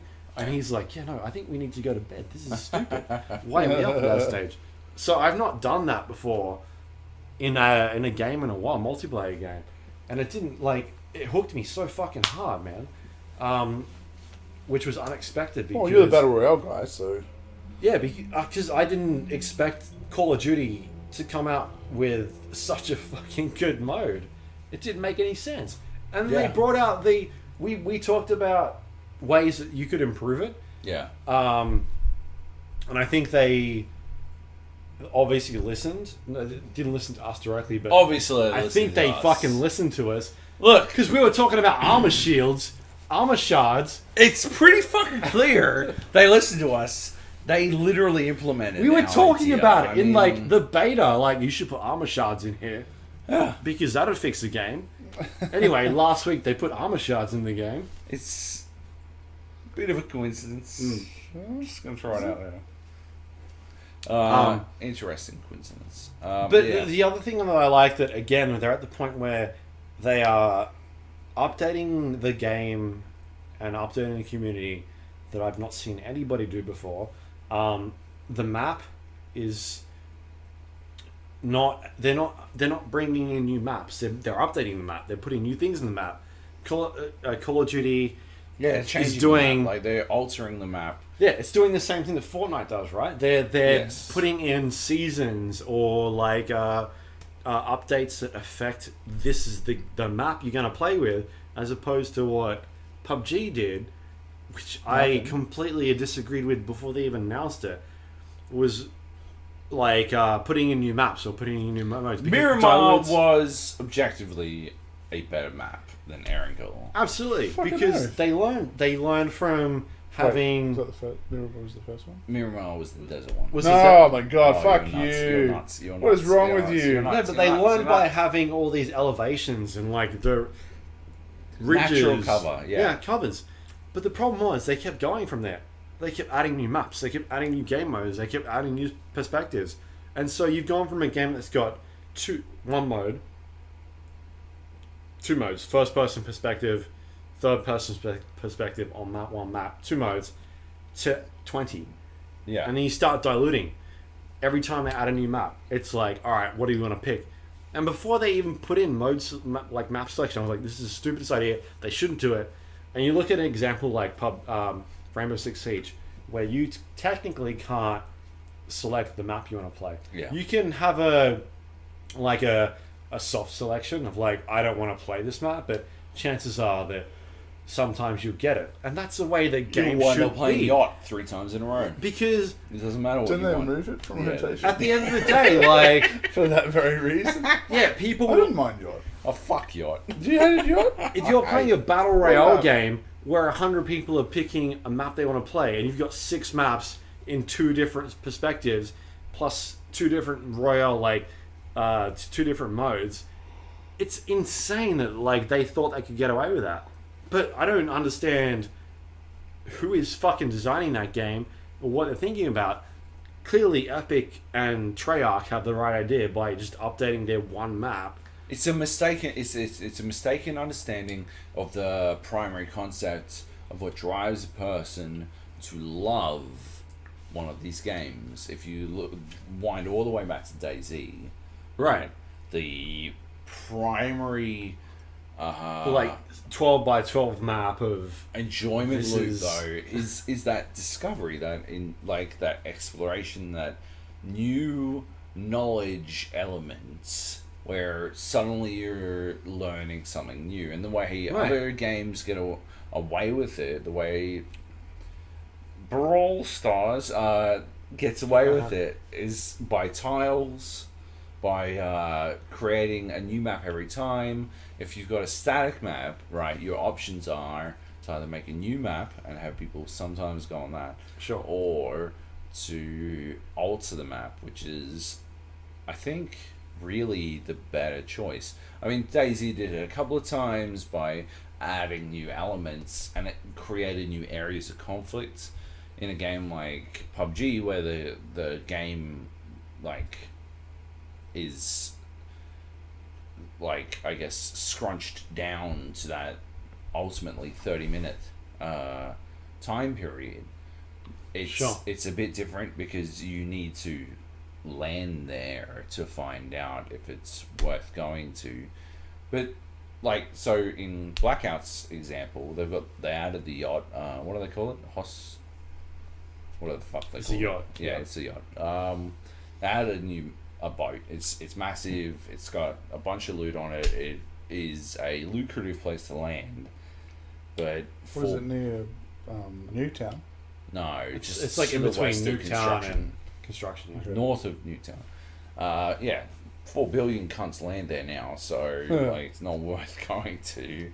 What are you talking about? Hot drops for days? It's a new skill. Fuck But that's the thing, like, everywhere you land in that game is, like, kind of, like... screwed, yeah, that's right? it, right? Like every single drop is a hot drop. In Most of the time, like, you are 80% of the time. unlikely to find a spot that's a hot drop. Like, you are lucky if you find a spot that is a hot drop in Blackout. Like, you Not a have- hot drop? Hey? Do you mean not a hot drop, or you mean it is a hot drop? Is not. Yeah, It's sorry, not. it's not a hot drop. But yeah, like that is the core extra development loop that they need, is to extend the life of the game, is to get people trying to discover the map again. And that's what they've done, because they didn't just add a yacht. They changed a bunch of other shit. Yeah. There's an elevator at the hydro dams. It's Nice. fucking sick. There's We had a cover. sick fucking fight around it. We had a really Well, long like fight. 3 We fucking- come second, I think. Yeah, it was awesome. Yeah, Joab died. Fuck off, cunt. I dropped down that ladder, and it turns out all ladders are glitched, so fuck you. Yeah. No, we had, like, there's heaps of, like, changes to the maps and stuff, and that is definitely a better way to fucking go about it. Although it was a significant download. It was like fucking 28 Yeah, gig but they're download or some shit. Like, I updating. They're understand. updating multiplayer. They're updating zombies. They're updating Blackout. It's not just like the Blackout update.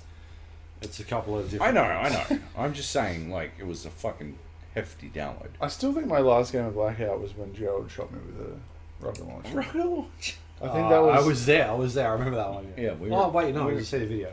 No, you, I was me, there. Tom, and Gerald, yeah. Holy And I think that was my last game of Blackout. I'm like, Oh. well, not that Blackout is shit, but it was just like, what am I doing with my life? Like, It was pretty magical. It was pretty hilarious. yeah. Have you put it in the GAP channel? You should definitely, if you haven't. I will reshare it for the holidays. For anyone who's made it 17 hours into this podcast and wonders what we're Holy talking shit! Yeah, no, we got. If we are, Just took out a lot of. if we are okay, let's crack What it is out. going then. on with your hair? about. No, I love it. No, It's keep flopping up. it wild. Keep It's it wild. flopping up. If we are to crack down on the core of my Call of Duty versus Battlefield situation, Yes. it is 7 days ago they decided to fuck the TTK in Battlefield 5, and if they had not fixed it literally before this podcast, Call of Duty Black Ops would be my shooter game of the year. But what is your shooter game of the year, Joby? Battlefield 5. Battlefield 5! Call of We got Duty. my Call of Duty. Yeah. Man. So you lose. I feel like. You lose, though. I feel like. No, there's no point to make. No, well, I haven't said it yet. Like, I feel like Battlefield 5 for me is the updates that could have been made in Battlefield 1. Because I think I've told you guys this. Like, it feels like they took Battlefield 1 and were like, all right, we'll add in attrition. From the fucking get-go? No, and we'll add in building fucking fortification and whatnot.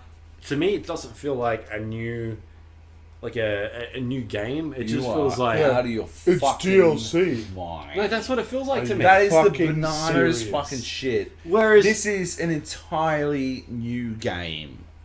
They've changed everything about how Battlefield plays. only just because we were playing the fucking beta and it was completely different What are you talking about? with attrition and building was just in there, but Attrition still exists. sure, but it's very lightweight. I feel like the best parts about Battlefield 5 are the maps. That is what makes Battlefield 5 the best part of it. There is one map that I no longer enjoy playing. That is Fjell. We still have fun with it. It's We definitely definitely the still have turd. fun, I'm not but going to it defend is- it. It is. It is the. It dog is a of the- design flawed map. Aircrafts versus infantry. Are you fucking serious? How do the infantry fight the aircraft?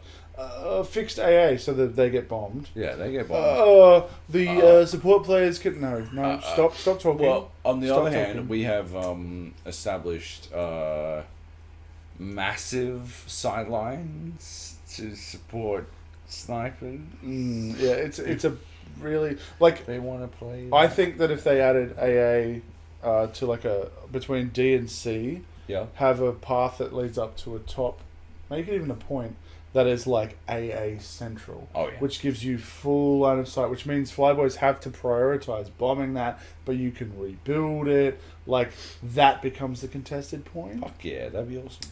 That would make Fjell infantry versus aircraft. Fuck yeah. In a way where the infantry can fight back again. I'm talking like 4 to 6 AA guns up there. Yeah, fuck yeah. And you want to hold that because you Probably get 4. to kill. Because all- six would. Yeah, but four would mince. Yeah. They would have to fly low, which means they can't do their high bombing runs, which is what they do. Yep. Yeah, that's how you fix that That'd be sick. stupid fucking design. Anyway, let's- Battlefield 5 is, I think, when they announced Battlefield 5, I was like, this is stupid. Doesn't make any fucking sense. I didn't like Battlefield 1 that much. Mainly because there were I didn't like iron sights. When you were like, hey, use this gun, it's got a fucking red dot on it. That's when that kind of changed my perspective. And then we Battlefield started 1 using... had red dots. We started using sniper rifles. I thought the guys sniper know- rifle was really good. Oh my god. Aggro snipers. This yeah. is like 3 months before I was an MVP. Battlefield from 5 that came sniper. out. Yeah. But then Battlefield 5 came out, and it fucking blew my mind because I He's was gonna like, vom. We're just gonna spew. no, I was like, this is completely different to what I expected it to be, because I was all about Bad Company, right? I was Yeah. like, they should make a Bad Company game, and I will be on Objectively, board. right. with that. They Good going. should still And they make should have done a that. Bad Company sequel. But Battlefield 5 and Battlefield 1 are completely different. But at the same time, I feel like But the DLC. Call of Duty evolved more than what Battlefield did. The They're very only way close. is up. Like It had nothing else. What else was it going to That do? series had been shut on for so long that they were willing to take it back to World War Two. Sure. Like Battlefield 1 wasn't like a big loss, so they were like, fuck it, let's go back to Battlefield 2. Or World War 2 rather. It was like World War 1 was a risk. Yeah. And you can see how they built on the Battlefield formula to make what is, I think, the best Battlefield. Like, it's still got problems, my God. I think I it's could rattle them off. Battlefield. But when I look at Call of Duty and what Battlefield has done, I think Call of Duty's come further than Battlefield. yeah, but that doesn't mean therefore it wins. For me, it does. Is And Call for of me, Duty I best think Call it's- of Duty? Maybe, yeah. For me, it is. I think. You played the other Call of Duties? I Yeah. played all of them. Yeah. Ooh. I've played a lot on PC, and I feel like this is the one I played the most of. Is I'm still the best COD? I'm still Modern Warfare 1, Call of Duty 4, Modern Wait, Warfare. I'm not gonna probably sit here Black and- Ops. Maybe for me, Black Ops 1 Maybe Black Ops 1. was the first Or- game that iterated on the Modern Warfare thing properly. I can see an argument for Modern Warfare 2. I'm but not going to sit here Nah, and fucking not argue Modern with you Warfare 2, not over Modern fucking Warfare 2. Call of Duty and Black Oh, Ops. you got to say Modern Warfare. You've got to say Modern Warfare. I do think you do. But it's the best COD since Modern Warfare. Yeah. Like, Black Ops 4. Sure. Yeah. No? 2? Modern Warfare 2? Or Black... Black Ops 1. Oh, yeah. It's the best COD since Black Ops 1. I'll give you that. Hey! I'll give you and that. there's been like 20, so... What the that heck is Call of true. Duty for? Oh, is that what we're going? Black Ops 1. Black Ops 1 is our shooter of the year.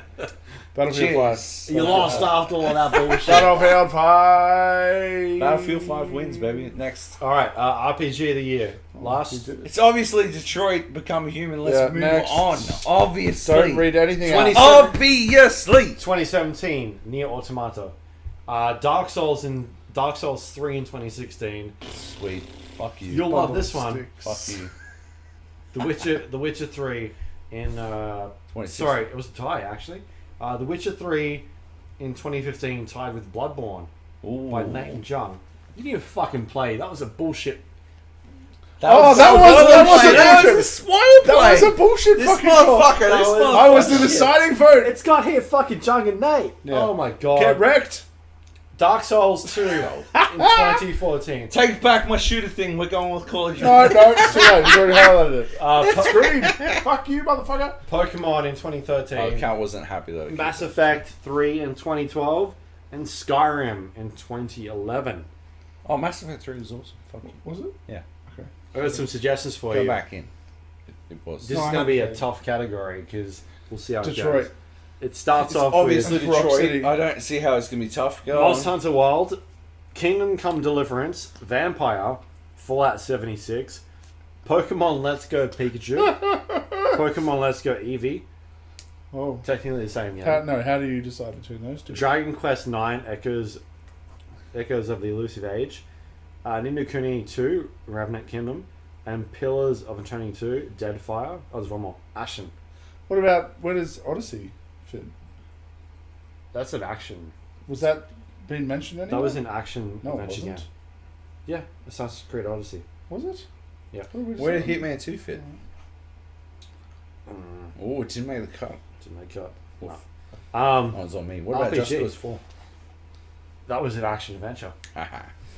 So what are we thinking? I have no horse in this race, so... I'll tell you what. Go This next, is one of Jess. the first years that we've had Go an next. RPG that has not been in, I feel like, the top 5 of that year. I agree. South Park. It was last year. What? I think he's right, Switch this year, but I'm pretty sure it was last year. Oh, was it? The Fractured But Whole was last year. I'm pretty sure it was November last year or something. Yeah, it was late last year. Yeah. Mm, I had it noted down. I must have picked. that would have been the only... That was my fucking. Yeah, I card. look, Monster Hunter World. Hey, I didn't like it. No. Like I will everybody not, I will was. not let it win. What about Yeah. Kingdom Come? No, but that's fanboyism, right? Like Monster Hunter games are.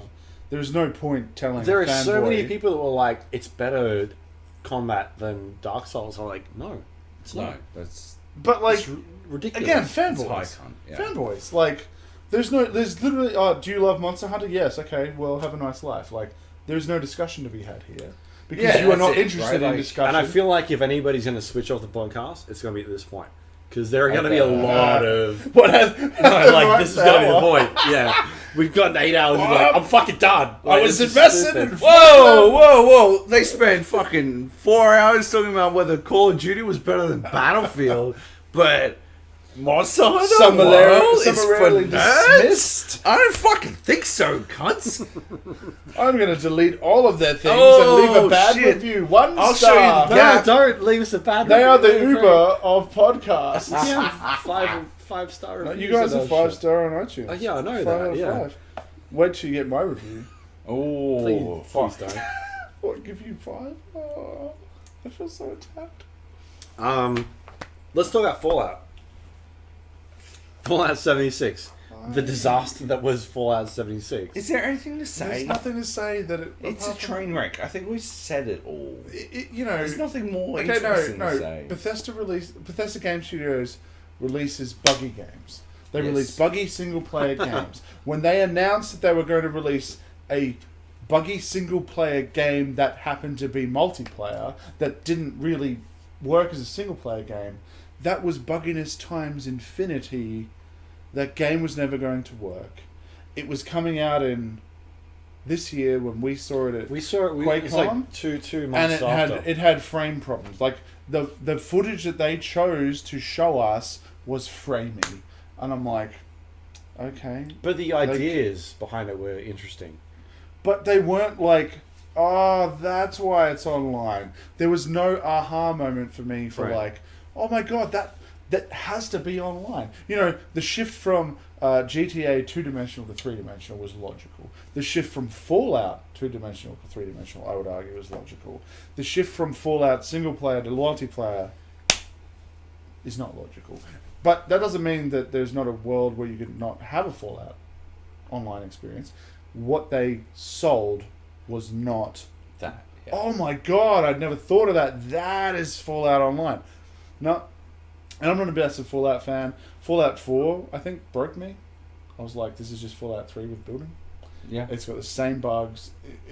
I mean, it's the same as 3 in New Vegas, but like not as good as New Vegas. Not as good as Vegas. Probably not as buggy as New Vegas, to be fair, but still buggy, still churny. I think I put 20 or 30 hours in, and I was just like, I'm not getting anything new out of this. And if we compare that to fucking 76, I draw the line at the fact that there is ultimately no cooperative experience in 76, except for the fact that you are incidentally playing at the same time. Yeah, right. The things you do with other people Well, you have to both do them, right? have no, yeah. Yeah, there is no Which- meaningful co-op experience. Like I said this when it released, there is literally a Fallout 4 mod, where you A co-op build, mod? where you build settlements. Yeah, no, not co-op, single player. Yeah. But you could ostensibly start it at the same time as someone else in the Discord channel, and you would be in roughly the same fucking place. Hmm. Like, if you were... It gets rid of all the questing and all that kind of stuff and dumps you, and you have to make a settlement, and someone else has to make settlements, and it doesn't really matter what they do, because, yeah, like, there is an effect on your world to a tiny amount in 76, but really, it doesn't fucking matter, and whatever, fuck. But also no NPCs, which means you're chasing recordings. No, they're NPCs. They're just not human. I don't know why the fuck everyone keeps saying that. It's a bit of a interesting time to bring up your Westworldian style robots are people too, No, but everybody keeps saying there's no NPCs, but there are NPCs. They're not human characters. That's the only part. They're robots, or they're Is this what we, mutants. like? But like, Do we have to wait until No December NPCs means no 21 to find out NPC that you're a quest, fucking quest giver. Fallout Sure. 76 There are apologist? quest givers. Is that like? Do we like? Have I spent all this time assuming you're a normal person, and now December 21 rolls up and you're like, I actually love Fallout 76. This is why he said let's talk I'm Fallout a- 76. No, no, Alright, because no, I you wanted go, to bring Luke. up. But no, the AGA fact that of people keep saying there's no contribution. there's no Here's my NPCs list of is fucking ridiculous. Here's my list of RPGs of the year. Detroit. Farts, poops, Fallout 76, getting your dick chopped off by a piece of glass, and a punch in the dick. Anyway, what do you guys want to choose as your RPG of the year? I'm going to pitch Fallout 76. No, I'm pitching Call of Duty Black Ops. I'm still on punch in the dick, to be honest. Punch me, baby. Look, Fallout, I mean, from what little I played, was just average, right? It was Like, it wasn't the worst game ever made. It wasn't amazing like the It wasn't even fanboys the and worst threads would have you to believe. game this year. It was just but so middling, Sure. and Fallout and the pedigree of the development studio that it created deserves better. It deserves it better. deserves better, but like has the potential to create better. We have seen So, Yeah. better. what are we leaning towards then? God of War. God of War. RPG. Yeah. Yeah. I'm gonna sit here and if I think about RPG. if I think about PlayStation's releases this year that are RPGs, there are obviously Detroit Become Human. You don't even have to Obviously, think about that. it's a no-brainer. But It is a there is also God of War. Is an action RPG. I think Yes. it fits that 100%. definition. I'm gonna look it up and see what happens. Oh, here we go. Oh, what does Oh, Wikipedia say? Now his internet works. Couldn't work when we were ordering No, pizza. ladies I and reset. gentlemen. No, what are you talking about? I ordered pizza. What does it say? Action Did RPG. you? Action RPG. Am I holding a pizza right now? What does it say? Action RPG. God of War is an action adventure video game developed by Santa Monica Studios. Go to genre. Genre action adventure game. Which is why it was in an action adventure. Do you play a role in this game? You play Kratos. You're not, it's not As You're not a Kratos? character that's like, I'm a random person. Can you level shit up? Yeah. Disqualified. I'm sorry. Fuck. Um, What about Spider-Man? What about Red Marvel Dead Redemption? Spider-Man. no, it doesn't fit in here either. Spider-Man is a Red character. Dead Redemption No, Online. He's a character. We've got Fortnite. No, wait. That's not Sea right. of Thieves. Dragon Quest, Vampire, Fallout 70. I have no fucking Bunch horse of in this race. JRPGs. Hey, that Ashen. No one... Has everyone played Ashen? No. Apparently Ashen's great. Let's just say Ashen. What if we just vote for Fallout? Let's just say What about Ashen. It's got to be Ashen. Pillars of Eternity It's 2? made by Kiwis. It's got to be Ashen. No. Pillars of Eternity 2. Is that there? Luke quit it because there it it was is. too hard. Yeah. No, that was the Tom. one before that. Pillars of Eternity 2. I vote for Pillars of Eternity I 2 vote, as well. having played countless hours. Cheers! Pillars of Eternity 2. We've gamed the system. Ding. Oh, this is turning No, into... I didn't not like it. It came out during Did a not stupid like time it. when too many games were out. I think they did it recently as So you're well. going to come back and play it now? No, probably not. Oh. Fuck that. It was too hard. Hey, stop scrolling. There's only Oh, there's a bottom. 14 There's a categories bottom. left. Yes. Oh. Best portable / web-based game. What do you got? 2017 What? was The Legend of Zelda: Breath of the Wild. What? Oh, right. Oh. Yeah, I get that. 2016 there were none because they were all terrible. Yeah, fair. 2015 was Z-Town Outbreak Sydney. Technically a portable game. Oh my I think you voted on that. That was you. That was you. That's all your That fault. was all you. god. I have 20 to listen to that podcast now. 2014 was Two of us Hearthstone. drinking. 2013 Neptune's Pride 2 and 2012 Kingdom's Rush. So Ah. I will read you out some examples that Should I've we got here. therefore make nothing for the RPG category? Should we just Oh, we can do just nothing. delete it and Could just delete it, yeah, yeah. let's delete that and just have nothing. I'm happy to go with nothing. Yeah, let's. Do you agree on nothing, Luke? There's too much effort for me. I've got to delete it and then put it in. It's a lot of work. Oh my god, That's fair. It's The a lot of work. AGAs. It's a fair of, I feel like logic. next year when we get to this category, we'll be like, what the fuck? Why do we vote for that? Do you know who, yeah. We don't remember it. It was Yeah. a 19-hour It'll be the podcast. one. PUBG Mobile, Fortnite, Hogwarts Mystery, What? or Piffle. Oh, Yeah, go careful, fuck you yourself. fuck. Nothing. Put Piffle in. Nothing. What did you play any mobile games that you like? That's pretty good. I played that travesty of an Assassin's Creed game that was just RNG. No, this is best. Did you not play Can you like not? What's the mobile game you playing when you're pooping?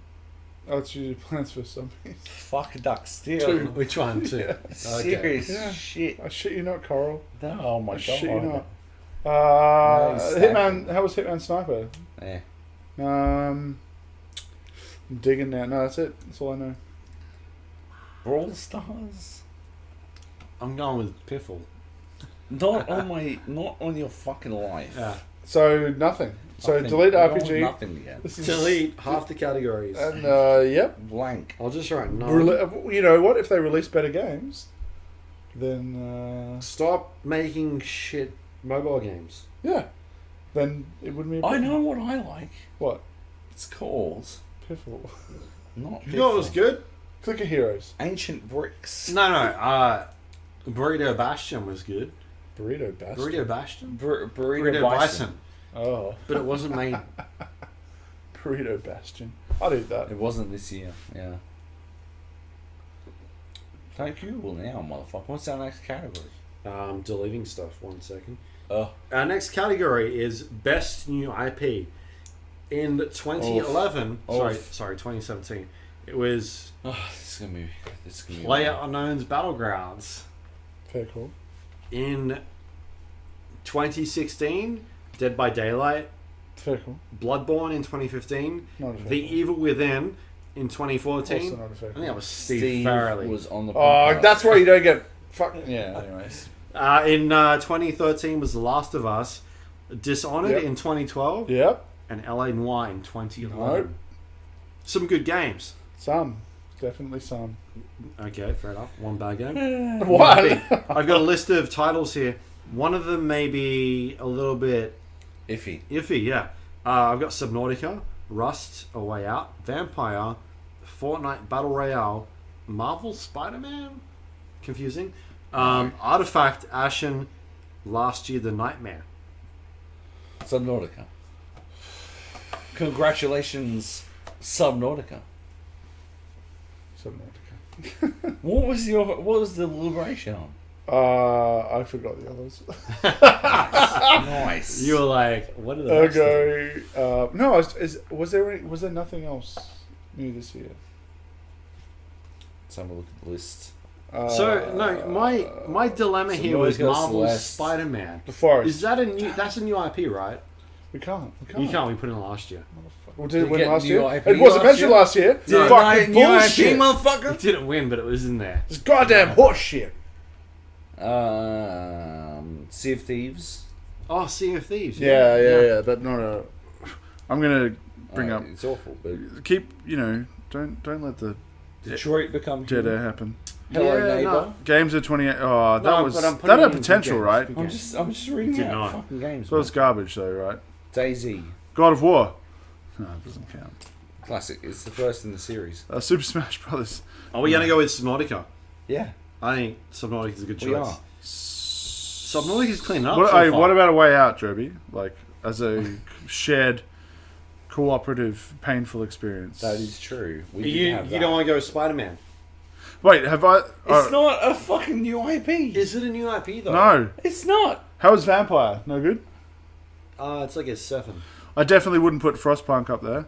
I don't like no. Frostpunk either. Frostpunk was fucking But is overrated. Spider-Man a new IP or is it not? Below? Does anyone play Below? No, I put it on No. here though. Apparently that's the, Well, no. business. Alright, should we go Subnautica? Yes. Oh, Darksiders We're 3. blowing Kingdom Come through Deliverance. No. Alright, let's go with Subnautica for Nobody's best listening new to IP. me. Alright. This would be a good category. Biggest disappointment. We'll go through the last couple of years. We've got Mass Effect Andromeda in 2017. Sure. Fair. 2016 was Mafia 3. Batman Arkham Knight in 2015. Oh, Destiny in 2014. SimCity in 2013. 2012 was Diablo 3. yes. Reach. Oh yeah, we just on point every Yeah, fucking year. this fucking category. 2011 was a split category: Spider-Man: Edge of Time, Madden 12, and Rage. Oh, damn. Yeah, and that's where we end up. How's this year? So I've looking? got some suggestions for you, and you got to fucking wait for them because there's some good shit in here. You ready? Sea of Thieves, State of Decay 2. Keep going. Fallout 76. What? That would imply expectations. My number 2 is Sea of Thieves, Thank you. and we got one more, and it's controversial. PUBG. PUBG. Alright, I've got some. Metal Gear Survive. Oh. No, I had expectations. PUBG. Hello, neighbor. PUBG. I had expectations. We previewed that in a preview. Good. BattleTech. PUBG. Oh. I thought it was going to be a good MechWarrior game. Should mark it. But PUBG wasn't released this year. State of Decay 2. We're changing the rules of PUBG, baby. State of Decay 2. Yeah, that's a fair call. I thought it was going to be good. Really? No, I mean it was going to be buggy. Did you not play it at the preview? But it wasn't the biggest disappointment, right? Very true. Like, yeah.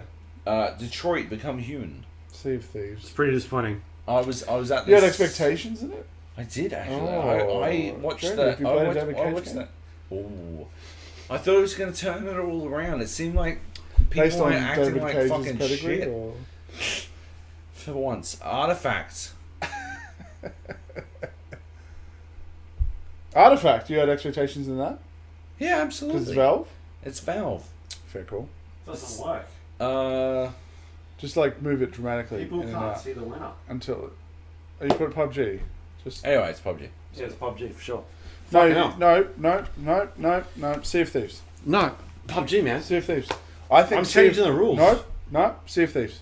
I think all three of us are Sea of Thieves. No, because we played it. Exactly. And we loved it. We did like it. Yeah. And we were like, this is going to be great. I can't wait to see what they have added to the final version. I will agree with Sea of Thieves if we can add a new category. Right. Called Game the that shittest shit the bed the most. Yeah. PUBG. I think that's Which this is the, Which is this is the PUBG. category. No Which contest. Battlefield 5 or Call of Duty both have immense No. potential to win next Not year. Call of Duty. Next year. Next year. Oh, next. Okay, fair enough. If they like Definitely. No, Call of Duty wins. Like, sorry, Call of Duty gets away this year. Battlefield has a chance. No, what No, I'm saying COD is does next because it's year- got a fucking Next season year. pass that's going to split the player base. So, yeah. We make a category this year for the games as a service that shits the bed the hardest, which is obviously PUBG, Yep. being that it was our game of the year last year, and Oh, dear. That's why it's highlighted for winning this year. No, Sea of think it Thieves. wins. Sea of Sea of Thieves, and it is You the- can't. You can't, based on the rant that you had earlier about the games that we voted on last year, technically. Yeah, no, therefore I you agree. cannot. But I this- agree. cannot this- by I your own agree. logic. I agree. You cannot. I just want to give We just the created a new fucking category award. to give PUBG being the Shit the shittest- bed. Shit the bed. Shit the bed award is great, Shit the bed award. which is the live service wooden spoon. That's it. It's not a compliment. It's not. Do not send that for coverage to PUBG Corp. They will not appreciate it. They won't understand. Or just send a link, and then below that, send a link of fixpubg.com. Like, the fact that you had to release a website. My favourite thing about Fix PUBG was when they announced they fixed it, and Everyone was like, "What?" Mission accomplished. the number one rated meme was Mission- George Bush. Mission accomplished. I love using that whenever I can. Oh fuck! It's so It's too relevant. perfect. It's too perfect. It is. Because Alright. So we're going in biggest disappointment, Sea of Thieves. Yep. Even though fucking Sea of Thieves we had a lot of fun with that, right? We did. Adam. That was the problem, is that we played so much of the we had beta. a lot of fun. It With wasn't. the No, alpha. it wasn't the problem. By the time it got because to the game still would have 1.0, been it shallow was when we disappointing, played it. yeah. We were under the impression, and there was discussion from Rare that we have plans. This is not everything. 20% of This the is game. control- yeah. They bullshitted and they misled, and it was. Alright, and then we're going with the shit the bed award to PUBG. Because they need to win fucking something. Wait, should we add some token other thing to that? I think like, they should just to win say that we picked from something like Nah, what else shut the bed this year? I just think they should win the award live every service game. Destiny 2? Ha year. No, No, I'm not saying it's going to win. I'm saying I don't think anything comes as close to Destiny PUBG. 2 shut the bed more than No. its shitty launch. No, shut the bed implies that it was good, right? Ooh. Yeah. The bed was already shit. It's hard to But tell. then they shattered He it was more. sleeping in the sewer. Counter Strike, Danger Zone. Yeah. How dare you. Yeah, agreed. How fucking Agreed. gay. Oh my god. 2 battle It's royale added as a games. contender, but like it's not a. It doesn't win, Joby. Anyway, next. Next up is the biggest craze in gaming. Oh. We've got Calm 2017 down. Year of the Loot Box, pay for early access in 2016, Year of the Mobification of Games in 2015, Twitch streaming in 2014, Oh, yeah. What happened in Companion. 2015? That was 2015. Sorry. Alright. Sorry, no, the Mobification of Games was 2015. Companion app slash second screen gaming. Gaming, yes. 2013, Dubstep. Kickstarter in Oh. 2012, and Dubstep in 2011. Nice. So I've got some suggestions, and there's only 2 of them. The storefront wars in this year, which Sure. is Epic, Discord, Bethesda, Battle.net, It's fair. everybody else that came out, Yep. and my other one is Fortnite Battle Royale, Battle Royale. and I feel like this wins. I feel like Battle Royale is sort of. Battle Royale is the winner, not Fortnite, but Battle Royale. No, I think Fortnite wins. Wins what? Stop saying Fortnite Biggest trend. on my podcast, okay? Oh, The biggest craze in gaming this year. No, 'Cause Battle Royale. It just fucking took off. Battle Royale. Battle Royale, the mode. Right? Battle Royale. Like, the fact that COD has it, the fact that Battlefield had We'll to have it. announce it first at E3 because it had the Clash first Royale conference. guys made a version. Clash Royale, Counter-Strike fucking even did it, which I don't think Counter-Strike anyone did was it, expecting. Yeah. Yeah, Battle Royale, man. 100% Battle Royale. Alright. As inspired by Fortnite. I mean, Oh, as PUBG. started by PUBG, but Fortnite made way more money. Embarrassing. Although, I was watching, did you see Jack Frags playing it recently? They've added some shit to that game. I don't want to play it. You're talking about the sword? Fortnite. No. Forget the sword. I'm talking about warp holes that Oh, yeah. like re-drop you up in the sky. I'm talking grappling hooks, turrets that you can build, which are expressly designed to take down structures, as well as players. Like they chew them up. So it's like for me, I always thought that they were just going to do the safe play, Yeah. and it seems like they're willing to try different shit. So I don't have a lot more respect for it, but I have a little bit more than I had before. Yeah. In that they're trying different shit. Yeah. Like, PUBG's like, we've got a new map. We're going to split the player base again. Alright. Have they fixed Oceania servers? Are our Nope. boys Drew and Heath and those other Oh, they love it. people? No, are they playing on Oceanic servers or are they still playing on Asian servers? I don't know. Yeah, because the way it works at the moment is you queue into a game and it automatically puts you on the server. So it doesn't even think about Oceania. It just puts you in an SEA instantaneously. Which is Asian server? Fuck conspiracy off. joke time. What they wanted all along, To get rid of the cost of Oceanic servers. so they wouldn't have to pay for oceanic servers. Which makes no sense because they've made hundreds Millions. of millions or billions of dollars on this game. Yeah. And surely the cost of people buying with their mates still or paying for cosmetics, like servers can't cost that much, right? No, Right. they don't. cost Especially when that you're going through much. Amazon Cloud or Azure, you're renting server space that scales up and down based on demand. So you're literally like, here's the minimum amount you'll pay, here's the maximum amount you'll pay. It's based on the amount of people that use the service. There's never been a better time to be launching games that have dedicated servers. Correct me if I'm wrong. Like, that may sound really ignorant, but it sounds like this is the time, right?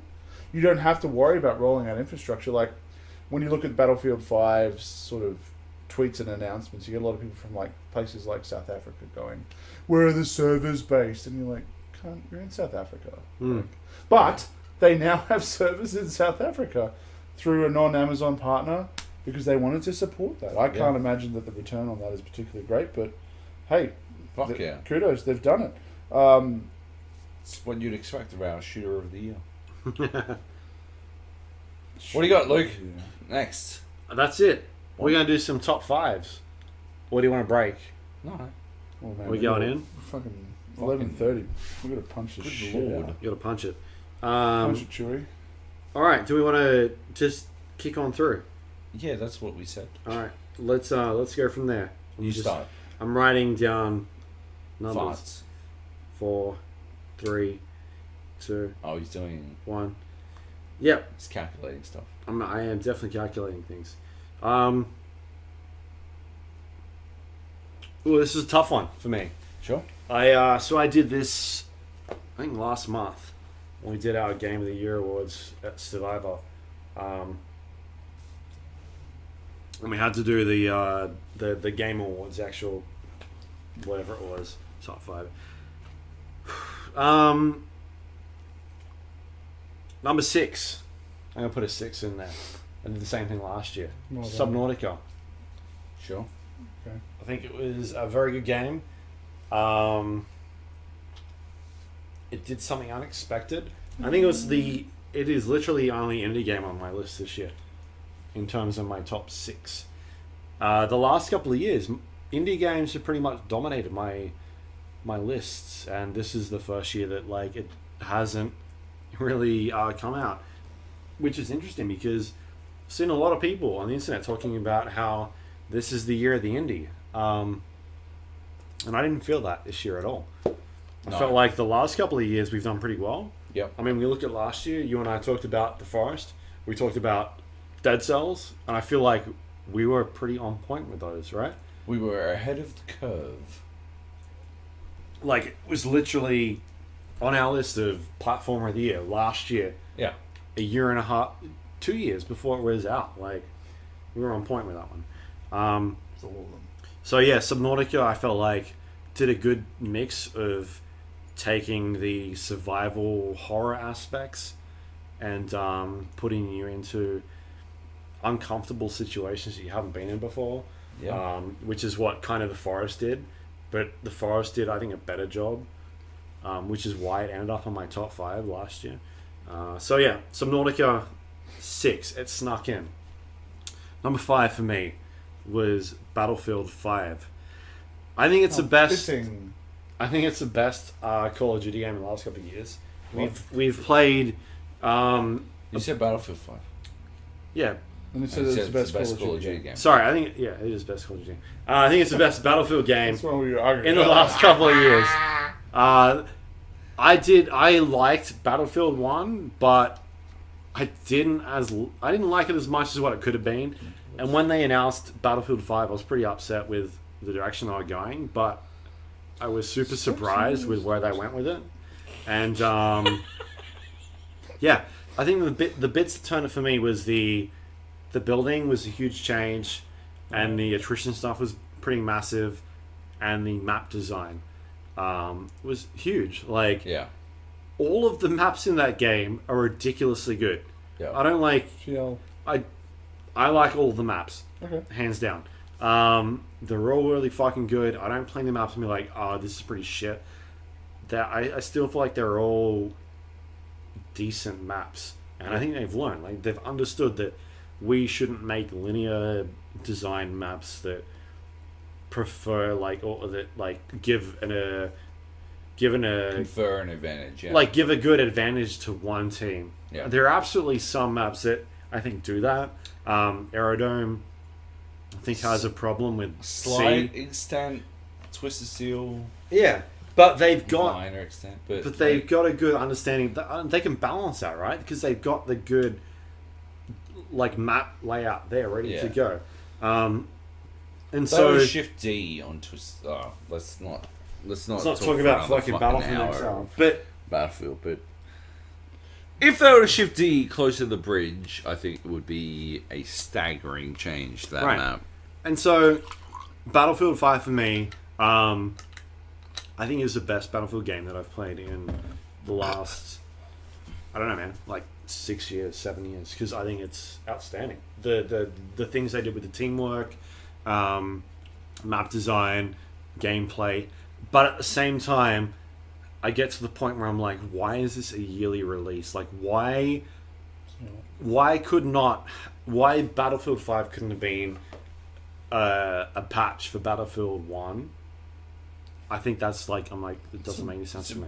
It's balked. That's a balked. Sure. Balked point. I don't think the changes are substantial enough in Battlefield 5, though. And that's Alright. why it is number 5 for me. 4. Let's go 4. Sure. Or do we? No, you do go our 4. 5s? Hey? We do our 5s? No, you do your 5, and I'll put my 6 and 5 down here. Okay. My 5. Hitman 2. What a staggering fucking game. I cannot... It's unfathomable to me that we have not talked about it at all. I don't know if you guys played it at all. You should. It is... I know I spoke about Sky Noon and the zen of, like, running out something minuscule, carving off seconds, which is something I don't understand or that doesn't sync with me in a racing game, but does on something that is less than 15 seconds. Right. In Hitman, those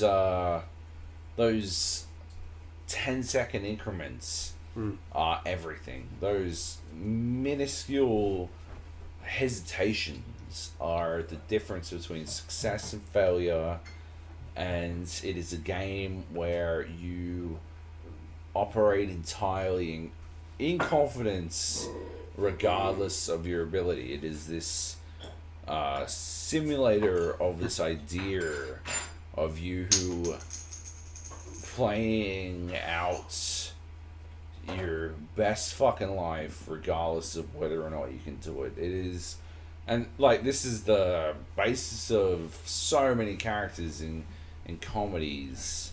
These characters who are existing beyond their means. These people who just are, who are so much, who just do things and somehow things work out. But you only ever see the things that work out. And Hitman 2 is about you managing when nothing works out. When you think everything's going to go well and everything fucks up. And it is such a good game for that. It is. There's so many fucking little extra bits. There's, that butterfly effect. And it never feels like certainly you wind up in like failure states, but generally you feel like you can probably just, at the end of the day, shoot your way out of most situations. Right. And that is... It's goofy. That is still technically a failure state, but you will get like 40 minutes into the perfect... You'll have figured out the perfect fucking way to do some shit.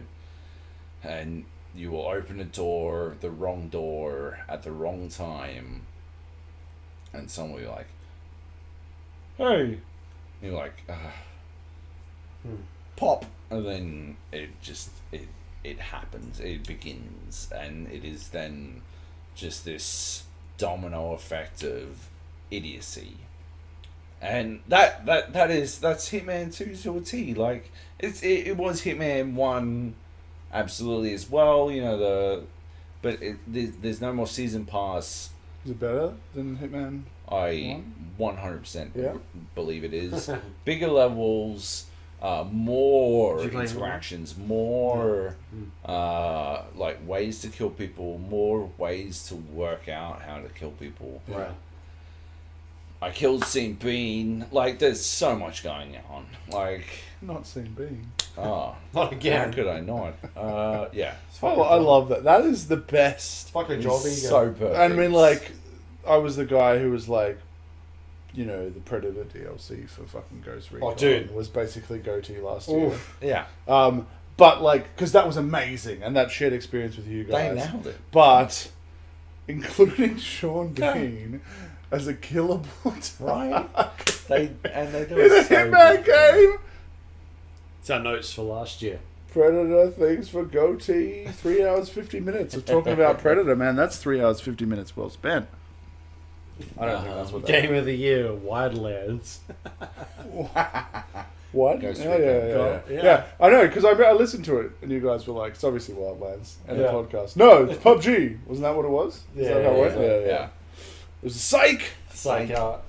But yeah, no, Hitman 2 is my number 5. Cool. Nate, you got a number 5? Am I allowed to include the Forest or Dead Cells in my top 5? I would allow it. Yeah, I think But are you? you can including do whatever them? you want because Not it's in my your top show. 5. Neither of them. If you had the option to include them, you wouldn't include them in your top 5. I think it was in our top 5 last year. Okay, then we Yeah. won't. Then I won't. I know, I've but got you can extras. do whatever I've got you want. no. Please, Subnautica is my number 5. They Then. don't have enough.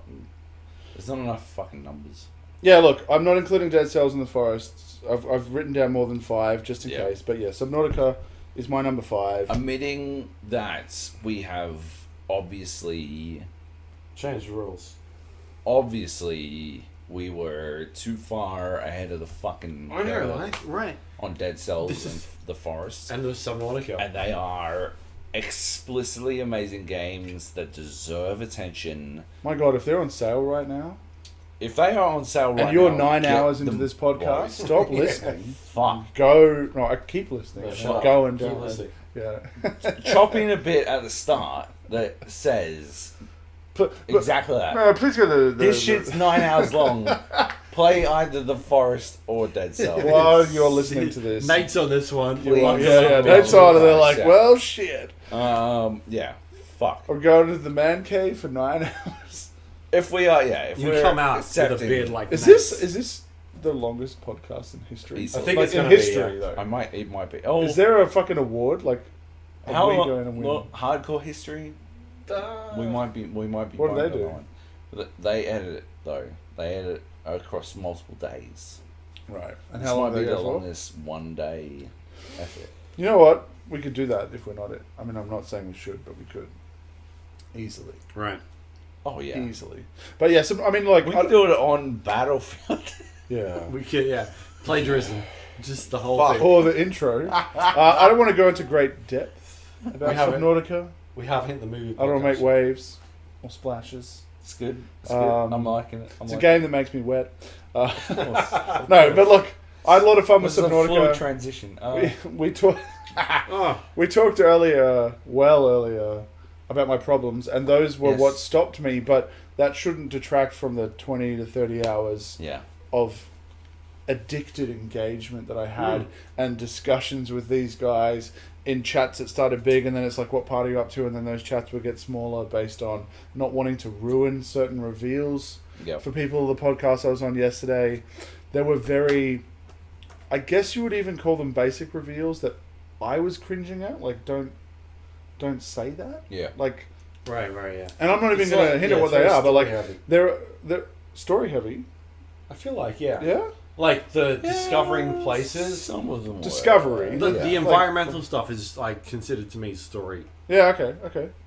But like for me, you know, when you splash down, there's a very obvious first place that you want to explore, right? The ship. Yeah. The ship. I'm not like this is not a spoiler. But that's not the That place is- that you. Yeah, sure. That is the most obvious first place to It's explore. like right? you, what you're directed We're on an towards. ocean Like, planet. You have Yeah, 2 biomes before you get there. I, But but you like are above the directed towards surface, the when you ship, go to look yeah. for something, Yeah. there's life pod, there's ship. You can't get to there immediately because you've got to unlock some shit, build some shit to get there. Yeah. But like that is your first port of call, and I don't consider that a spoiler because it's part of the intro. But anything else you go on to discover after that, I'm like, I wish that I could do the boot under the table thing because I was just like, Yeah. shut the fuck up! Like, don't even tell them about that thing That part. that can or will happen early on. Like, don't tell. Like, that is a reveal and an important one. Was this like when I was talking about a little? No. I'm talking like No, I'm talking about the podcast the other day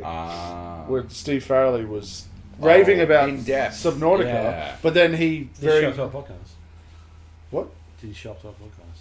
to this podcast. No one. Were He there did, other? he did. Are there other podcasts? Not that I understand. Well, there are, but 2 hours 20 is a long time to run a podcast. oh so- shit! Not as good.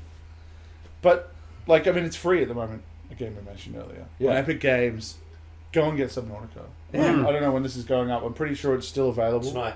Sorry, tomorrow. So I'm pretty sure it's still available. You've Yeah, got to but- listen to 9 hours. Yeah, but Whoa, you get to the end maybe of it and the be like, first it's hour, fucked. It's gone. It was all worth it. Yeah. And yeah, no. 3 no, weeks it's later, like, you're they're like, going, oh, Wow, look, maybe I Epic. should get that. Eh? You're like, holy shit! It expired 20 minutes ago. And then in which case, That's my dream. That is definitely my dream. Psych! Yeah, get Subnautica. Play Subnautica. If you love The Forest. Fuck yes. Which Forest was... If you played The Forest, play The Forest. Yeah, but The Forest was my Dude, they first sold a thing. lot of copies, so I feel like Yeah, they a lot of did. people... It's out on play PS4 it. now. Yeah. So, yeah, hell yeah. which is like great for me because it's like more people will discover it. I hope it I comes to like, Xbox. I like to feel like we started a bit that trend. We definitely did. That's fine. And by we, I mean Yeah. Nathan. Yeah, but like no, like you guys. Nate's patient zero. Remember, you guys had a platform. I was just like, I'm going to write about this on PC Power Play once a year.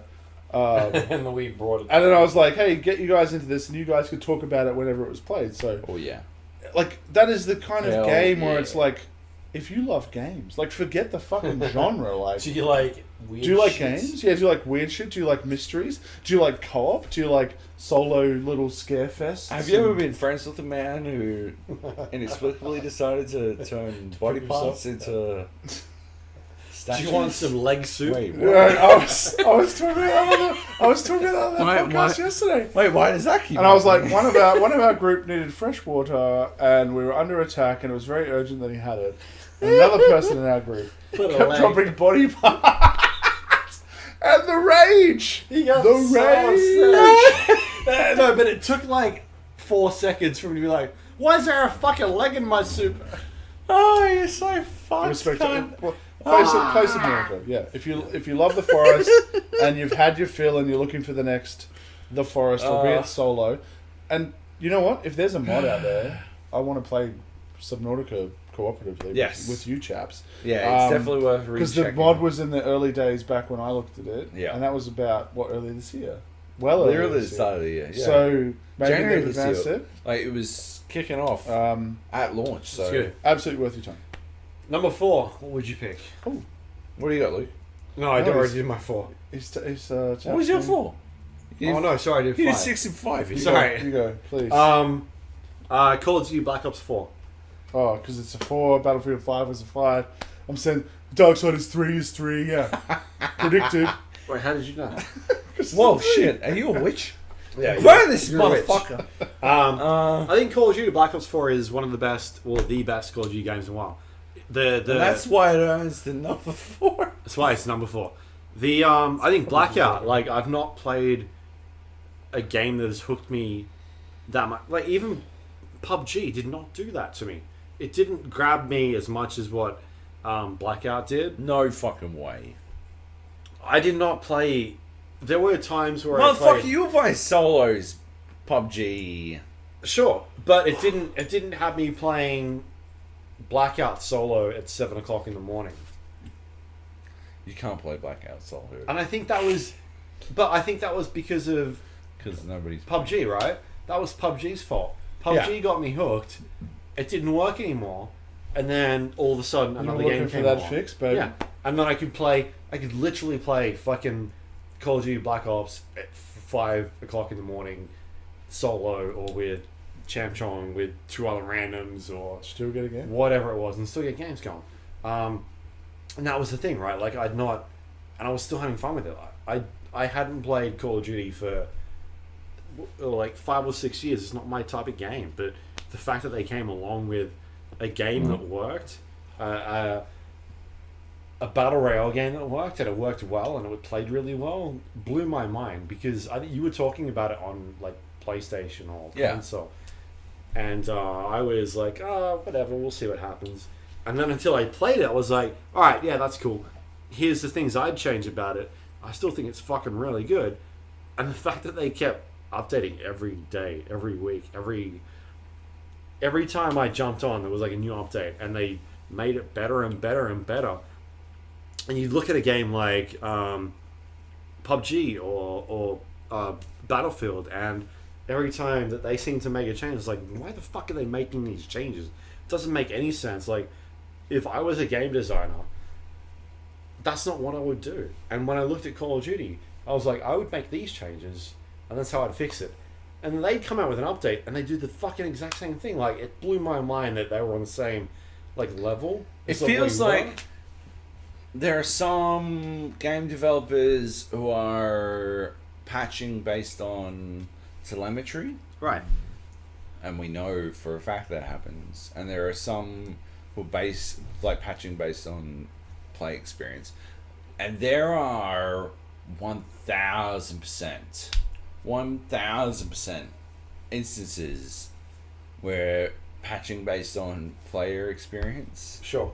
will kill a game, but it feels like Treyarch does it based on both. That's what it is to me. I'm not sitting here saying they look at the stats, and they're also playing the game, and they're like, we understand that, like, for example, the fucking VKM 750, sure. right, started off pretty OP. fucking goofy, yeah.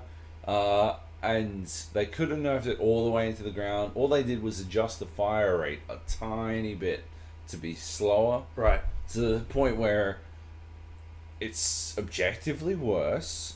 But if it's that or like punching Right. Yeah. or a shotgun, there's no reason to not take the VKM. Sure. You can still if you are pop shotting cunts, you can still output a shit ton of damage, right?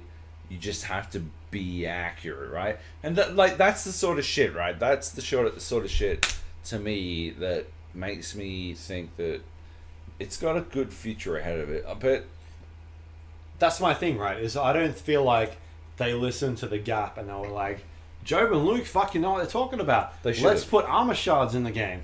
they should No, have. they we just- were correct. They had the exact same idea that we had, and they implemented it nearly as perfect as we could. We talked about it 2 weeks ago, like being like, how many slots would you put in an armor shard? Yeah. And I was fucking way off. I said I'd put 5, 7, and 9. Yeah. I was an idiot. No fucking way I'd do that. And I they was were far close. more conservative. Yeah. And you were right. It was. I was correct. It was 5, 6, and 7, right? And then it got implemented, and it ended up that level 2 and level 3 armor was way too OP. Yeah. I didn't have that ability to test that, but in my mind, I'm like, oh yeah, I'd probably do it this way. Like I was on the right trajectory, but in the end, bit off. I think they've. Nevertheless, if they It took them a fucking week to fix it. and though. took in the fucking advice that we given, they would have gotten there fucking weeks earlier. That's all I'm saying. Like, Yeah, we're on point. we can sort this shit out. But I think, like, even me, I've played a shitload of multiplayer. I've played, I think I'm like level 36 or 37. Yeah. Play a bunch of team deathmatch. I think deathmatch is really good. It's fast paced. Classic Call of Duty. I think Super Zombies is fucking awesome. Zombies is awesome. I think they do the best zombie mode that I've played in a while. We've played a bunch of Yep. like Gears of War Horde mode. Yeah. I like that, but But that didn't have the same. I think their level of take on intricacy. like the Complexity, right? the Like, weird shit that happens in there is Yeah. really awesome. When they announced Blackout and I went to E3 and I talked to developers, I was like, I'm gonna fucking school you on this shit because you don't know what you're talking about. yeah. Turns out they made a really good fucking battle royale mode. Yeah, and I think that they're on a really good trajectory to be like, we can compete with PUBG and That other game. Fortnite better than what they're doing, because I honestly feel like they're doing a better job than what PUBG is, Yeah. hands down. Because Yeah. I've given like so many suggestions and looked at that game and be like, I think that what they're doing is just shit. And I look at what Treyarch is doing with Call of Duty, I'm like, that is the way I would design a battle royale game. You're not splitting a community. You're doing really good updates. Haven't seen anybody like blow up about the updates, right? In terms of, it seemed like every fucking 2 weeks you'd get someone getting upset about PUBG. Like, you shouldn't do it this way, or you should change this. I don't see any of that with Blackout at all. Apart from, like, you could change the People were pretty upset about 9 bangs, but apart from that, yeah, like 9max, but how fucking quickly did they remove that? And they changed it. sorted They out, adapted yeah. so quickly. Whereas PUBG, it's like things we asked about, months and months ago still aren't in the game. And it just becomes like this. It seems like we're bitching the entire time, but the point of the matter is that we're not even fucking game designers, right? Yeah. But we can see these things, and nothing gets done, and that's what fucking frustrates me. So that's On the other why. hand, I am the Michael Jordan of games reviews. With that said, You play baseball and basketball? esports is my baseball. You know, play some Smash Brothers. My number 4 is Black Ops 4 as well. Oh shit! What do you got? Oh, Wait, I was you're waiting not for going you to to- expand on that? I don't need to. You've said everything. Right. Assassin's You could Creed make us Odyssey. look less yellow in the screen. Assassin's Creed Odyssey. Now, Black Ops 4 was That my... should have been. Why didn't you bring that up in RPG? Fuck. Black Ops 4 That would've was... been a good one. No, because he was like action adventure. Black Ops 4 was my number 6 for the record. But Yeah. Assassin's Creed Odyssey... and I don't want to talk too much about it because like Origins was an amazing change of pace for the series, and it was a step closer to making it a proper action RPG. And I think that Odyssey was the next step in that. So instead of them coming along and going, we're going to completely change what you expect out of Assassin's Creed, they have earned it over the course of multiple games. So they are now converting Assassin's Creed into something that is different from what it was, Yep. which was more of like an open world action game. If you talk to people like Wild Goose, who is an Assassin's Creed fanboy, he's like, yeah, I just kind of want to go back to action, open world. Sure, fine. But Wait, does he not like what they've done? it wasn't so much that. He, like, to his credit, he was like, I really liked Origins, I haven't played Odyssey. But he said, I still want the old open world action game.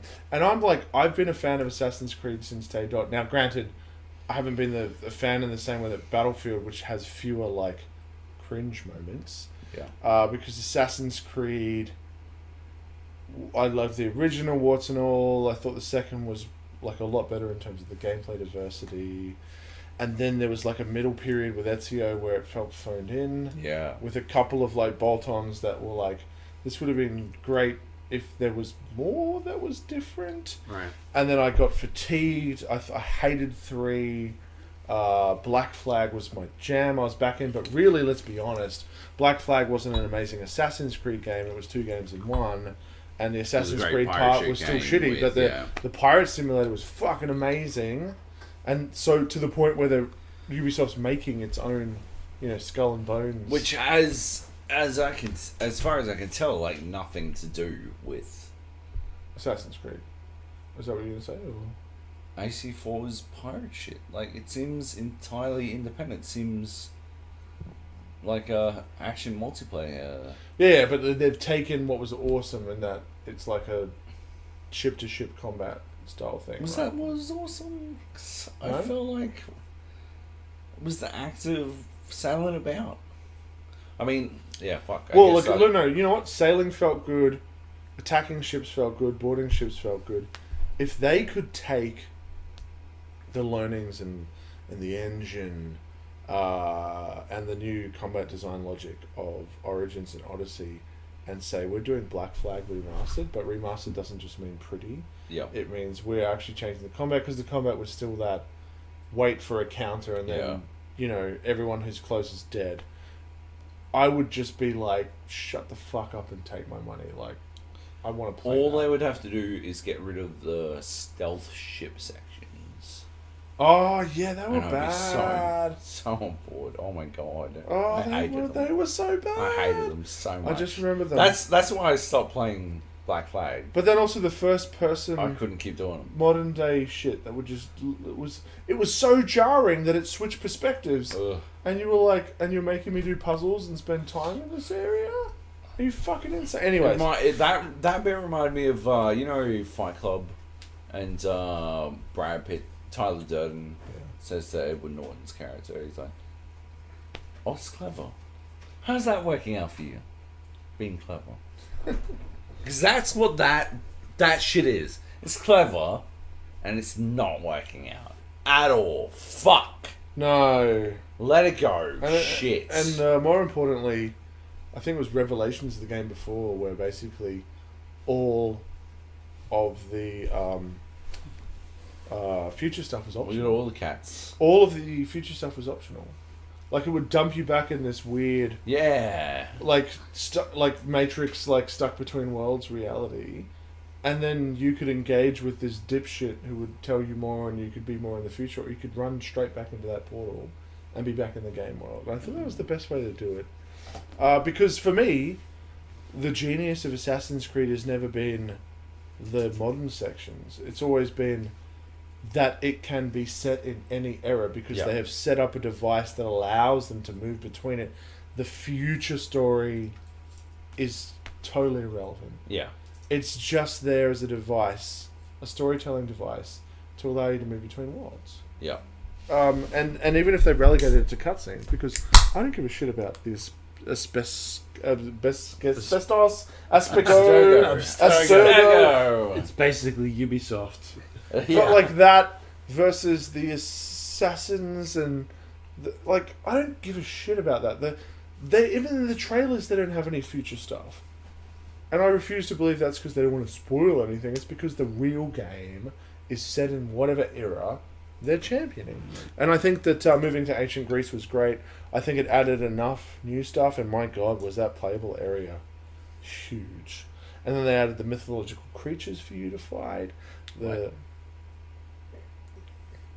Yeah. Conversational choices, and at least as far as I was aware from the 30-40 hours that I've played so far, the implications of consequences for those choices, Yep. which I hope comes back into it. The way that they pretty organically gave you like agenda choices, weird as that sounds, but then the way that paid off with how the choice that you didn't have actually comes into the story later without ruining stuff. Yeah, it was great, and it was a step closer to Ubisoft saying, we know that we have to earn the right to shift this away from just another action-adventure game that we've been creating, that we've kind of become a parody of ourselves. We'd outgrown. I like how you can't tell who the Treyarch is. Yeah, it was Assassin's Creed. Like, Origins and Odyssey were as good as one another. I don't think they've got one though, right? It's like all of their studios making. I don't know. It's fucking. There weird, has to be. right? There has to be a lead, right? There has to be a lead, in my It opinion. used to be Ubisoft Montreal, but that's changed, right? Yeah. That's changed, which is for the better, I think. Because Syndicate was made by Montreal. But the thing is, they've got like thousands of people working on Yeah. one Sit on game. the couch. So yeah, She was headbutting the tripod. Anyways, before. Odyssey. I don't know Yeah. if it It's impacted fucking it. So for the longest time, final point I want to say about all this is that Sure. that Tomb Raider came out, and I was very excited about Tomb Raider because I was a big fan of. No, they're working on the Avengers game. That crew. I was a big fan of the second Tomb Raider game. I thought that it was a big improvement on the first one, and it added so much more in terms of every area that mattered. So I was excited for the third one despite the developer change, and it turned out to be... Yeah. It wasn't a complete piece of garbage. It was just so middling Yeah. and so average and added so little that it didn't need to exist. But I knew I was working on a time frame of when I get this game, I think it was 1 week or 2 weeks before Assassin's Creed drops. And then when Assassin's Creed drops, and mind you, I was offered console code at least a week and a half, maybe even 2 weeks earlier than what I got, because I was like, I want to play this on PC. I kept saying no. I don't want PS4, I don't want Xbox, I want to play this on PC. Sure. So I gave myself less time, and it was like a 1 or 2 week window before Red Dead came. Yeah. And then, Red Dead consumed my life, and then Battlefield came. And all that stuff will eventually settle down, and I'll stop playing Battlefield as much as I do, and I will go back and put in way more hours to Red Dead, and then way more hours into Odyssey, and maybe I'll finish. It's not in my list, but my nephew Yeah. has played more of Assassin's Creed Odyssey? no, like Serious? all of them Yeah. than I have. And he is 9. Assassin's Creed is his favorite series of all time. What a scrub. Yeah, he like Fucking casual. grew up watching his dad, my little brother, playing. I think it was Black Flag. Oh, yeah. And then he got to play Black Flag on on his dad's accounts. Right. Played it fucking endlessly, and then he wasn't allowed to play the next one, but was allowed to play Origins.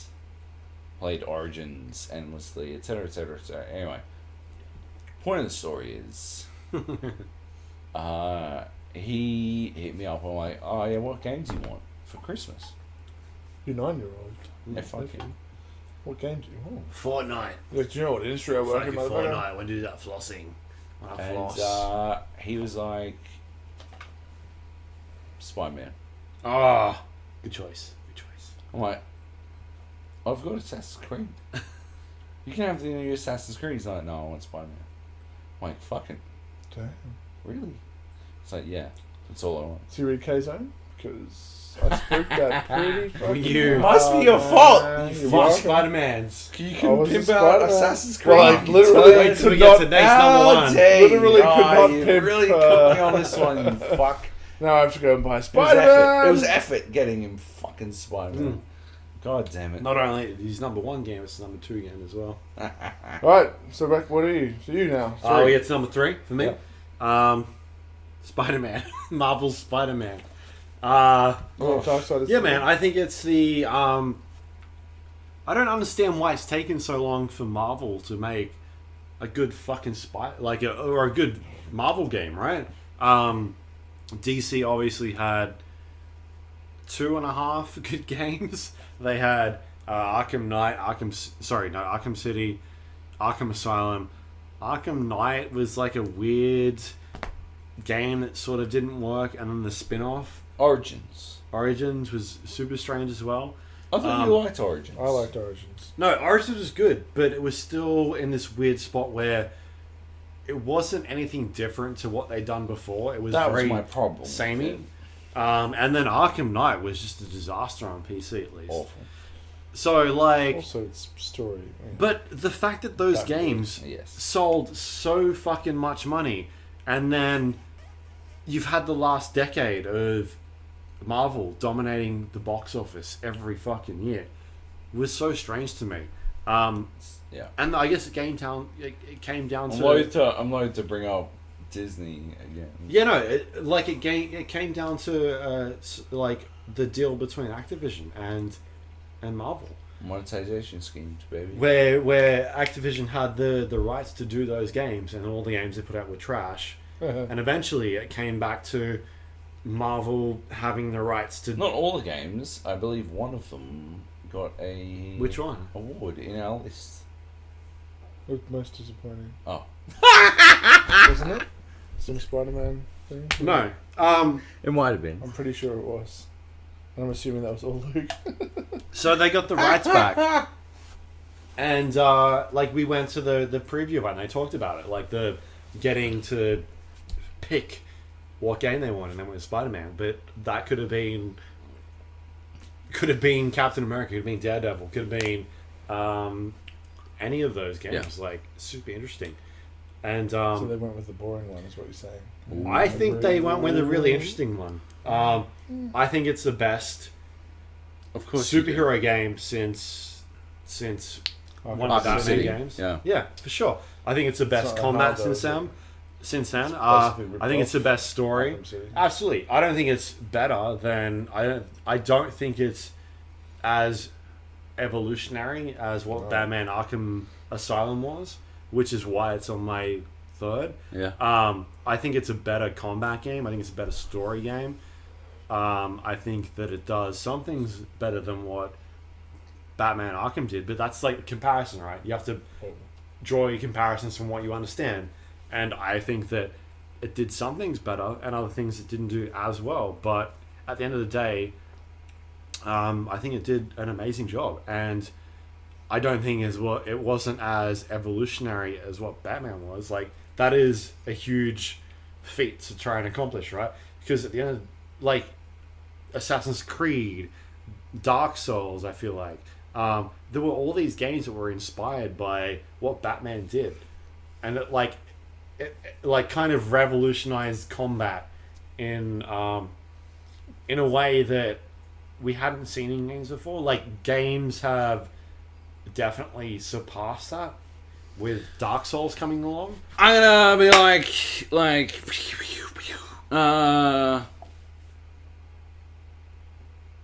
I will say that Batman gave us a frame of reference to juxtapose worse combat systems against. It gave us a way to be like an easy, this scapegoat. This is simplistic, and you have needlessly complicated things for no fucking reason. Witcher 3. This is how. This is how you do it better. Right? Yeah. But yeah, I'm just gonna I couldn't be like Batman made Dark Souls. No, I don't think Batman made Dark Souls, but it made Shadow of Mordor. It made Assassin's Creed. It made like all the combat systems that we understand today before Dark Souls, because then Dark Souls kind of came along, and everybody tried to copy that. Yeah. But I still think that Marvel Spider-Man evolved that a little bit, but making it a little bit like more complicated. You had to use gadgets a little bit more. You had to like worry about what you're using. Like down a good AI, I thought, which you don't see a lot in open world games, and maybe it only employed it in the contained arena sort of like levels, but largely, I thought it was really good at establishing this rule set and then attempting to tweak outside of that specific rule set. Sure. Which was probably what it did best, I think. Like, it never really went super beyond it, but like... It never tried to do anything we haven't seen before. It did what it knew well. The Scorpion and... Who's the other guy? Rhino fight, yeah. Yeah. Like, that's a really good example of, like...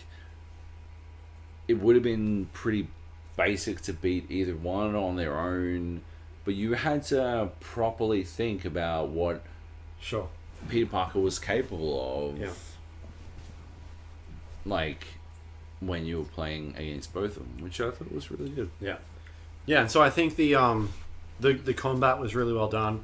The story was, I think, better than what we'd seen in Batman. Just purely because, as someone who's read a lot of both comics, I know, I just think they nailed the character a lot better than what I've seen before. But in the end of the day, like, the third act, I thought in Spider-Man was terrible. I didn't like it. Yeah. I thought the last boss fight was really good, but the whole the city is against you, and there are these forces out that were just shooting you constantly. Yeah. Was terrible. Tedious. Yeah. Probably tedious. But the world, outstanding. The swinging was amazing. Exploring the city, like, it's literally the only game I've ever platinumed, and it seems to be like the only game that I've talked to a lot of people where they're like, I've platinumed that game, right? Yeah. And I didn't do that because it was on my list. I just fucking did it because there was things in the world that I wanted to go and do. Like a organic thing for you to do. Yeah, I want to go collect all the backpacks. I want to go collect all the pigeons, or what is this? Oh, it's Daredevil's his lawyer's. What about Golden, office. like 14 fucking things or whatever the fuck it was? I did everything, Job.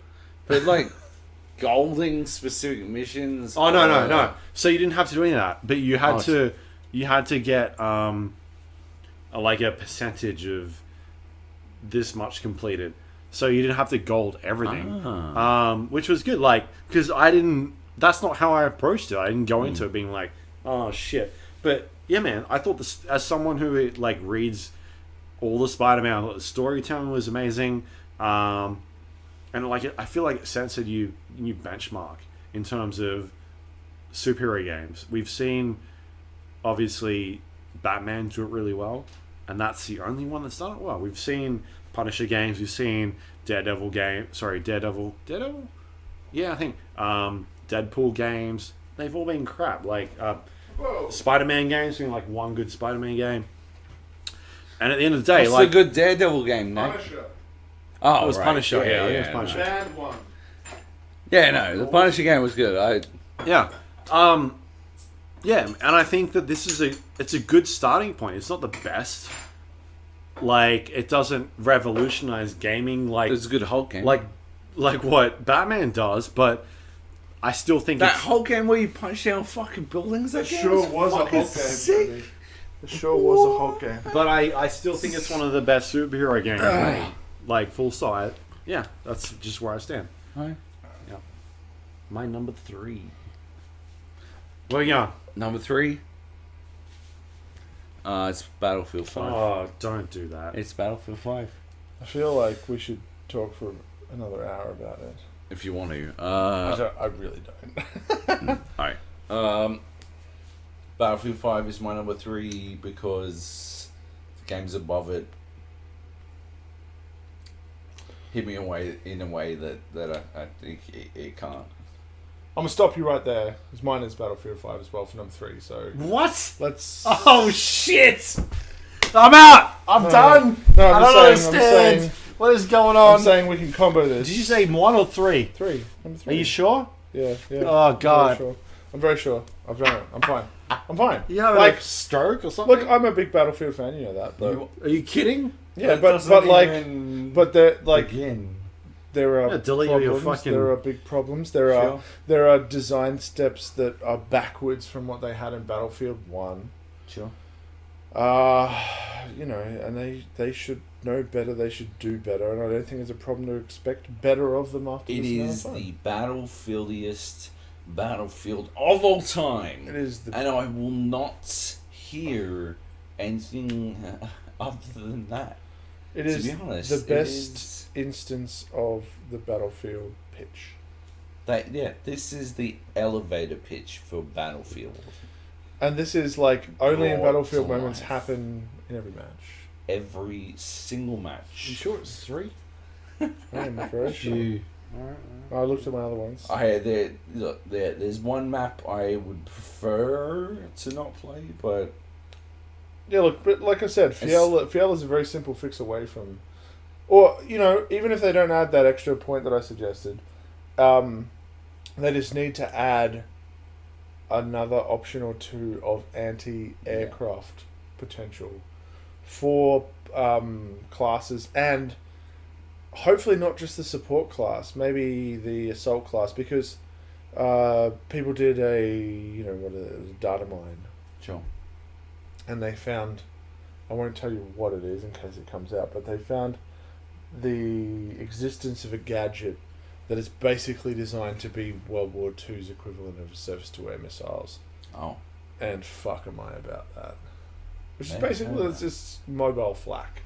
Because remember, Battlefield 1 had a massive problem with planes, with unlimited Absolutely. bombing runs, without Yeah. needing to rearm. And then they went, fuck it, let's introduce the Burton. Fuck yeah. And we spent those maps that were like, oh, groan, this is the one like where we get August, bombed. right? It was like, I literally let's destroy. got kicked from multiple servers because we were shitting on playing Oh, that's pilots right. too much. I literally got kicked. We were getting shit from Flyboys for being lamers, for using a weapon that took their shit down. Instantaneously. Wait, Which is one very much the Spawn of it support. was the So Spider-Man meme pointing at one another. It is Holy fuck. because they were getting a free reign on bombing runs. They knew that they could survive a certain amount of flak points, or they would pre-bomb Yeah. flak points, and the great thing that Battlefield 5 has done that Battlefield 1 didn't was in Battlefield 1, you had to pick the repair wrench Yeah. as one of your 2 equipment slots, which is massive. Any support. Like, you have can fucked repair yourself. Any. You have said, I am not going to give ammo in any capacity. Yeah. Or what was the other ones, like mines or whatever. Yeah, mines. Yeah. Whatever the other options were. Now, it's part of your repair tool that everyone has, but you're the only one that can repair a vehicle. You're the only one that can build stationary weapons. You build Honestly, stuff faster. Like, they have made support, like, they've elevated medic minus the weapons. Battlefield 5 makes me wonder how I love Battlefield 1 so much. Oh, no, totally. The randomized Because recoil and fuck, shit. There's so many fixes. The lack of, like... Oh, I mean, like, Battlefield 5 has a visibility problem for... definitely. Particularly for Yeah. prone enemies. Yeah. And also when enemies are in in buildings that have, like, darkness, and to a certain extent. If there's no light behind them, Yeah. you only see them when they fire. And that is almost a problem. the Rainbow Six And- style issue. They've got scope glint, which I'm all for. I'll always be for scope glint. They need to add an equivalent of that for MMGs. That would be good. Subtler, So you can Subtler? finally look. so you can see them before they fire, because they can kill you. MG40 motherfuckers should not have free reign on 80 motherfuckers who roll into a point until one of them. Even can with the spot intel, trace even them, with the best intel, MG42, you cannot take them head to head. Yeah, And that's a problem. yeah. And it either means that you can't go this way, which on certain maps means a massive detour, Loss, or yeah. impossible. Like I have to go this way, which is bad because you always want to have tactical options. There always should be risk reward. I mean, you can smoke, but you can, but they can still fire through it and get hit markers. yeah, hit markers. They thankfully patched quite quickly. I mean, in the December patch, so not that quickly, but quick enough that they can no longer get tags. Like if I put smoke down, they will no longer get a tag on you for suppressing you without hitting you. Oof. That is essential. I would even take it a step further and say they shouldn't get hit markers through smoke. They should. Nor should they get hit markers through walls. Oh no, hit markers. Hit through markers walls are... should be there for when you have line of sight. I agree with that because that's damage feedback important. Yeah. But like, if you are spec firing through smoke or a wall, which you always are, because you do not have line of sight. If you are firing, yeah. You know what? Reward them with a kill if they get it, but do not give them the damage. The Yeah. hit markers. That's why I don't like grenade icons. I think it's fucked.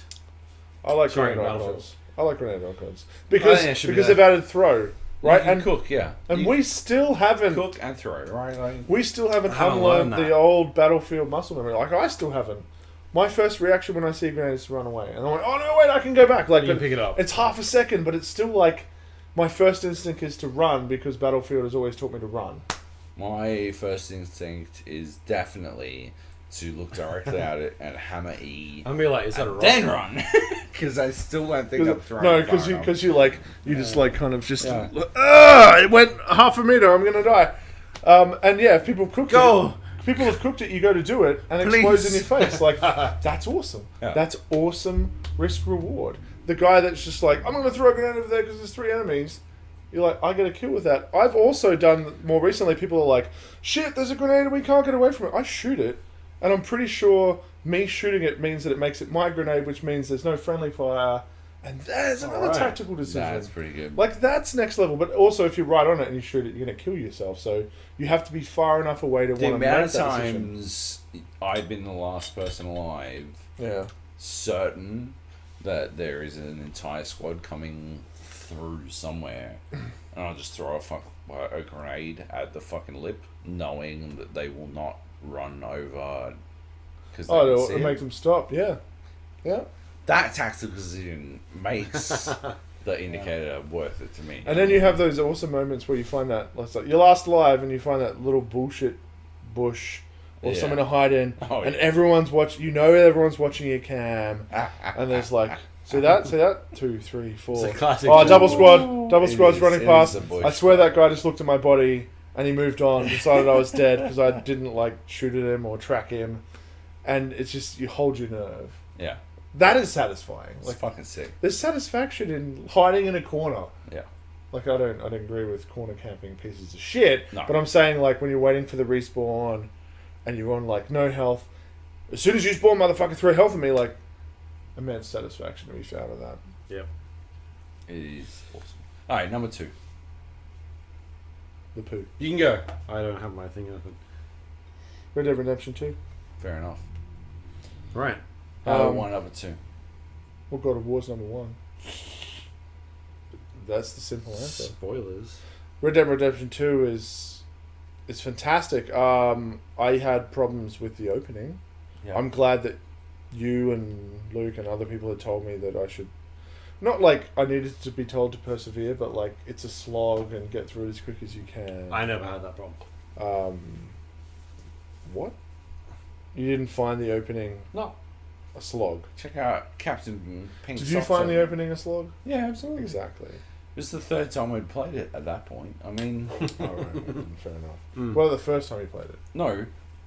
When it was coming out, I was like explicitly on this podcast, I'm begging you, hammer through the first bit until you get to the Right. Second camp, yeah. Because it's an I'm open. begging It's, you, it's not open world. hammer through at that because stage. you are No. not getting It's the restricted. Red Dead But it's a Redemption massive experience until you get tutorial. there. Yeah, And if you take your time with it, I think it's about 6 hours. So Right. that is but a it's lot not of like time. it's not even worth it because all of that you will learn over the next 120 hours. Yeah, and I think the biggest problem that I have with it is that the original Red Dead opening felt like that to me, very slow, methodical, felt like an extended tutorial that I didn't need. And then you were doing shit like taming horses, which wasn't really that relevant Yeah. in terms of the core gameplay loop later on. And then you had GTA 5, which to me, the opening of that, because GTA 4's opening was boring as Right, bad yeah. shit. Ugh, But yeah. GTA 5's opening seemed to be not just a reaction to GTA 4's reception of the opening, but also Red Dead's. And they had that heist that acted as a tutorial. It was explosive, and then they got into the story, and you're like, you know what? I'm on board because I had that gameplay hit. I had this awesome cinematic moment. Right. Yeah. And then when Red Dead happens, it's like they've gone back. Yeah. Now, I don't have a problem with it having only had to play it once. Yeah. But we talk like there's been a lot of chatter of it coming out on PC. I'm gonna get it on PC when it comes out. I don't want to suffer through that fucking shit again. I don't I think already it worked has out a long, stream like- like you can skip the fucking cutscenes. But you're still like talking about a couple of hours. You know what I'm saying? Like for me, I used to have a problem with replaying Half-Life, which I regularly replayed. Yeah. And I would start it and I would walk away, Yeah. and I would come back at insert any He's time still on here. train. Yeah, and he's still on the Yeah, train. Like 14 there was no minutes, right, punishment, but like that opening was amazing the first time you saw it. Right. Yeah, And for sure. Red Dead's opening, I'm like, I get, having played enough beyond the opening, that what they were trying to do, and they were doing a slow burn, and it does pay off, but fuck, I can understand why people would say this is boring Right. if they've only played a few hours. Sure. And then there's the controls that I just fucking hate sometimes. When left trigger is aim 1 minute, and then left trigger is talk, and then he's got his gun out, but his gun's like by his side, but you're not looking at his side because your center of attention is where the crosshair is, and then you've got a gun out and you hit right trigger to engage, and he shoots them, and you're like, okay, I didn't want you to do that. Like, it just was... And then X will interact to search a drawer, but it will open something else. Y will open something else, and I'm just like, why? Like, why these design choices? And then you press an interact button, but because there's a certain distance, and if he's too far away from the interact, he will walk close enough to it, but if he can't find a logical way to get to it within a certain period of time, it will register as a non-input, effectively, because he'll walk over and then stop. But like, when you play it for long enough, and I was playing it in pretty lengthy sessions, you just like, these are little things. It doesn't ruin, like, it's not like, therefore the game is a 5 out of 10, you know. It's just little things like that where you're like, you've been making this game for long enough, you've been making games for long enough to get that shit right. Sure. And on again, when the PC version comes out, if they let you fully customize stuff, I look forward to being able to fully dedicate keys to certain things, so I never have to worry about oh, right mouse button is look at someone engaged. Like, no, right mouse button means pull my weapon out and aim it at some cunt. Like, it will always mean that. Limitation of controllers and versus the scope of what they're trying to achieve, I can tolerate it. But, like, I still feel that they could have honed that shit. Yeah. So that it was... controls were never getting in your way. And that your intention of what you'd learn over, I mean, for me, 30, 40 hours, was being matched by input. Like, I always have a problem with games that, like, you know what you want to do and you press the input that is intuitive based on your muscle memory of however many hours, and it doesn't do the thing that you want it to do, or it does something different because there's multiple options and you're like, I don't know if that's on me. Like, right. I don't agree that one's on me. And it's not me making a mistake where I deserve to die or fuck up or instigate a situation that I didn't want to instigate. I'm now putting a gun at a guy and it's a stick up and they're hostile and there's 5 guys got their guns on me now and I'm like trying to be a good guy. Like, I can reload my save technically and be more careful. But, yeah. Those are the only problems. Outside of that, and I've been pretty critical of Rockstar storytelling in the past, Red Dead Redemption 2's storytelling is fucking... phenomenal, and the slow pace fits with the Western setting, but Arthur as a character is absolutely utterly fascinating, and the way that you choose to do good stuff or bad stuff, but the kind of scripted nature of the story also plays into the discussions that you have later about the morality of that. And you can understand where he's coming from. The characters are three-dimensional. The more time you spend interacting with people, which I honestly thought would be annoying. I thought they were basically trying to reinstitute GTA 4's Nico, what are you up to? Let's go like, bowling. Oh, why don't you love me anymore? And you're like, fuck you, cunt. I just want to play the game. I don't want to go play a mini game with you dumb shit. Yeah. I thought, oh god, are they trying to fucking cycle back and ham-fist that? Right. All optional. But it rewards you for putting in the time. And I would walk around and say hi to people. And if they weren't just like, hey, how are you, Arthur? If they were like, hey, I wanted to talk to you about it, you just follow them and you'd have a chat. And there'd be a random piss up. And I'm like, you know what? I want to get involved in this and talk to people, have a sing. And then I'd get pissed and fall over. And I'm like, yeah, it is all of the big adjectives that get said about Red Dead Redemption 2. Sure. It deserves. Yeah. I mean, yeah.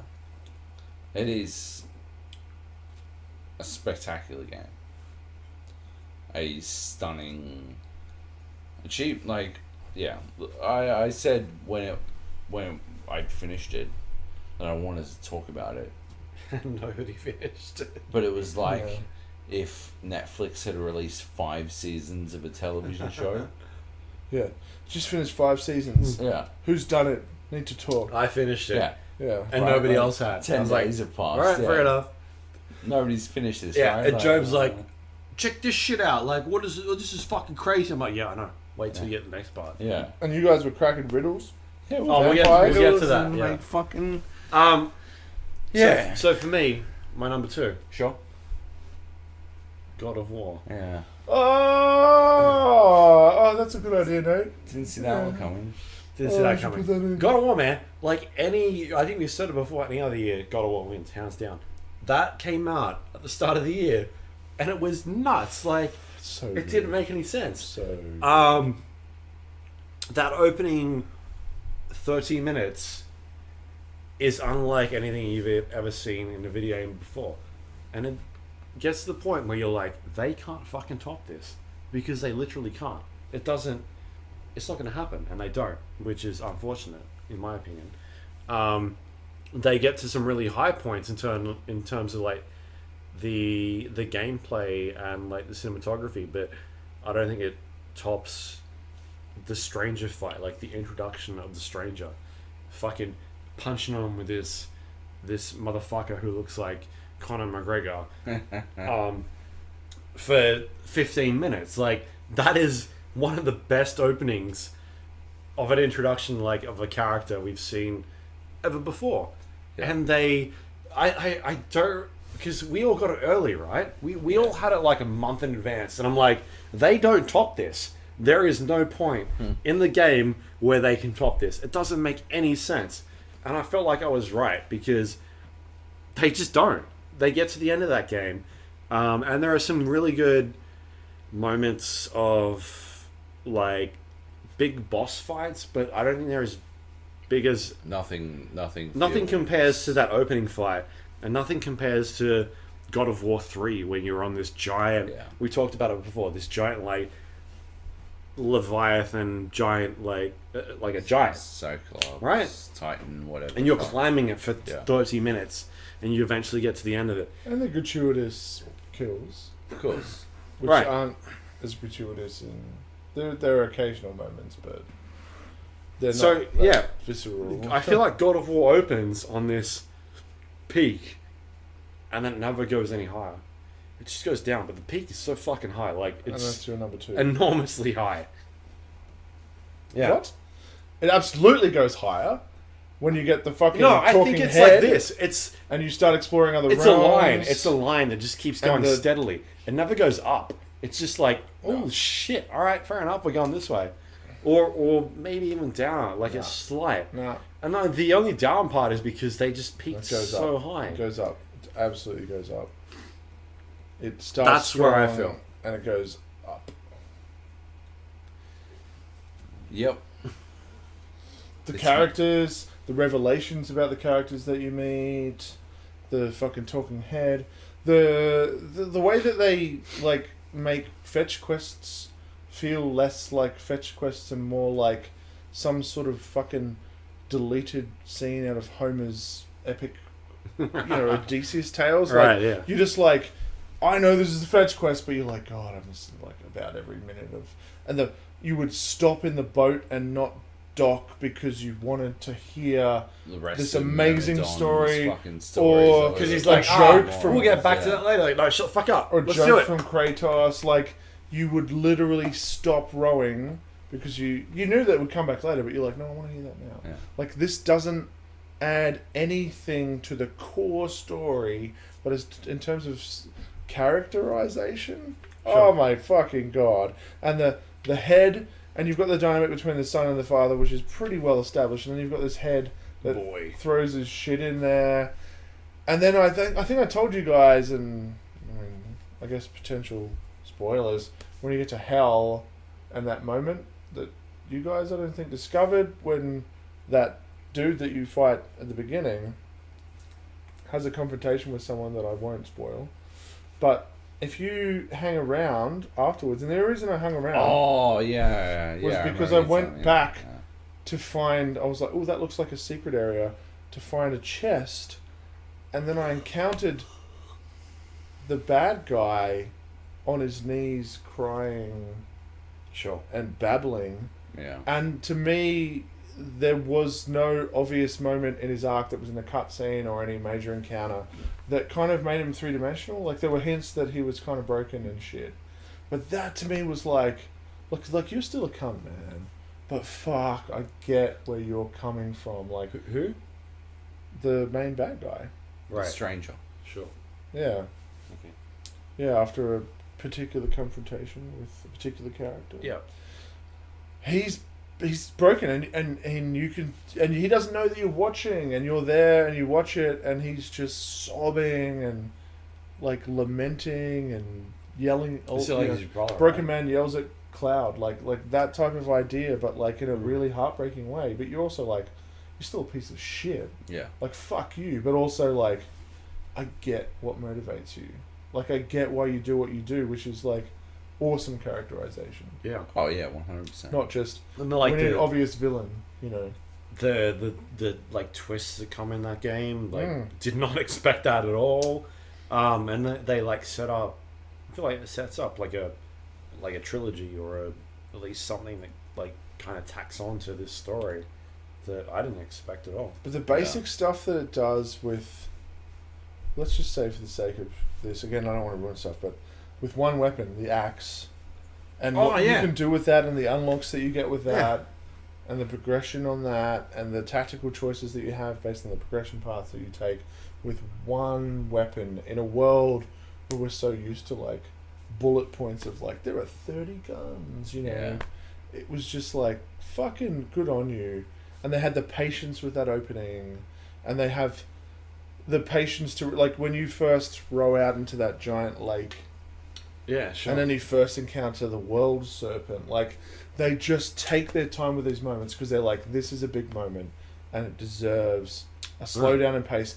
And it's like, you're not like, oh, this is gratuitous. You're like, no, you've earned this. Like, Yeah. Or the This- bits, like when you get chains back and you're like, alright, fair enough. Like you see him like rapping. I don't want to say that. I'm still like No, adverse like, to. fuck, it's too late. I know. I'm still really adverse to revealing spoilers, but yeah. You see that part and That- it's like, oh shit, yeah. But they've been hinting at it the whole time. Yeah. He's got this nervous tick.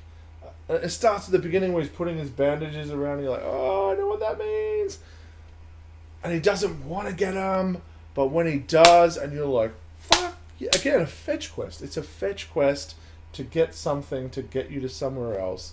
But the way that they deliver it is fucking perfect. Yeah. And in terms of his character arc, it's perfect. It's good. And I didn't even go through and do all the Valkyrie fights or anything like that. But I did all the hell challenges. And some of them were fucking frustrating, but I beat them. But I was like, that was a game where I'd finished... Oh, the hell. Pretty sure, yeah. Fucking hell. Maybe. 2, 3. There was that. You did them all, and then you reset, and you did. Them Oh, all. I mustn't have done the reset then. Oh man! So I They did got not. out of control, man. They Right. were stupid. But I got, yeah, like that game was like a world that I didn't want to leave. And it's such a cliche now. Especially like I talked to, like, listening to Farrell the other day talking about 500 hours in Red Dead Redemption 2. And he refuses to finish it because he doesn't want to leave that world. And I'm like, Sure. he knows that you can finish the story and still go back and explore, and there's Red Dead Redemption Online. But for me, with God of War, I finished the story and I'm like, what else is there on the side? What did I miss? Like, what did I miss that's going to add more I know to this there's. world, to this mythology? I know for like through like tokens I acquired, there's a Yeah. dragon I missed or some shit. I missed the dragon. I And definitely missed the dragon. I've yeah. always been like, it's always been one of those things It I want to go haunts back you. to. Yeah. It does. The Valkyries It's I my missed. second as well as my number 2 as well.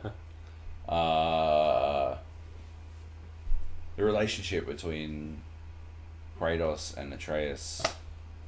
Yep. I feel like I go to this too much. I don't think I do, but I feel like I do. It reminds me significantly of me and my dad. In a good way or a bad way? In both, I guess. Yeah. In the sense that, you know, Kratos doesn't understand Atreus Right. at all to begin with, and just wants him to do things, to do the things he says. This is the way the world is. I know best. Yeah. Do what I do. Do what I say, not what I do. I'm not like, yeah. Yeah. Like looking back, I recognize his attempts at teaching me weren't like, Malicious. yeah, they were just Ill-informed. or direct, I suppose. And then past that, as he understood me more, and we understood each other better, we learned how to communicate with one another. Yeah. And yeah, Kratos and Atreus do the exact same fucking thing. And yeah, it is. Yeah, and I know. I'm sure it's cliche. I mean, I know. I distinctly brought it up with the first Red Dead Redemption. What the fuck is going on with your computer? You haven't registered VLC. Who does? I don't know. This is. Do you have to? You didn't purchase WinRAR. But yeah, no, like, yeah. There's that. There's all of the characters are spectacular. I spent so much time. I beat all of the Valkyries. If we were to talk about game worlds I didn't want to leave, it would be God of Wars. No, not Red Dead. Interesting. Because Mm. Maybe we I should would think say about I gaming. spent more time trying to get to the end of Red Dead's than when I got to the end. Like, I was ready to leave Red Dead's when I got to the end of Red Dead. but I felt, there were 9 worlds, right? There were 9 worlds I was supposed to be able to go to. You're going to go to 7, right? A lot of worlds. Yeah, and was it 7? I'm pretty sure it was 7. Yeah. Maybe it was 6. I'm pretty sure it was 7. A couple locked away, and I've never wanted to go to Worlds more. Fuck. I've never wanted DLC. So Yeah. Give me those worlds as DLC, please. Let me go there, damn it. Like, fuck. Yeah. So was that your number 2? That's my Is that number when we went? All right. Which I suppose means we know what our number 1 is. What's your number 1? Well, we said God of War. God of War. God of War. All right, Yeah. fair enough. So Red Dead Redemption 2 for you two chaps. Absolutely. Yep. Spoilers. I think Arthur's probably, and I have been pretty vocal about this in the past. What's up? I farted. Ah, fair enough. I've been vocal about this in the past, but I think Arthur might be the best character ever in video games. And I say I've been vocal about this in the past because my top 3 games are Of all time. Deus Ex, and they State of Decay 2. State of Decay 2. No, and it was Grand Theft Auto Vice City Barbie's Summer House. and Metal Gear Solid 3 Snake Eater. And if we were to, and what I have done is ditch Grand Theft Auto Vice City Right. and replace it with Red Dead Redemption 2, which I feel is an usurper to the crown. It does the same things that I loved.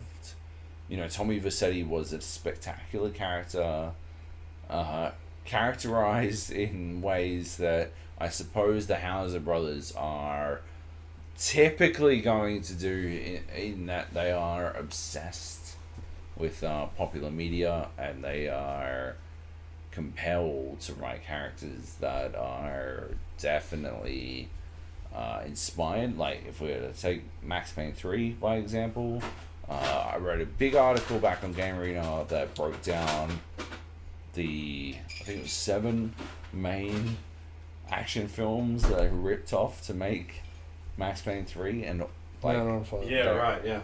like Man of Fire, And they Bad want to show Boys you about 2, that. They're like, here's the show that we ripped off. right? Like, They're not even trying to hide it. not even a little bit, right? They are upfront that they love Hollywood, and what they're trying to do, or what they had been trying to do, is rip off or ape Hollywood. Red Dead Redemption and Arthur's story is the We didn't first get that time- this year, though. Usually they tell us, like, this is what we're ripping off. Yeah. Didn't get that this year. Arthur's story is the first time I felt that they were trying to tell a story separate of that. And I know, Unforgiven. Come on, baby. I know that it is ultimately still semi-traditional of Westerns. Right. But we are in a place where I think it's extremely difficult to tell an original story. I mean, like, take Sadie's story is still True Grit, right? Like, all of them are amalgams. Oh, there's Calamity Jane and stuff in there as well. Well, yeah, no. And there's a bit of, Deadwood and they've clearly taken touch points from pop culture. But they built Arthur's story builds so much more. Well, Max Payne 3 for me was very Man on Fire. Yep. Like, there was 2 Man on Fire. Sure. Because Max Payne 1 and 2 weren't, this is just in a game. Yeah. But it's like Max Payne 3 was Man on Fire if he went through set pieces from other, like, action films. But his character through line. Oh yeah, why not? His character arc was I'm not talking about. was blatantly Man on Fire. By bringing up Max Now I Payne want to 3. watch that again. Put it on. Oh yeah, let's watch it. It's on after the social network. When I bring up Mass Effect 3, all I'm trying to talk about is their love of Cinema. cinema in particular. Yeah, and I would That's say a- that was aping, but Red Dead Redemption 2 was doing its own thing. Like, it had touchstones, but it was still enough different that it didn't feel like, oh, that's Tombstone. Oh, like, those were touchstones, but it wasn't like, okay, so Arthur is just... Unforgiven, yes, but that's just the theme of, can a gunslinger be redeemed? Exactly. How much blood can you wash away? Was the theme, which is fine, because that's not exclusive to Unforgiven either. No, yeah.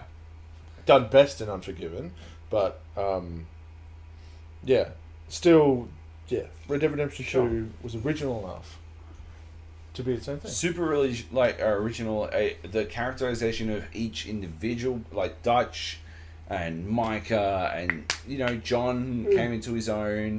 Obviously Arthur. Everyone in the camp felt like a personality that you wanted to get to know. Right, yeah.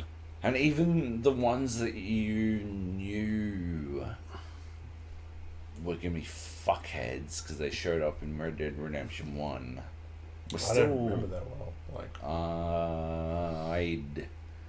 Someone had written this fucking how to play Red Dead Redemption on your Let's not. Xbox One. And your PC. I'd revisit... or your PC. And I'd revisited it. on your PC. No, on my Xbox One. Fuck But, you, bro. yeah. Should have read the story properly. Ooh. No, I wasn't going to play it on my PC. But yeah. So I had a pretty good idea of who was going to dick me about like a fuckhead. And it was all Nate's fault. And, They yeah. need to remaster original Red Dead, right? I don't want to touch it again Has to. because Well, I'm like, we've got Has some to happen. theories. Has to happen. well, that It's whole gonna map, except for Mexico, which you can also get to, Accessible. Yeah. has been recreated, right? Like, is that correct? Like, Yeah. Yeah. the original Red Dead map is Red Dead Redemption 2's map, yeah. And none of it like makes any sense. That's So the they problem. can just keep the story. Hopefully, they can find a way to weave in all of the gameplay systems. So. I love that, like, the third fucking Red Dead Online mission you do has you go to that, that Yeah, you go to the top of the cliff, type thing, and you look out over it, which is the classic Red Dead Redemption 1 Vista. Yeah. Like, you fucking dicks. Yeah. You're fucking. How are you going to do this? But yeah, no, I thought... fuck. I connected so much with him. He's just broken and trapped in a system he can't work out how to get out of. And But he wants to be nice. I mean, I wanted to play good guy. right. So That's how I did my it. take on him was he wanted to be nice, and you could be an asshole, Yeah. and that would arguably probably be more consistent with his character. But if you try to play him well, it makes those little poignant moments where he talks about struggling with what he's doing all the richer. But they also build that in. He gradually gets nicer if you play him as a nice Oh, dude right. and shit like that. Like, they thought about this shit. They thought about too much shit. I cannot fathom about like all of the shit they took into consideration. All of the dumb fucking ideas that they Like people would accounted try. for. It is this insane Grand Theft Auto Western where at the same time it is to some extent a wildly ambitious like what do they call them, like sim Sure. what do they call Bioshock and all that kind of shit, like it's escaping at the moment. I don't know. Like Amazing. no, like those sim SimCity. sim somethings. Similicious. That's what I was. SimCity, DRM. I want you baby. That's it, SimCity DRM. That's what. Yeah, SimCity DRM. Fuck. Anyway, It's it. like, yeah, it's It's ridiculous. it is. The for me it was the like playing this game over 60, 70 hours. I think for me, the point where I messaged you guys and I was like, there's some weird fucking writing on this wall. And then it was like 3 or 4 days later where I was like, I found another one. That was the point for me where it turned out to be like more than just weird shit in the game. Like, that felt like it was a random, a very unique experience that no one's going to find. Nobody's going to find that. Like, 1%, 0.5% of the people that are playing Red Dead Redemption 2 are going to find that bit. And where I'm like, hey, I think this is something fucking weird going on here. And then we end up spending hours, like looking... Yeah. I ditch half a day. Yeah. Like, I literally spread from 11 o'clock till 4 o'clock looking for this thing, running around a town, a fucking pretend town in a video game, looking for writing on a wall, and being like, I feel like this is something that's going on. And then eventually figuring it out was like, this is nuts, because we are literally the first people to figure that part out. That's insane to me. Like, And then the YouTubers told me. and then some dickhead YouTubers. But things like that, like the 1% of people that are gonna find those types of things, and that's not the first one. Like the UFO stuff that I found, or the people that found like the like weird shit going on with. Isn't Mothman in there? Yeah, Mothman, with like what? it's just all the Mothman random prophecy. crazy things that Pretty go on sure in the Mothman world. in there. I don't know. I just heard Like that the recently. Bigfoot and like all that stuff is It's insane. like the naked wolfman, right? Yeah, when I'm running through, I'm finding a fucking naked wolf man who comes and jumps me, and I'm like, what the fuck, what's going on? But that sort of stuff, right? Whereas not everybody is going to experience that thing, and that is what kind of makes your gameplay unique from everybody else. Because my experience of the game seemed different to yours. You didn't see that, but maybe you did, or maybe you've. And that was the thing, right? Maybe you shot him. Maybe you like yeah. So we had heard him, but rode past. for myself. I know we had the Australian media had a channel. We were talking about like all the shit was going on during our review, and yeah, it was that sort of stuff. Like people being like, "Have you seen this? Have you seen that? Have you seen this?" And it was just constantly people asking each other, and nobody had experienced anything that everyone else like had seen. Which is very unique for that. Like, you don't see a lot of games that kind of do that. Then every once in a while, it comes along, like your Skyrims, like Bethesda, or like really big RPGs, Witcher, but otherwise, stuff like this is very unique. And I don't think that we've seen the end of it. I feel like Red Dead is big enough to the point where 3 or 4 months from now, we're going to be seeing people bringing up stories that nobody else has seen before. Or even GTA had the same thing, right? Where they ended up patching in bits and pieces, like the UFO stuff. Bigfoot. Yeah, but Yeah. I still think there is enough in that game to the point where there are probably a couple of things that we've not seen at all. Maybe not as big as some of the things we've discovered. Like, I feel like you and I were on the fucking top of that point with the vampire stuff. Hell yeah. As being one of the biggest, but there's probably some really small things in there that could still be found out. And that's what makes a game really cool. It's like finding these little unique weird shit that's going on in this world. That's what puts it above God of War for me, is that my version, Like the discovery. my playthrough of Red Dead is guaranteed to be different to yours, while my playthrough of God of War will be Pretty similar. 80%, Ostensibly, yeah. Yeah. 80% the same, yeah. As much as they tried to pretend that game is a open world You wind up in the hub, same place. yeah, doing it's the all the same. same. Like it's not a linear. diss, right? It's not a fucking criticism like of a the negative, game, yeah. because that's not what it's trying to do. It was simply trying to add exploration as a form of perspective. which I think it did fucking spectacularly. But the play that came out of being able to do whatever the fuck you want in Red Dead Redemption was so much grander. Yep. That's why it's my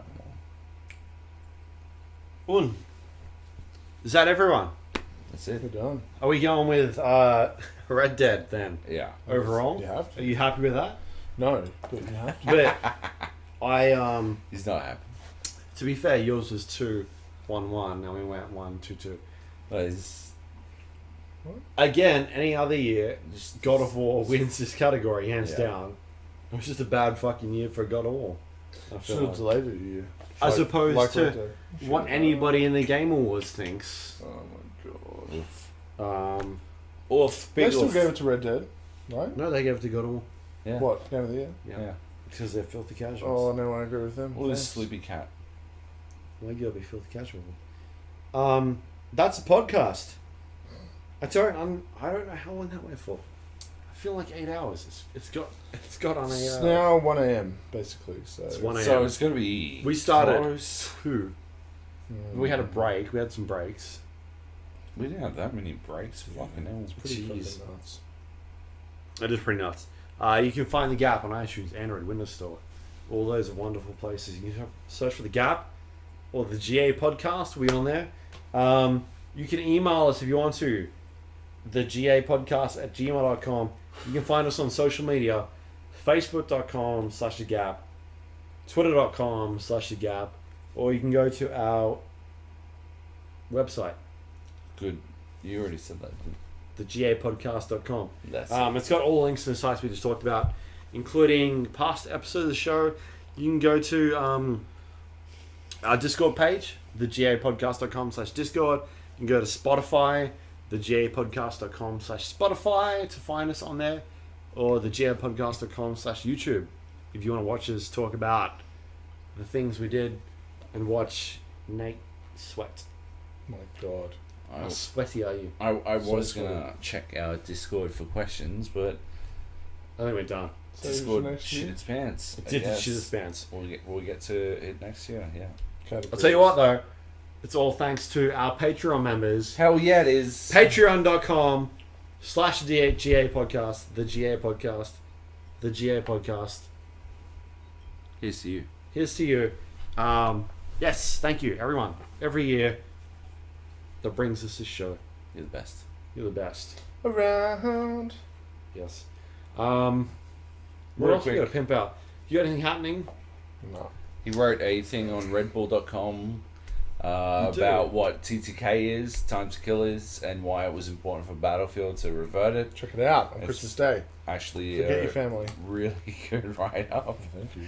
Um, I'm also yeah. in Stack Magazine and K-Zone, but don't. Did you get free JB Hi-Fi stuff? No. Fuck, I wish. What? What else do you do there? Just write about PC gaming gear right now. I'm in the Jan issue, inaugurally for the first time, then Um, first inaugural. and K-Zone pretty regularly. And I understand there are a lot of adults that buy that, so... Right. Apart from that, it's kind of just sort of, it's died down for the year. Yeah. Right? Right, yeah. So you won't find me... Yeah, apart from that Red Bull article. Mm. You should definitely read on Christmas instead of talking to your auntie. Is there anything you're Your looking racist auntie. forward to for next year? Yeah, Atomic Heart. Alternative history Bioshock. Yes. All right. That's all I have to say. Alternative history Soviet Bioshock. That should be enough. I'm in. I'm Fuck rolling. yeah, that's the pitch that I'm about. My next year game is Void Bastards, which is from the 2K Canberra All right. X2K Canberra Yeah. guys. Comic book aesthetic, roguelike, sort of a first person. What was that fucking game where you're on a spaceship? Visceral. No cunt. The one that was Visceral cleanup detail. shut your whore bitch mouth. The one where it was like on a spaceship that was like modular and you would like cruise through space and the then next 2D one. Huh? FLT. FTL. FTL. It's a FTL. first person FTL with a FTL. comic book expo. Yeah, fucking didn't go. That's what I'm looking I forward play to. games. Someone else. Do you even game, bro? If you're reading stuff from me, go to Red Bull. Check out my top 5 highlights of the year. Or Voyeur magazine. It's February. Ooh, sorry. Jump the gun, baby. Try again. Yeah, top 5 highlights of the year. It's good. That's it. I provide the context. What do you got, Luke? Go to Survivor.com. We put up our end of the year best game of The year. the year, Nice. which Sweet. That's the. is not my best game of the year. Is it Fortnite? It's God of War. Oh! Survivor gets it. No, but guess what Survivor came knows how to second? party. Red Dead Redemption 2. Fortnite. Spider-Man. Spider-Man. Is that your second game of the year? It's not even. Apparently- Red Dead apparently- Redemption. How is it not Destiny 2's DLC, bro? Oh shit. Anyway, we're drinking to that. Thank you to everybody that's been watching, listening. It's been a good year, I feel like. It has been an awesome year. I'm glad Nate could join us for the last one of the year. No, you're not. Yeah. It's, I'm never coming on this fucking 1 show hour and again. 52. Jesus Christ. Well, I believe at 90 fucking hours you've I've done my 2019 you've service. done your community service for the next fucking. They were like, Don't sorry, expect to see me you've here gotta again. come back. They won't ask. I won't accept, even if they feel obligated. It was great being on the show But never again. for my last inaugural. Last episode. inaugural. That's good. That's good. That's good. You. All right, that's it. Bye. Do-do-do-do-do.